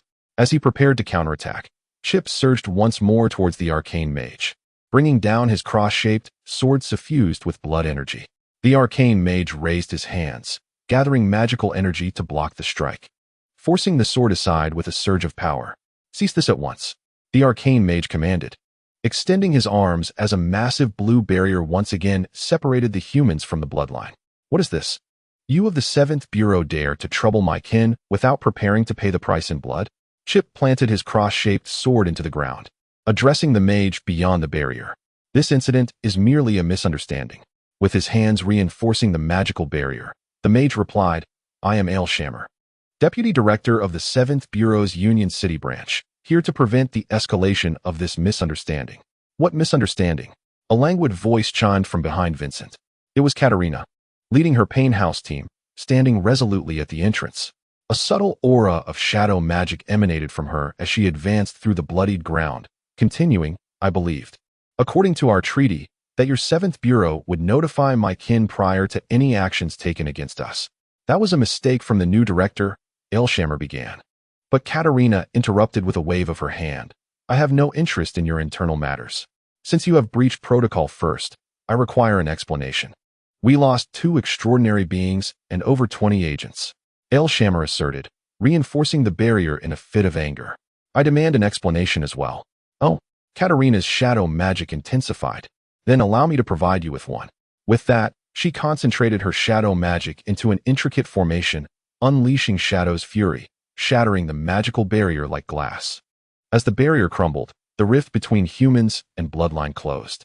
Katerina glared coldly at Elshammer. This is our explanation. Observing the fragments of the blue magical barrier dissipate, Elshammer pondered momentarily before stating, since you have suffered no losses, we shall also pay the price in blood. Shall we consider this matter concluded? Since the deputy director has spoken, let us conclude this here, Katerina replied, but let there be no next time. Elshammer nodded, departing with the remaining 3 soldiers.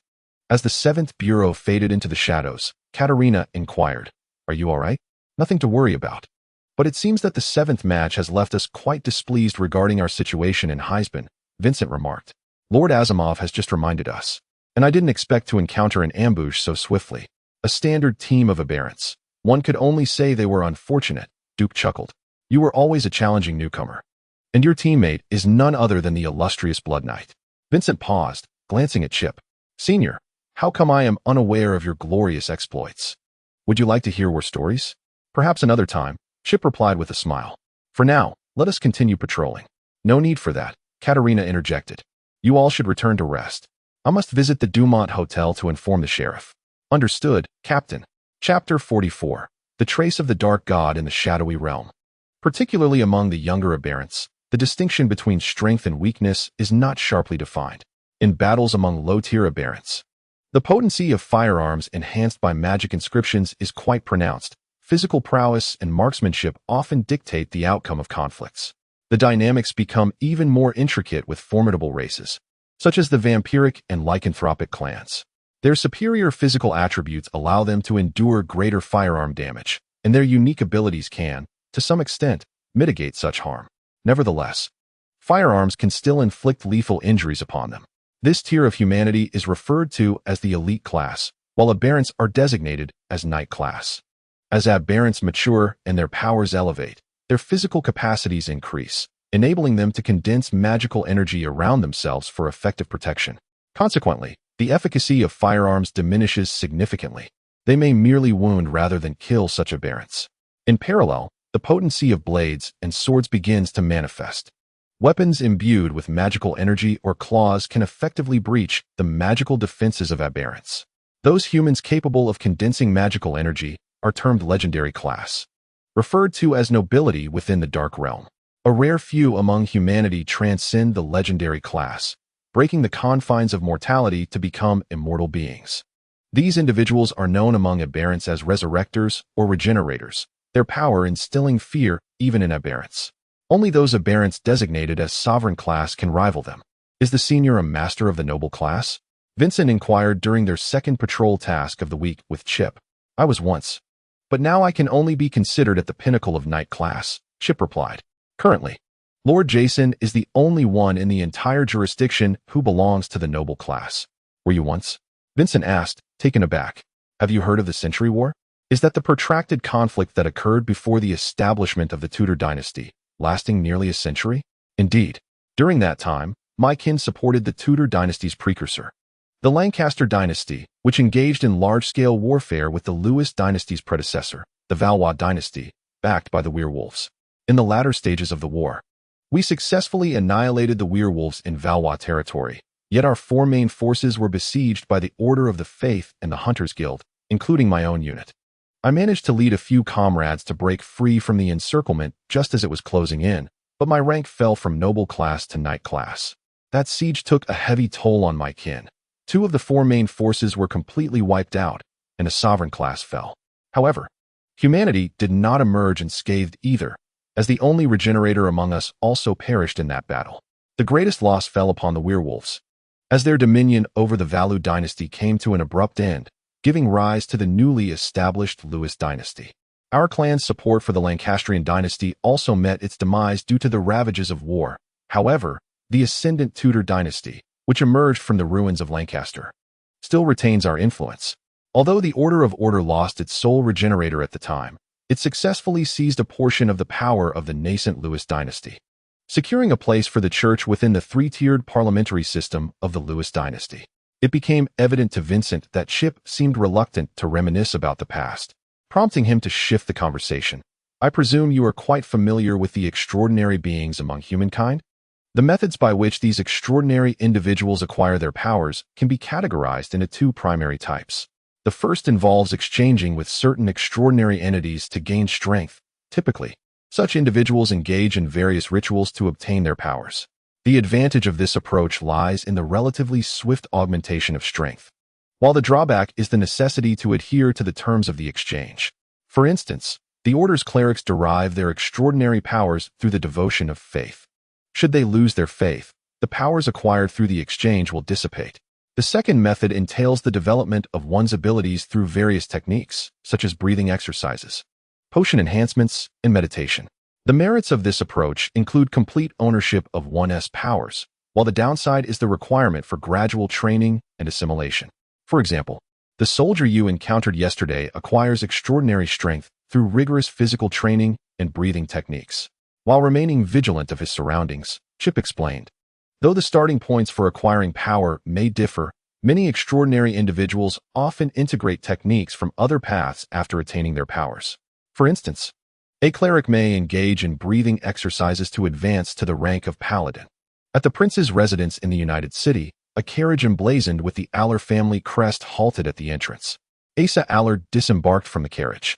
"Welcome, Chairman Aller," greeted a figure clad in a black suit, a bloodline servant who placed a hand over his heart in a gesture of respect. "I am L, the assistant to Prince Anderson Morrison of the Blood Council. His Highness eagerly anticipates your arrival. This way, please, esteemed chairman." "Good day, Mr. L," Asa Aller replied, following L into the estate. The opulent crystal chandelier cast a soft glow, illuminating the grand hall, where several members of the bloodline regarded Asa with their crimson eyes. Navigating through the hall, Asa Aller followed L's lead into a small study, where Prince Anderson Morrison, cigar in hand, was engrossed in perusing a document while seated on a sofa. "Your Highness," L announced, "Chairman Asa Aller has arrived." "Be seated," Anderson replied, not lifting his gaze, gesturing to the adjacent sofa with the hand that held his cigar, and continued, "L, pour the wine." "Yes, Your Highness." L first retrieved a bottle of whiskey from the northern 6 counties and poured it for Prince Anderson, then softly inquired of Asa Aller, "What would you like to drink?" "Whiskey, with a drop of water," Asa said, settling onto the sofa. The amber whiskey flowed gently into the glass, and L added a few drops of clear water, awakening the spirit's aroma. He placed the glass on the coffee table and quietly exited the room. Andrew remained intently focused on the documents, occasionally lifting his pen to annotate or taking a puff from his cigar, the smoke wafting through the room. Asa remained silent, savoring his whiskey. Once the documents were thoroughly reviewed, Andrew closed the folder and glanced at Asa, noticing the bottom of his glass. He set down the folder and poured more whiskey for Asa. Asa gazed at the amber liquid in his glass and said, "Thank you, Your Highness." "Speak," Anderson urged. "Had it not been for Hugo's intervention, I would not have agreed to meet you. I hope your proposal piques my interest. Firstly, I must apologize for the previous misunderstanding." Asa began. "That transaction was conducted by the manager without our knowledge, and I only became aware of it after the incident involving Hayes." Asa straightened his posture and continued, "I, Asa Aller, have never intended any disrespect towards the Black Cross." Andrew silently took a puff from his cigar, his crimson eyes peering through the haze at Asa without uttering a word. "We are willing to offer compensation for this incident," Asa stated, "and we shall share intelligence regarding the trade of the magical stones with you." "Oh?" Andrew inquired, now intrigued. "I am listening." "This batch of magical stones is being procured by a succubus," Asa revealed, "or rather, The negotiations are being conducted by the succubus. According to that manager, she did not utilize the trade channels of the succubus sisterhood. All transactions, from payment, storage, transport, to delivery, were handled through a third party. What is the purpose of the procurement? It remains unclear, but we are certain it is related to the dark god, Asa replied, which is the crux of the issue. During this transaction, it was discovered that the third party responsible for delivery was affiliated with the cult of the dark god, which sparked a conflict. One individual managed to escape, leading to the occurrence of this incident. The succubus and the cult of the dark god? Andrew took another puff from his cigar and asked, "How many transactions has this manager conducted with them?" According to him, this is the second, Asa responded. When was the first transaction? The first occurred 3 months ago in the Kingdom of Iberia. Very well, Andrew concluded. In light of Hugo's involvement, I shall convene another meeting with the district sheriff in attendance, at which point we can discuss the matter of compensation. Asa Aller was aware that a significant portion of the issue had been resolved. He promptly rose and placed his hand over his heart, saying, "Thank you, Your Highness. Please allow the Aller Consortium to extend our sincerest apologies once more regarding this matter." "I will have someone notify you of the specific time for the meeting," Andrew replied. Chapter 45. Compensation in the Dock District, within the House of Pain. Mary and Katerina were engaged in lively conversation in a small room. "Miss Katerina," Mary said, "the shipment from the Aller Consortium is about to arrive at the port. Given the substantial volume of goods, could you kindly dispatch personnel to escort it?" "Certainly." Katerina pondered for a moment, but according to protocol, the goods are only considered delivered once they enter the House of Pain. "Of course, everything shall proceed according to the rules," Mary affirmed. "Once the goods arrive at the House of Pain and you have completed your inspection, we, the Long-Tooth Consortium, will then proceed with the payment." "Excellent," Katerina nodded, signaling Alina to send personnel for the escort. In the realm of war, Duke, Chip, Vincent, Eileen, Rosalie, and their blood vassals were fully armed and poised for action. Eileen entered the war chamber and declared, "The captain has commanded us to proceed to the docks and escort the cargo in conjunction with the Long-Tooth Consortium." With that, Duke led the charge, mounting his steed and galloping ahead, closely followed by the others. The cargo wagons began to transport the extraordinary goods from the ships in successive batches, while the bloodkin stationed numerous blood thralls along the route, ensuring the safe passage of the convoy to avert any unforeseen incidents. Before long, the extraordinary materials and bulk commodities successfully reached the Victoria warehouse. Outside the grand entrance of the Victoria warehouse, the bloodkin vigilantly surveyed the roads to thwart any potential intruders. In the courtyard, Katerina and Mary were inspecting the goods, which had been arranged in the front yard according to their various categories. Katerina pointed to several distinct crates, and the blood vassals took turns prying them open with crowbars. Katerina meticulously examined the quality of the cargo, while Mary, beaming with joy, followed closely behind. The quality of the goods was exceptionally fine.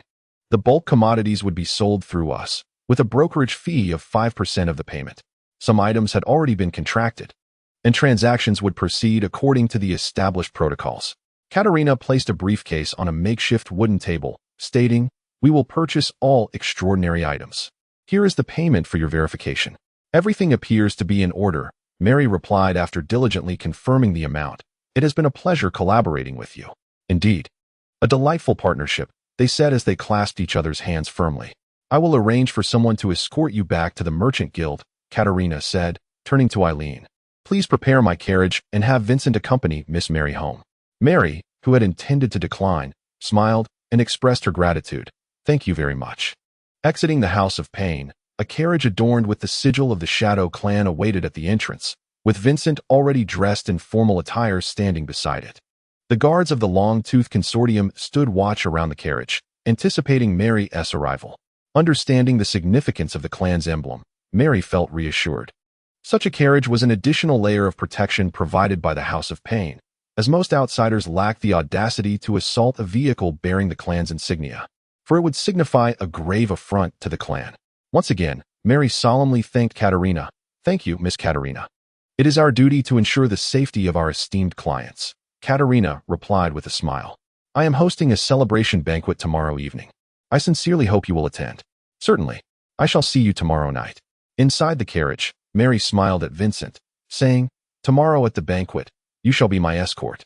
"Of course, my lady," Vincent replied, kissing the back of Mary's hand. I shall come to fetch you. Upon returning to the House of Pain, Vincent was promptly informed by a blood thrall that a meeting had been convened in the conference room. As he entered, he found all the members gathered around the long table, awaiting his presence. My apologies, Vincent said as he took his seat. The sheriff has just informed me that the Aller Consortium has conferred with His Highness and wishes to hold a meeting to discuss compensation matters, Katerina stated. The date for the meeting has been set for the evening after tomorrow, she continued. That means the matter concerning the Aller Consortium will conclude here, correct? Duke inquired. Indeed. The Aller Consortium has benevolently shared vital intelligence, Katrin mocked. It is said that the procurement of the magical energy stones was negotiated by the succubus. Yet the receiving party is the cult of the dark gods. The cult of the dark gods? Thomas remarked, that poses quite a dilemma. In the Docks district, the succubus tavern, known as Beau, should possess some knowledge, Duke recalled, stating that the discord between the succubus tavern and the necromancer's secret society arose from a batch of magical energy stones. Indeed, Vincent concurred. In the end, Lady Dennis intervened to repurchase the magical energy stones from the secret society. I shall inform the sheriff of this intelligence and see how they wish to respond, Katrin declared. Furthermore, due to the disrespect shown to the Black Cross flag, the Aller Consortium is bound to compensate us. The sheriff suggested we contemplate what would be most appropriate to request from the Aller Consortium. Extraordinary items? Alova proposed. However, items of high caliber may not be willingly relinquished by them, and those of lesser value may not entice us either, West countered. How about requesting an armed merchant vessel? Rosalie suggested. With some modifications, we could possess our very own ghost ship. That's a commendable idea, Duke acknowledged. But what would be the cost of such a vessel? And who would construct it? The Spirit Clan, perhaps? It seems we have no means of communication with them. What of the Necromancer's secret society? Vincent proposed. Noting that Lord Asimov happens to be in town, we could inquire about pricing. Let us gather some insights on the costs, and Vincent, you shall handle this matter. Also, inform the Necromancer's secret society about the cult of the dark gods. Katrin stated, should we ultimately acquire the merchant vessel, we can then deliberate on the means of its modification. Understood, Captain. Katrin rapped her fingers on the table, signaling the adjournment of the meeting. Vincent arrived at the secret society in a carriage, and as the cawing of crows echoed, he stepped into the courtyard. The grand door of the mansion swung open, revealing a hooded necromancer who stood at the entrance, stating, Welcome, please follow me. Following the necromancer into the reception room, he gestured, Please take a seat. Lord Asimov is currently engaged in a magical experiment. Kindly wait a moment, and he shall descend once he has completed his work. Thank you, Vincent replied, settling onto the couch in the reception area, quietly awaiting Lord Asimov's arrival. Young Vincent, Asimov's voice resonated. Following the sound, Vincent beheld Asimov, clad in an apron stained with blood, ascending from the basement. I shall change my attire. Please wait a moment. No rush, Vincent hastily replied, bowing respectfully, Lord Asimov. After a brief interval, Asimov emerged from downstairs, now donned in his mage robes. You have come at a peculiar hour. Is there something amiss? Lord Asimov, do you recall the previous mention of the succubus acquiring the magical energy stones? Vincent inquired. Noticing Asimov's nod, he continued. It appears the succubus is aiding the cult of the dark gods in their procurement of these stones. The mention of the cult of the dark gods sharpened Asimov's gaze. Do you know which sect it is? The intelligence did not specify. It seems to be unknown, Vincent replied, raising his hands in a gesture of uncertainty. Moreover, I am not well versed in the matters of the cult of the dark gods. Upon receiving the intelligence, the captain dispatched me to inform you.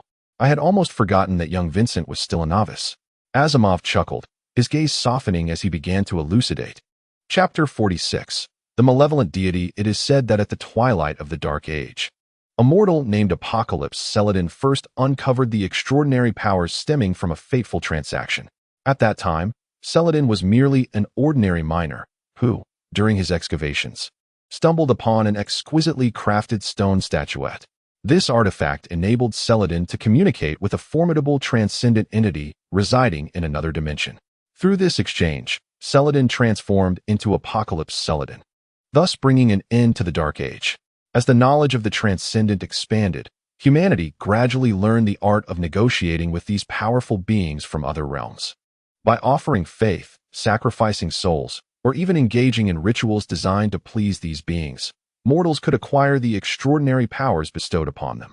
Most transcendent entities appeared quite satisfied with such transactions. For instance, the god of order from the Order cult is one such being, where followers offer their devotion in return for divine strength.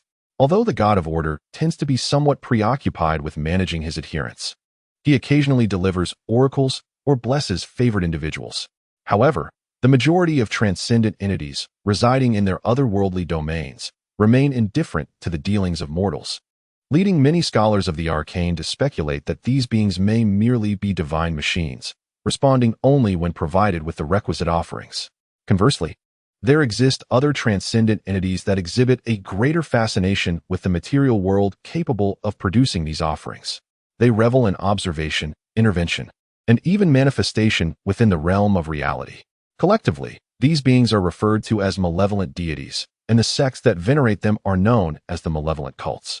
The term malevolent deity does not inherently imply evil. Rather, it derives from the uniquely addictive nature of the extraordinary powers they grant. Once devotees acquire powers from the malevolent deities, they find themselves perpetually yearning for more, compelled to indulge these entities by any means necessary to satisfy their whims. The malevolent deities, in turn, offer transient fulfillment, only to demand greater sacrifices, bestowing further powers in an unending cycle until the devotee meets their demise or attains the ultimate blessing of the deity, transcending into their dimension to become a being of extraordinary nature. Take, for instance, the infamous malevolent deity, the Lord of Slaughter, Cain. Initially, Cain exhibited satisfaction with any act of killing, even if it was merely the slaying of a mouse or a bird. Yet, as the insatiable desires of this malevolent deity grew, followers found themselves resorting to murder, serial killings, and even mass slaughters to earn Cain's favor. Such insatiable cravings have rendered both humans and other races averse to malevolent deities, and even more so to the cultists who worship them. If the malevolent cults were to amass an abundance of magical stones, it would bode ill for all. Asimov remarked that the succubi were surprisingly aiding the cult of the malevolent deity. Vincent inquired, was it the succubi who facilitated Ms. Dennis's repurchase of that batch of magical energy stones? After a moment's contemplation, Asimov replied, indeed, it was managed by one of my apprentices. However, it was noted that although Dennis was involved, the succubi were not responsible for receiving the goods. It appears that Ms. Dennis is indeed privy to some secrets. Thank you for sharing this information, young Vincent, Asimov said.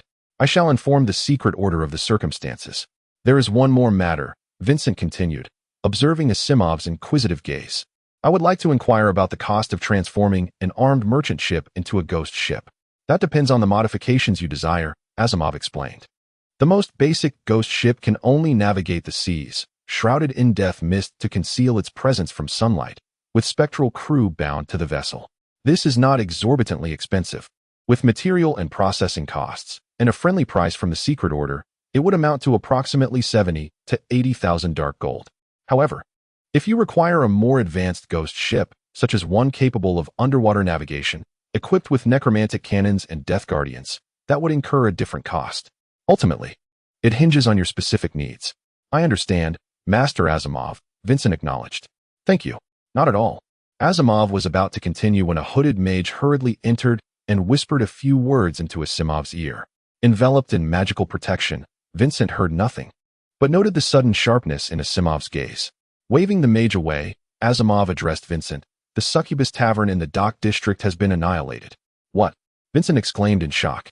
It is likely the work of the malevolent cult. Current reports suggest that most succubi have perished, yet the body of Bo Dennis is missing. She appears to have fled. Asimov said, Young Vincent, you must return at once. I suspect a meeting is imminent. I shall take my leave, Vincent responded, bowing. Good night, Master Asimov. As Vincent hurried towards the House of Torment, Eileen's messenger materialized before him, presenting a note adorned with elegant script. Gather at the Dumont Hotel. Vincent instructed the coachman to redirect towards the Dumont Hotel. By now, it was well past midnight, with over an hour until dawn. To his surprise, the hotel entrance was bustling with activity. As the carriage finally arrived, he disembarked to find Catherine waiting at the entrance. Master, Catherine greeted, the succubus tavern has been obliterated. I am aware. What is the current situation? The sheriff has ordered all teams to assemble. Firstly, to investigate the assailants, and secondly, to locate the owner of the Succubus Tavern, Bo Dennis. We have been assigned to track down Bo Dennis, with the adept tracker Lady Rosalie leading the charge. She has already departed.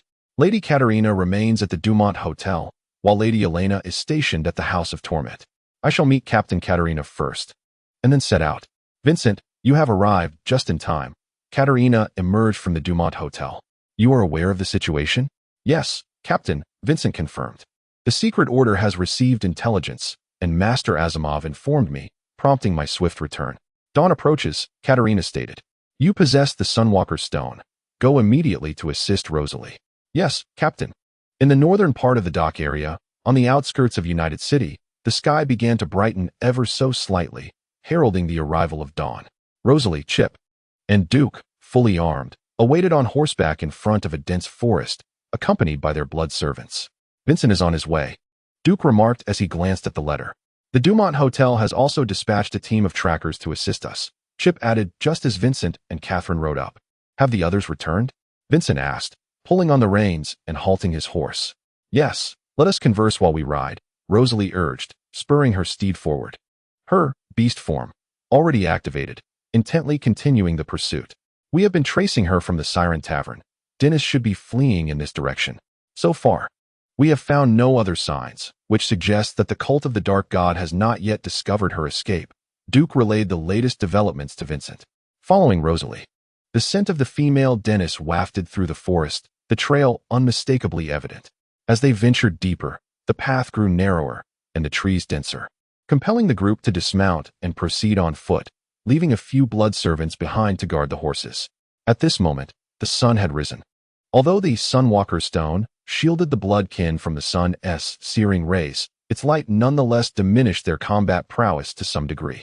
In deference to their inherent fear of sunlight, the bloodkin donned hoods, striving to remain in the shade as they pressed on, until a cave materialized before them. Inside the cave, Rosalie drew her pistol and whispered, while Chip unsheathed his cross-sword. Duke emanated a faint aura of blood energy, and Vincent brandished his revolver. A blood shield coalesced between Duke's hands, and with a nod to the others, he led the charge into the cave, with Chip and the others closely following. Upon noticing intruders, Dennis hastily raised her pistol and fired towards the cave entrance, but the robust blood shield successfully deflected the bullets. Chip sidestepped behind Duke, striking Dennis's hand with the edge of his cross-sword, causing her to drop the weapon in pain. Meanwhile, Vincent's shadow Fong had already pinned Dennis's shadow, binding her. Do not move, Vincent commanded, aiming his runic revolver at Dennis's head. We meet again, Miss Dennis. Hello, Vincent, Dennis replied, visibly relieved to see that her intruders were of the blood kin. She raised her hands in surrender, allowing Rosalie to bind her wrists with silver chains. Chapter 47. The matter at hand. In the basement of the Dumont Hotel, Dennis's hands were shackled by two silver chains, one end entwined around her wrist, the other affixed to a table. Her delicate wrists bore blackened scars from the burning silver, restricting her movements to avoid exacerbating the pain. Just then, the basement door swung open, and Sheriff Jason, Catalina, and Alex Ross, the captain of the Northern District team, entered. We're all familiar with one another. There's no need for pretenses, is there? The sheriff said, taking a seat first, with Catalina and Alex flanking him. Catalina spoke up, let us cut to the chase. Shall we? Of course, Dennis replied with a smile, but may I have a cigar first?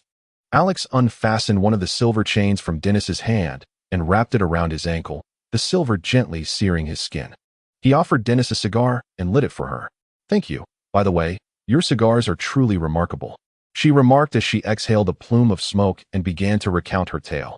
About 6 months ago, a member of the Succubus Council, Alice Wanda, sought my assistance in locating a batch of missing mana stones. These stones bore distinct markings, as the cargo had been plundered upon the endless sea, and consequently, it would predominantly flow towards the docks of the United City, the Shattered Isles, and the New Continent. This was precisely why such a prominent figure in the council would approach a mere tavern keeper like myself. Should I succeed in locating the lost cargo, Wanda pledged to take me under her wing. For someone like me, lacking powerful connections, the prospect of having a patron within the council was too enticing to refuse. So I agreed without hesitation. Before long, we discovered that the Secret Order had a batch of mana stones for consignment. After discreetly acquiring a small quantity of the stones to confirm their markings, I immediately reported the intelligence to the counselor, but when complications began to arise. Katerina placed a glass of water before Boda and inquired, "What happened next?" The counselor assigned a succubus to assist with the matter, and I sensed something was amiss. A conflict had erupted with the secret order over this cargo. Fortunately, Asimov appeared just in time to defuse the situation, allowing me to discreetly extricate myself from it. Boda took a sip of water and continued, "Then a newly emerged bloodline from your house of torment approached us, and we reached an agreement to repurchase the mana stones from the secret order, which seemed to bring the matter to a close." Vincent handled that, correct? Katerina asked. "Indeed," Boda replied. "My thought at the time was that since the counselor merely desired to reclaim the mana stones, I could simply pay for them from the taverness funds, subsequently recording the expenses in installments to balance the accounts over an extended period. However, that succubus intervened, forbidding me from using the taverness finances for this purpose. It was then that I realized the counselor was conducting private business without the council's knowledge. What happened next, then? With no means to utilize the taverness funds, I could only report the situation back to the counselor. Concerned that she might question my capabilities, I provided a detailed account, and the counselor agreed to procure funds from other sources to facilitate the repurchase. Boda took another draw from his cigar, the smoke swirling as he continued. The counselor dispatched several cloaked figures with money to the succubus tavern, instructing them to receive the cargo. The transaction proceeded smoothly. I accompanied the cloaked men, and after verifying the goods, they took possession of them.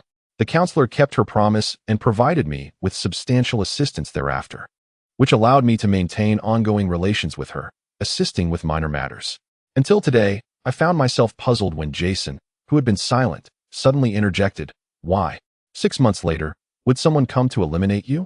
"At first, I could not comprehend it," Boda replied. "It wasn't until I had fled to the cave that the realization struck me. Recently, some of our people spotted the same cloaked individuals negotiating with the Aller Corporation. Upon learning this, I informed the counselor, which ultimately led to the Aller Corporation's robbery. At first, I believed that the men in black had raided the Arrow Consortium, only to realize, upon their arrival to commit murder, that the incident involving the Arrow Consortium was orchestrated by the legislators." "Are you suggesting that Alice Wanda sent individuals to disrupt the transaction between the Cult of the Abyss and the Arrow Consortium?" Alex inquired. "Although I possess no concrete evidence, I find it perplexing why the men in black would visit the Siren Tavern. I suspect it is because the Arrow Consortium's dealings have obstructed the legislators' financial gains," Bodanis remarked. "By the way, I encountered that rather peculiar siren 6 months ago, clad in a black robe, accompanying the men in black during their massacre at the Siren Tavern. Are you implying that the siren previously under the legislators' command has now allied with the Cain sect?" "Are you certain?" "I am utterly convinced," Bodanis replied, gazing at the dying ember of his cigar. "I witnessed firsthand how she claimed the head of my subordinate." "How can you be certain it wasn't Alice who sent someone to eliminate you?" Katerina asked. "Eliminating me would serve no benefit to the legislator, after all. I am the sole head of the Siren Enclave in the United City," Bodanis stated. "Moreover, I have no reason to be purged by the legislator. Is there anything else you can share with us?" "I possess a piece of intelligence, which I hope to exchange for my freedom." Jason, Katerina, and Alex exchanged glances, all comprehending that Bodanis's cooperation was aimed at this very moment. "What is it about?" Jason inquired. "If I find it intriguing, you may leave here freely. I, as the head of law enforcement, shall overlook your presence, though only under my authority. It concerns the whereabouts of the Mana Stones." "You mean to say you know the location of the Mana Stone reserves belonging to the Cult of the Abyss?" Alex questioned. "I cannot guarantee that all the Mana Stones are located there," Bodanis replied, "but I am certain of where that batch of Mana Stones was stored over 6 months ago. And another batch recently transacted by the Cult of the Abyss is also there." "What is the source of this intelligence?" Katerina asked. "For that batch over 6 months ago, I took precautions and arranged for personnel to track the shipment's whereabouts. A month ago, I obtained a batch of Mana Stones and acted as an intermediary to sell them, yielding a modest profit. This latter shipment also went to the same location. I have employed several mortals to monitor this site, and as of now, the information I have indicates that, at least from an external perspective, there has been no movement of the goods, so theoretically, the cargo remains." Bodanis extended his unbound hand and asked, "So, can I barter for my freedom?" Jason extended his hand, clasping Bodanis's in agreement. Chapter 48. Slaughter of demons. The night enveloped the sky, as the moon shyly revealed half of its visage through the clouds, gazing down upon the earth like a bashful maiden. After receiving the intelligence, the constable resolved to report the information concerning the siren legislators, while simultaneously reallocating personnel from various teams to prepare for the eradication of the cult of the Abyss's warehouse in the dock area. Intercepting this shipment of mana stones, Vincent and Chip were assigned by the constable to guard the northeast corner of the cult of the Abyss's stronghold, preventing the escape of its followers. Within the shadows of the street corner, Vincent and Chip, accompanied by their blood servants, stood watch at the northeast corner, awaiting news of the impending assault. Elder, Vincent inquired, have you had dealings with the cultists? Let us put it this way. Cultists are indeed a troublesome presence. Chip nodded thoughtfully and remarked that it was not so much their strength that posed a threat, but rather the extreme and irrational actions often taken by many cultists, particularly the fanatics, who frequently manifest bizarre and extraordinary powers bestowed upon them by their dark deities. Vincent wished to voice his thoughts, but a thunderous explosion erupted as flames soared skyward, detonating at the warehouse entrance. Vincent and Chip exchanged glances, and Chip, nodding, instructed, "You are more agile. Go scout ahead while I hold this position with the Bloodlords." Transforming into a wisp of shadow, Vincent swiftly darted toward the warehouse. At that moment, several cloaked figures emerged hastily from the rear entrance of the warehouse. Reacting with alacrity, Vincent unleashed Shadow Bind, ensnaring the cloaked figures in shadowy tendrils that tightly bound them. Drawing his pistol, he fired a warning shot, prompting the two squads of Blood clans stationed to the north and northwest of the warehouse to rush toward the sound. Upon witnessing Vincent subduing the cultists, they quickly bound the captured figures with ropes and silver chains, nodding in acknowledgement of Vincent's efforts.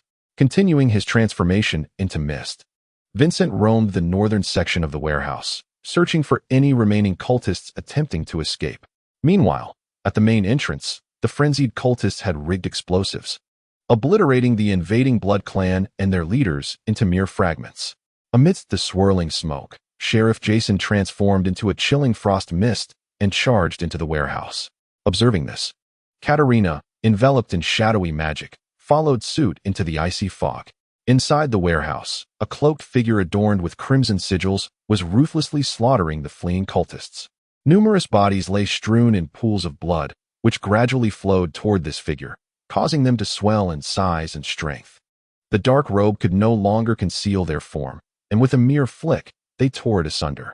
Beneath the robe, a visage grotesquely twisted like that of a demon was revealed, complete with horns protruding from the forehead, teeth as sharp as a beast's ass, and eyes burning with an unquenchable fury.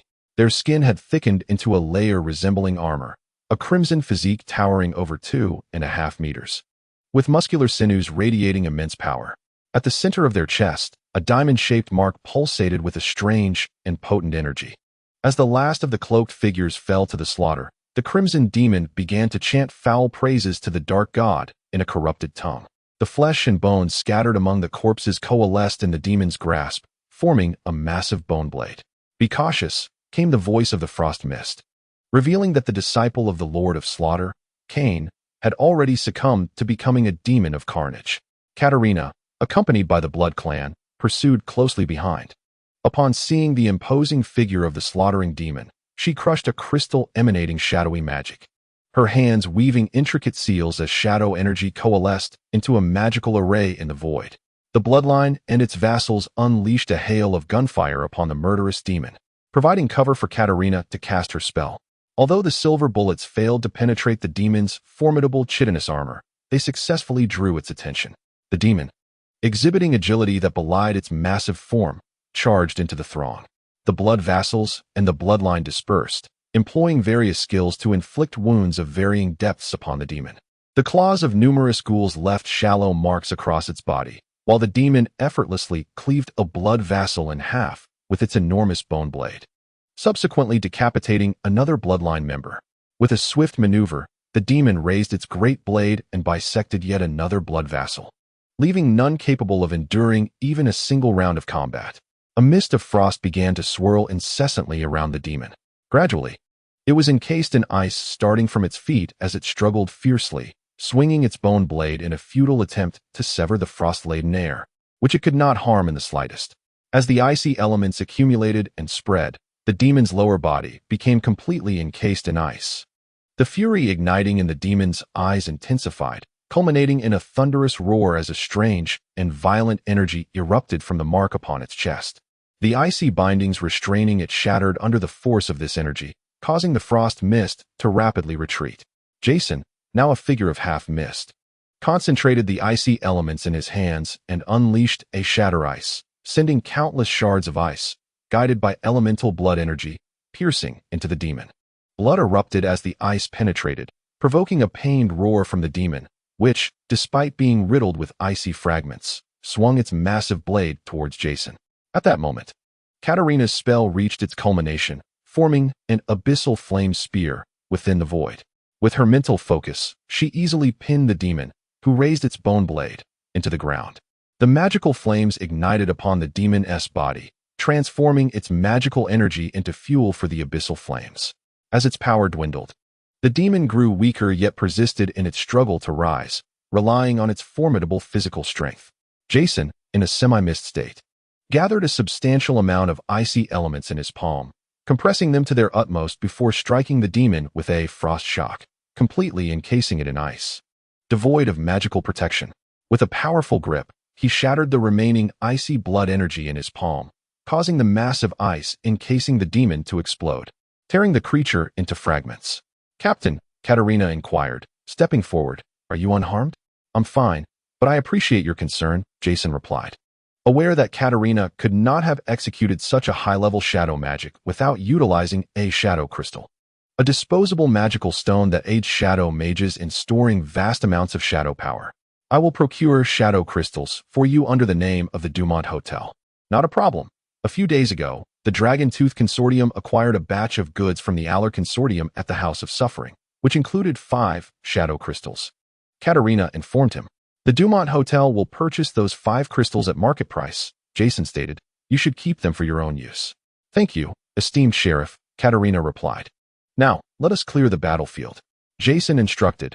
"Furthermore, this batch of magical stones shall see 40% submitted to the princely domain, 30% retained within the jurisdiction, and the remaining 30% should be divided between you and Alex's 2 teams." "Yes, esteemed sheriff." Chapter 49, a minor matter in the myriad dimensions.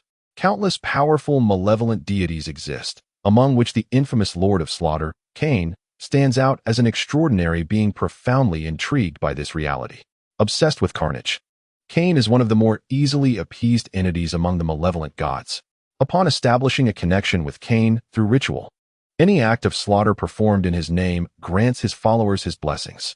These blessings significantly enhance the physical prowess of the devotees, while the magical protection of Cain's mark shields them from arcane harm. Through repeated acts of slaughter, the followers continuously receive Cain's grace until they offer a level of carnage that satisfies him, either transcending into a demon of slaughter or, as a part of Cain's delight, perishing during one of their bloodthirsty endeavors. Due to Cain's modest expectations of his followers, the cult of slaughter ranks among the largest sects within the pantheon of malevolent deities. On their way back, Chip elucidated matters concerning the Cain cult to Vincent, adding, "By the way, tonight's banquet shall proceed as planned. Elena has made all the necessary arrangements." "I must return swiftly then," Vincent replied, "for I still have someone to pick up." As mortals succumbed to deep slumber at midnight, the dark world thrived. Within the House of Torment, the clamor of voices rose. A blood banquet was underway in the grand suite on the 2nd floor. Bathed in dim light, the blood kin indulged in the sanguine offerings of their blood servants at various booths. A band played lively music while the commercial representatives of the Dragon Tooth Consortium mingled with the blood kin, toasting with cups brimming with blood and fine wine, their clinking glasses harmonizing with the music. The suite door swung open, and Mary Dan, elegantly clad in formal attire, entered alongside Vincent, who was similarly dressed. "I sincerely apologize for my tardiness." Mary formally bowed in apology to Katarina, then smiled and added, "It was primarily due to a certain individual who was delayed in coming to fetch me. The commencement of the banquet had to be postponed due to certain matters." And Katarina, with a smile, handed Mary a cup of blood wine, acknowledging that Vincent was also delayed for the same reason. "I have heard whispers," Mary remarked, raising her glass to clink with Katarina's and downing the contents in one gulp. Occultist, am I correct? Katerina's expression sharpened, and Vincent, taken aback by Mary's statement, cast a puzzled glance in her direction. Katerina soon realized that the information had not been divulged by Vincent. Perceiving the misunderstanding, Mary quickly clarified, it is about Bodanis. She has joined the Dragontooth Consortium. I was wondering where she could have gone after leaving the Dock District, Katerina replied, her demeanor softening as she smiled. It seems she has not strayed far from the Dock District at all. Ms. Dan has had considerable dealings with our consortium and shares a personal rapport with our president. Given her current circumstances, she chose to align herself with the Dragontooth Consortium. However, her exact position remains undetermined at this moment, Mary elaborated. I wonder if you would be willing to exchange intelligence with us regarding matters concerning the cult of malevolent deities? Tonight, let us celebrate our harmonious collaboration. Official matters can await the morrow, shall we? Katerina proposed, pouring blood wine into Mary's cup from a decanter. To our enduring partnership, cheers. Mary was aware that Katerina would utter no more words tonight. She raised her glass in a toast to Katerina. Cheers. Katerina drained her cup of blood wine in one swift motion, relishing the banquet of the evening. At that moment, Mary's old friend, Duke, approached with a glass in hand. Declaring that business would not be discussed tonight, it was time to drink. With that, he pulled Mary and Vincent towards the main table to pour more wine. The following day, Vincent awoke to find himself completely bare, bloodstains adorning his mouth, lying in an unfamiliar room. Beside him was Mary, equally naked and smeared with blood. Their clothes scattered about the floor. Lying nearby were several blood servants, each marked with bite marks on their necks and wrists. On the coffee table lay several empty bottles, with half a bottle of blood wine remaining, narrating the events of the previous night. Sitting on the bed, Vincent gazed around in bewilderment, struggling to recall his whereabouts and how much he had consumed the night before. After a moment of contemplation, he covered Mary with a blanket, then rose to gently pat one of the blood servants, whispering to the drowsy figure, "Where am I?" "My lord, this is the guest room of the House of Pain," the blood servant replied, struggling to rise. "Awake the blood servants and have them leave," Vincent commanded, adding, "Also prepare 2 sets of clothing for Mary and me." "Yes, my lord." The blood servant quietly roused the other 2 sleeping blood servants and exited the room. As Vincent turned around, he found Mary sitting up in bed, gazing at him. "Awake at last?"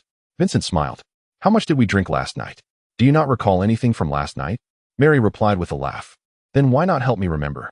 Vincent sat on the edge of the bed, pulling Mary into his embrace. "Very well," Mary said, lifting the blanket.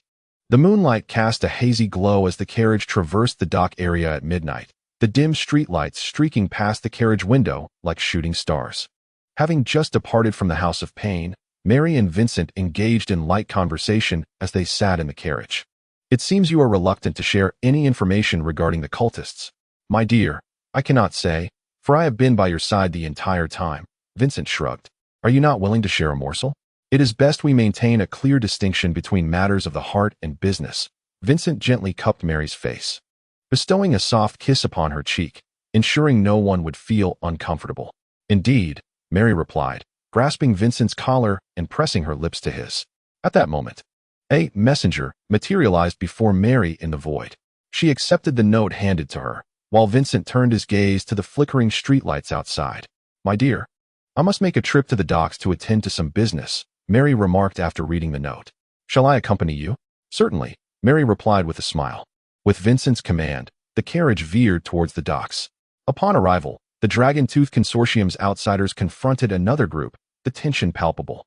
Just then, a carriage emblazoned with the Blood Clan's insignia halted at the roadside, and both factions fell silent. "What is happening?" Mary inquired as she stepped down from the carriage. "Manager," a member of the Dragontooth Consortium said as they recognized Mary, hastening to her side. "These individuals have come from the Shattered Isles and have docked their ship at our berth, preventing our vessel from entering the port." Vincent leaned against the carriage, quietly observing the situation unfold.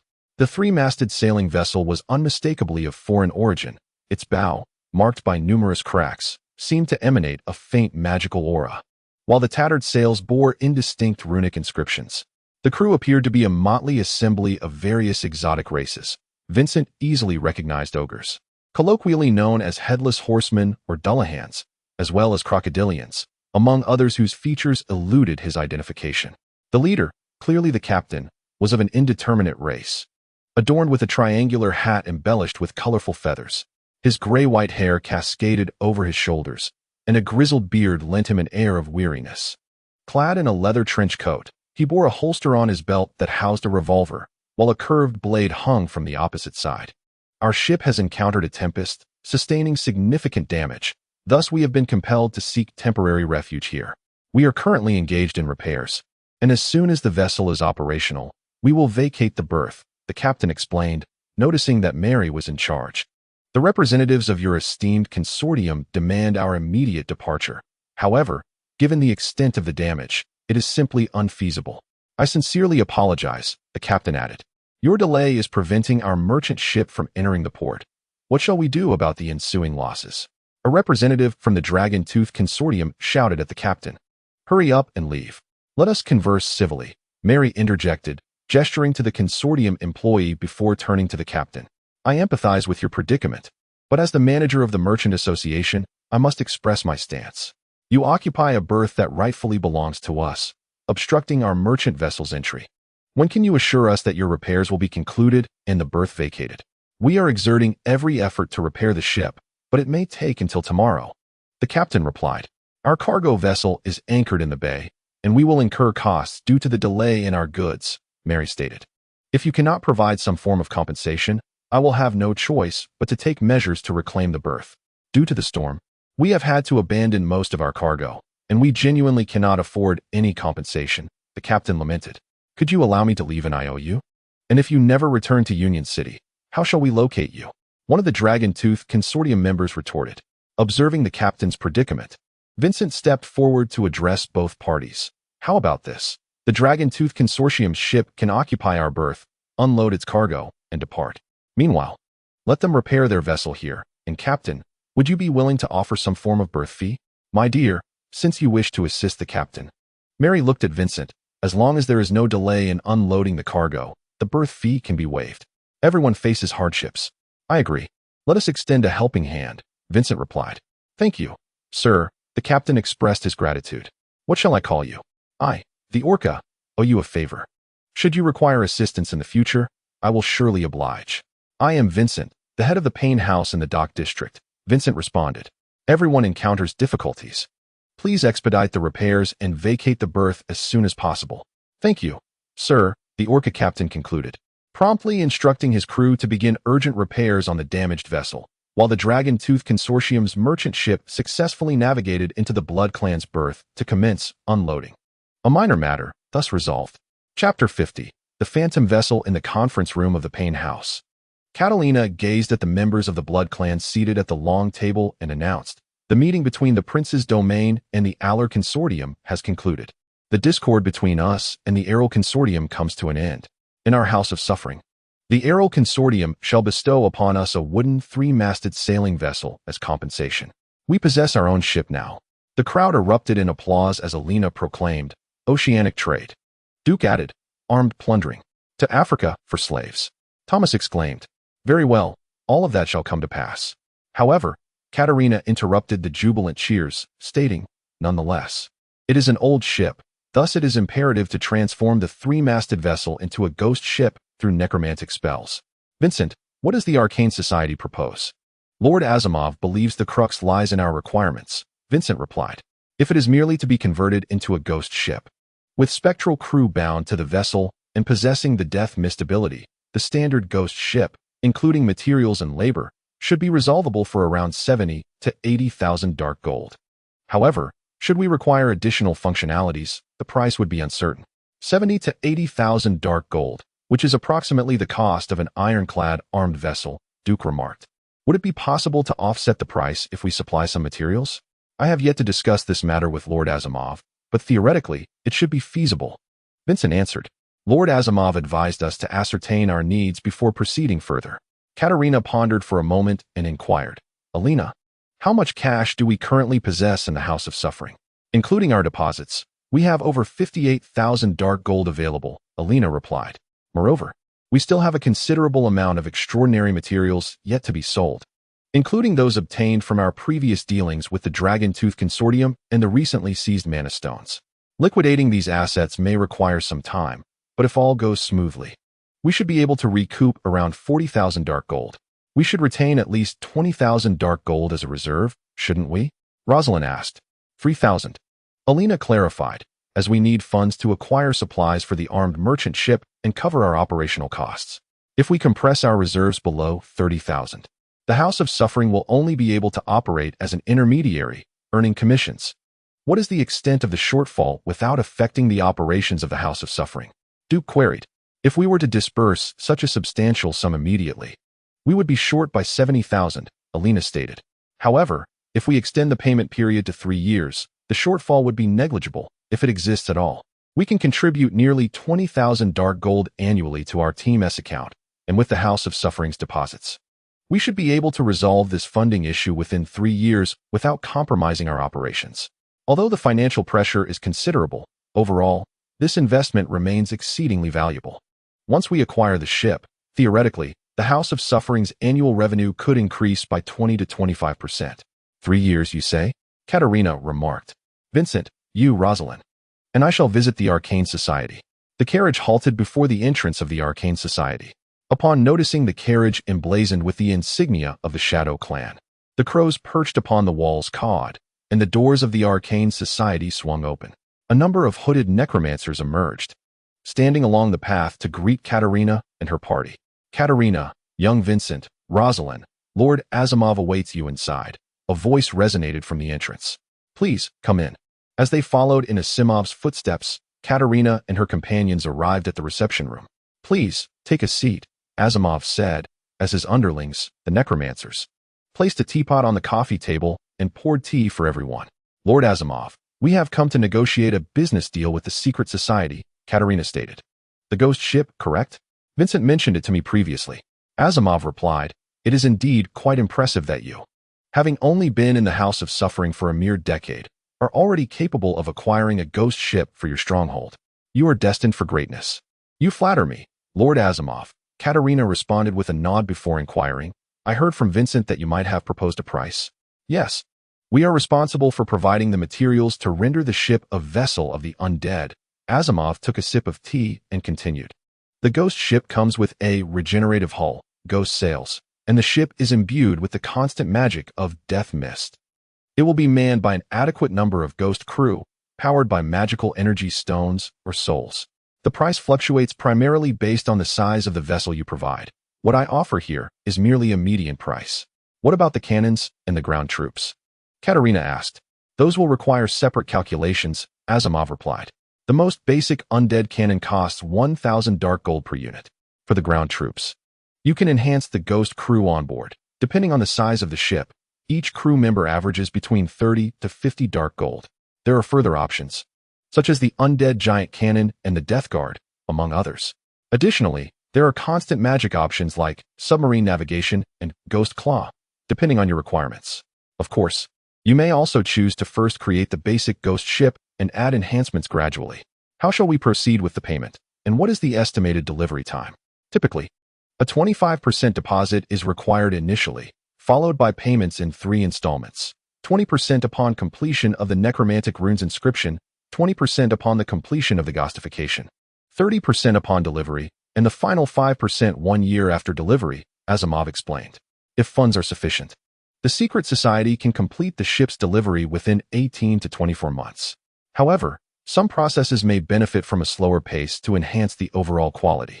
So I personally recommend setting a delivery period of 3 years. Ample time will yield a superior final product. If we provide some materials, could we receive a discount? Katerina asked. Certainly, Asimov replied. If you can provide extraordinary materials, we will deduct their market value from the total cost. After a moment's contemplation, Katerina said, I will prepare the ship's specifications upon my return. Could I trouble you, Lord Asimov, for a detailed quotation? Additionally, I wish for this matter to remain discreet. Could you ensure confidentiality? No problem, Asimov said, shaking hands with Katerina. Once I receive the ship's details, I will begin preparing the quotation. Thank you, Lord Asimov. Katerina said as she stood, I look forward to our collaboration. As the sun filtered through the gaps in the leaves, illuminating the verdant grass of the enchanting garden, a kindly priest clad in black watched over a dozen children in white robes as they frolicked and played amidst the blooms. The pastor's golden hair shimmered in the radiant sunlight, while a pair of silver spectacles perched upon his prominent nose. His blue eyes gazed upon the joyous laughter of the children, a subtle smile gracing his lips. At that moment, a cloaked figure approached, a black-robed priest whose gaze sharpened as he inquired, "Speak, what mischief have the impure vampire heretics been up to of late?" "The High Judge," the pastor replied, "has received information through various channels, including unofficial communications with the heretics, indicating a recent disturbance linked to the Cain sect." He then proceeded to provide a detailed report regarding the Cain sect's collection of magical stones. The Cain sect? Those wretched insects dare to show their faces? Let them clash amongst themselves, the black-robed priest scoffed. Yet, the fact that the Cain sect possesses a significant quantity of magical stones poses a problem. What is the directive from the High Judge? The High Judge wishes for the investigator to trace the location of the magical stones and either retrieve or destroy them. The pastor explained, "If you encounter the vampire heretics, please avoid conflict, as our interests align in this matter." "And if the vampire heretics obstruct my actions?" the priest inquired. "The High Judge has decreed that those who dare defy the order of glory shall face death once more," the pastor responded. At this, the black-robed priest erupted into maniacal laughter. "Let these unclean beings perish again." "Ha ha." Arthur Kurt, investigator of the Order of the Holy Flame. "Let us purify the heretics with sacred fire." Watching the cackling Arthur, the pastor joined in his laughter. "Sacred fire burns. Only faith grants eternal life. Only faith grants eternal life." Arthur recited the prayer of the Order of the Holy Flame. Chapter 51. The Hunt in the Kingdom of Lewis, within the verdant woods. The moonlight shone brilliantly tonight, its cold luminescence filtering through the leaves, gently caressing the earth like an elegant lady. Alice Wanda, however, had lost the grace befitting a member of the succubus council.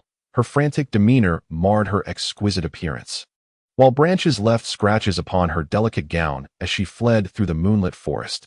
Ahead stood a man clad in formal attire, prompting Alice to halt her steps, shadows emerging behind and beside her. "Why do you knight nobles attack me?" Alice demanded. "I am a member of the succubus council. Do you intend to wage war against us?" "You are no longer a council member," a voice declared from the side.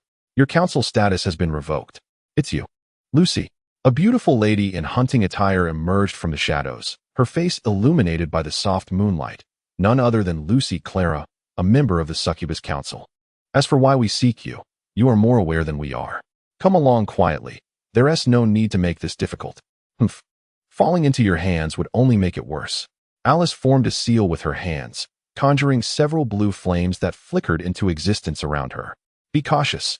That is nightmare fire, which can sear the mind," Lucy warned. As her words faded, a burst of laughter echoed. "Ha ha ha ha." Arthur emerged from the woods. "Greeting, good evening, heretics. Leave this blue flame candle behind and be gone. Who are you to dare obstruct the knight nobles?" The leader of the Blood clan retorted. "Ha ha ha. Ha. I was waiting for you to say that." Arthur laughed heartily. As soon as the words left his lips, Arthur drew his knightly sword from his waist, summoning the sacred light to coalesce into the holy flame sigil, igniting the blade with a brilliant white flame. He surged forth at an extraordinary speed towards the leading vampire. The vampire reacted swiftly, conjuring a bone shield from necromantic energy to block the knight's sword. The shield shattered upon impact, but it also created a distance between the vampire and Arthur. Seizing the opportunity, Alice hastily made her escape, with Lucy closely pursuing her. The blood thralls wielded the claws of ghouls to assault Arthur, yet they were swiftly reduced to mere fragments by the knight's sword, now ablaze with holy fire. The charred remains emitted a significant dark aura, which was ultimately consumed in the purifying flames. The leading vampire commanded, "Our first task is to pursue. Leave one behind to support me." In response, several vampires quickly vanished into the dense forest alongside Lucy. One of the Steelheart clan's vampires drew a ceremonial sword, attempting a surprise attack from behind, while Arthur was preoccupied with slaughtering the blood thralls. The ceremonial sword easily pierced through Arthur's body. As the vampire prepared to withdraw the blade, he noticed Arthur gripping the sword's hilt with bare hands and pulling it forward, causing the Steelheart vampire to lean in. Arthur, now wielding the knight's sword in reverse, thrust it through the vampire's body, the holy flames consuming him in a cloud of black smoke that turned to ash. Arthur forcefully expelled the slender sword from his body, the wound already glowing with holy light, healing rapidly. Before the necromantically charged vampire stood two flesh puppets, with a specter drifting nearby. A sanctified marksman? You are from the Order of the Sacred, exclaimed the vampire. I am Arthur Curd of the Holy Flame sect. Arthur's wound had completely healed, and he charged once more at the demonic vampire. Dust to dust, soil to soil, the holy flames burn. Only the faithful shall endure. The demon clan was taken aback as the flesh puppets surged forth to impede Arthur. Our objectives align with the order. Yet, before the words could settle, holy light gathered in Arthur's hand, invoking the holy mark to banish evil. A blinding radiance erupted from his palm, dispersing the flesh puppets and specter in its wake. The rich holy light coalesced once more into the holy flame sigil, and the knight's sword ignited anew with white flames. The demon vampire conjured another bone shield, but this time it proved utterly incapable of withstanding the fierce strike of the knight's sword, cleaving both shield and vampire in two. To obstruct the divine emissaries on this earthly plane, Arthur declared, gazing at the ashes consumed by the white flames, I condemn you to the pyre of heresy in the name of the Holy Flame sect. Meanwhile, three fully armored paladins intercepted Alice Wanda once again. Without hesitation, Alice charged at the paladins, unleashing the nightmare fire she had previously summoned. Blue flames surged towards the paladins, but the holy light met the flames head-on. Nevertheless, the psychic shock contained within the blue flames rendered the paladins momentarily dazed. Alice leaned in and kissed one of the paladins, absorbing his vitality to replenish her strength. As her slightly parted lips drew in the paladin's essence, his body withered, transforming the once robust knight into a feeble husk. As Alice released the desiccated corpse, the two revived paladins lunged towards her. She deftly sidestepped the cross sword aimed at her, her pupils ablaze with a brilliant blue light, while the paladin's eyes mirrored this hue. The cross sword deflected an attack from another knight, its blade arcing dangerously towards his comrade. As the two paladins' blades clashed, Alice seized the knight's short sword from the lifeless body and vanished into the darkness. The two knights continued their fierce battle, and with stealth, Alice emerged from the shadows, plunging the short sword into the paladin's back. The blue-eyed paladin, in a fit of rage, severed his comrade's head with a single strike. Withdrawing the short sword, she faced the blue-eyed paladin, who advanced towards her, his eyes glowing with desire. Alice gazed at him with a playful smile and kissed him. As she prepared to leave, gazing upon yet another desiccated corpse, Alice found herself encircled by Lucy and a vampire. Are you done yet? Alice regarded her captors, exasperated. Tell me, where is the magic stone of the Cain sect stored? Lucy inquired. Do you not comprehend the folly of your actions? An indescribable aura suddenly interrupted Lucy's words, drawing everyone's attention to the depths of the forest. Emerging from the shadows, a sword emanating an eerie red light pierced the darkness. As the blade drew nearer, illuminated by the moonlight, a pale, bald man appeared, his head adorned with strange tattoos and the Cain mark etched upon his forehead. He donned heavy armor inscribed with the same mark, gripping a broadsword that radiated a crimson glow. It is too late. Alice turned to the Cain follower. You have come to deal with me, have you not? The silent follower swung his sword towards Alice. She concentrated blue energy in her hands, attempting to deflect the broadsword's trajectory, yet the overwhelming force brought her to her knees, rendering her immobile. In a bid to protect her source of information, Lucy sent forth the nightmare flame towards the Cain follower, but it failed to penetrate his resolve. With a firm grip on his broadsword, the follower raised it once more, the sword's ominous red glow flaring as he cleaved Alice in two. Witnessing Alice's demise, Lucy turned and fled the scene. The fanatic gaze of the Cain follower shifted to the remaining vampires, and he charged at them with his broadsword raised. When Arthur arrived, he was met with the sight of Alice, severed in half, and the lingering ashes of the vampires on the ground. His furious roar echoed throughout the forest. With the death of former Succubus Council member Alice, the conflicts among various factions began to subside. On the side of the Cain sect, intelligence regarding the magic stone was disseminated among various foreign powers and even human institutions. Consequently, these factions commenced a concerted effort to track the magic stone, preventing the Cain sect from summoning the projection of Cain. As the Cain sect continued to evade capture, factions occasionally intercepted portions of the magic stone, though more often, they encountered empty warehouses. The Cain sect, severely weakened by the extensive pursuit, retreated into a state of hiding.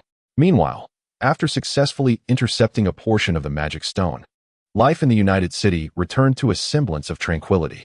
The Payne House squad quickly reached an agreement with the Necromantic Secret Society, and after providing certain materials, they commenced the construction of the ghost ship at a cost of 84,000 dark gold. Chapter 52. The Phantom Ship and the Gate of the Undead. Time flies. Along the coastline of United City lies an unnamed isle. A small vessel glides steadily through the waves. From a distance, the island appears as a cluster of rocky mountains, forming a vast cavern that connects to the sea. In the darkness, it resembles a ferocious beast with a gaping maw, ready to devour all. Katerina, accompanied by Vincent and Chip, navigates the small craft towards the immense cavern. The Phantom Ship is complete, Chip announces. Soon, we shall cast it into the boundless sea. I have a question, Vincent interjects. Speak, Katerina replies, her spirits high. Our clan possesses the Gate of the Undead, a spell that connects various realms. Why then? Do we need to establish a fleet of the undead? Katerina and Chip exchange amused glances. Come, Chip, enlighten Vincent, she prompts. The Gate of the Undead, regarded as one of the pinnacle achievements of necromancy, is prohibitively costly. Hence, only the High Prince's domain within the entire Tudor Kingdom possesses such a gate. Maintaining the gate demands a significant resource investment to stabilize the passage, along with the expenses incurred in crafting undead coffers. In fact, the costs associated with the gate and its transportation can often exceed the value of many goods themselves. Therefore, only high-value and essential cargo is transported via the Gate of the Undead, with the transportation of bloodkin being merely ancillary to the cargo. Moreover, the Gate of the Undead has specific environmental prerequisites. Due to the tumult of various elemental forces in the New World, constructing such a gate necessitates considerable time and resources to alter the local environment and stabilize the passage. Thus, currently, only the long-established New William Fortress is in the process of constructing a Gate of the Undead. Then, its primary military application is of greater significance? Vincent surmises. Indeed, you are quick to grasp, Katerina affirms. The existence of the gate allows our forces to be swiftly deployed across the various princely domains. Troops can depart from Eternal Night City and reach any princely domain in the Old World within a maximum of 5 days, provided suitable means of transport are utilized. Captain, we have arrived, Chip announces. At that moment, the small craft has entered the cavern, revealing a 3-masted sailing ship. The wooden deck is decayed, and the sails are tattered. Yet, this dilapidated vessel emanates a captivating aura of necromantic power, with the essence of the undead swirling ominously around it. Ah, you have arrived. Asimov's voice calls out. Come, board this way. Our maiden voyage is about to commence. Katerina, along with Chip and Asimov, ascends the ship from the shore. Here it is, your vessel, Asimov declares. Reinforced by necromantic magic, the ship measures 30 meters in length, 9 meters in width, and 4 meters in depth, with a carrying capacity of 360 tons. Considering that the Phantom Ship requires little more than ammunition and magical energy stones, its cargo capacity for a single voyage can reach up to 280 tons. The pivotal area of the ghost ship is the captain's quarters, where the core of the undead resides. By utilizing mana stones or souls to energize this core, the ghost ship can sustain a velocity of 10 knots, which may reach up to 15 knots when the wind is favorable. In accordance with your requirements, it is equipped with 22 undead cannons, strategically positioned on both sides of the vessel and at the bow. The constant necromantic energy stabilizes the ship's balance, allowing for the simultaneous deployment of 20 cannons on one side without compromising the ship's equilibrium. The ghost ship is manned by 55 armed undead crew members, including 40 spectral sailors and 1 undead navigator. These ethereal beings are armed with curved sabers and breech-loading firearms, proficient in nautical skills, and their souls are bound to the ship's core. As long as the core remains intact, even in the face of dispelling magic, they will rejuvenate. Impressed, Katerina placed her hand over her heart and expressed her gratitude, saying, I sincerely thank you, Lord Asimov, for your dedication to our ghost ship. Asimov led the group into the ship's hold, where the passage was flanked by storage rooms filled with mana stones, culminating at a heavy iron door. Upon entering the captain's quarters, they found a stone pedestal adorned with a magical array, beneath which lay a reserve of mana stones. The energy surged along the patterns of the array toward a hexagonal box engraved with runes atop the pedestal. Asimov introduced it, stating, This is the undead core. You may bind up to 3 individuals to the ship, all of whom will possess the authority to command the ghost vessel, although the first bound will have priority. He pointed to a key atop the box, explaining, "This is the necromantic key. Inserting it into the core allows you to bind or revoke command privileges. I shall leave you to your matters. I will be outside." With that, Asimov exited the captain's quarters. I had already resolved before my arrival that Katerina would unlock the undead core with the key. Inside the box lay a sphere emanating a dark luminescence, which released necromantic energy as the box was opened.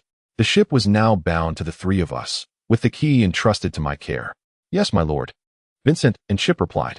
"Let us commence," Katerina declared, drawing a dagger and making a delicate incision, allowing her blood to fall onto the undead core.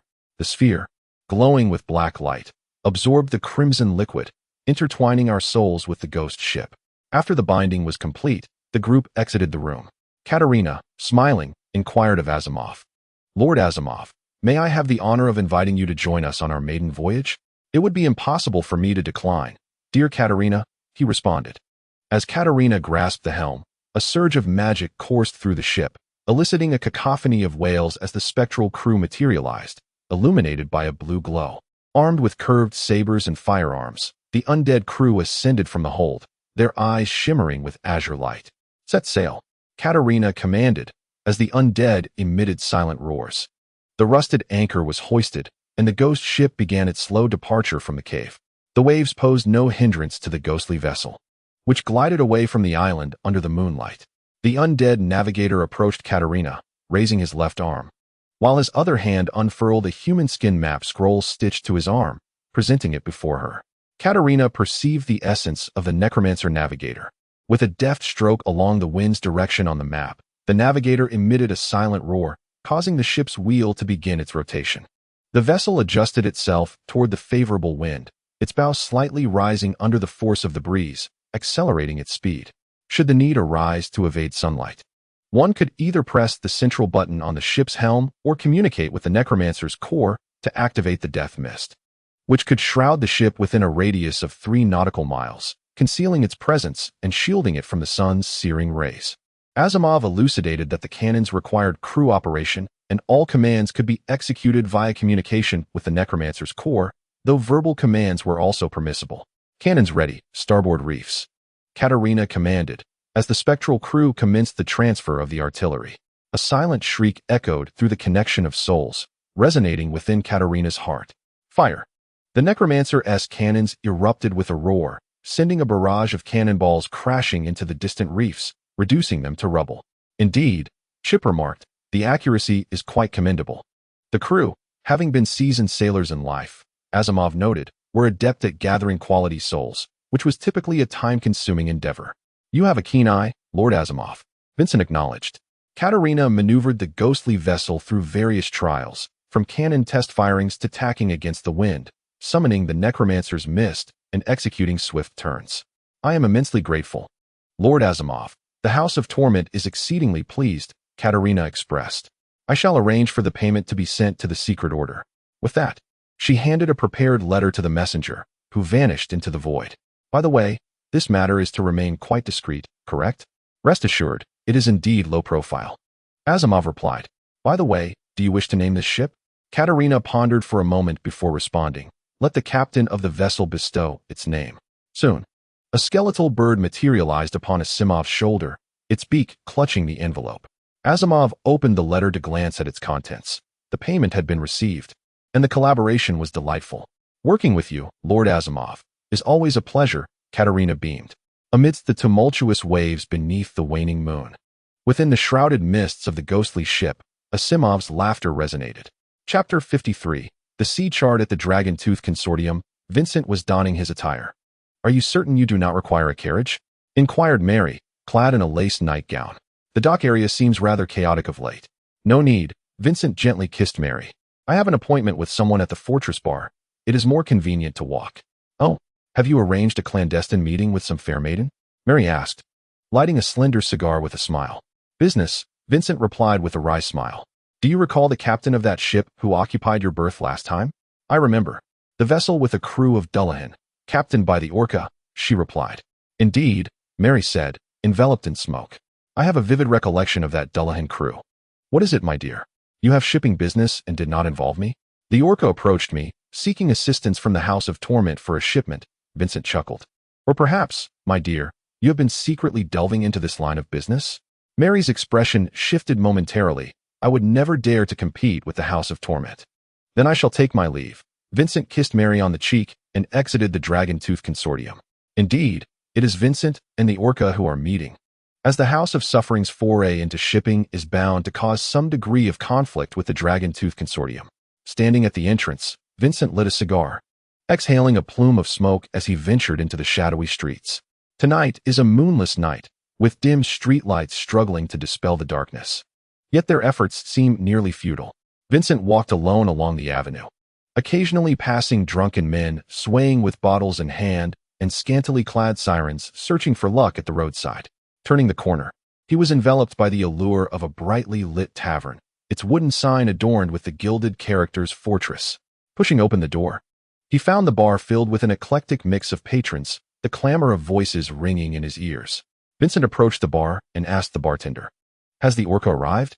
"This way, to the private room," the bartender replied. Following the bartender's guidance, Vincent entered the small chamber. Upon his arrival, the Orca quickly rose to greet him. "Mr. Vincent, do you seek me for a particular matter?" The two took a seat, and the Orca poured Vincent a glass of water, saying, "I prefer not to drink when conducting business, as I fear it may lead to complications. I hope you understand." "Mr. Vincent, I assure you, I will devote myself fully to your affairs." "You misunderstand," Vincent clarified. "I have come to discuss a business matter." The Orca leaned forward, prompting, "Please, go on."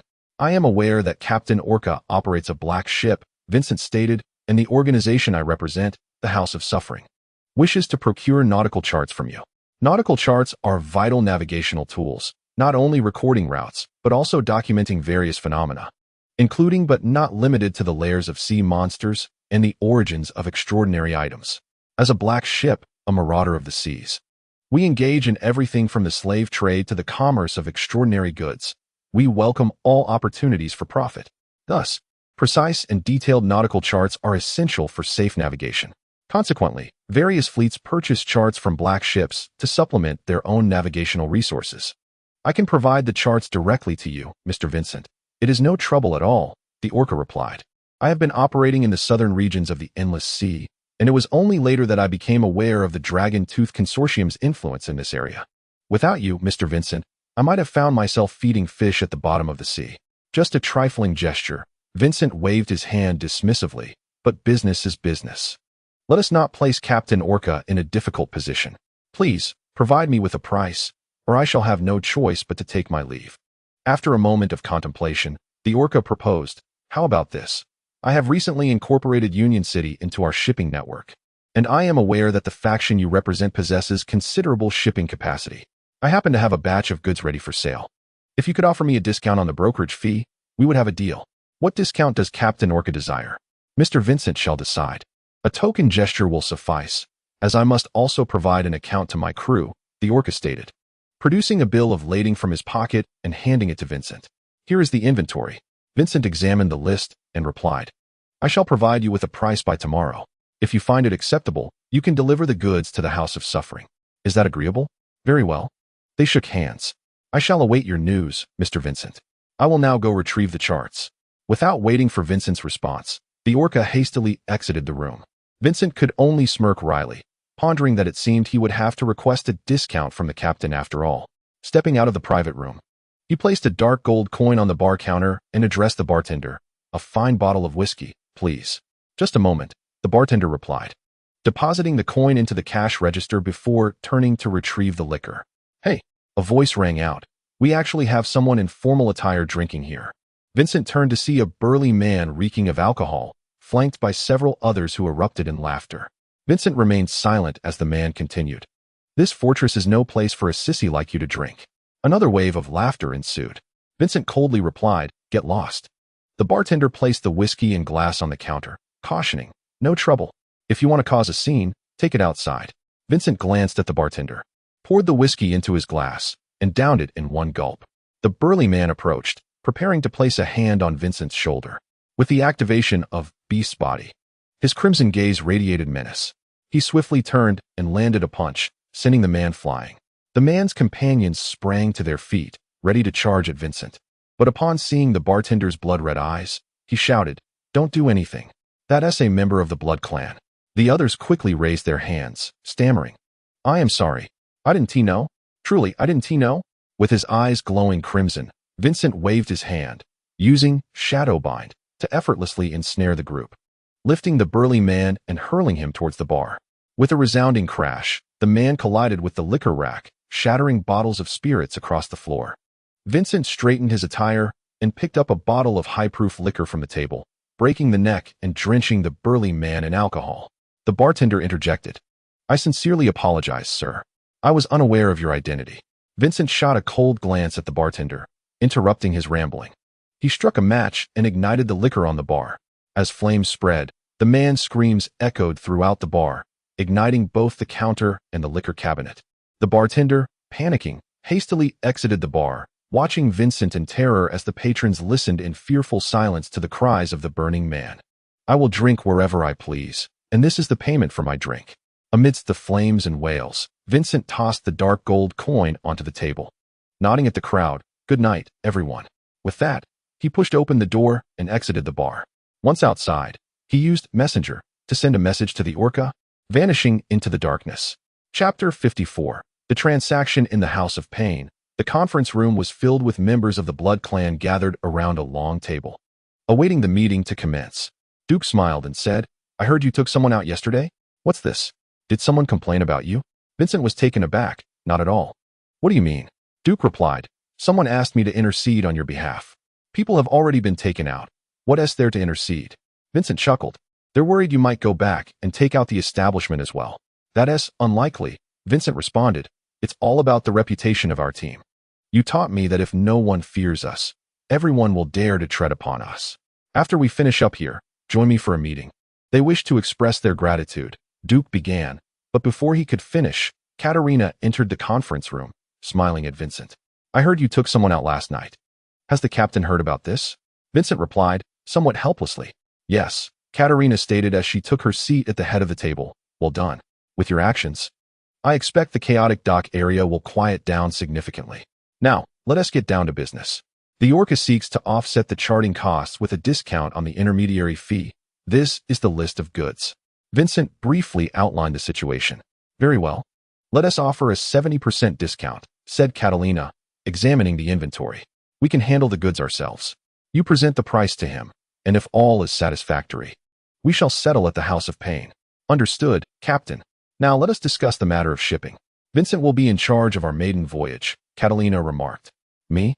Vincent was taken aback. "Indeed, this expedition has been introduced by the sheriff concerning a cargo order from the Wild Hunt clan, destined for the northern principality of the New World, Montel," Catalina continued. "Your clan has a penchant for looking after its own, and the sheriff hinted that I might allow someone from the Wild Hunt to take charge. Thank you, Captain, for this opportunity." A convoy driven by Dullahan entered the courtyard of the Victoria warehouse, where the Orca and Vincent clasped hands firmly. "I am most grateful," the Orca respectfully stated. "Here is the chart. Please keep it safe." "Pleasure in collaboration," Vincent replied, accepting the chart. "This is Elena, our vice captain, who will oversee this transaction." "Lady Elena." The Orca nodded in acknowledgement. Elena meticulously inspected the goods before addressing the Orca. "Considering that you do not frequently dock at United City, we shall advance the payment for the cargo. This amount reflects the fees deducted." The Orca carefully counted the payment. "Thank you. I hope for another opportunity to collaborate. Should you have goods to ship, simply reach out to me," Elena responded. As the Orca was unloading the cargo at the Victoria warehouse, Catalina was at the Dumont Hotel. "You're in trouble," Jack remarked, gazing at Catalina.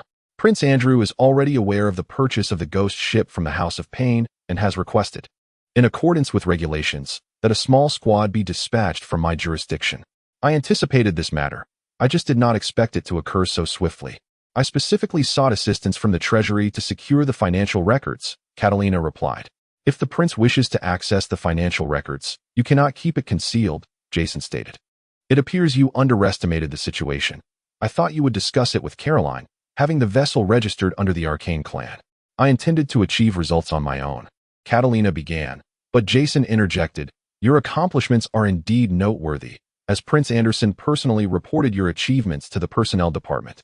It seems you are about to make a move." Catalina's eyes brightened. "Oh, do not celebrate too soon," Jason cautioned. "The prince has submitted your merits, and the higher-ups will consider promoting you. If you are elevated, your only options will be to return to the council or assume the role of sheriff. Am I correct?" Nodding, Catalina listened as Jason continued. "Upon your departure from the House of Pain, the Spectre clan will need to negotiate benefits with Prince Andrew to maintain control over the house. As the appointment of a squad leader requires the prince's confirmation, does it not?" Catalina nodded in agreement. "According to regulations, the captain of the ghost ship is classified as a separate accounting squad. If the ghost ship were to be restructured into a squad format, it would undoubtedly fall under our dock area. With your departure, what benefits could the Spectre clan possibly exchange? Or rather, what might the prince desire? Are you suggesting that what His Highness seeks is the ghost ship?" His Highness the Prince had already formed a necromantic fleet in collaboration with the Shadow clan and the demon spirits, Jason remarked nonchalantly. "So what do you propose?" Katerina pondered for a moment before inquiring. "You have several options. First, you may continue your role as the captain of the House of Torment. Your achievements will be duly noted, and you can recommend the ghost captain. However, as long as you pursue advancement, this matter will persist. Second, you may focus on your promotion, exchanging the ghost ship for the benefit of Prince Andrew, while still being able to recommend a successor for the position of Captain of Torment." Jason hesitated, contemplating a third option. "What is the third?" Katerina pressed. "Never mind," Jason replied evasively. "In any case, your promotion and the appointment of the ghost captain are intertwined. You can only choose one.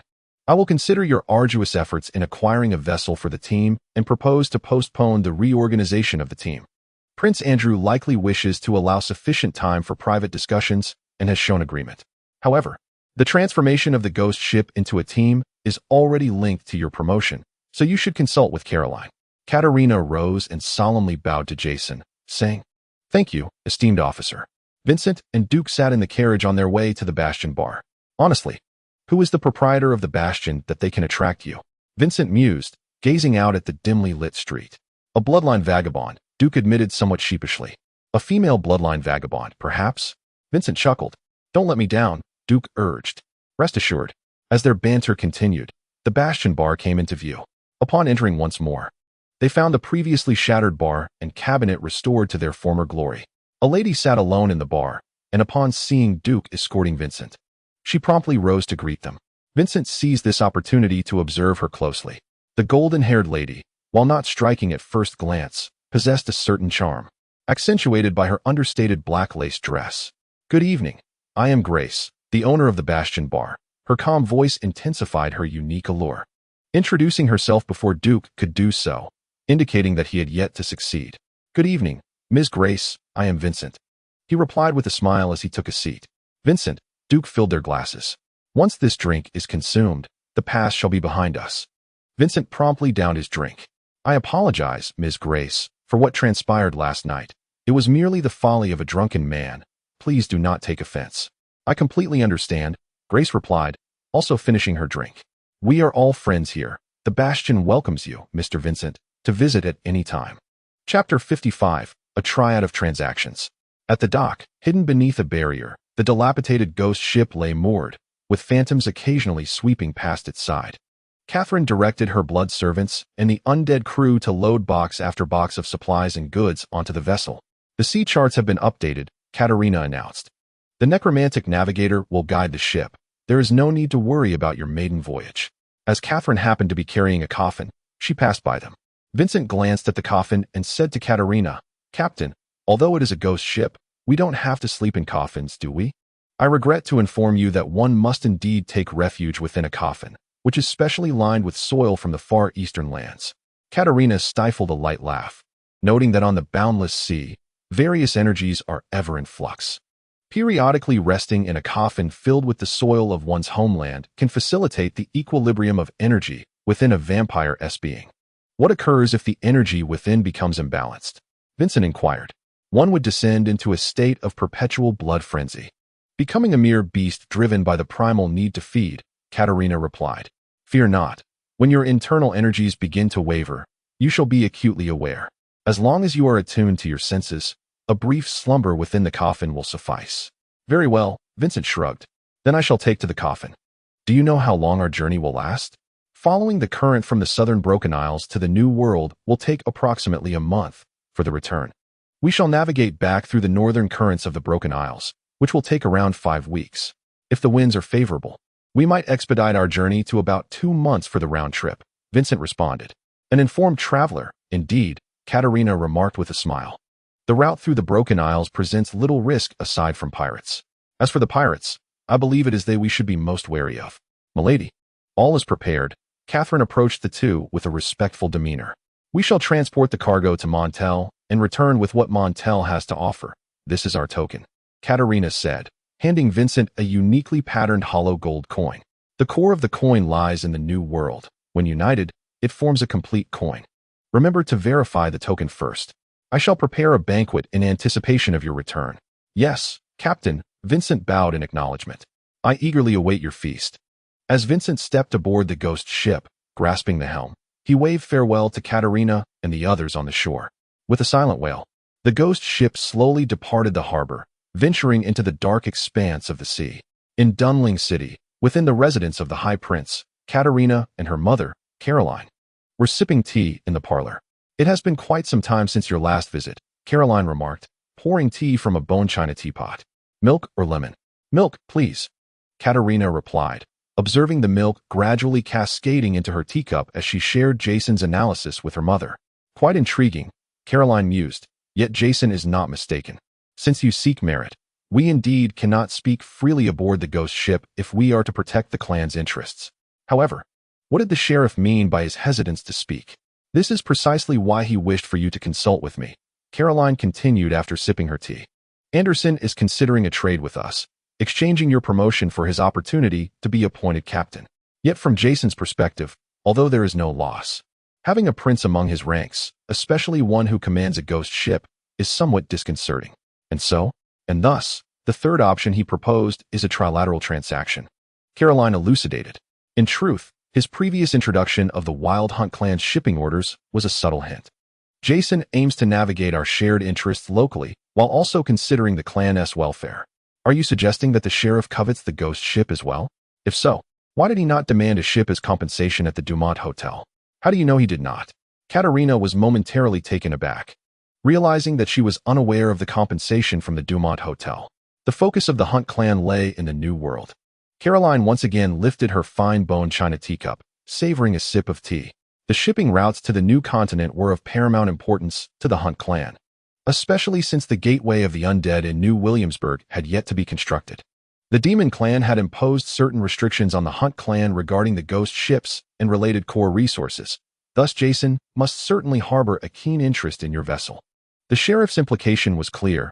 By exchanging his position as captain for that of the ghost ship's captain, I could smoothly ascend in rank, while the clan could assign personnel to continue managing the House of Torment, and Prince Anderson could place his own individuals in the dock area. Everyone would achieve their desires.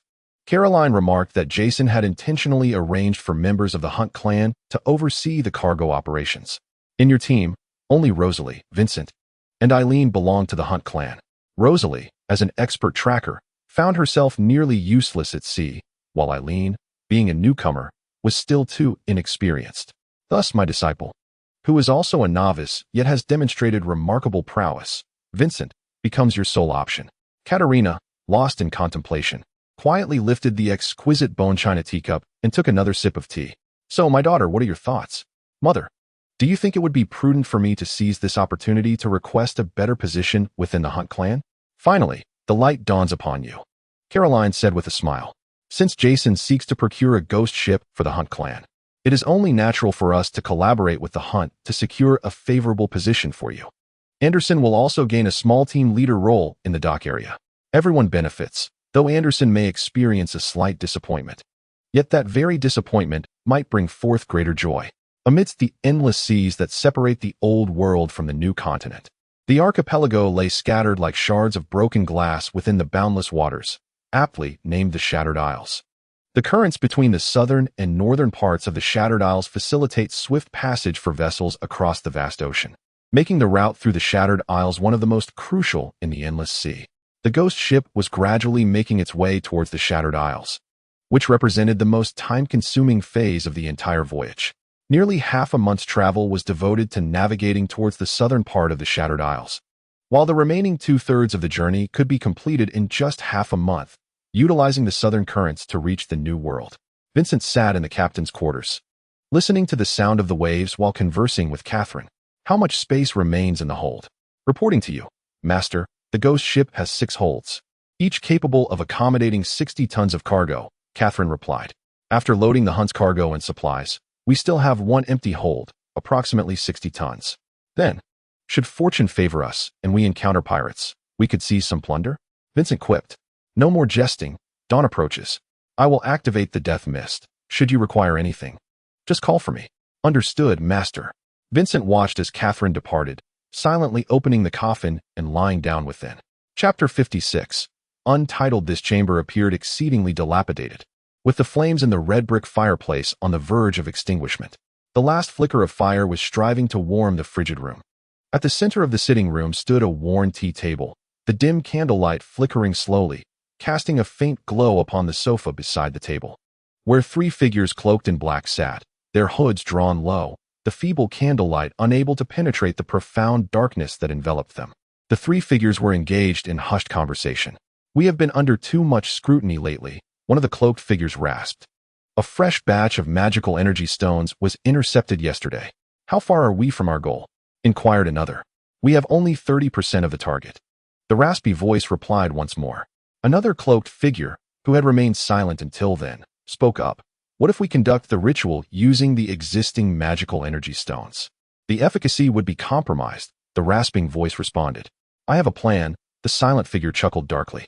We need someone to divert attention, allowing us to execute our scheme. Amidst the dim candlelight, intermittent eerie laughter erupted from the trio, cloaked in black. The boundary of the cloaked figure's Dumont Hotel. Lady Caroline, it is an immense honor to have your presence, Sheriff Jason Taylor said, bowing his chest as Caroline Polly alighted from her carriage. Dear Sheriff, were you not anticipating my arrival? Caroline replied with a light laugh. Indeed, Jason said, but seeing the beautiful Lady Caroline truly brightens my mood. You understand my purpose for coming, Caroline stated as she casually settled onto the sofa in the sitting room. What do you intend to do? Alex wishes to return to the council, leaving his position vacant, Jason explained. Let Vincent assume the captaincy. I shall reserve Alex's position for Prince Anderson, while you may designate the successor for the House of Pain. Vincent as captain? Caroline questioned. Is he not lacking in qualifications? After all, it is the ship of the House of Pain, a vessel that Katarina toiled to acquire. Promoting from within the House of Pain seems more reasonable and fair. Jason replied with seriousness. As for qualifications, Vincent is the son of the Wild Hunt and a student of the esteemed Lady Caroline, having accumulated significant merit within the House of Pain. Intriguing, Caroline remarked noncommittally. Are you certain Anderson will acquiesce? The Wild Hunt clan and the Shadow clan have allied. Jason chuckled. How could Anderson refuse? Yet your terms do not appear sufficient to unite the 2 clans, do they? I comprehend your intent, Jason said with a smile, placing a note on the table and handing it to Caroline. This lists potential vacant sheriff positions, whichever the Shadow clan favors. The Wild Hunt clan will wholeheartedly support Katarina's appointment. Without even glancing at the note, Caroline extended her delicate hand to return it. We already have our objective. We merely require the assistance of the Wild Hunt clan. Oh, Jason inquired. Where might that be? Caroline handed him another note. The new continent? Jason glanced at the contents of the note, pondering for a moment before speaking. Is Lady Caroline truly willing to send your daughter to that wild and untamed land? As a mother, naturally, she would be reluctant. However, our clan holds great expectations for the development potential of the New World, which aligns with the wishes of Prince Gao. Caroline reassured him, rest assured, Katarina will remain in harmony with the local Wild Hunt clan. This is our commitment. I must inform the clan of this latest development. Jason stood up and said, would the lovely Lady Caroline kindly wait for me a moment? Of course. 5 minutes later, their hands were tightly clasped together. At the boundary of Union City, dock area, a dilapidated barge traversed the canal, its weathered bow bearing the name Steel Leasing Company, slowly approaching a small dock at the river's edge. This small dock served as an annex to a building, specifically designated for the mooring of cargo barges. As the barge successfully docked, Several figures clad in black robes hurried aboard to unload the cargo onto the small dock. The barge's cargo was minimal. A few boxes were effortlessly transported by the robed figures into the back of a shop marked Kane Brothers Grocery.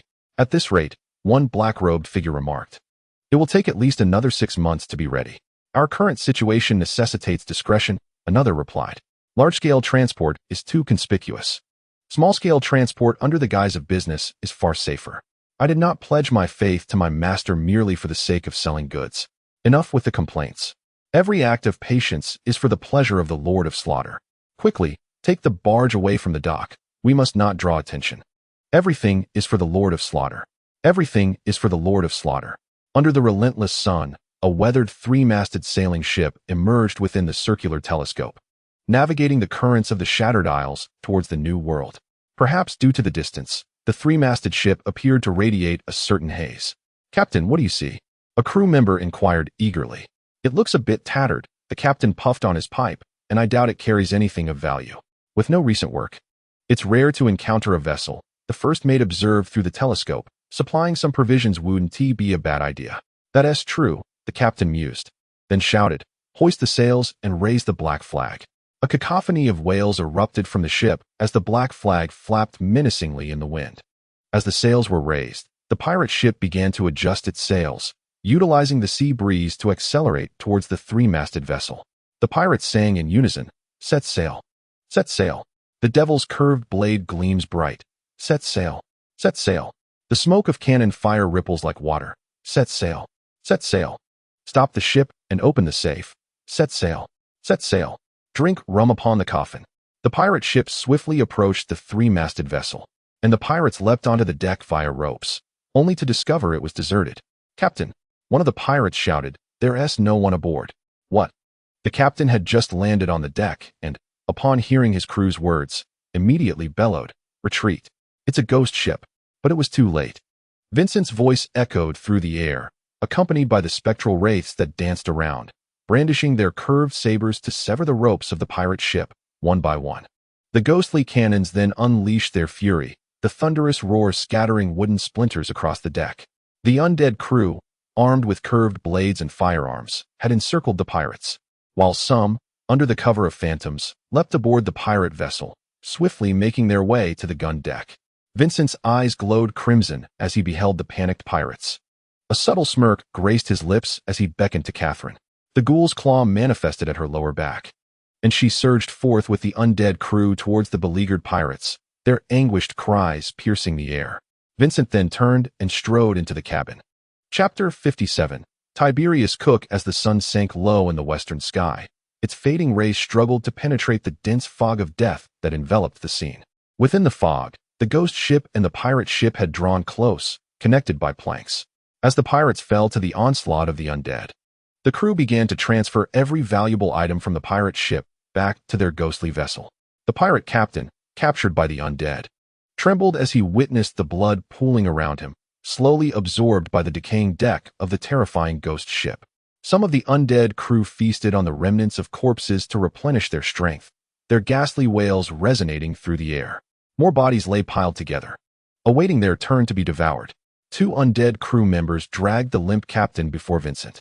The pirate captain knelt before Vincent, gazing into his eyes that shone with an ominous red light, and stammered, "My lord, spare my life. I have heard that pirates possess a treasure trove, do you not?" Vincent fixed his gaze upon the prostrate pirate.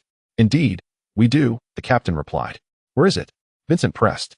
The captain faltered, "You can either divulge the location now while you still breathe, or wait until you become one of the undead before you do," Vincent remarked with a smile. "The choice is yours. It is on a nearby island. My lord, I beg for mercy," the pirate captain pleaded, clasping his hands together in desperation. Vincent gestured for the undead navigator to approach, who raised an arm to unveil a map fashioned from human skin, pointing to the location. The pirate captain, trembling, indicated the spot on the map. Vincent addressed the navigator, "Let us set sail." With a roar from the ghost ship, it gradually departed, fading into the dimness alongside the last rays of the setting sun, while the already shattered pirate ship sank slowly beneath the waves. In the United City, at the prince's residence, Prince Anderson puffed on a cigar. Gazing out the window as a carriage emblazoned with the insignia of the Shadow clan came to a halt at the entrance. Caroline and Jason emerged together, prompting Anderson to ponder how it was that they had arrived as a pair. Shortly thereafter, a servant ushered Caroline and Jason into the room. "Please, take a seat." "Lady Caroline," Anderson invited from his place on the sofa. "What brings you both here together?" "Prince Anderson," Caroline began, settling down, "I first visited the Dumont Hotel, and we have come to represent our respective clans."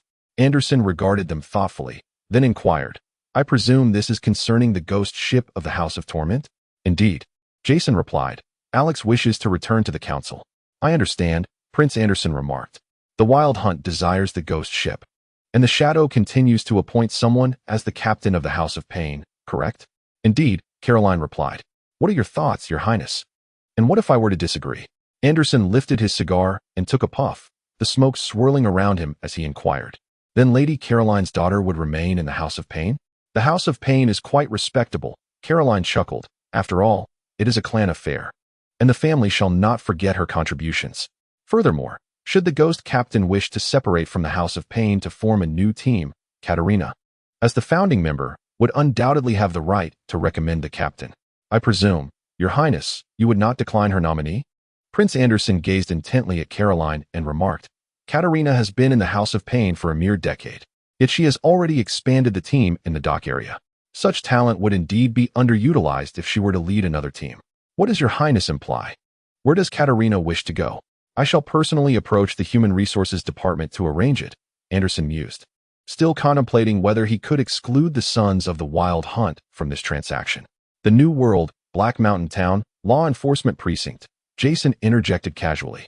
"The local sheriff of the Wild Hunt clan is returning to the clan, making it a perfect opportunity for Katarina to take up her position." "The New World is a splendid place," Anderson acknowledged, understanding that the Sons of the Wild Hunt and the Sons of Shadows had reached a consensus, realizing that opposing one another would yield little benefit. Since there was no need to offend anyone, Anderson smiled and said, "Then the successor to Alex is precisely who I wish to recommend." "Understood," Jason replied. "Very well." The prince resumed his cigar. "I shall contemplate this and notify you shortly." "Jason, additionally, have Katarina recommend her choice for the ghost captain, and I will handle it all at once." "Yes, Your Highness," Jason affirmed. Anderson nodded and shook hands with both individuals. "I appreciate your efforts, Your Highness," Caroline said, rising and performing a courteous bow. "I shall take my leave now." "Jason, please see Lady Caroline out," Anderson instructed as he watched the two depart his office. Gazing at the slowly dissipating smoke from his cigar, his mood somewhat unsettled. In a clandestine pirate treasure cave, concealed by a massive rock at its entrance, two chests lay in the center of the cavern. The pirate captain trembled as he used the key hanging around his neck to unlock the chests, revealing a dazzling array of gold under the flickering torchlight. Vincent idly rummaged through the chests of coins and gems, looking at the pirate captain and questioning, "Is this all there is?" "Master, this is all I have saved over the years," the pirate captain stammered. Vincent felt a twinge of regret for not having mastered illusion magic. However, he quickly shifted his focus. With his crimson eyes fixated on the captain, the whites of his eyes turned black, and a multitude of capillaries bulged beneath his lower eyelids. His canines elongated, exuding a terrifying aura as he slowly approached the captain. "Master, please spare my life," the pirate captain pleaded, kneeling in fear before the crimson gaze. "These treasures hardly suffice to buy your life." Vincent continued to advance toward the captain. Master, the pirate's mind raced, and he exclaimed, "I am very useful." "Oh." Vincent halted his steps, his crimson gaze fixed upon the captain as he inquired, "What purpose do you serve?" "I embarked upon this vessel at the tender age of 13, seeking my fortune at sea. I pride myself on being well-versed in maritime affairs, having roamed the Shattered Isles for over 2 decades. And so?" Vincent chuckled softly. "Thus, I possess intimate knowledge of all that transpires within the Shattered Isles." The captain, trembling, responded, "Even a lord requires attendance. I am eager to serve you, my lord." Vincent smiled once more and turned to Catherine, asking, "What are your thoughts?" "Perhaps he possesses some utility," Catherine replied, casting a glance at the quivering captain, her certainty wavering. "What is your name?" Vincent's red eyes were once again trained on the captain. The captain was momentarily taken aback. "What is your name?" Vincent repeated. "Cook," the captain stammered, recovering quickly. Tiberius Cook. Then accompany me for now, Vincent instructed Catherine. If this fellow proves useless, you may feast upon him. Certainly, my master. Catherine replied with a smile. I look forward to it. Rest assured, I am indeed quite useful. Cook declared. Chapter 58. The Trail of Cain. Following the southern currents of the Shattered Isles, the ghost ship swiftly arrived at Montel City in the New World. As the principal port of the northern part of the new continent, Montel is one of the most significant princely territories of the Wild Hunt clan. Second only to New William Castle. Under the cloak of night, the ghost ship docked within the protective barrier, where individuals awaited their arrival. Greetings, Vincent approached with a bow, presenting the token. After verification, he extended his hand. Vincent, from the House of Pain in the docking district of United City. I am Nick Young, assistant to Prince of Montel, Nick said, shaking Vincent's hand. Was your journey pleasant? Quite satisfactory. Vincent gestured to Catherine to arrange for the undead crew to begin unloading. The sea breeze from the southern Shattered Isles was rather pleasant. We have over 200 tons of cargo to transport back to United City, where others will take over upon our arrival. Nick handed Vincent half of a seal. This serves as your token.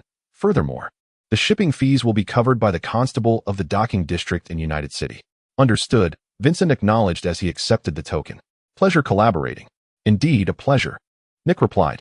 The boundary of collaboration at the train station in Dunling City. Arthur Kurt led a group as they descended from their private carriage, greeted by two gentlemen clad in knightly attire. Welcome, members of the Order of Order. I am Lord Abner Johnson of the Tudor National Knight Order, he stated, introducing his squire. This is my knight apprentice, Jean Pink. I am the Inquisitor of the Sacred Flame Monastery, Arthur Kurt. Arthur nodded, indicating his subordinates. The group boarded several carriages, making their way to the headquarters of the National Knight Order. Within the carriage, Johnson and Arthur engaged in conversation. This joint operation is a consensus reached between the Pope and the King. Your party is solely responsible for sharing intelligence and assisting our actions within our territory. Johnson emphasized the term our, hoping all parties adhered to the agreement. Rest assured, Arthur responded, our Sacred Flame Monastery is here solely for the Cain Church. As for other heresies, we shall pretend we did not see them. In the Tudor Kingdom, I hope your party can temper its penchant for burning heretics, Johnson remarked. Such restraint would aid in resolving the issues surrounding the Cain sect. Are we to collaborate with heretics? Arthur inquired sharply, his penetrating gaze fixed upon Johnson. Has the Tudor Kingdom fallen to such depths? If you wish to address the troubles posed by the Cain sect, the Blood Clan is an unavoidable factor, Johnson replied. I share your disdain for those dark beings, yet regrettably, based on the intelligence shared by your party, we have found nothing. What? Arthur was taken aback. Indeed, your side indicated that a significant quantity of magical stones held by the Cain sect is concentrated within the Tudor Kingdom, Johnson continued. We intercepted several cargo ships named by your party, even all recent arrivals, yet we discovered nothing. Impossible, Arthur retorted. One batch of magical stones was personally tracked by me. Aboard the ship Alice. I am certain its destination was Hayes Bend. We trust the intelligence provided by your side, but the facts remain, Johnson stated. The beleaguered Knight Order visited the High Prince of the Tudor Blood Clan, Vanessa Castan. Regarding the Cain sect, the Blood Clan's interests align with ours. And this High Prince swiftly provided us with a lead. What lead? The original destination of the Alice was Hayes Bend, yet the ship did not dock there, Johnson explained. They anchored at a nearby isle and utilized smaller barges to transport the cargo via canal. Then where did the magical stones go? Is the Alice still in operation? Uncertain for now.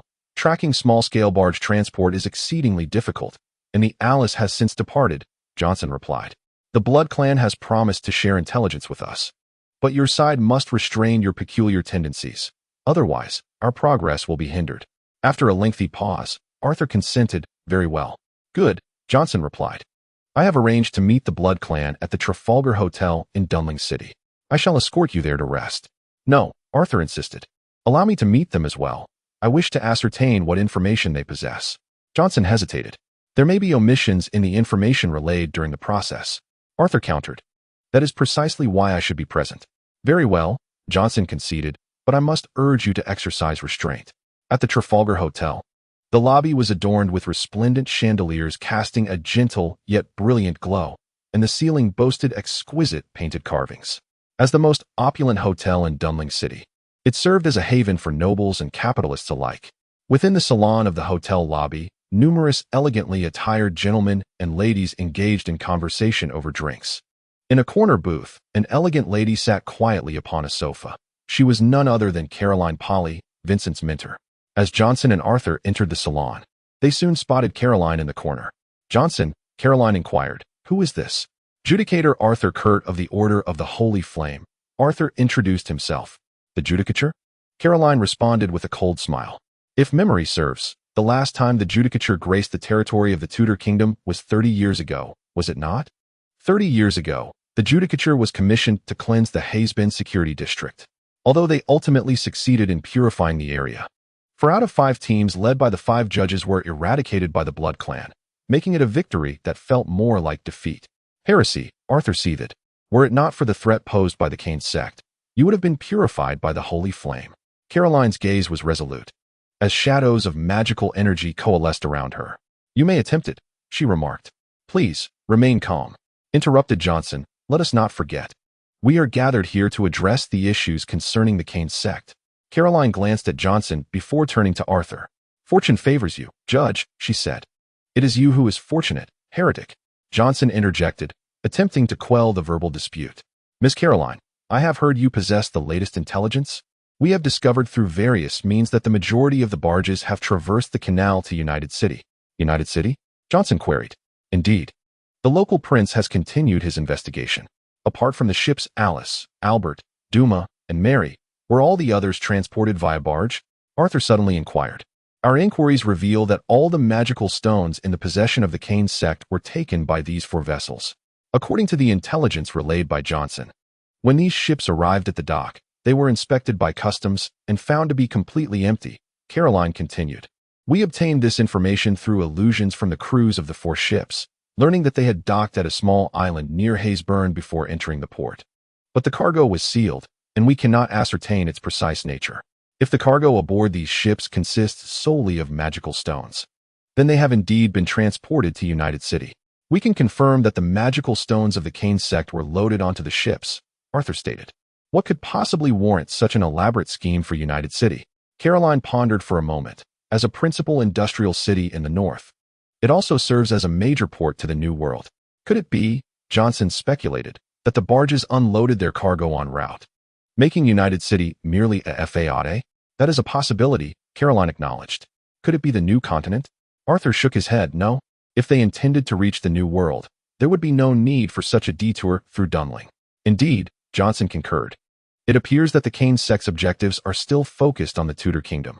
I will arrange for personnel to further investigate along the canal to confirm whether the cargo was unloaded in United City." Caroline added, "I will make a trip to United City. We shall reconnect if there is new information." "Very well," Johnson replied. "We shall also exert every effort to investigate." Chapter 59.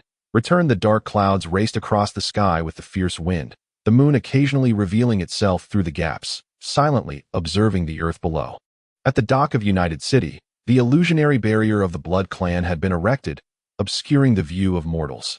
Katerina and Charlie West stood at the edge of the dock, watching the decayed ghost ship gradually come to a halt. Vincent descended the gangplank, saluting Katerina with a hand over his heart. "Captain, I have returned." "Excellent. Well done," Katerina replied. "The banquet at the House of Pain is prepared. You must first exchange reports with Charlie." "Charlie West, it has been a while. How have you been?" Vincent grasped Charlie's hand, though the customary exchange remained. "The token?" "Indeed." "As per usual," Charlie replied, producing the token. Once Vincent confirmed its authenticity, he waved to Catherine, and the skeletal crew began unloading the cargo from the ship. "Please transport it directly to the adjacent barge," Charlie instructed. "I shall be responsible for escorting this cargo to Dunling shortly. Shall we gather when I return?" "Certainly," Vincent replied. Katerina guided Vincent into a carriage adorned with the enigmatic clan insignia. "You have endured much. Loyalty shall be rewarded," she remarked as the carriage gradually approached the House of Pain. "The prince has requested the ghost ship to operate as an independent squad, and I have recommended you as its captain." "Me?" Vincent was taken aback. "Captain? My qualifications. While you may lack certain credentials, fortune favors you," Katerina interjected. "The Wild Hunt clan requires a child of the Wild Hunt to manage the vessel. You possess commendable merits across various aspects." "And what of the esteemed Rosalie?" Vincent inquired. She is a master tracker, ill-suited for maritime warfare, Katerina clarified. Your name has already been submitted. However, considering your qualifications, the ghost ship shall initially exist as a reserve squad. A reserve squad? Vincent was perplexed. The reserve squad is a preparatory state for the team. Apart from the captain, there may be up to 4 vampire members and their accompanying blood servants.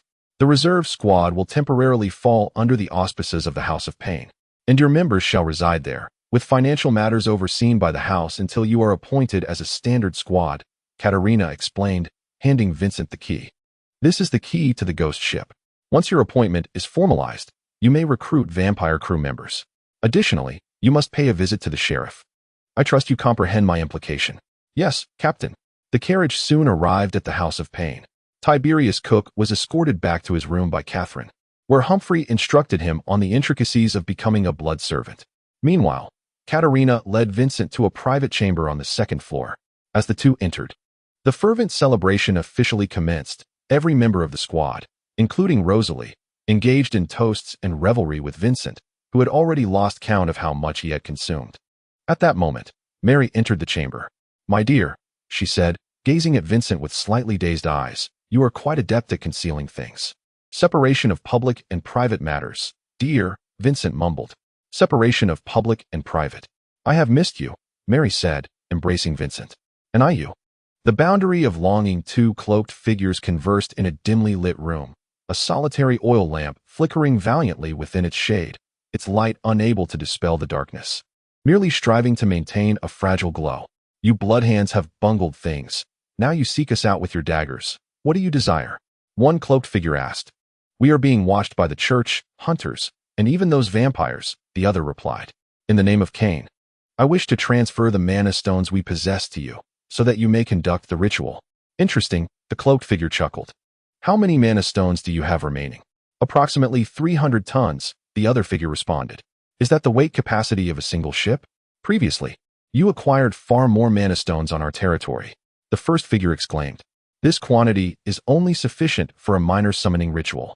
Were it not for the intense scrutiny we face and the loss of so many mana stones, you would not have this opportunity. Another cloaked figure remarked, after all, we are all devotees of Cain, dedicated to the Lord of Slaughter. Huh, the cloaked figure sneered. We have received the mana stones, and they are now our instruments of death. Fear not, it will not fail. We have already transported the mana stones into your territory, the Tudor Kingdom. What? The cloaked figure responded. How was I unaware of this? See, even you are oblivious. Another cloaked figure interjected. Those others will be even less informed. Amidst laughter, the cloaked figure mused. Now that adds a touch of intrigue.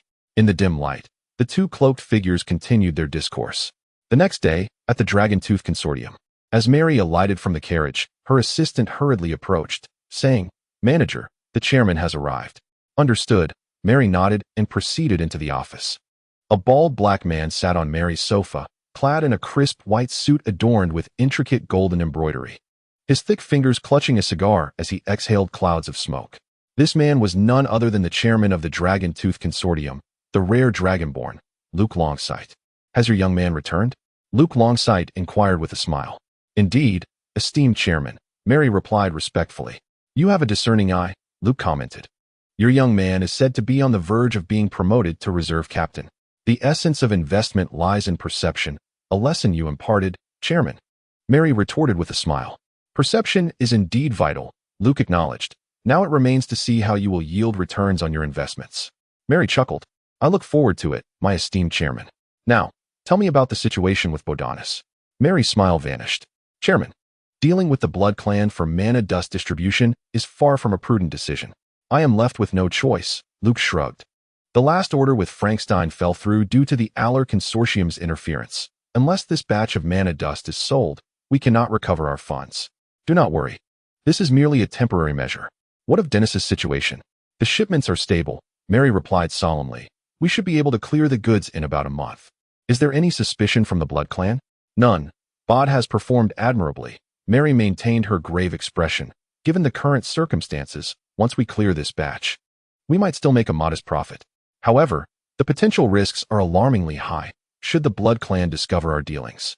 We would not only lose our trading rights, but also attract a host of troubles from them, rendering it a disastrous venture. I have come to expedite matters, Luke stated. I have found someone to take the goods in Africa to help us clear this batch, or else the next shipment will be upon us. That is the sphere of influence of the Aller Consortium, Mary cautioned. Are you certain there are no issues? This transaction will be facilitated by an intermediary, who will negotiate with us in the Shattered Isles before proceeding to Africa to deal with the buyers, Luke explained. Where's Dennis? She has just gone to change storage locations. Mary glanced at her watch. She should be returning shortly. Arrange for her to meet me, Luke instructed. You need not concern yourself with the trade in the Shattered Isles. Yes, Chairman, Mary replied with a smile. Chapter 60. Promotion. Bodanis sat on the barge as the small vessel gradually docked by the canal. Quick, unload the cargo, Dennis commanded. Sir, this area is already within the territory of the dock district, is it not? Inquired a director from the Dragon Tooth Consortium. Rest assured, the most perilous places are often the safest, Bo remarked, observing the disguised merchants hastily unloading the goods. Furthermore, this is Alex's domain. The captain is about to depart and cannot concern himself with local affairs.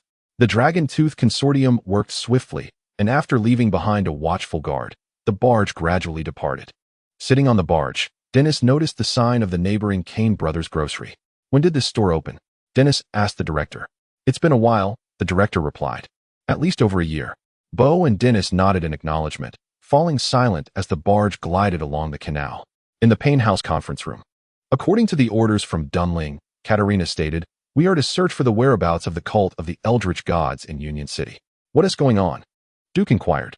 Based on intelligence from the Order of Order, we have discovered that the cult is using barges to transport mana stones via the canals. We currently suspect that the mana stones are in Union City. So their target is Union City? Thomas remarked. Uncertain, hence the need for our investigation, Katarina replied, emphasizing the canal banks, and instructed, any suspicious buildings should be searched. Yes, Captain. The group responded in unison. There are also two additional matters. First, you are all aware that the ghost ship is to be designated as a reserve team, with Vincent appointed as the reserve captain, Katarina said, if anyone has objections. Now is the time to voice them. Congratulations, Vincent, Rosalie exclaimed, and the other team members applauded in celebration. The second matter is, as you may have heard rumors, Katarina continued, I will indeed be stepping down. Vincent was taken aback. Having just returned from the New World, this was the first he had heard of it. However, upon glancing at the expressions of those around the long table, Vincent understood that this news had likely circulated for some time. I anticipate heading to the New World shortly. Katarina stated, at that time, Elena will assume the role of captain of the Payne House, with Duke as vice captain. Rosalie and Chip will accompany me to the New World. Including Vincent, who would serve in the reserve team, only 6 members remained from the original Payne House team. Yet, whether in the distant New World or aboard the ghost ship traversing the boundless seas, I hope you remember that we are all family emerged from the Payne House. Indeed. Everyone responded affirmatively. At the Dumont Hotel, Vincent sat outside the sheriff's office when a blood servant approached him. Sir, the sheriff requests your presence inside. Upon entering the office, he found Jason reclining on the sofa, preparing to light a cigar. Vincent, would you like one? It's a product from the New World, Jason offered, cutting the end of a cigar and handing it to Vincent. Vincent received the cigar with both hands, thanking him. I am aware of your purpose, Jason said, watching Vincent ignite the cigar with a match. From now on, that shipping route will be your responsibility. Thank you for your trust, Sheriff, Vincent replied. But my qualifications. You are a son of the hunt, and qualifications are of little consequence, Jason interjected. Yes, sir. Just remember the interests of the clan, and the clan shall not forget you. After Jason spoke, he retrieved a bag from the drawer and tossed it onto the table, stating that it contained the freight fees from their last transaction. No need for the freight, my lord, Vincent replied. Without the clan, I would not have been able to take on this position as the preparatory captain. Jason glanced at Vincent and insisted, take it. Additionally, you may seek Lord Asimov to enhance the vessel. The cost will be covered by the clan and repaid in installments from the freight. Yes, my lord, Vincent acknowledged. Is there anything else the clan requires of me? Jason smiled with satisfaction. If there is, I will inform you. As Vincent sat in the carriage heading to the secret assembly, he glanced at the bag, which surprisingly contained 5 magic crystals. Magic crystals are a rare byproduct of magic energy stones, highly concentrated essences of magical energy, with each crystal valued at over 3,000 dark gold. While magic stones serve as a common energy source, being plentiful and affordable, they maintain a stable output of magical power but require regular replacement due to their lower concentration. In contrast, magic crystals, possessing highly concentrated magical energy, can unleash a significant amount of power in one go, making them ideal for individuals aiming to amplify their magical prowess for advanced spells. Yet, through specialized energy conversion arrays, they can also provide energy to magic formations, often with greater efficiency than ordinary magic stones due to their high energy characteristics. Furthermore, given their relative scarcity, magic crystals hold a stable value, are easily liquidated, and are conveniently portable, often utilized by outsiders as a medium for substantial transactions. Is it truly possible to earn 15,000 dark gold in a single round trip? Vincent pondered while gazing out the window, contemplating the scenery. A round trip takes 2 months, yielding 15,000 dark gold. Even if I were to transport solely for a year, that amounts to 90,000. Deducting the cost of supplies, I would still exceed 80,000. With a fixed route, I can swiftly establish my team. Given this opportunity, I must firmly seize the ghost ship. It is my first step towards rising in the dark world. The carriage soon arrived at the secret assembly. Young Vincent, Asimov greeted from the entrance as Vincent entered the courtyard. Congratulations on your swift ascension within just a few years. Thanks to your guidance, my lord, Vincent replied, bowing with his hand over his heart. Should you have any further instructions, I shall endeavor to fulfill them. Asimov chuckled, leading Vincent into the estate while inquiring, You have come to discuss the ghost ship, have you not? Indeed, Vincent affirmed. Lord Asimov, the winds and waves of the endless sea are fierce. The hunting clan has communicated with me, and they have allocated 50,000 dark gold. Asimov responded, What enhancements do you wish to pursue? As long as it remains within the 50,000 limit, I will settle the account directly with the clan. I already have some ideas, Vincent stated. Constant barrier, submarine navigation, undead hull. The constant barrier can be deployed on the ghost ship, manifesting illusions such as the phantom barrier that conceals the vessel and the mirage barrier that deceives the opponent's vision. Underwater navigation allows the ship to submerge and traverse the ocean depths. The necrotic hull transforms the ghost ship into a semi-undead entity with a certain degree of consciousness. The regenerative hull enhances its effects and generates several undead claws, capable of executing a series of actions such as capturing, attacking, and consuming. As the necrotic hull devours life, it gains strength and can produce phantoms that cling to the ship. The cost for the necrotic hull is 40,000 dark gold. Asimov remarked, The constant barrier is reasonably priced at 5,000 dark gold. With the phantom barrier included, additional barriers are calculated individually. The underwater navigation is also affordable at 11,000 dark gold, but the undead cannons aboard cannot be utilized during this mode unless upgraded to ghost cannons, which would cost 20,000. Even without upgrading the cannons, you have already exceeded your budget. No, I will not upgrade the artillery for now, Vincent stated, producing 2 magic crystals. I will cover the excess 6,000 dark gold for the 3 items mentioned. May I inquire how long this will take? The necrotic hull will require some time, but the others can proceed simultaneously. Asimov pondered for a moment. 1 month should suffice. I have one more question. Speak. If I wish to bind my soul to the ghost ship. Asimov regarded Vincent with a meaningful glance before breaking into a sudden smile. I thought you would not ask. The necrotic hull signifies that the ship will become an undead entity. You must establish a soul connection at the commencement of the transformation. Thereafter, there can only be one master of the necrotic ship. Thank you immensely, Lord Asimov. Vincent stood formally, placing his hand over his heart in a gesture of respect. Chapter 61. Inquiry. The following night, amidst the rolling waves, Vincent returned to the dock in a small boat.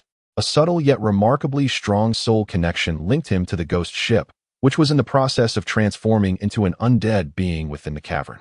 Vincent could distinctly sense the ship accumulating a vast reservoir of necromantic energy, gradually fortifying its structure, along with the eager anticipation of the soon-to-awaken undead entity. At the dock, Catherine awaited Vincent's return. What is it?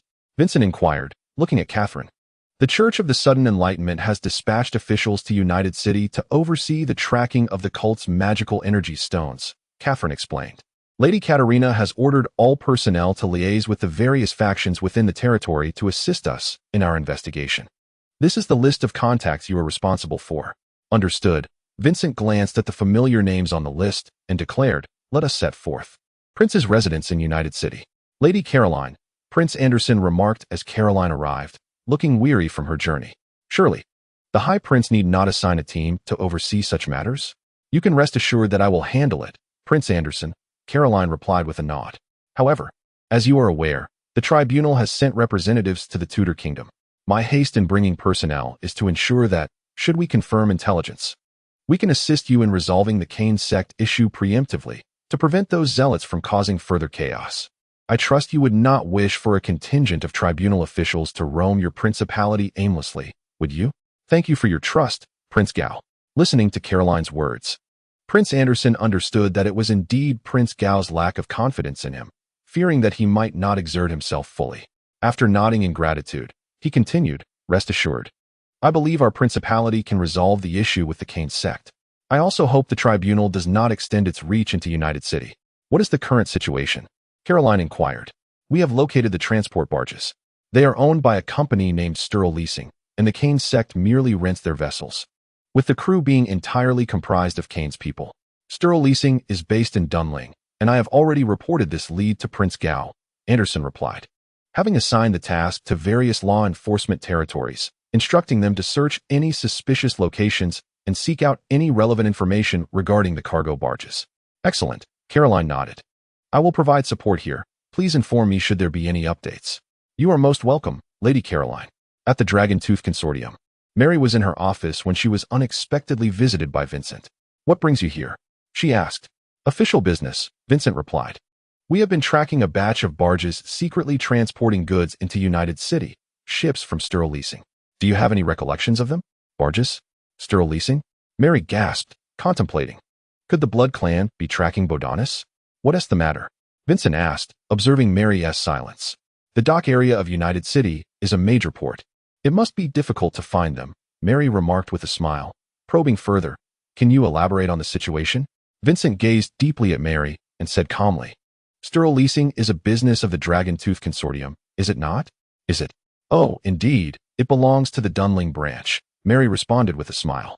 Shall I contact them to see if I can obtain the relevant records of barges arriving in United City? Vincent nodded, thank you. But you must tell me what this is all about. Mary inquired once more. Vincent glanced at her and replied, it pertains to Blood Clan affairs. Mary pondered for a moment and said, all right, I will inform you as soon as I have news. Please do so promptly. I will arrange for someone to receive the information shortly. Upon exiting the Dragon Tooth Consortium, Catherine asked, Master, why do you not disclose the matter of the Cain sect to Lady Mary? Mary is concealing certain details, Vincent replied. Although she is merely the manager of the United City branch, she is well acquainted with the operations of the Dragon Tooth Consortium in the Tudor Kingdom and cannot possibly forget that Sturl Leasing belongs to it.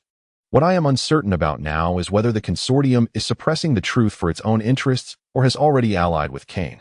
Surely, the Dragon Tooth Consortium would not be so audacious? Catherine remarked. Let us hope so, Vincent replied.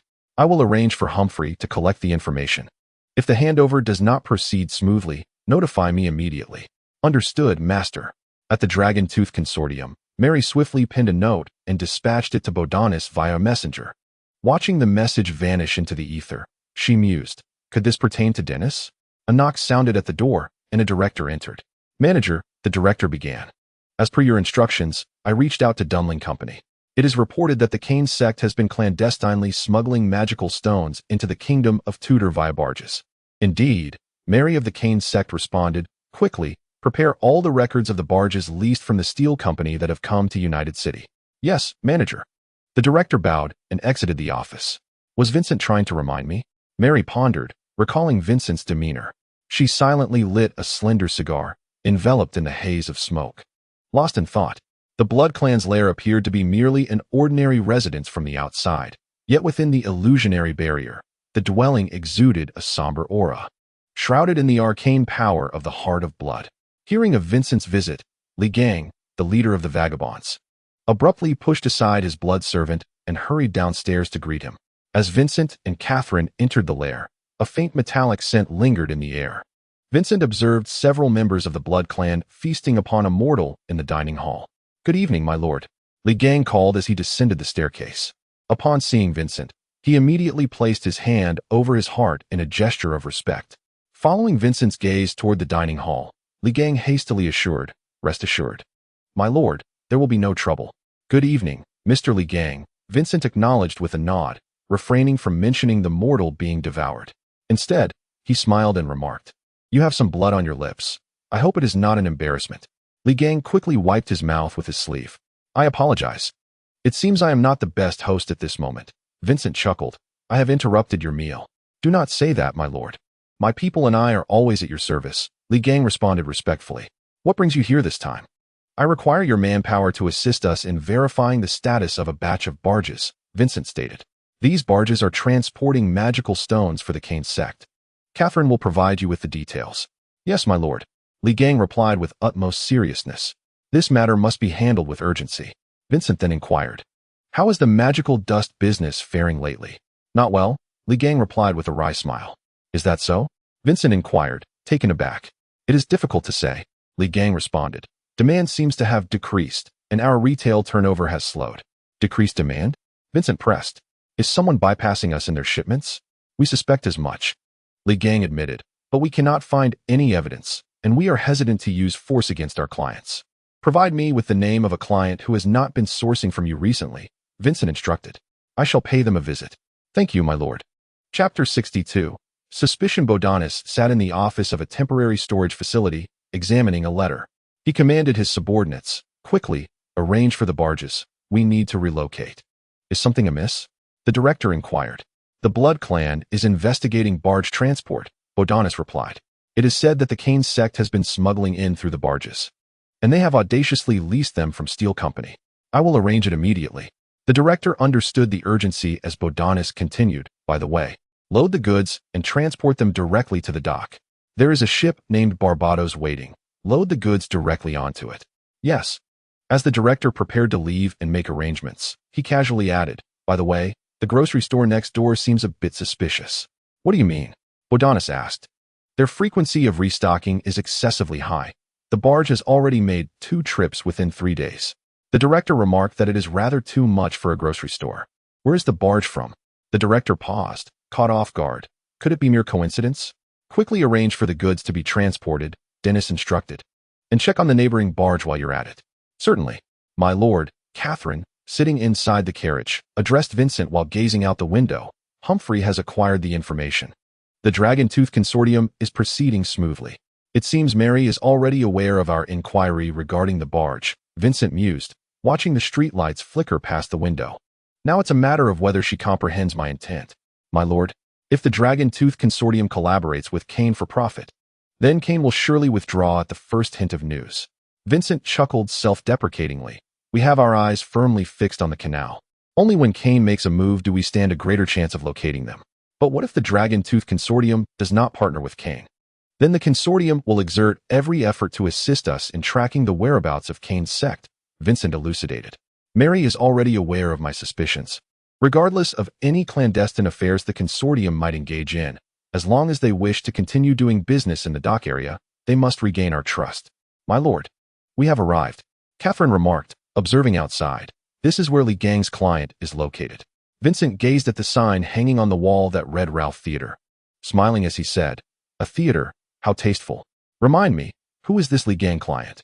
"My lord," Catherine replied, "he is a human, accompanied by what seems to be an ogre bodyguard." "How ironic." Vincent stepped out of the carriage. "An ogre working for a human is akin to a human working for a hen." Vincent pushed open the grand doors of the theater, where only one ticket window was operational.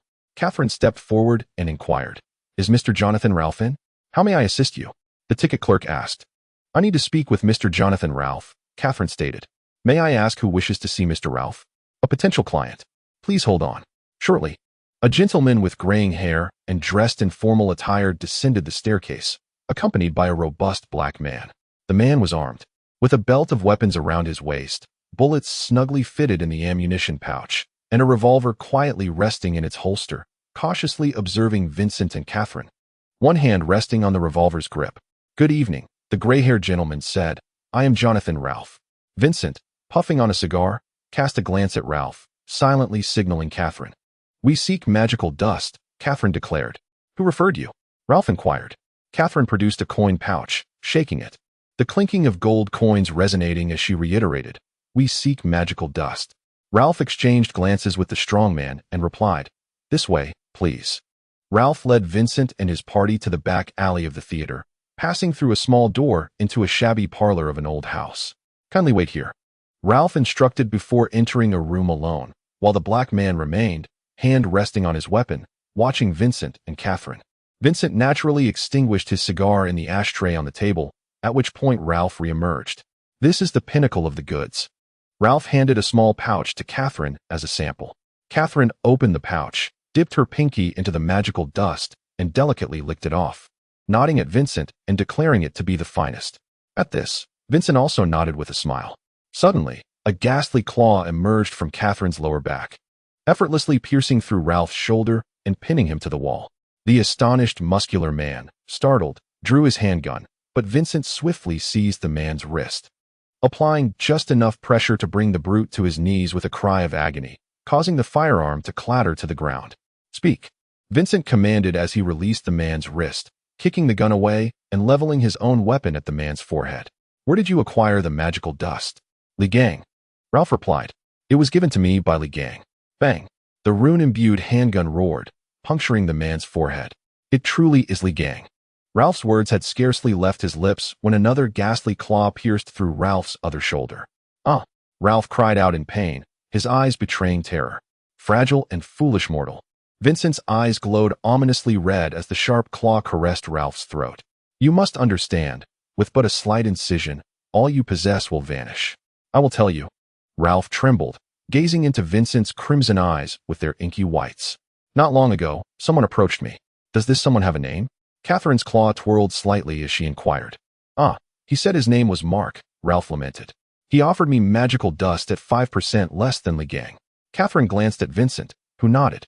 As the claw withdrew slowly, Ralph collapsed onto the ground. "Where can I find this Mark?" "I do not know," Ralph stammered, but before he could finish, Catherine's claw pinned him to the wall once more. "I truly do not know," Ralph wailed. "He sends different people to find me each time." Realizing no further progress could be made here, Vincent turned decisively to leave, with Catherine following closely behind, leaving Ralph, drenched in blood, and the corpse in that dilapidated parlor. "You shall meet with Humphrey first, then have Li Gang arrange for the vagrants to assist us in searching for the barge," Vincent instructed Catherine as he mounted the carriage. "Inform Li Gang that someone is undercutting us in the trade. He should pursue this lead, and we will assist him once we resolve our current affairs." "Yes, master." Chapter 63. Ascendancy of Magic. Vincent sat alone in the carriage, gazing out at the night. The dark sky was occasionally pierced by the howling wind, clouds racing across the heavens, and the soft moonlight flickering through the gaps. Just as Vincent lit a cigar, Mary's messenger appeared from the void. Vincent opened the note, a subtle smile gracing his lips. He opened the activity panel facing the driver ahead and ordered, "Return to the House of Suffering, swiftly." Closing the panel, Vincent took out a piece of notepaper and quickly scribbled, "Dragonfang Consortium has found suspected traces. Meet at the House of Suffering." The swift shadow took the note and vanished into the void. The House of Suffering. As Vincent entered the conference room, Katerina was already seated at the head of the table, awaiting his arrival. "Vincent," Katerina inquired, "what is the lead you just communicated?" "The Kane Brothers grocery store," Vincent replied. "I have just received a message from the Longfang Consortium indicating that the frequency of shipments to this establishment is extraordinarily high, and the barge employed is from Sturl Leasing Company." Upon hearing this, Katerina retrieved a map from the long table's drawer and spread it out. "Where is this grocery store located?" Vincent's eyes swiftly scanned the map. "Here," he pointed to the boundary of the dock area. "Alex's territory," Katerina remarked. "No wonder we couldn't locate it. It is situated along a canal tributary." "Captain, what shall we do?" "I will report this," Katerina stated. "What does the Longfang Consortium desire?" "They indicated that they discovered this grocery store due to their warehouse being adjacent to it," Vincent explained. "They wish for us not to affect their warehouse and to allow their goods to be evacuated first. Have the consortium arrange for a barge to depart via the canal." Katerina circled a spot on the map. "You go gather some vagrants to set up an outer perimeter in this area. I will organize personnel to encircle the location." "Understood. I will now seek the Blood Clan vagrants," Vincent affirmed. "By the way, Captain, someone is distributing magic dust in Union City behind our backs." Katerina halted her departure from the conference room. "What is happening?" After obtaining the intelligence, I will inform Li Gang to investigate immediately. I told him that once we conclude our matter, we will assist them. Well done, Katerina nodded. One step at a time. We must first resolve the issue with the Kane cult. Yes, Captain. The Kane brothers' grocery store. My lord, a cloaked figure rushed in. The canal is filled with Blood Clan checkpoints, and the human government vessels are conducting searches along the shore. What? The lead cloaked figure was momentarily taken aback. We were just detected after receiving the magic energy stones from Bloodhand? My lord, could Bloodhand have betrayed us? Does Bloodhand wish to appease our Lord Kane with our blood? Our blood must not be shed in vain. The cloaked figure scoffed. Quickly, prepare the summoning ritual. Yes, my lord. The cloaked figures began to bustle about. My lord, are we to conduct the summoning ritual here? One subordinate quietly inquired. We have no other choice, the lead cloaked figure stated, since they have begun setting up checkpoints. It indicates that they are aware of the magic energy stones in Union City. Their continued searches imply that they do not yet know our exact location. Given the current circumstances, it is only a matter of time before they find us. We must perform the ritual before they locate us and offer sacrifices to Kane. Yes, my lord. At the temporary warehouse of the Longfong Consortium, Mary, what brings you here? Bo asked. If I do not come, Mary replied, this batch of goods will never pass through the checkpoints. I intended to quietly transport the goods, but I did not expect both the canal and the roads to be under scrutiny. Has the Blood Clan agreed to let us through? Thanks to your intelligence, Mary said. The Blood Clan has permitted our passage. It is quite surprising how fortuitous it is that the shipping methods are the same and the storage is right next door. Upon receiving your initial correspondence, I prepared for evacuation, only to discover that the Blood Clan had established checkpoints along the canal and the route ahead. Dennis remarked, nearly convinced that our situation had been compromised. You must withdraw immediately. Here is the release document, Mary said, handing Dennis a red flag emblazoned with a black cross along with a written decree. Display the flag on the vessel, and the checkpoints should not impede your passage. Should you encounter resistance, present them with this document. Remember, this flag must be returned to me. The Blood Clan, clad in black combat cloaks, had erected their barriers not far from the Kane Brothers General Store, which was an essential thoroughfare for entering and exiting the area. The Payne House squad had gathered in full, and Duke, upon seeing Vincent ride in late, inquired, what took you so long? I have arranged for Catherine to establish a perimeter with the Blood Clan refugees, Duke replied. Vincent dismounted and asked, what is the situation? The Prince and Lady Caroline will arrive shortly, Duke informed him. Teacher? Vincent paused, realizing she was the envoy sent by the Dunling faction. Indeed, Duke confirmed, we have ascertained that this is the location. Observing the inquisitive expression on Vincent's face, Duke continued. Lord Alex's team infiltrated via the Ghost Eye and discovered a significant quantity of magical energy stones. The Ghost Eye? Vincent recalled having encountered it during the Academy's battle. A remarkable instrument. Just as Duke was about to elaborate further, the Blood Clan halted their movements to pay their respects. The prince had arrived. Prince Anderson and Caroline descended from their carriage, and Vincent and Duke bowed with hands over their hearts as they watched the procession. A group of Blood Clan members clad in black armor trailed closely behind Prince Anderson, while a contingent in red armor followed Lady Caroline. Duke, who are they? Vincent inquired. That is the prince's personal guard, the Black Wardens, Duke whispered in response. The red-armored ones should belong to His Highness S. Prince Knights, the Blood Knights. It appears they intend to resolve the matter directly, Vincent noted. The personal guard has arrived. Prince, Lady Caroline, Jason approached briskly. The Ghost Eye from Alex's side has detected preparations for a ritual within. Exchanging glances, Prince Anderson instructed Jason, organize personnel to encircle this location. Our people will enter first while you await the signal for reinforcement. Yes, Your Highness. With Anderson's command, the personal guard surrounded the entire building. The Black Wardens and Blood Knights entered the Kane Brothers General Store through the front and back entrances, respectively. 4 Black Wardens entered the shop, and upon seeing the fully armed figures, the clerk barely had time to react before being cleaved in two by a single strike. The 4 Black Wardens silently advanced into the warehouse, where the Kane cult had already set up a magical array. Numerous corpses of the robed figures lay strewn about the warehouse, blood flowing like rivers, continuously converging towards the magical array, its eerie aura mingling with vile incantations that drifted through the air. The Blood Knights infiltrated from the backyard, their short spears flying forth, piercing the spellcasters amid their incantations. As blood splattered, Chaos erupted within the Kane cult, and the Black Wardens, wielding their long swords, surged into the ranks of the robed figures, adding vivid crimson to the panicked scene. The leader of the Kane sect, a faction of the blood cult, gazed upon the encroaching vampires, realizing he was ensnared. Understanding that the moment for action was fleeting, he swiftly positioned himself at the center of the magical array, his hands forming intricate seals as he recited incantations of malevolence. Pools of blood began to coalesce around him, and the mana stones radiated a brilliant light. In the sky above, countless sinister crimson energies swirled and twisted, converging into a vast dark red vortex, resembling a gaping maw eagerly anticipating a long-awaited feast. One of the Black Guardians reacted swiftly, hurling his long sword, which effortlessly pierced the leader's shoulder.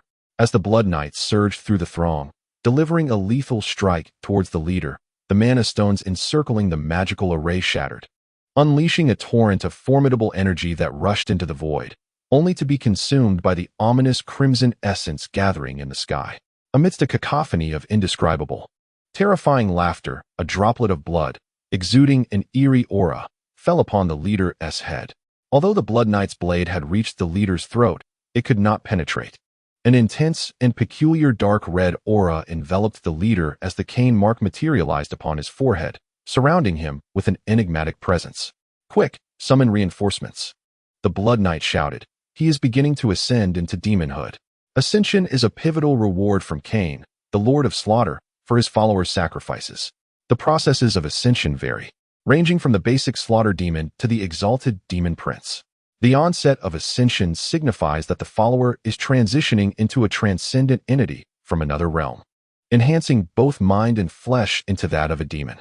The Black Guardians hastily dispatched a signal, unleashing a barrage of blood techniques and secret arts towards the ominous essence. Yet they could not breach the thickening dark red aura. A massive blood cocoon emerged before them, as blood continuously flowed towards this strange formation, pulsating as if nurturing a burgeoning life. "Blood Knights, establish a barrier. Prevent the absorption of blood." Caroline's voice rang out. Several Blood Knights swiftly positioned themselves around the ominous aura. 3, 2, 1.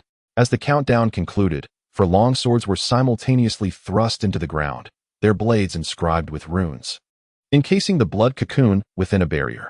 The blood cocoon began to crack, exuding vast amounts of the eerie essence, which was quickly absorbed. A crimson-skinned demon with imposing horns materialized before them, bearing the uncanny Kane mark upon its forehead. Its eyes burned with an eternal flame, and its razor-sharp teeth resembled those of a beast, its twisted visage devoid of any trace of humanity. Enveloped in spiked, heavy armor, the demon's robust form was accentuated by two sharp bone spines protruding from its back, inscribed with various vile runes. Its muscular arms betrayed immense strength. Fingers transformed into lethal claws, its curved legs imbued its powerful physique with an agile dynamism. As the demon roared in fury, the entire barrier began to tremble. "It is a greater demon," Prince Anderson exclaimed. "Everyone, prepare your spells." The Bloodkin were readying their most formidable spells. Dark flames of shadow magic danced around Caroline, coalescing into a magical array that burned with shadowy fire as the arcane energies flowed. Prince Anderson drew forth his ceremonial sword, its hilt entwined with a torrent of sanguine energy, which coalesced into a distinctive sigil that glimmered with an ethereal light, dramatically augmenting his presence. "Detonate the barrier," Caroline commanded as she sensed that all preparations were complete. The Blood Knight, gripping the hilt of his sword tightly, twisted it, and the barrier erupted violently. The explosion elicited a cacophony of wails from the colossal demon. Anderson seized the opportunity, lunging forward with his blade. The demon, with its grotesquely bent leg, forcefully kicked out, narrowly evading a fatal strike, yet allowing the sanguine blade to pierce through its arm. As Anderson twisted the hilt, a gaping wound manifested on the demon's limb, the sanguine energy corroding the injury and steadily depleting the demoness' formidable self-healing abilities. Meanwhile, a barrage of spells from the Bloodkin rained down upon the demon. Though they failed to inflict damage, they effectively thwarted the demon's counterattacks. Caroline's meticulously prepared spell reached fruition as the magical array, ablaze in the void, coalesced into a small orb of shadow flame that flickered in her palm. With a swift motion, she unleashed the concentrated flame upon the demon. which ignited the arcane energies swirling around it. As the demon's magic was consumed, it emitted a feeble roar of anger. The bloodkin unleashed another onslaught of spells, and the tormented demon howled in fury. An eerie magic erupted from the cane mark, dispersing the shadow flames and the sanguine energy clinging to its arm. With a surge of magical power, the demon's body rapidly healed, exhibiting an agility that belied its massive frame as it darted into the ranks of the bloodkin. Blood spraying forth as its clawed limbs slashed violently, creating waves of crimson chaos. Caroline wielded the amassed shadow magic, weaving tendrils of darkness to ensnare the demon. The bloodkin swiftly distanced themselves from the creature, readying their spells once more. The demon strained against its shadowy binds, while Anderson engaged in a fierce struggle, his sword clashing against the demon's otherworldly might. Each of the demon's strikes wrought tremendous destruction. Anderson skillfully maneuvered, engaging the demon in a deadly dance. In a moment of opportunity, a black sentinel launched a surprise attack on the demon, which responded with a furious roar, crushing the sentinel's skull in a single brutal grip. In this instant, Anderson's sword, imbued with sanguine energy, carved a deep gash into the demon's flesh. Reinforcements from the bloodkin continued to pour into the warehouse. Caroline bellowed orders: common bloodkin, retreat to the outermost perimeter and harass. Nobility, remain and seek opportunities. Have the barrier mages seal off the structure. The lesser bloodkin intermittently disrupted the actions of the formidable demon with firearms and spells from the periphery, while the noble tier bloodkin unleashed a myriad of potent supernatural incantations. Jason transformed into frost, swirling upon the ceiling and occasionally encircling the demon, with frost coalescing upon the demon's form, impeding its movements. Another constable wielded a longsword, darting past the demon with a speed surpassing that of the bloodkin, leaving a trail of sword marks in his wake. Prince Anderson's sanguine arts and the dexterous rapier deftly thwarted the demon's retaliations. Caroline once more concentrated shadow magic, and as the magical energy became highly condensed, a magical array emerged in the void, slowly taking shape. With a gesture of her hands, the array coalesced into a singular point, unleashing countless chains formed of shadow magic that surged forth from the demon's standing place, binding it tightly. Now, Caroline urged the others. Jason swiftly circled the demon. Frost continued to envelop the demon's body as the half-man, half-mist Jason gathered, frost shock, with both hands. The demon struggled to raise its arm in defense, but a vast quantity of frost elements completely encased its limb in ice. The constable wielding the longsword suddenly erupted with vigor, delivering a swift strike to the frozen arm of the demon, sending shards of ice and flesh flying. A wretched scream echoed through the warehouse as Prince Anderson, channeling a substantial amount of blood energy through his rapier, pierced through the demon's spine from behind, the blade emerging from its throat, abruptly silencing its cries. Gripping the hilt firmly, Anderson exerted force, rotating the hilt with vigor and with a sweeping motion. The demon's colossal head tumbled to the ground. Chapter 64. Aftermath in the United City, at the docks, as the last barge arrived at the pier. Bodanis stood before the three-masted ship, the Barbados, observing only a handful of consortium members transferring cargo onto the vessel. "What is going on?" Bodanis queried, intercepting one of them. "Is it just you few? When will the cargo be moved? Where are the dock workers?" The manager, the director, replied, "All the dock workers have been hired away." "Hired away?" Bodanis was taken aback. "Indeed," the director continued. "When we arrived at the docks, there were no dock workers left. Upon inquiry, we learned that several vessels at the adjacent berths were preparing to depart, and all the workers were over there moving cargo. Quickly return to the Merchant Guild and arrange for more laborers. The sooner this cargo is aboard, the better," Bodanis instructed. "I will go over there to negotiate. To see if we can borrow a few dock workers." "Yes, manager," the director acknowledged as Bodanis made his way to the neighboring berth, noticing the subtle flow of magical energy, indicative of an obscuring barrier for mortals. As he approached, a voice emanated from the seemingly empty berth. "Who goes there?" "I am from the adjacent berth." Bodanis raised his hands. "We are in a hurry to depart tonight, but all the dock workers have been hired by you. Might we borrow a few to assist us?" "We too are pressed for time," came the voice from within the barrier. "The dock's rule has always been first come, first served." "We are the merchant vessel of the Dragon's Tooth Consortium," Bodanis implored. "We would greatly appreciate your assistance." "What of the Dragon's Tooth Consortium?" The voice was interrupted by another. Please wait. We shall conclude here shortly and can spare a few dockworkers to assist you. Thank you, Bodonis nodded in gratitude. Soon, a group of beastmen porters emerged from the barrier. The leading beastman, upon noticing the emblem of the dragon-tooth consortium in Dennis's hand, promptly bowed and followed him towards the docking area of the consortium. Do they have a significant amount of cargo? Dennis inquired. Is it really necessary for so many of you? My lord, 3 ships, the beastman replied, completely filled, 3 ships. What sort of people? What kind of goods? Unfamiliar faces. The beastman responded, the cargo is sealed tightly, it's unidentifiable. Dennis nodded, retrieving several dark gold coins from his pouch. Here is a reward for you. Expedite the transfer of this shipment, and the transportation fee will be calculated as urgent. Thank you, my lord, the beastman replied respectfully. In the back warehouse of the Kane Brothers General Store, the air still lingered with the foul essence associated with Kane. The enormous demon's corpse, devoid of its head, lay in a pool of blood, its fiery eyes extinguished, now vacant and hollow. Staring as the Blood Clan members tidied the battlefield and counted the inventory of magic energy stones. Your Highness, Lady Caroline, Jason approached and said, the quantity of magic energy stones does not seem accurate. What do you mean? Prince Anderson queried, puzzled, while Caroline cast an inquiring glance towards Jason.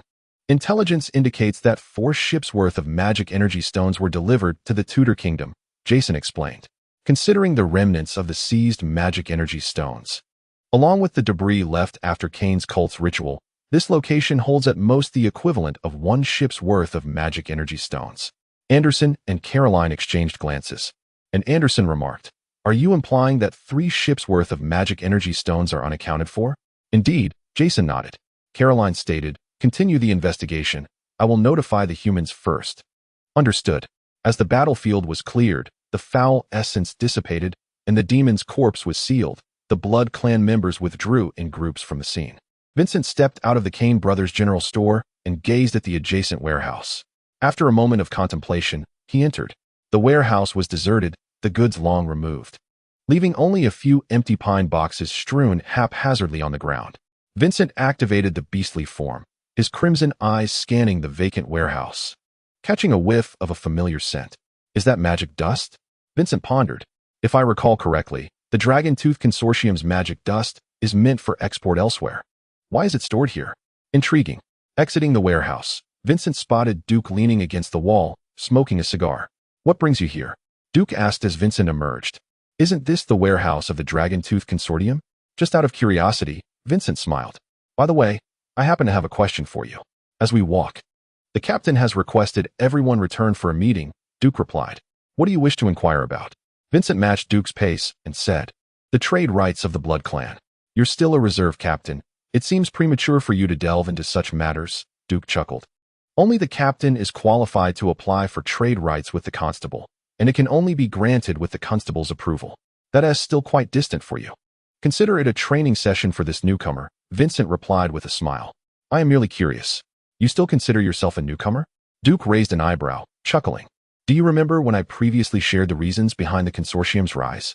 Remember, Vincent remarked. The various factions require intermediaries to assist in selling goods to regions that remain inaccessible to us. This is the essence of trade rights, Duke interjected. My kin shall bestow trade rights upon consortiums, nomads, and even foreign races. We will offer our merchandise to those possessing trade rights at relatively favorable prices, enabling them to engage in commerce within our territories. Naturally, this also serves as a means of exerting control over local factions, as the trade rights of the bloodline translate into substantial profits. But trade rights are not casually granted, are they? Vincent inquired. Indeed. The term bloodline trade rights is merely a collective designation.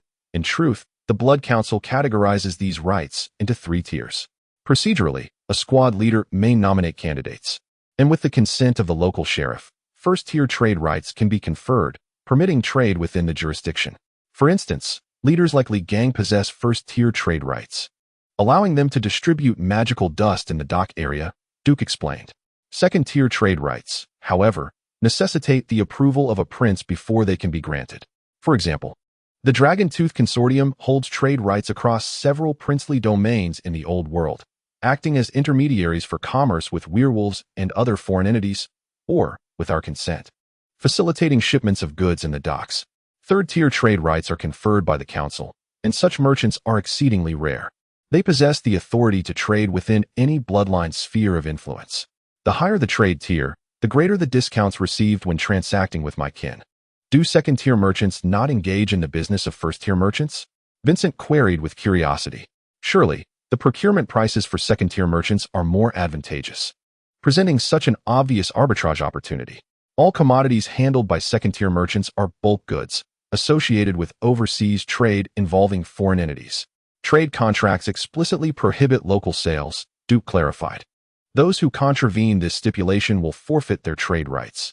However, there are many intricacies involved, with the crux being whether my kin will uncover such actions.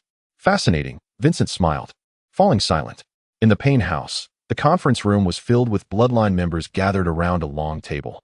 Vincent performed admirably this time, swiftly locating the Kane sect.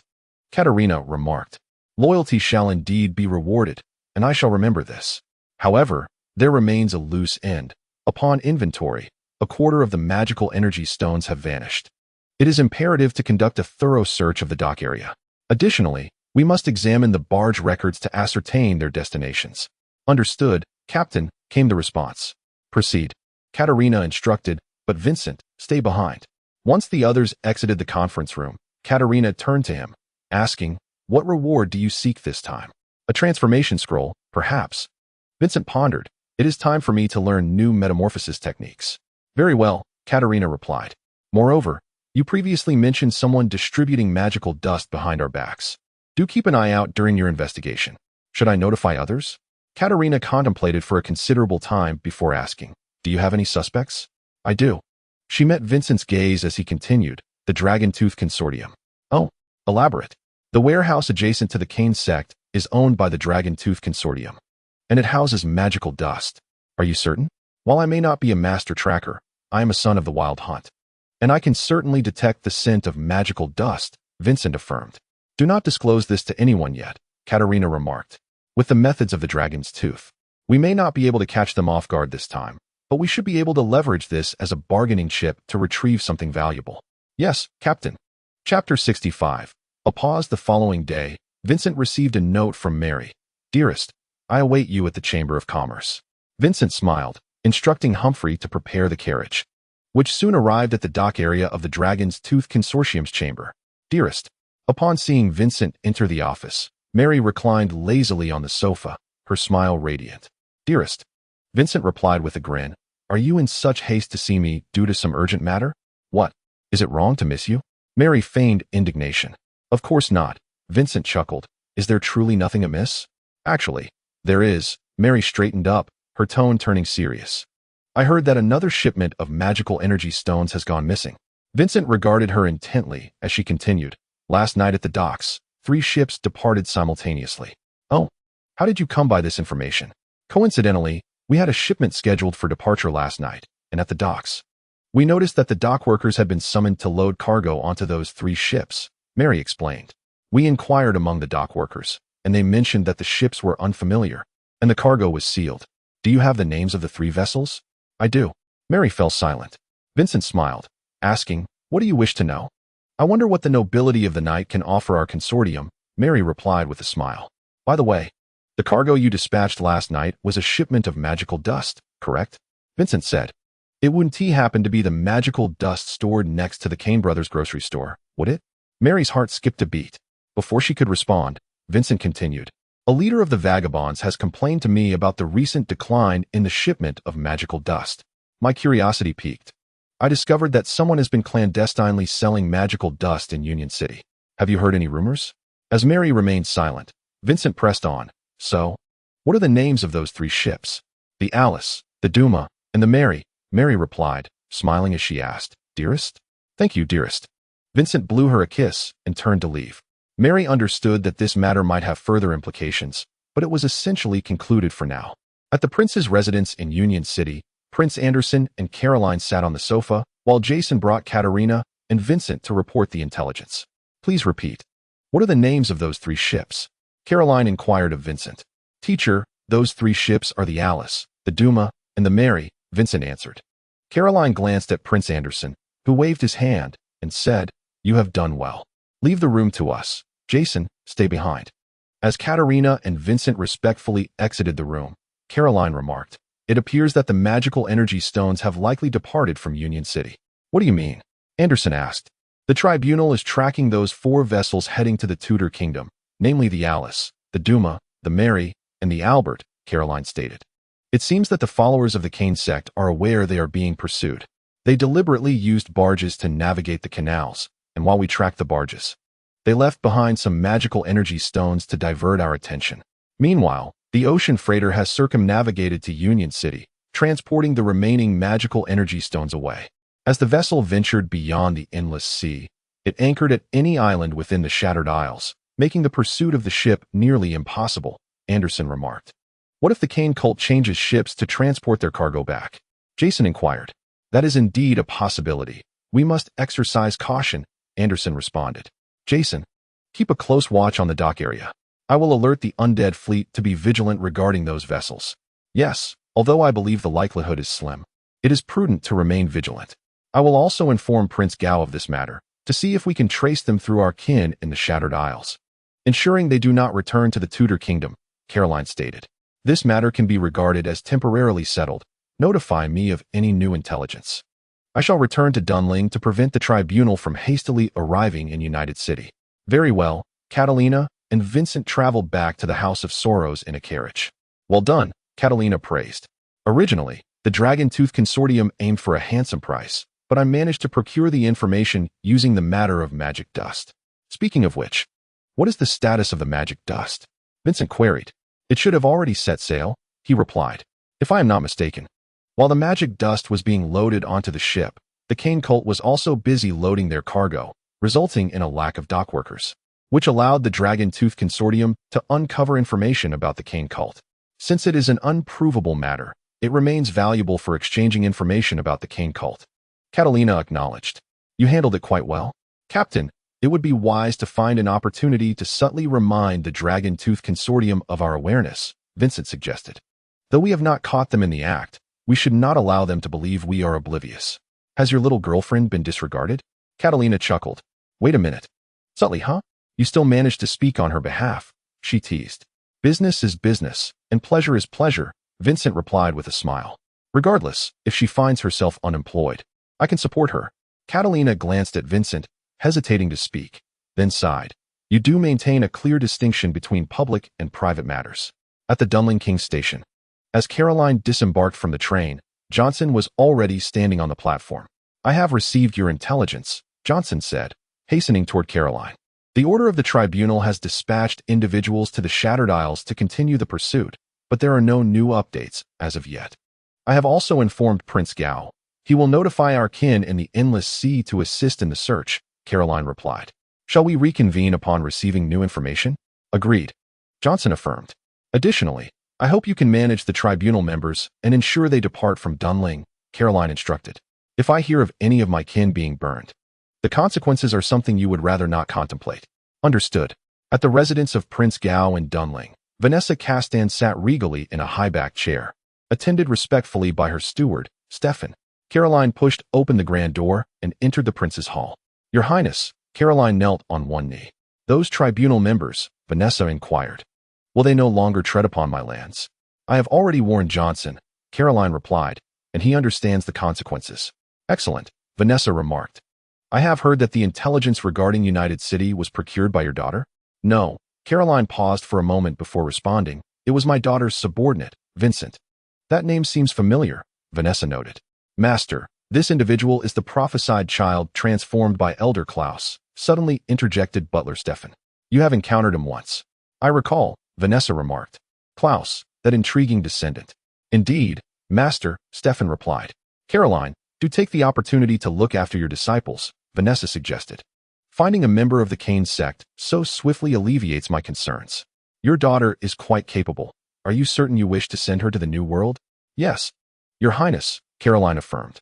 "Our Shadow clan is weakened in the New World, and such an opportunity is rare." "Well then, as long as you are willing, I shall entrust Klaus with her care," Vanessa stated. "You may leave now." "Thank you, my lord." Chapter 66. The Reserve Captain in the Payne House's conference room. The team members, still reeling from the previous night's revelry and nursing their hangovers, gathered around the long table with their heads in their hands. Katerina pushed open the door and took her seat at the head of the table. The first order of business. Vincent's appointment has been officially announced. From this day forth, Vincent shall serve as the captain of the ghost ship and the leader of the reserve team under the Payne House, Katerina declared with a smile. What do you all say? Congratulations. The team members exclaimed, applauding and offering their well wishes to Vincent. Thank you, everyone. Vincent replied with a grin. According to tradition, as part of the reserve team associated with the Payne House, we shall receive 20% of the ghost ship's profits while also covering the daily expenses of all reserve personnel, Katerina explained. Later, you will need to discuss with Elena which blood servants and blood vassals you wish to allocate to the reserve team. Understood, Captain, Vincent nodded. Additionally, since you are now the captain, it's time to name your ship, Katerina encouraged. I shall name it the Shadowy, Vincent responded after a moment of contemplation. Katerina nodded in approval and continued. The second matter. Although the Kane sect has departed from Tudor, this chapter is merely closed for now, so we must remain vigilant. The patrol should make daily rounds at the docks, paying particular attention to unfamiliar faces carrying unknown cargo. Yes, Captain. The final matter, Elena. You are to pay a visit to the Dragon Tooth Consortium, Katerina instructed. Give them a heads up. Captain, should I bring Vincent along? Elena inquired, surprised, as she thought this task should fall to Vincent. No need, Katerina replied. Take 2 others with you, and remember to be fully armed. Just tell them I sent you to give them a reminder. They will understand. Understood, Captain, Elena acknowledged. What precisely are we reminding them about?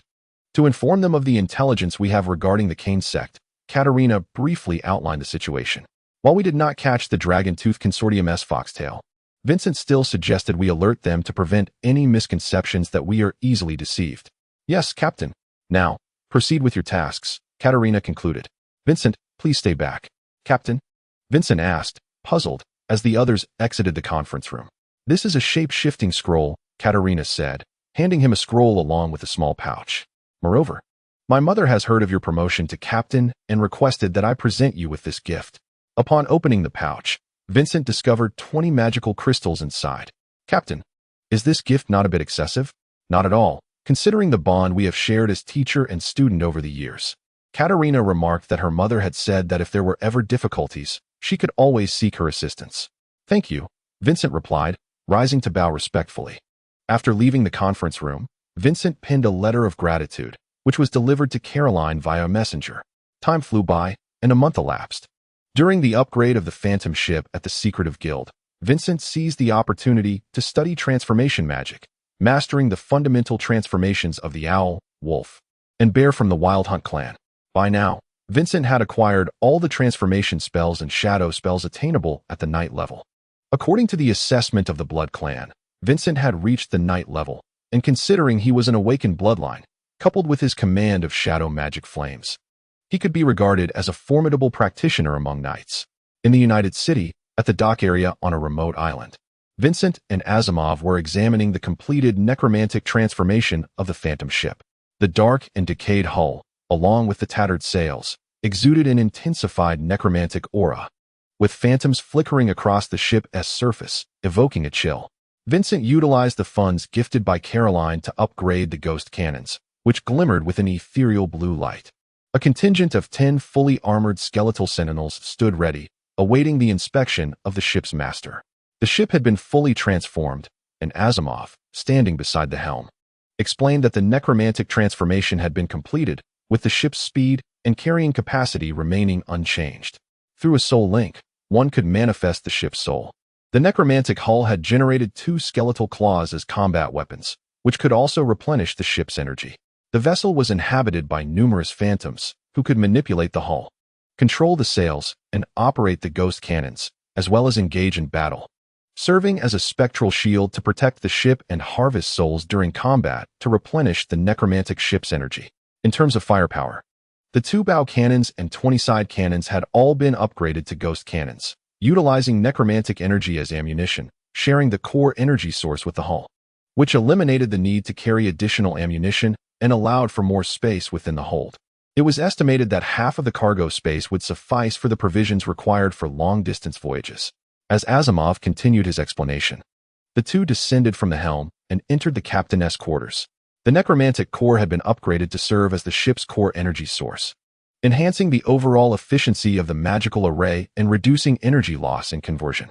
As before, the necromantic ship could restore energy by consuming the souls of the living.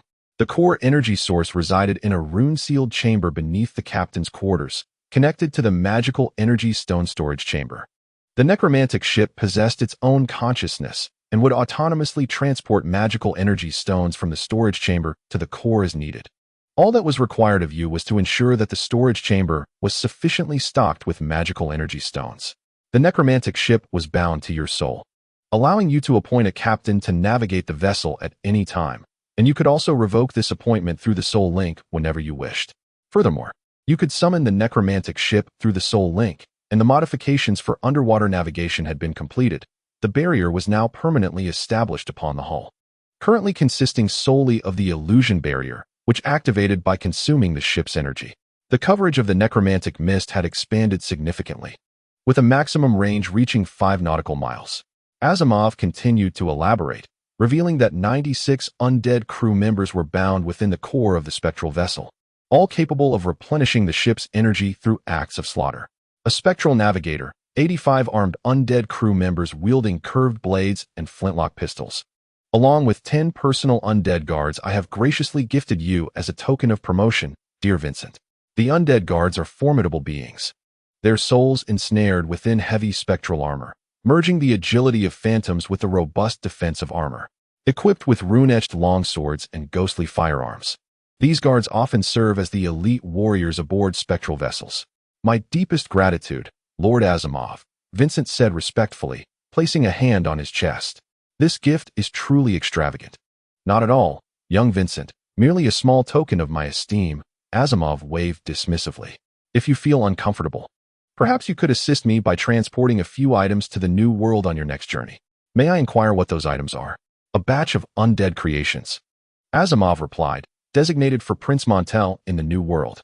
The contract includes transportation, yet the cargo is minimal, occupying nearly half a hold, and it emits an aura of the undead, complicating the search for suitable space. Absolutely, Lord Asimov, I shall reserve the hold for you, Vincent assured him, expressing his profound appreciation for the gift. Shall we then test the ship? Asimov chuckled. I can hardly wait. Chapter 67. Business at hand. In the gentle embrace of a breezy night, the soft moonlight caressed the waves, and a surge from the depths heralded the emergence of the phantom, which burst forth from the ocean's depths. The proud bow crashed heavily upon the surface, sending another wave cascading outward, while the brackish water from the decaying railing flowed back into the sea.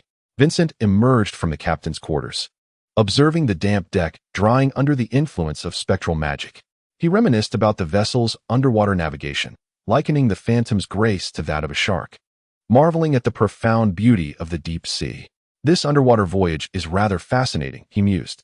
Through a soul link, Vincent issued commands to the spectral ship, and a black-backed, white-bellied cat leaped forth from the spectral core, the manifested spirit of the phantom. Phantom, Vincent gently cradled the feline, stroking its back as he tested the ghostly cannon. Meow, responded the cat softly, as the side of the ship opened to reveal the cannon's mouth.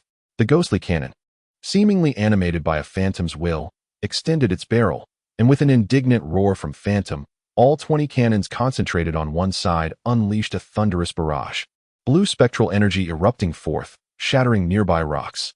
Now, let us try the claws of the undead. Meow, from either side of the bow, 2 whips, each approximately 5 meters long and composed of a dense accumulation of spectral energy, lashed out, effortlessly tearing through the surface of the sea like agile tendrils, diving beneath the waves and splashing back into the air. The 2 claws could also merge into a single 10-meter-long whip, deftly manipulated by Phantom, soaring and diving, calming the tumult below while sending waves crashing above, seizing the rocky shoreline and reducing it to fragments with a gentle squeeze. Despite its necessity for close combat, the claws of the undead proved to be a remarkably powerful weapon, Vincent remarked, stroking Phantom. Now, let us unfurl the barrier and set our course back to Union City. Feying leaped down, enveloped in the mystical barrier which unfolded around him. From the outside of the barrier, the once formidable ship, Feying, was now merely a commonplace 3-masted sailing vessel. The black and white Feying nimbly ascended the stairs, strutting confidently before the skeletal navigator. Meow. The navigator knelt on one knee, drawing forth a human skin sea chart stitched to his left arm and presenting it before Feying. Gazing at the chart, Feying's paw was unable to locate Union City. Meow. Perturbed. Feying's irritation grew, prompting the kneeling skeletal navigator to bend lower. Feying pointed a claw towards Union City. The blue flames in the navigator's eyes intensified, as his parched visage parted to emit a silent scream. Ghostly apparitions clung to the ship, drifting forth to manipulate the sails, as Feying set course for Union City, propelled gently by the sea breeze.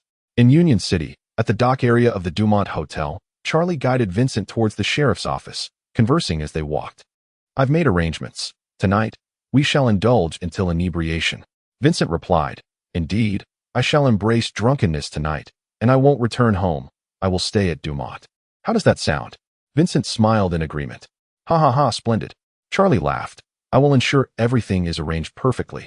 As the sheriff's assistant, Charlie often handled lower-level social engagements in place of the sheriff. Vincent understood that Charlie's enthusiasm stemmed not only from the sheriff's directive, but also from a desire to network. Nonetheless, Vincent and Charlie had always maintained a cordial relationship, and further collaboration on a mutually beneficial basis posed no issue. "Let us make it official then," Charlie chuckled, glancing at the door of the sheriff's office and whispering. "See you soon." "See you soon," Vincent replied, gently knocking on the door. "Come in." Jason's voice resonated from within. "Sheriff," Vincent greeted respectfully. "The Feying is prepared and ready to set sail at any moment." "Excellent," Jason responded. "You will oversee the route from Union City to Montel. The next shipment departs in 3 days, and the clan's previous investment will be deducted from the freight."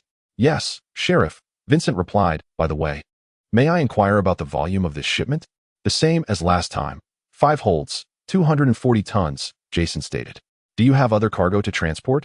"Lord Asimov from the Secret Order has a batch of undead creations to be sent to the Principality of Montel and inquired if I could reserve a small amount of space." Vincent answered respectfully. "Lord Asimov, you say?" Jason pondered for a moment before responding. "Adjust the space as you see fit. Just ensure it does not affect the clan's cargo." "Rest assured, Sheriff, it will not impede the clan's shipments," Vincent assured him.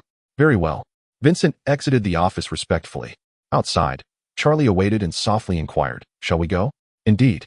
Within the opulent private chamber, resplendent chandeliers cast a soft glow. Vincent and Charlie conversed on the sofa, a selection of spirits and a box of magical dust adorning the table, while several elegantly attired blood servants positioned themselves beside the two. Charlie cast a glance, and a blood servant, clad in a flowing gown, delicately produced a small folding knife from the pristine crevice of her attire. With a gentle incision, crimson flowed into an ornate crystal goblet. Once 2 goblets brimmed with blood, the servant respectfully placed them before the 2 men, skillfully applying the magical dust to the wound. This method of consumption held a certain intrigue. Vincent, smiling, raised his embellished crystal goblet to clink with Charlie's, and after taking a sip of the sanguine liquid, inquired, "I gather from your earlier remarks that someone wishes to make my acquaintance?" "To clarify," Charlie replied after a sip, "it is your potential client who seeks to know you." "Oh," Vincent raised an eyebrow. "You are aware that my primary clientele remains the clan." "I am indeed aware," Charlie said, "yet they merely require a small allocation of space." "What do you mean by small?" "1 compartment," Charlie replied, swirling the goblet as the viscous blood swayed within. "1 compartment will certainly not suffice this time." Vincent chuckled. "Charlie, I do not intend to inflate my worth. However, this time the Secret Order has a shipment destined for Montel." "The Secret Order, you say?" Charlie pondered. "Then how much space can you allocate this time?" "Half a compartment should be no trouble, but I must first accommodate the clan and the Secret Order," Vincent replied. "What is being shipped?" "Magical dust," Charlie explained. "Under the jurisdiction of the law enforcement, a nomadic enclave has organized a new trade association, seeking to embark on a long-distance trade to secure secondary trading rights. They have been fortunate enough to negotiate a deal for magical dust with the werewolves in the northern Labrador region of the new continent. Labrador is situated north of Montel, correct?" Vincent inquired as he lit a cigar, enveloped in the smoke. "Montel is the prince's domain of the Wild Hunt clan. The constable might have objections if he were to learn of this, wouldn't he?" "There are indeed considerations from the clan's perspective," Charlie remarked meaningfully. For there exist several law enforcement jurisdictions acting as buffers between the prince's domain and the Labrador region. They are not sons of the Wild Hunt. Is it suitable to utilize my vessel then? In light of all factors, you are the most appropriate choice. The compartment door swung open, and Jason's voice rang out suddenly. But your allocated space has been claimed by Lord Asimov. Constable, Vincent promptly rose. I initially thought it sufficient to discuss this matter with Charlie alone. Jason settled onto the sofa, but then I realized it would be wise to inform you about the secret order as well, lest you harbor any concerns. Selling magical dust to the Labrador region to alleviate the pressure on the local werewolves is, in fact, a notion from the clan, Charlie continued, and fortuitously. This nomadic trading association has struck a deal, allowing us to ride the current. They intend to transport a compartment's worth of goods to Labrador? Vincent queried. Not for the new continent, merely a small quantity of medicinal-grade magical dust, Jason clarified. However, the werewolves will settle the payment with elemental blessing weapons. And we require a compartment to transport the goods back to Montel. Montel? Vincent was taken aback. Indeed, Charlie affirmed. Once the goods reach the Labrador coast and the transaction is completed, the elemental blessing weapons must be transported back to Montel for sale to the prince. Subsequently, the traders will return to the United City by ship. If that is the case, then there is absolutely no issue, Vincent concluded. I shall first transport the clan's goods along with those of the secret order to Montel, then depart for the Labrador region, completing the transaction before returning to Montel. Excellent. It is also worth noting that along the northern route leading to the Labrador region, there are patrol ships of the Blood Clan. Jason remarked. We must enter the territory of the werewolves discreetly. Can you manage that? If you happen to be discovered, we will not acknowledge you as one of our vessels. I trust you understand my meaning, correct? If you find this task daunting, you may decline now. Since it is the hope of the clan, Vincent replied solemnly. I shall take care of it. I fully comprehend the risks involved. Excellent. Loyalty will undoubtedly be rewarded. Jason nodded, rising to depart. You may continue. Chapter 68. A new world. The Shadowflyer raced through the tumultuous waves, driven by the sea winds, navigating the southern currents of the shattered archipelago toward the new continent. As the most significant geographical discovery of the age of exploration, the new world has been developing slowly yet steadily over the years. Major powers from the Old World have established numerous colonies in the new land. The northern part of the New World lies within the realm of the Tudor Kingdom, where the largest city, New Williamsburg, serves as the colonial capital. The central region, Orlando Line, is a colony of the Lewis Kingdom. The southern, northern, and western parts of the New World remain areas of exploration, with dense primeval forests south of Orlando. The northern regions, stretching from Labrador, are characterized by towering mountains, forests, and ice fields, while the west is dominated by vast plains and rolling hills. Humans have delineated their domains in the New World. Yet the expansive land, coupled with a relatively sparse population, causes considerable distances between cities. Consequently, the New World has become a haven for various outcasts. Werewolves form packs in the desolate wilderness, roaring freely across the vast continent. Various outcasts, such as the Fae and Frankenstein, establish resource towns to seize various materials for their tribes. The Blood Clan, by manipulating humans, establishes dark dominions in cities and ports, controlling all the waterways of the northern New World. In the flickering candlelight, Vincent sat in a chair, cradling a black and white kitten and gently stroking its forehead while the small creature blissfully closed its eyes. Opposite him sat a gentleman of unremarkable appearance, yet considerable charm, Christopher Orlon, one of the shareholders and leaders of the newly formed merchant association, the United Merchants. After days of sailing, Vincent and Orlon had become acquainted, engaging in deeper conversation. Mr. Orlon, Vincent inquired with a smile, what prompted you to establish a merchant association? Orlon first offered Vincent a cigar. Upon seeing him wave it away, he lit it for himself amidst the swirling smoke and replied, We are nomads of the Blood Clan. Unlike you, Lord Vincent, we must rely solely on ourselves. This fortuitous business arrangement is not only for our benefit, but also for my kin back at the Enclave. We had no choice but to forge this merchant association. While pouring blood wine for Christopher, Vincent mused, I must admit, I am not well versed in the workings of Blood Clan enclaves. The majority of nomads hail from the knight nobility. Like myself, I once served in the security department of the Lewis Kingdom, but due to various circumstances, I became a nomad and have had to rely on myself ever since. Christopher proclaimed. The blood of our nomadic kin must be procured through our own efforts or purchased from the blood banks of the territories. Unlike the noble night dwellers, who are safeguarded by the Blood Council, we nomads can only band together to form enclaves to defend our very existence. These enclaves resemble the squads of the blood kin. They serve as strongholds, territories, and sources of livelihood. However, we impose no restrictions on our numbers. Anyone who can sustain themselves is welcome. Another distinction from the bloodkin squads is that our taxes are levied upon the squads rather than the local authorities. Is the tax substantial? Vincent continued to caress the shadowy figure. Not particularly, Christopher replied. It primarily serves a symbolic purpose, signifying our acknowledgement of the local noble's dominion. In return, the night dwellers provide us with a range of services, all for a fee, such as blood banks, corpse handling, and assistance in liberating nomads from human supernatural entities. I see. I have learned much, Vincent said, raising his crystal goblet in salute to Christopher before taking a sip. Christopher quickly raised his own cup. My Lord Vincent, we have spent some time together and have developed a mutual understanding, Christopher stated earnestly. As we approach Montel, I wish to discuss business. Please proceed, Vincent encouraged. We are currently a small trading consortium, which also implies boundless possibilities, Christopher asserted confidently. We have established a biannual delivery agreement with the werewolves of Labrador, and I aspire to forge a long-term partnership with your esteemed vessel. You are fortunate, Vincent remarked, as a significant figure seeks to utilize you to ease the situation for the werewolves in Labrador and balance the local dynamics.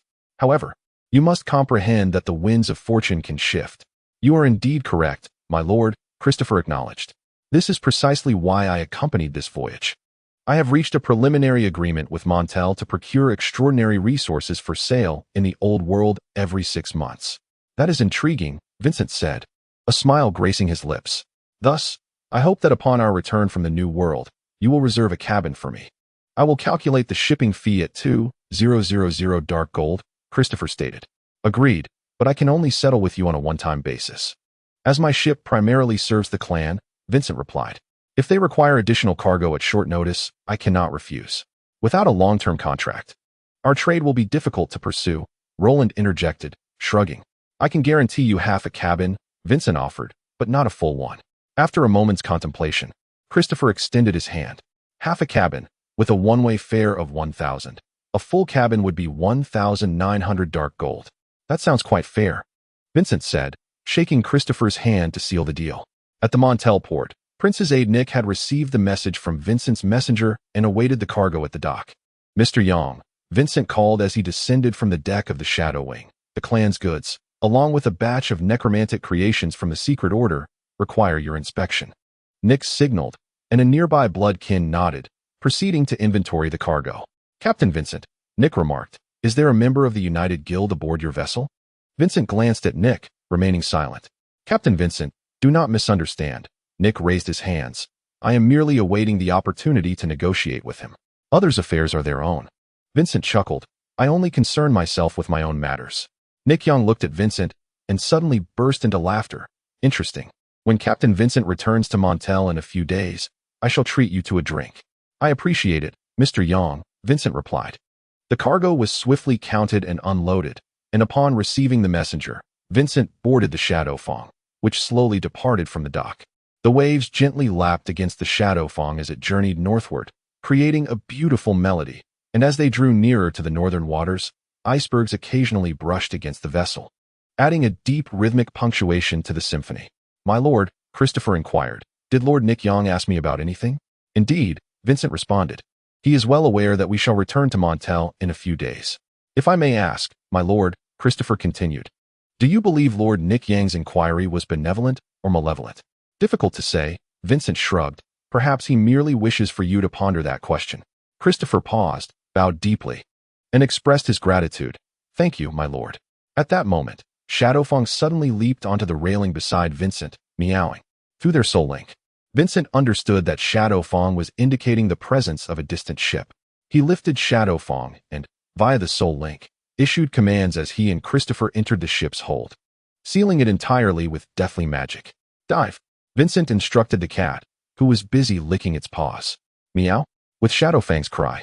The ghost ship emitted a shuddering wail of souls as it plunged beneath the waves amidst a tumultuous swell. Observing the fish that occasionally swam past the round porthole, Vincent, intrigued, approached the window with Shadowflight in his arms, but the cat clearly showed no interest in the fish, struggling to leap from Vincent's embrace. My lord, Christopher, caught off guard, asked, "Why the sudden descent? Is there an enemy?" "No need for concern," Vincent replied. "There are merely vessels passing ahead. It is prudent for us to maintain a low profile on this journey." Chapter 69. The Frostwolf Clan. The Labrador region lies north of Montel, adjacent to the icy plains where temperatures remain low throughout the year, characterized by steep mountains and dense forests, rich in natural resources and various extraordinary materials, forming the territory of the Frostwolf Clan. As a werewolf domain bordering 3 security territories of the Blood Clan, the Frostwolf Clan has seldom seen a cessation of disputes with these territories. The joint fleets of the security territories patrol the coasts, blocking access to the werewolves' routes. In retaliation, the Frostwolves traverse the forests, breaching the security lines to burn warehouses and plunder supplies, resulting in a relentless stalemate marked by countless bloodshed in the Labrador region and the greater Montel area. In recent years, the Blood Dragon Clan, having successfully seized control of the 3 security territories through various political maneuvers, has sought to establish a principality in the Labrador region by repelling the Frostwolf Clan. They have begun to deploy large numbers of personnel to assist the security territories, thereby disrupting the long-standing balance of power, causing the Frostwolf Clan to gradually find itself at a disadvantage. As the dominant force in the northern realms of the New World, the Wild Hunt Clan, intent on preventing the emergence of a new principality not under their control in the northern Montel, sought to maintain equilibrium through third-party assistance from the Frostwolf Clan, with Christopher's United Trade Association being one such ally. The Labrador region, beset by biting winds, is characterized by towering peaks crowned with a snowy veil. The shadowing, sailing beneath the waves, effortlessly bypassed the patrol boats of the jurisdictional area and arrived at the secret harbor of the Frostwolf Clan, where a number of robust men clad in heavy furs awaited on the dock, observing the necromantic vessel as it gracefully docked. "Mr. Orlon, we meet again," greeted the leader, a werewolf with a face framed by gray whiskers. "I trust your ship carries the goods I require." "Indeed, esteemed chieftain," Christopher replied with an elegant bow. "The cargo is aboard." Vincent nodded toward Catherine on the ship, and Tiberial Cook began directing the undead crew to commence the unloading. "And who might this be?" the chieftain inquired, eyeing Vincent. "The captain of the Shadow Wing." Vincent, Christopher introduced. "The Shadow Wing shall be responsible for the transportation of the goods." The chieftain and Vincent exchanged respectful nods. The chieftain then stated, "The supplies are here. You may begin your inspection." "Very well," Christopher responded, regarding the offloaded goods. "Please examine the cargo we have provided." The parties engaged in mutual inspection of the exchanged wares, their hands clasping in a firm shake, a clear indication of their satisfaction. Under Vincent's direction, the undead crew began loading crates of blessed weaponry onto the Shadow Wing. "Pleasant collaboration," Christopher remarked to the chieftain. "We shall now take our leave." "Mr. Orlon, please hold," the chieftain interjected. "I have one more matter. We require arms, particularly artillery, to defend ourselves against southern incursions. If you could procure them for the Frostwolf Clan, we can negotiate a fair price." Christopher pondered for a moment. "Regarding firearms, I believe that can be arranged, but artillery is less certain. Perhaps Mr. Orlon could connect us with suppliers. Any news regarding the arms can be relayed to me through the messenger," the chieftain suggested, to which he nodded. "Then, we shall meet again in 6 months, Mr. Orlon." "Farewell, chieftain." The Shadow Wing swiftly submerged beneath the waves as it left the secret harbor. "My lord," Christopher approached Vincent. "Do you think there is room for maneuver regarding the arms? This is not a decision for a mere captain of the undead to make. You must communicate with the clan," Vincent replied. "As a clan member, I shall report the situation to the magistrate." "Indeed, my apologies for overstepping," Christopher acknowledged. "I have already sent word to Lord Jason." "Oh," Vincent raised an eyebrow. "It seems Mr. Orlon is not to be underestimated, having direct contact with the magistrate." "What did he say?" "Not yet in receipt of a reply." Christopher smiled. "I was merely anxious to consult with you, Lord Vincent. Rest assured, awaiting a response is prudent." "Haste serves little purpose," Vincent advised. The Shadow Wing soon returned to Montel. Nick Young stood on the dock, observing Vincent and Christopher Orlon disembarking from the Shadow Wing. "Mr. Orlon, at last we meet," Nick Young greeted, nodding to Vincent. "Captain Vincent, it is an honor to meet you." "Mr. Young," Christopher greeted respectfully, and Vincent nodded in return. His Highness wishes to summon you, Mr. Oren, Nick stated. We shall complete the cargo handover first before proceeding to the estate. Christopher was taken aback and promptly replied, Very well, let us proceed with the handover now. Captain Vincent, how about we handle the return cargo tomorrow? Nick suggested. I will attend to the prince's instructions first and contact you later. No problem. See you later. The undead crew members began unloading the crates of blessed weapons from the ship. After Nick inspected them, he arranged for the weapons to be transported, departing the port alongside Christopher Oren. The moon hung high in the sky, and the desolate dock remained nearly devoid of pedestrians. The Phantom, cloaked by its illusionary barrier, was hidden in a corner of the dock. Vincent sat in the captain's quarters, cradling the Phantom while gently stroking the kitteness neck. The Phantom had comfortably closed its eyes, and Catherine sat beside her, engaging in soft conversation with her master. How is Tiberiel the cook? Vincent inquired. Quite well. Indeed useful at sea, Catherine replied. Unfortunately, this means I have lost a meal. Oh well, he certainly does not appear appetizing, Vincent chuckled. However, master, Catherine continued, the cook has begun to show signs of becoming undead after spending too long aboard. It seems you will have another colleague then? Vincent remarked. As you said, master. He does not look palatable. Catherine laughed. Let him stay and work. Suddenly, the Phantom opened its eyes and gazed out the window. It appears we have a visitor. Vincent said. I shall go see. Catherine responded as she rose to leave the room. Master, it is Nick Yong. Please let him in. Nick Yong entered the captain's quarters, casually placing a bottle of New World red wine on the table. Captain Vincent, just as I promised. Please, take a seat, Mr. Yong. Just Nick is fine. Nick Yong poured the red wine into crystal glasses, announcing that the arms trade with the United Trading Company had been secured, and Montel would supply the goods. Oh, congratulations to Mr. Christopher then, Vincent remarked. And congratulations to you as well, Nick smiled. The route from Montel to Labrador will be serviced by the Phantom. Indeed, splendid news. Vincent raised his glass. The two gentlemen gently clinked their glasses as Nick proclaimed, to further collaboration, cheers. Cheers. Chapter 70. Return the Phantom, laden with extraordinary supplies. Embarked on its journey back to the old world, navigating the northern currents of the Shattered Isles, Prince Montel agreed to supply arms to Christopher Oren's United Trading Company, which would procure the weapons from the prince and subsequently transport them to the Labrador region for trade with the Frostwolf clan. This signified that Christopher's United Trading Company had successfully made its mark, as well as that the Phantom had acquired a new route in the New World. Lord Vincent. Christopher raised his glass. It is truly a privilege to have made your acquaintance. Mr. Christopher, Vincent replied, you are too kind. To our partnership, cheers. Christopher declared. Cheers. Captain Vincent. Christopher gulped down his wine and continued.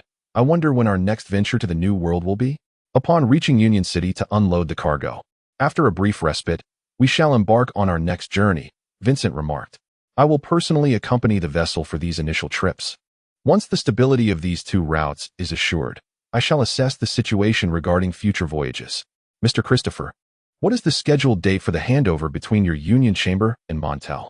Currently, the delivery time frame is set at 1 month, and the first batch of arms will be completed shortly. Christopher responded, after the ship Faying arrives in Montel to collect the goods. It will then transport them to the Labrador region.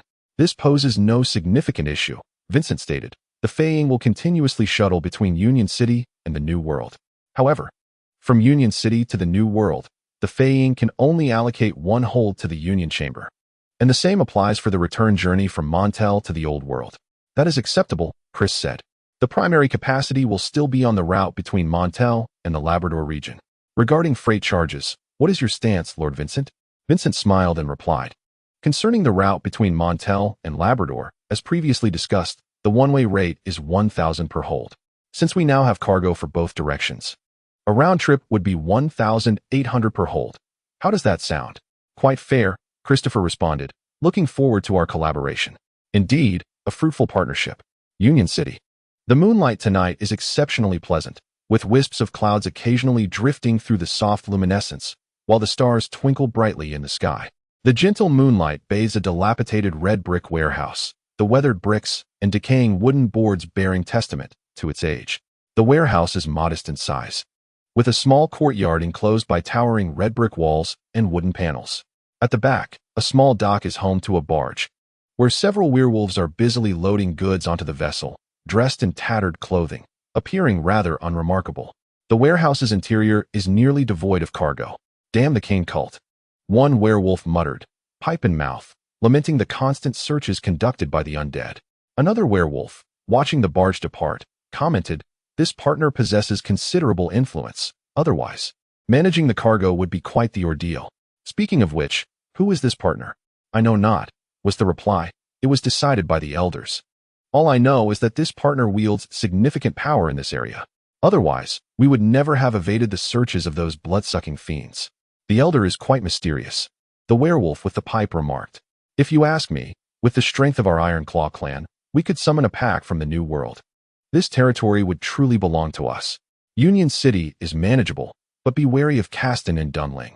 He is no trifling matter. You cannot fathom how many of our kin that which has condemned. So terrifying? The werewolf recounted how, single-handedly, Caston had decimated a clan within the Black Mountain Forest north of New Williamsburg. Have you not heard of the Witch of Black Mountain? She is indeed the Witch of Black Mountain. A werewolf, exhaling smoke, choked slightly, thinking her to be dead. Dead? The werewolf chuckled, saying at that time, Black Mountain was still the territory of the Wolf clan. Several clans gathered their strongest to confront her, and while some clans were left in utter disarray, she ultimately managed to escape. Such matters, the elders would undoubtedly refrain from discussing. No wonder I observed their reticence when the subject of the Witch of Black Mountain arose. The werewolf, pipe in mouth, inquired, is she currently in Dunling? It is said she is the high prince of the entire Tudor Kingdom. Are we still conducting business here? The werewolf continued, this is her domain. That may not necessarily be the case, he replied. The princes here are not particularly fond of her. She might even be quite pleased to see us settle here, the werewolf remarked. Remember, we must remain discreet. Indeed, he affirmed, reigniting his pipe as smoke swirled around him.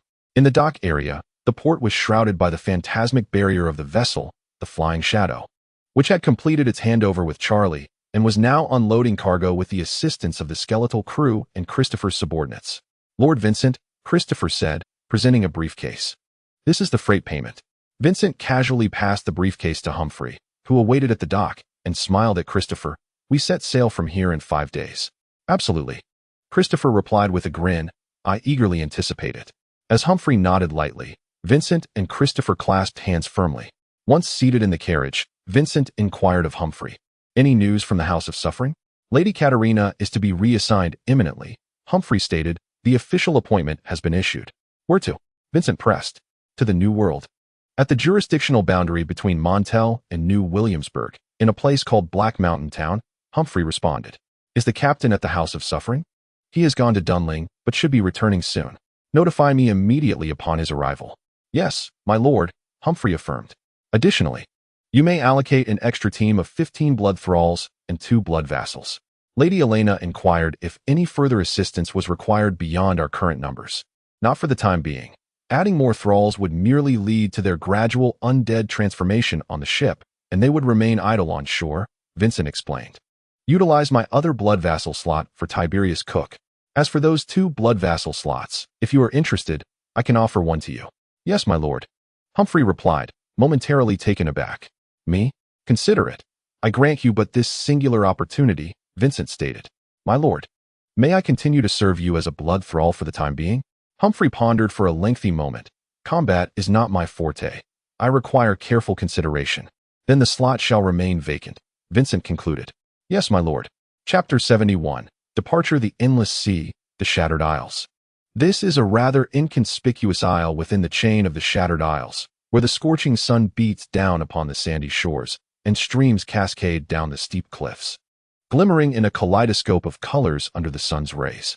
Above the cliffs, several makeshift wooden huts are nestled in the shadows of a small grove, where cultists are busily engaged in their activities. 3 figures in black robes, adorned with the embroidered sigil of Cain from the Blood Hand faction, convene in discussion. We have successfully evaded pursuit, one of the black-robed figures declared. What is our next course of action? The current resources are insufficient for the summoning ritual, yet they could serve as offerings. However, the painstakingly acquired resources would be too great a waste. Another figure, cloaked in black, remarked, it has become increasingly difficult to procure new resources. Both humans and outsiders continue to pursue us. The silent figure in black responded, I have an idea. Your last suggestion allowed us to elude our trackers, the black-cloaked individual replied. Pray, share your thoughts. We lack sufficient resources for the divine descent ritual. Yet we can execute the reincarnation ceremony. For the malevolent deities that gaze upon the material realm, summoning their projections through the divine descent ritual is the simplest method of invasion. Devotees can offer ample sacrifices, allowing these deities to descend into the world with formidable evil power. In contrast, the reincarnation ceremony is a more complex approach. Through this ritual, the deity's projection becomes attached to the reincarnated individual. Typically, the reincarnated deity begins their existence lacking significant strength, necessitating that they perform various rituals to appease their otherworldly self, thereby reclaiming their original power. The advantage lies in the fact that the resources required for the reincarnation ceremony are considerably less than those for the divine descent ritual. Yet the drawback is that the initially weak reincarnated deity is susceptible to extermination, leaving the deity with nothing. Will Lord Cain acquiesce? Another figure in black inquired. Regardless, it is a means to please Lord Cain, the silent figure continued to persuade. Then it shall be done, the black-cloaked individual decisively stated, arranging for personnel to conduct the ritual. Indeed, the remaining two murmured in acquiescence. Within the shadows of the hood, a faint blue glow emanated from the eyes of the silent figure in black. In the opulent and elegant chamber of the Dragon Tooth Consortium, a crystal chandelier cast its light upon the intricately carved wall reliefs. A portrait of Mary Dan, clad in a white gown, hung prominently upon the wall, while a four-poster bed of mahogany was draped with translucent lace curtains, behind which the voices of Vincent and Mary could be heard. My dear, Mary said as she placed her legs upon Vincent's, will you be departing for another 2 months? Having just taken command of the ship, I certainly must make several voyages. Vincent gently kissed Mary's forehead. Once the shipping route is established, I can delegate the responsibilities to others. So, it is still 2 months of absence. Mary replied in a flat tone. When do we set sail? From now. It is expected to be in 4 days, Vincent replied. I am awaiting Captain Katarina's return. I shall leave only after meeting with her. You are a captain now as well, my dear. Only of the reserve fleet, Vincent clarified. Therefore, after Katarina's departure, should it be Alina who takes over the House of Suffering? Or will the Shadow Clan send someone anew? Mary inquired. Which would you prefer? Vincent asked with a smile. Though Alina is not particularly easy to deal with, she arrived fully armed with several companions at the Dragon Tooth Consortium last time. At least we are sufficiently familiar with each other. Mary offered a wry smile. If I must engage with the Shadow Clan again, it will not bode well for business. You are aware of her reason for the last visit. It was merely a show of support, Vincent chuckled. The good news is that you are likely to continue dealings with difficult acquaintances. Well, at least it won't affect the business, Mary conceded. By the way, dear, does your ship still have availability? If you're heading to the New World, I can adjust your position. However, there will be no room upon your return. Vincent's gaze sharpened. Yet he smiled as he asked, what is the matter? Dear, do you still have goods for me to transport? The Lanya Consortium must hold several routes leading to the New World, correct? I have a small venture of my own, Mary remarked. With the resources of the Lanya Consortium, my modest enterprise could transform into a consortium affair. Are there many goods? Not a lot. Just a batch of elemental magic crystals, Mary replied. Fire crystals, ice crystals, shadow crystals, and so forth. They weigh about 500 grams each, roughly 200 pieces. Where shall they be delivered? To Montel. My partner will come to collect them. Very well, I shall bring them to you then. Thank you, dear. Mary smiled, playfully straddling Vincent, and said, there are 4 days left. I must make the most of my time. In the House of Suffering, in the conference room, Katarina sat at the head of the table conversing with Vincent. Have you heard? Katarina inquired.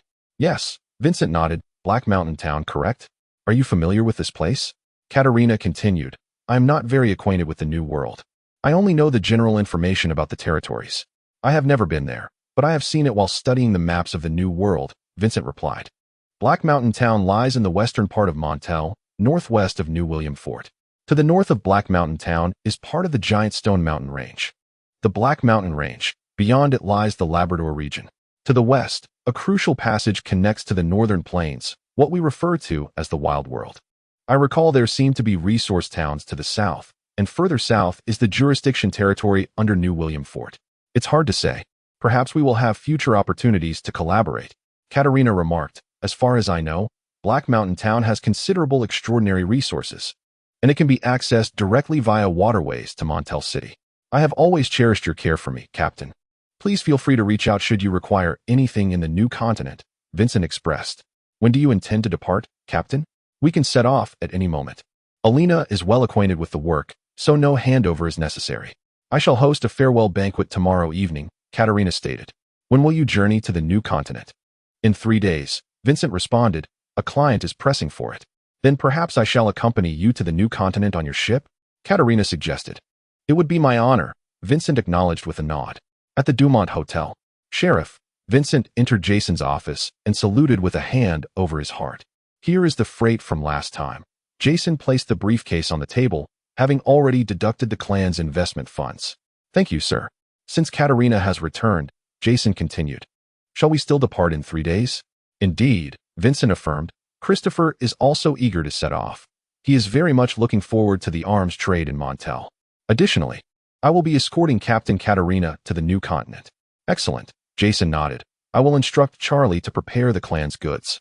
When managing the arms trade, be sure to maintain discretion. The clan wishes to preserve the balance of power in the Labrador region and the greater Montel area, yet does not wish to sever ties with the Blood Dragon clan.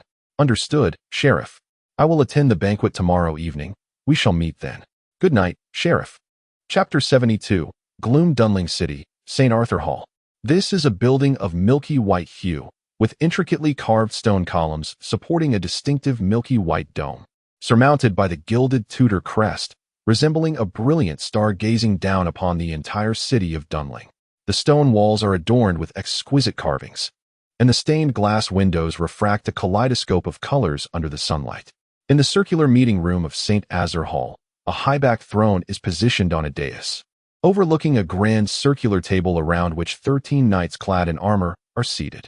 This assembly represents the highest authority of the Tudor National Order of Knights, the Round Table.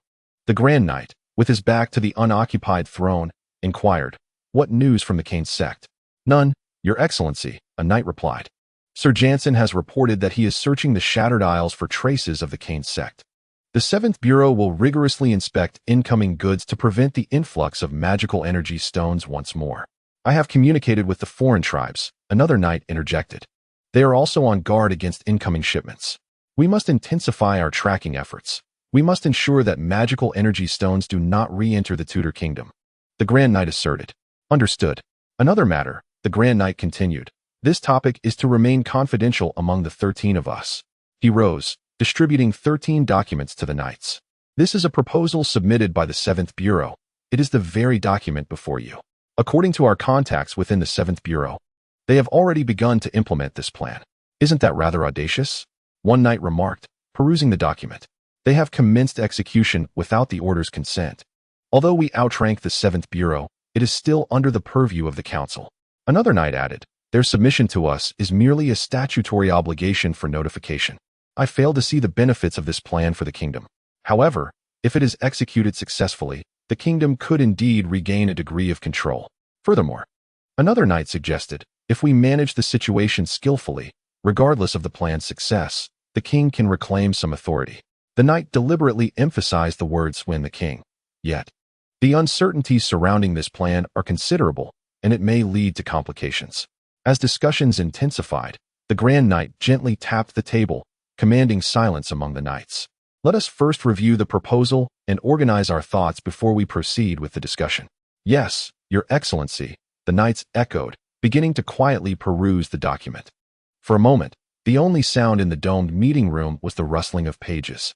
"Let us share our perspectives," the Grand Knight urged. "I believe the risks are too great," one knight voiced. "This plan is fraught with uncertainty. If it fails, it will merely be the 7th Bureau's problem. However, if successful, the kingdom could partially regain control, particularly over the Union City," another knight countered.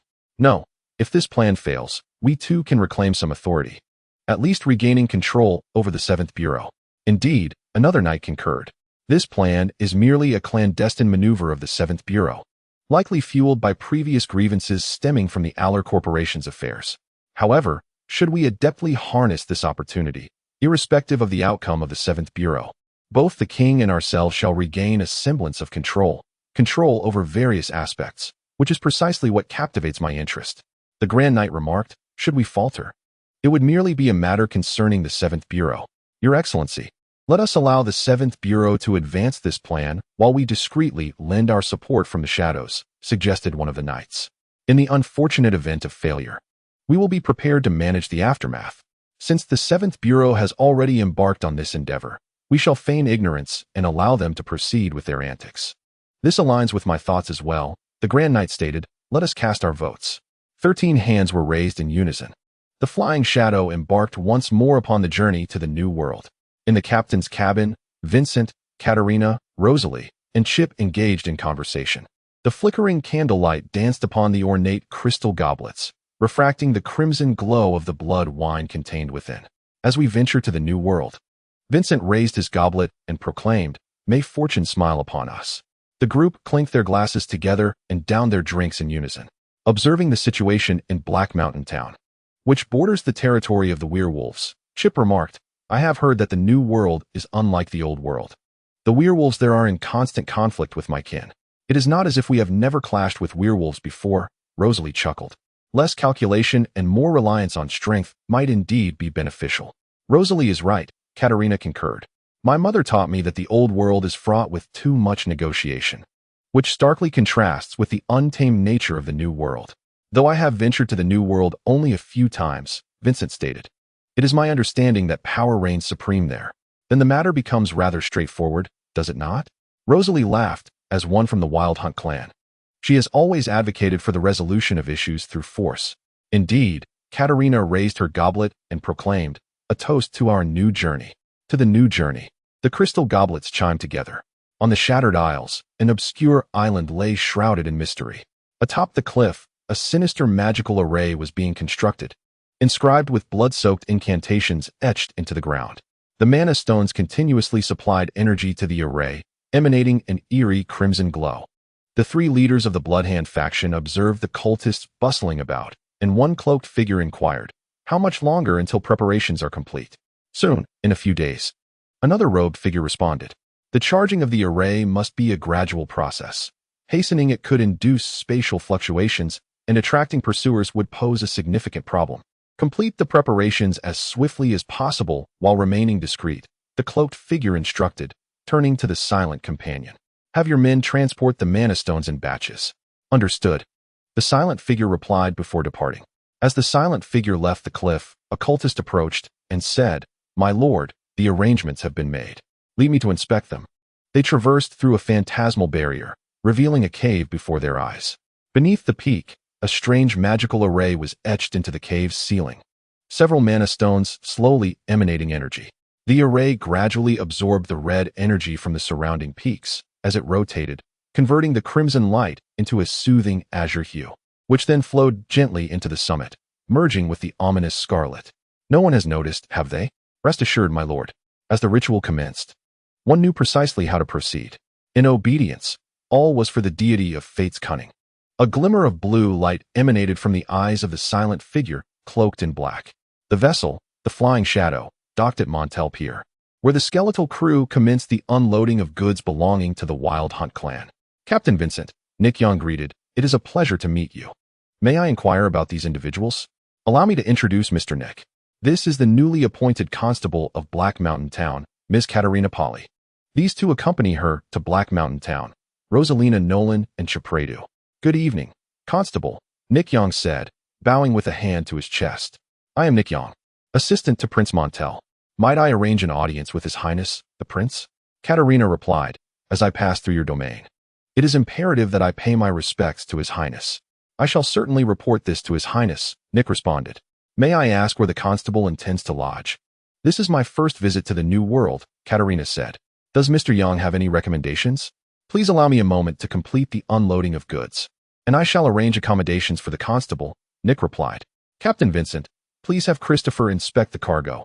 If all is in order, we shall proceed with loading. Certainly. Chapter 73. The Witch's Coven in the region of Labrador, at the secretive port, a burly man clad in furs pried open a crate, revealing a row of gleaming breech-loading rifles nestled within. The man deftly extracted a rifle, skillfully cycling the action, and nodded toward the chief. Shall we test the rifle? Christopher asked the chief, The ammunition is here. Very well. The chief nodded as the burly man expertly loaded a bullet into the chamber and fired a shot at a distant tree. The firearms are satisfactory, the burly man declared, once again loading a bullet for further testing. After setting down the breech-loading rifle, he picked up a revolver for a trial shot, noting that the ammunition was also commendable. We are quite pleased, the chief stated, shaking hands with Christopher. When can we expect the next shipment? In 2 months, Christopher replied. Then we shall meet again in 2 months, the chief affirmed. Additionally, I wish to have a word with this captain. Christopher glanced at Vincent. Very well. I shall proceed with loading. What guidance do you seek, Chief? Vincent inquired. I wish to ascertain whether the captain's vessel has any available space. May I ask what your cargo entails? Where is it destined?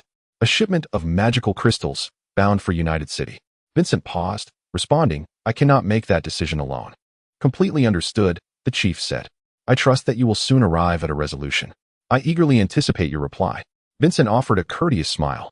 In United City. At the dock area, a real estate manager remarked to a bearded gentleman, Sir, this warehouse appears quite promising, does it not? Its location is advantageous.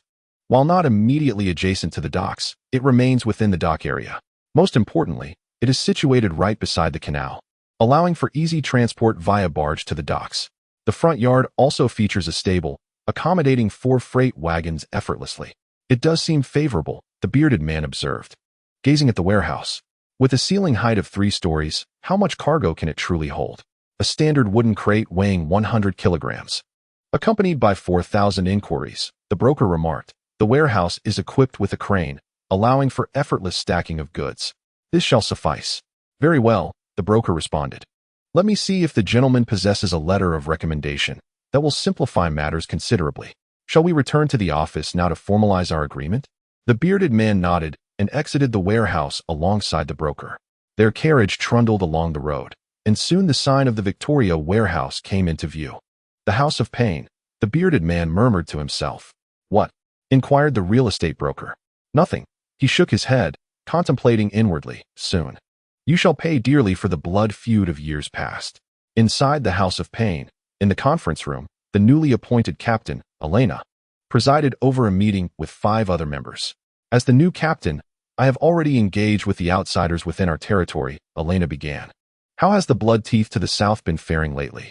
Duke, who had recently been promoted to vice-captain, replied, the southern faction has been quite compliant, and trade conducted through a third party has remained stable. Arrange a meeting with the blood teeth, Elena instructed. Yes, Captain. Currently, the House of Pain is rather sparse. Do any of you have personnel recommendations? Elena surveyed the 5 individuals at the long table, smiling as she spoke. What about the Keynes brothers? Thomas suggested. They mentioned previously that, due to Alex's departure, they were seeking a change of environment. And what of Ryan and Lauren? Duke interjected. These twin brothers hail from the Steelheart clan, and their combined martial prowess is formidable. Thomas, please make the arrangements for me to meet them, Elena requested. I also have a junior, Megan Campbell, whom I would like to invite to join us. Understood, Captain. Vincent's team could use additional personnel as well. Let him assess the situation to bolster his reserves, Elena continued. Duke, what is the status of our finances? Currently, liquidity is ample, with 3 shipments gradually releasing funds, and the reserves are providing a steady cash flow, Duke reported. As long as there are no significant expenditures, we need not worry about our financial standing. Speaking of reserves, Elena inquired, has the sheriff provided any insights regarding when the reserves will be designated as an independent squad? The sheriff's stance, Duke replied, is to first allow the Phantom ship to replenish the funds expended by the House of Pain for the acquisition of vessels. That sounds quite fair, Elena agreed. Let us proceed accordingly. At Montel Dock, the spectral crew of the Phantom ship was unloading munitions from the Labrador region, primarily consisting of various extraordinary materials. Mr. Nick, Vincent inquired, has Sheriff Catalina departed? I arranged for the vessel. It should have arrived in Black Mountain Town by now. Thank you for your efforts. It was my duty. Nick replied. The materials destined for Union City and the goods from the United Merchants have been prepared. Once I finalize the inventory from the north, I can arrange for loading. No issues there. At that moment, a well-dressed woman approached and inquired, is this the Phantom ship? And you are? I am a friend of Mariana, the lady stated, presenting a token. After Vincent verified the token, He arranged for the spectral crew to load Mary's cargo onto the lady's freight carriage through a soul connection. This was the payment. Once the lady inspected the goods, she handed a suitcase to Vincent. After his examination, she departed with graceful poise. "Captain Vincent," Nick remarked, "how do you manage to deal with these women?" "These women?" Vincent replied in surprise. "That lady is a witch," Nick clarified, "a member of the witch sisterhood in Montel. Witches are extraordinary practitioners among humanity, who, by forging pacts with otherworldly demons and offering their physical forms and sacrificing their souls, gain the ability to wield arcane powers. Demons are malevolent, orderly beings residing in a realm known as hell. Unlike the chaotic gods, these demons are more akin to the deities of the tangible world. Yet their singular pursuit is the acquisition of souls within our reality. Since the witches derive their powers from these otherworldly demons, they excel particularly in fire and curse spells. In the eyes of the Order of the Church, witches are deemed heretical, and the Mage Association does not consider them members, yet they are not classified as outsiders either. This unique position, being neither outsiders nor wholly accepted, subjects witches to oppression, compelling them to form an organization known as the Witch Sisterhood. Another pertinent piece of knowledge regarding witches is the existence of so-called half-demons, or halfmans, who are, in truth, the offspring of witches and otherworldly demons, thus establishing a close kinship between halfmans and witches. "That was merely a client. I am responsible solely for transportation," Vincent stated. "Are witches powerful in Montel?" "The Witch Sisterhood and halfmans have formed a formidable alliance that wields considerable influence in the New World," Nick replied. "Their domain is significant, with their core in Salem City. As Salem is an inland city, the alliance has established a foothold in Montel as well." "I see," Vincent said. "This is my first encounter with a witch." Because witches are seen as heretical among humans, yet not classified as outsiders, Nick explained, they are notoriously difficult to deal with.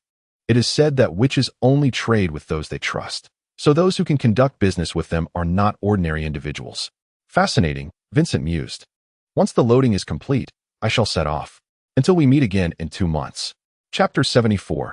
Arrival the Shattered Isles, an Unknown Island. The reincarnation ritual of the Bloodhand faction was fully prepared. Upon the cliff, the magical array inscribed with profane runes was soaked in blood and eerie. Malevolent energies surged above the precipice, enveloping it in a strange blood mist.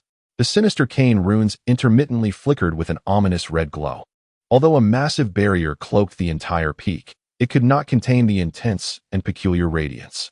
"Let us commence swiftly," said a cloaked figure. "The barrier can no longer restrain the light of the ritual. All in service to the Lord of Slaughter," another cloaked figure responded. The cultists stood in designated positions, chanting vile incantations, as a figure cloaked in black slowly approached the heart of the ritual circle. Sinister crimson energies began to coalesce around the formation, while the cane sigil flickered intermittently above it. The ominous magical force grew increasingly dense, resembling flowing rivers that traversed the tangible cane sigil, gradually flowing toward the dark-robed figure. Just as this energy was about to reach the center of the circle, the silent figure formed a seal with his hands and began to chant another malevolent utterance. The magical array within the subterranean cavern at the center surged into motion, and countless blue lights replaced the red magic. A powerful reversal of energy tore the cloaked figure into fragments, and with a roar from a void beyond, the cane sigil vanished, replaced by the cryptic mark of Loki, the god of mischief. The laughter of a successful trick echoed from the sigil as blue magic ensnared the silent figure, drawing him into the core of the array. "You traitor!" shouted the black-robed figure standing outside the circle, hastily addressing the cultists. "Quickly, I shall awaken the chosen of Cain. You must use the Cain prayers to stop him." As the silent figure entered the ritual, the dense magical energy coursed through the cryptic sigil and infused into him. The eerie blue light entwined around the cloaked figure's form, and the center of the array erupted in a violent storm. Blue lightning frequently erupted from the formation, incinerating the surrounding cultists who continued to chant for Cain. A formidable will rent the void, piercing through the barrier, while countless malevolent words entwined around a colossal blue light column infused into the magical array. Countless bolts of lightning blazed, as the will of the god of mischief successfully descended upon the silent figure. Under the overwhelming infusion of magical power, the cloak was torn apart. His aged visage gradually regained youth. His gray hair turned black once more, and his frail body regained strength his eyes igniting with a blue radiance. As the magical energy of the array began to dissipate, the surrounding cultists had been reduced to ash by the surging lightning. Countless blue ashes scattered upon the ground, an eerie blue glow shimmering amidst the remnants, slowly fading with the sea breeze. At the end of a mountain path stood the last black-robed figure of the Bloodhand faction alongside a bald man. "Kill him," the black-robed figure bellowed at the reincarnator. The cane sigil upon the bald man's forehead ignited with a red glow as he tore open his cloak, revealing brass armor, and drew a long sword from his waist. The blade entwined with crimson, sinister magic. The bear reincarnator gazed at the advancing champion of the Chosen, a unique, overlapping voice emanating from his lips. "What? Do you think I was unprepared for this toy?" With a snap of his fingers, the champion of the Chosen fell to his knees in agony. Blue light erupting from his eyes, mouth, and nose. The concealed, malevolent magic within him had reduced his robust body to ash, leaving only flawless skin behind. Like a deflated balloon, the black-robed figure was taken aback, ready to flee in panic, when a cultist appeared behind him. A dagger gleaming with blue light effortlessly piercing his heart. Hee-ha! The overlapping laughter echoed above the peaks, sailing along the northern current. The vessel flying shadow cut through the waves as Vincent practiced his transformation magic within the captain's cabin. As his magical essence shifted, Vincent morphed into a black owl, perching gracefully upon a chair. The flying shadow, tilting its head in confusion at the sudden disappearance of its master and the emergence of the owl, hesitated momentarily before succumbing to its feline instincts, lunging at the owl. Vincent adeptly flapped his wings, evading the attack and hovering in midair, observing the feline. The flying shadow nimbly leapt onto the table, attempting yet again to seize the owl. With the flow of magic, the creature missed its target and landed squarely on the belly of a massive black bear.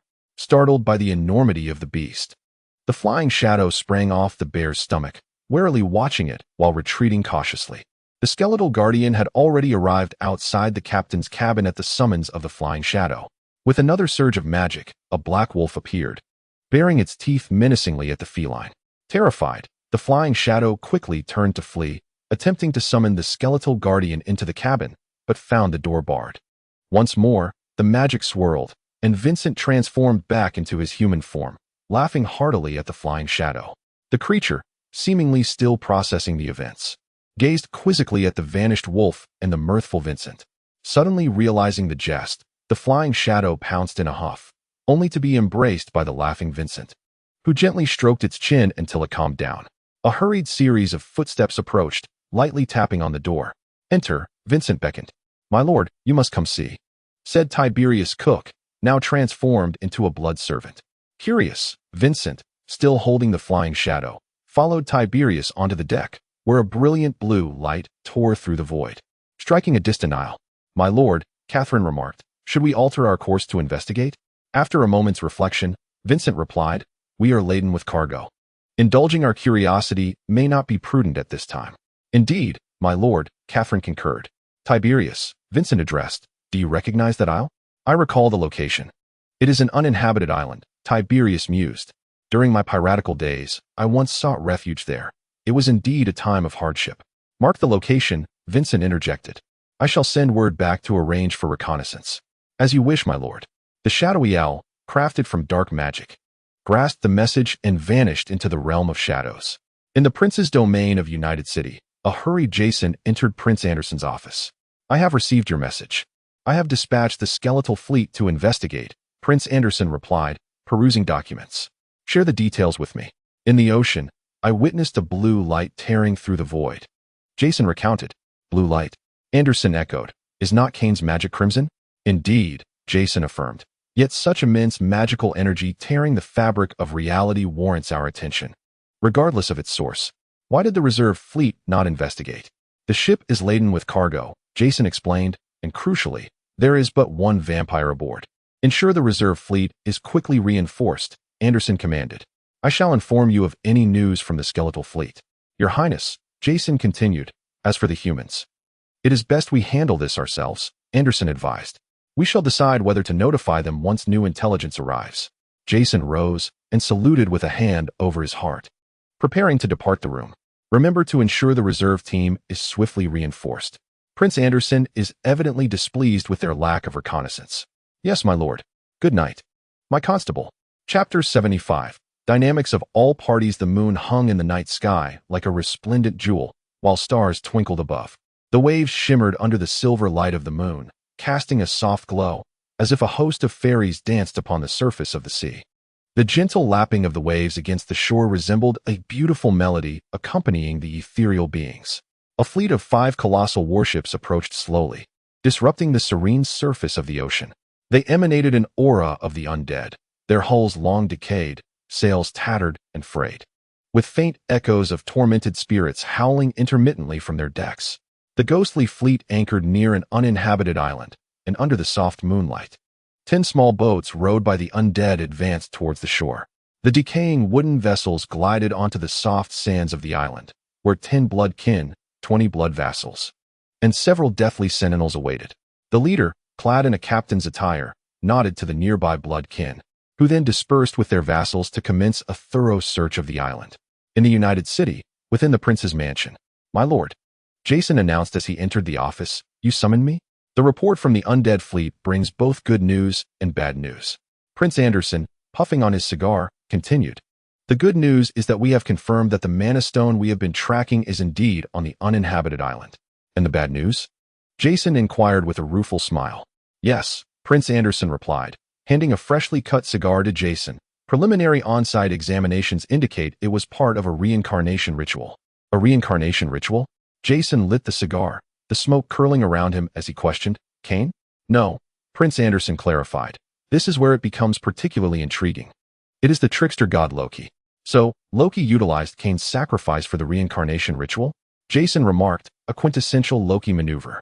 Indeed, a classic yet troublesome one, Prince Anderson noted. Currently, this reincarnated being has vanished without a trace. If it were Cain's reincarnate, we could follow the trail of blood, but how do we track a reincarnate of Loki? Tracking deception? The crux of a successful conspiracy is that no one knows. Perhaps we should let the humans handle this predicament? Jason suggested. They have already been informed. Let them wrestle with it, Prince Anderson replied. Stay vigilant, Constable, and do not allow deception to weave its web in your territory. Understood, my lord. As Jason prepared to leave, the prince suddenly recalled something. Quickly, ensure the reserve team is adequately staffed. Yes, my lord. Jason hurried out of the prince's office. At the dock area, the Shadowhawk had docked, and the undead crew was unloading cargo. My dear, Mary stood by the carriage, awaiting Vincent's arrival. Here are your belongings. Vincent handed her the payment for the cargo. Please count it. Mary counted the money, placing the suitcase onto the carriage. Thank you, my dear. Your small business is truly impressive, Vincent remarked with a smile. I've heard that dealing with women can be quite challenging. There is always a shared language among women. Mary replied with a grin. Shall we dine together later? Not today, Vincent responded. I must first meet with the sheriff, then return to the house of suffering. How about tomorrow? Of course, tomorrow works, Mary said, taking Vincent's hand and gently leading him towards the carriage. Since you are busy today, at least allow me to escort you to the Dumont Hotel. Why not? Vincent chuckled, casting a glance at Catherine to follow Mary into the carriage. As the carriage glided through the night, it came to a halt at the entrance of the Dumont Hotel. Just as Vincent was about to open the door, Mary held him back. Darling, she said, pulling him close and using a handkerchief to wipe his face. A lip mark. Vincent hurriedly adjusted his appearance and, smiling at Mary, said, See you tomorrow, my dear, as he gracefully descended from the carriage. At the sheriff's office, Vincent placed his briefcase on the desk. This is the payment for the goods, he stated. Leaning down to pick up the briefcase, Jason continued, The intelligence you provided has been verified. It pertains to the reincarnation ritual of the god of fate's deception. Such matters are nearly impossible to trace, are they not? Vincent inquired. Indeed. Let humanity grapple with that concern, Jason replied. Additionally, your reserve team requires reinforcement. To be honest, I hadn't planned on recruiting personnel so soon, Vincent said, taken aback. May I inquire about the reason? The prince is somewhat displeased with your reluctance to investigate the traces of the ritual, Jason explained. I understand your concerns. Your ship carries the goods of the Wild Hunt, and you are hesitant to take risks. In fact, I believe you have made the right decision. Just as Vincent was about to respond, the sheriff interjected, I have specifically explained to His Highness that currently, you are the only member of the reserve team. Hence I require additional personnel. Understood, Vincent replied. Yes, sir. Furthermore, Jason added with a smile. I have been meaning to mention this for a while. You have a lip mark on your collar. Embarrassed, Vincent grabbed his briefcase and hurriedly departed. Sunlight bathed the sacred garden, where pristine white flowers exuded a sense of purity. The verdant leaves shimmered with vitality under the sun. At the heart of the garden lay a lush green lawn, surrounded by a flower-laden garden encircled by immaculate white buildings, each adorned with the emblem of order. Atop the tallest structure stood a white, jade emblem of order, silently observing the mundane world below. On the grassy expanse, two children in white garments were quarreling over a toy. "It's mine." "No, I got it first." "I saw it first." An angry child pushed the other. "Using violence is not right," Arthur Court interjected, standing to block the two children. But the child priest exclaimed tearfully, "Since he resorted to violence, the toy will belong to him," Arthur Court stated. "Next time you play, apologize to your friend." "Yes," the child wept. "I'm sorry." "Remember," Arthur Court instructed, "violence is only permissible against heretics, understood?" "Yes," both children replied. The children are always caught in moments of laughter and mischief, two little ones joyfully playing together. "Speak," Arthur said, glancing at the priest who had been waiting patiently behind him. "What is it?" "The latest intelligence from the Privy Council," the cloaked priest replied. "The batch of mana stones has been located." "Oh." "The situation is as follows. It was the heretical vampires from United City who informed us," the priest began to elaborate. "The reincarnation of Loki remains elusive." "That reincarnation of Loki?" Arthur gritted his teeth in frustration. "Damn heretics. Is there any news?" "We have dispatched messages to all major ports in the Old and New Worlds," the cloaked priest stated, "but without a likeness or photograph. And with no knowledge of the transportation used, we currently have no feedback." "Stay vigilant," Arthur commanded. "Inform me of any developments." "Yes, Judge."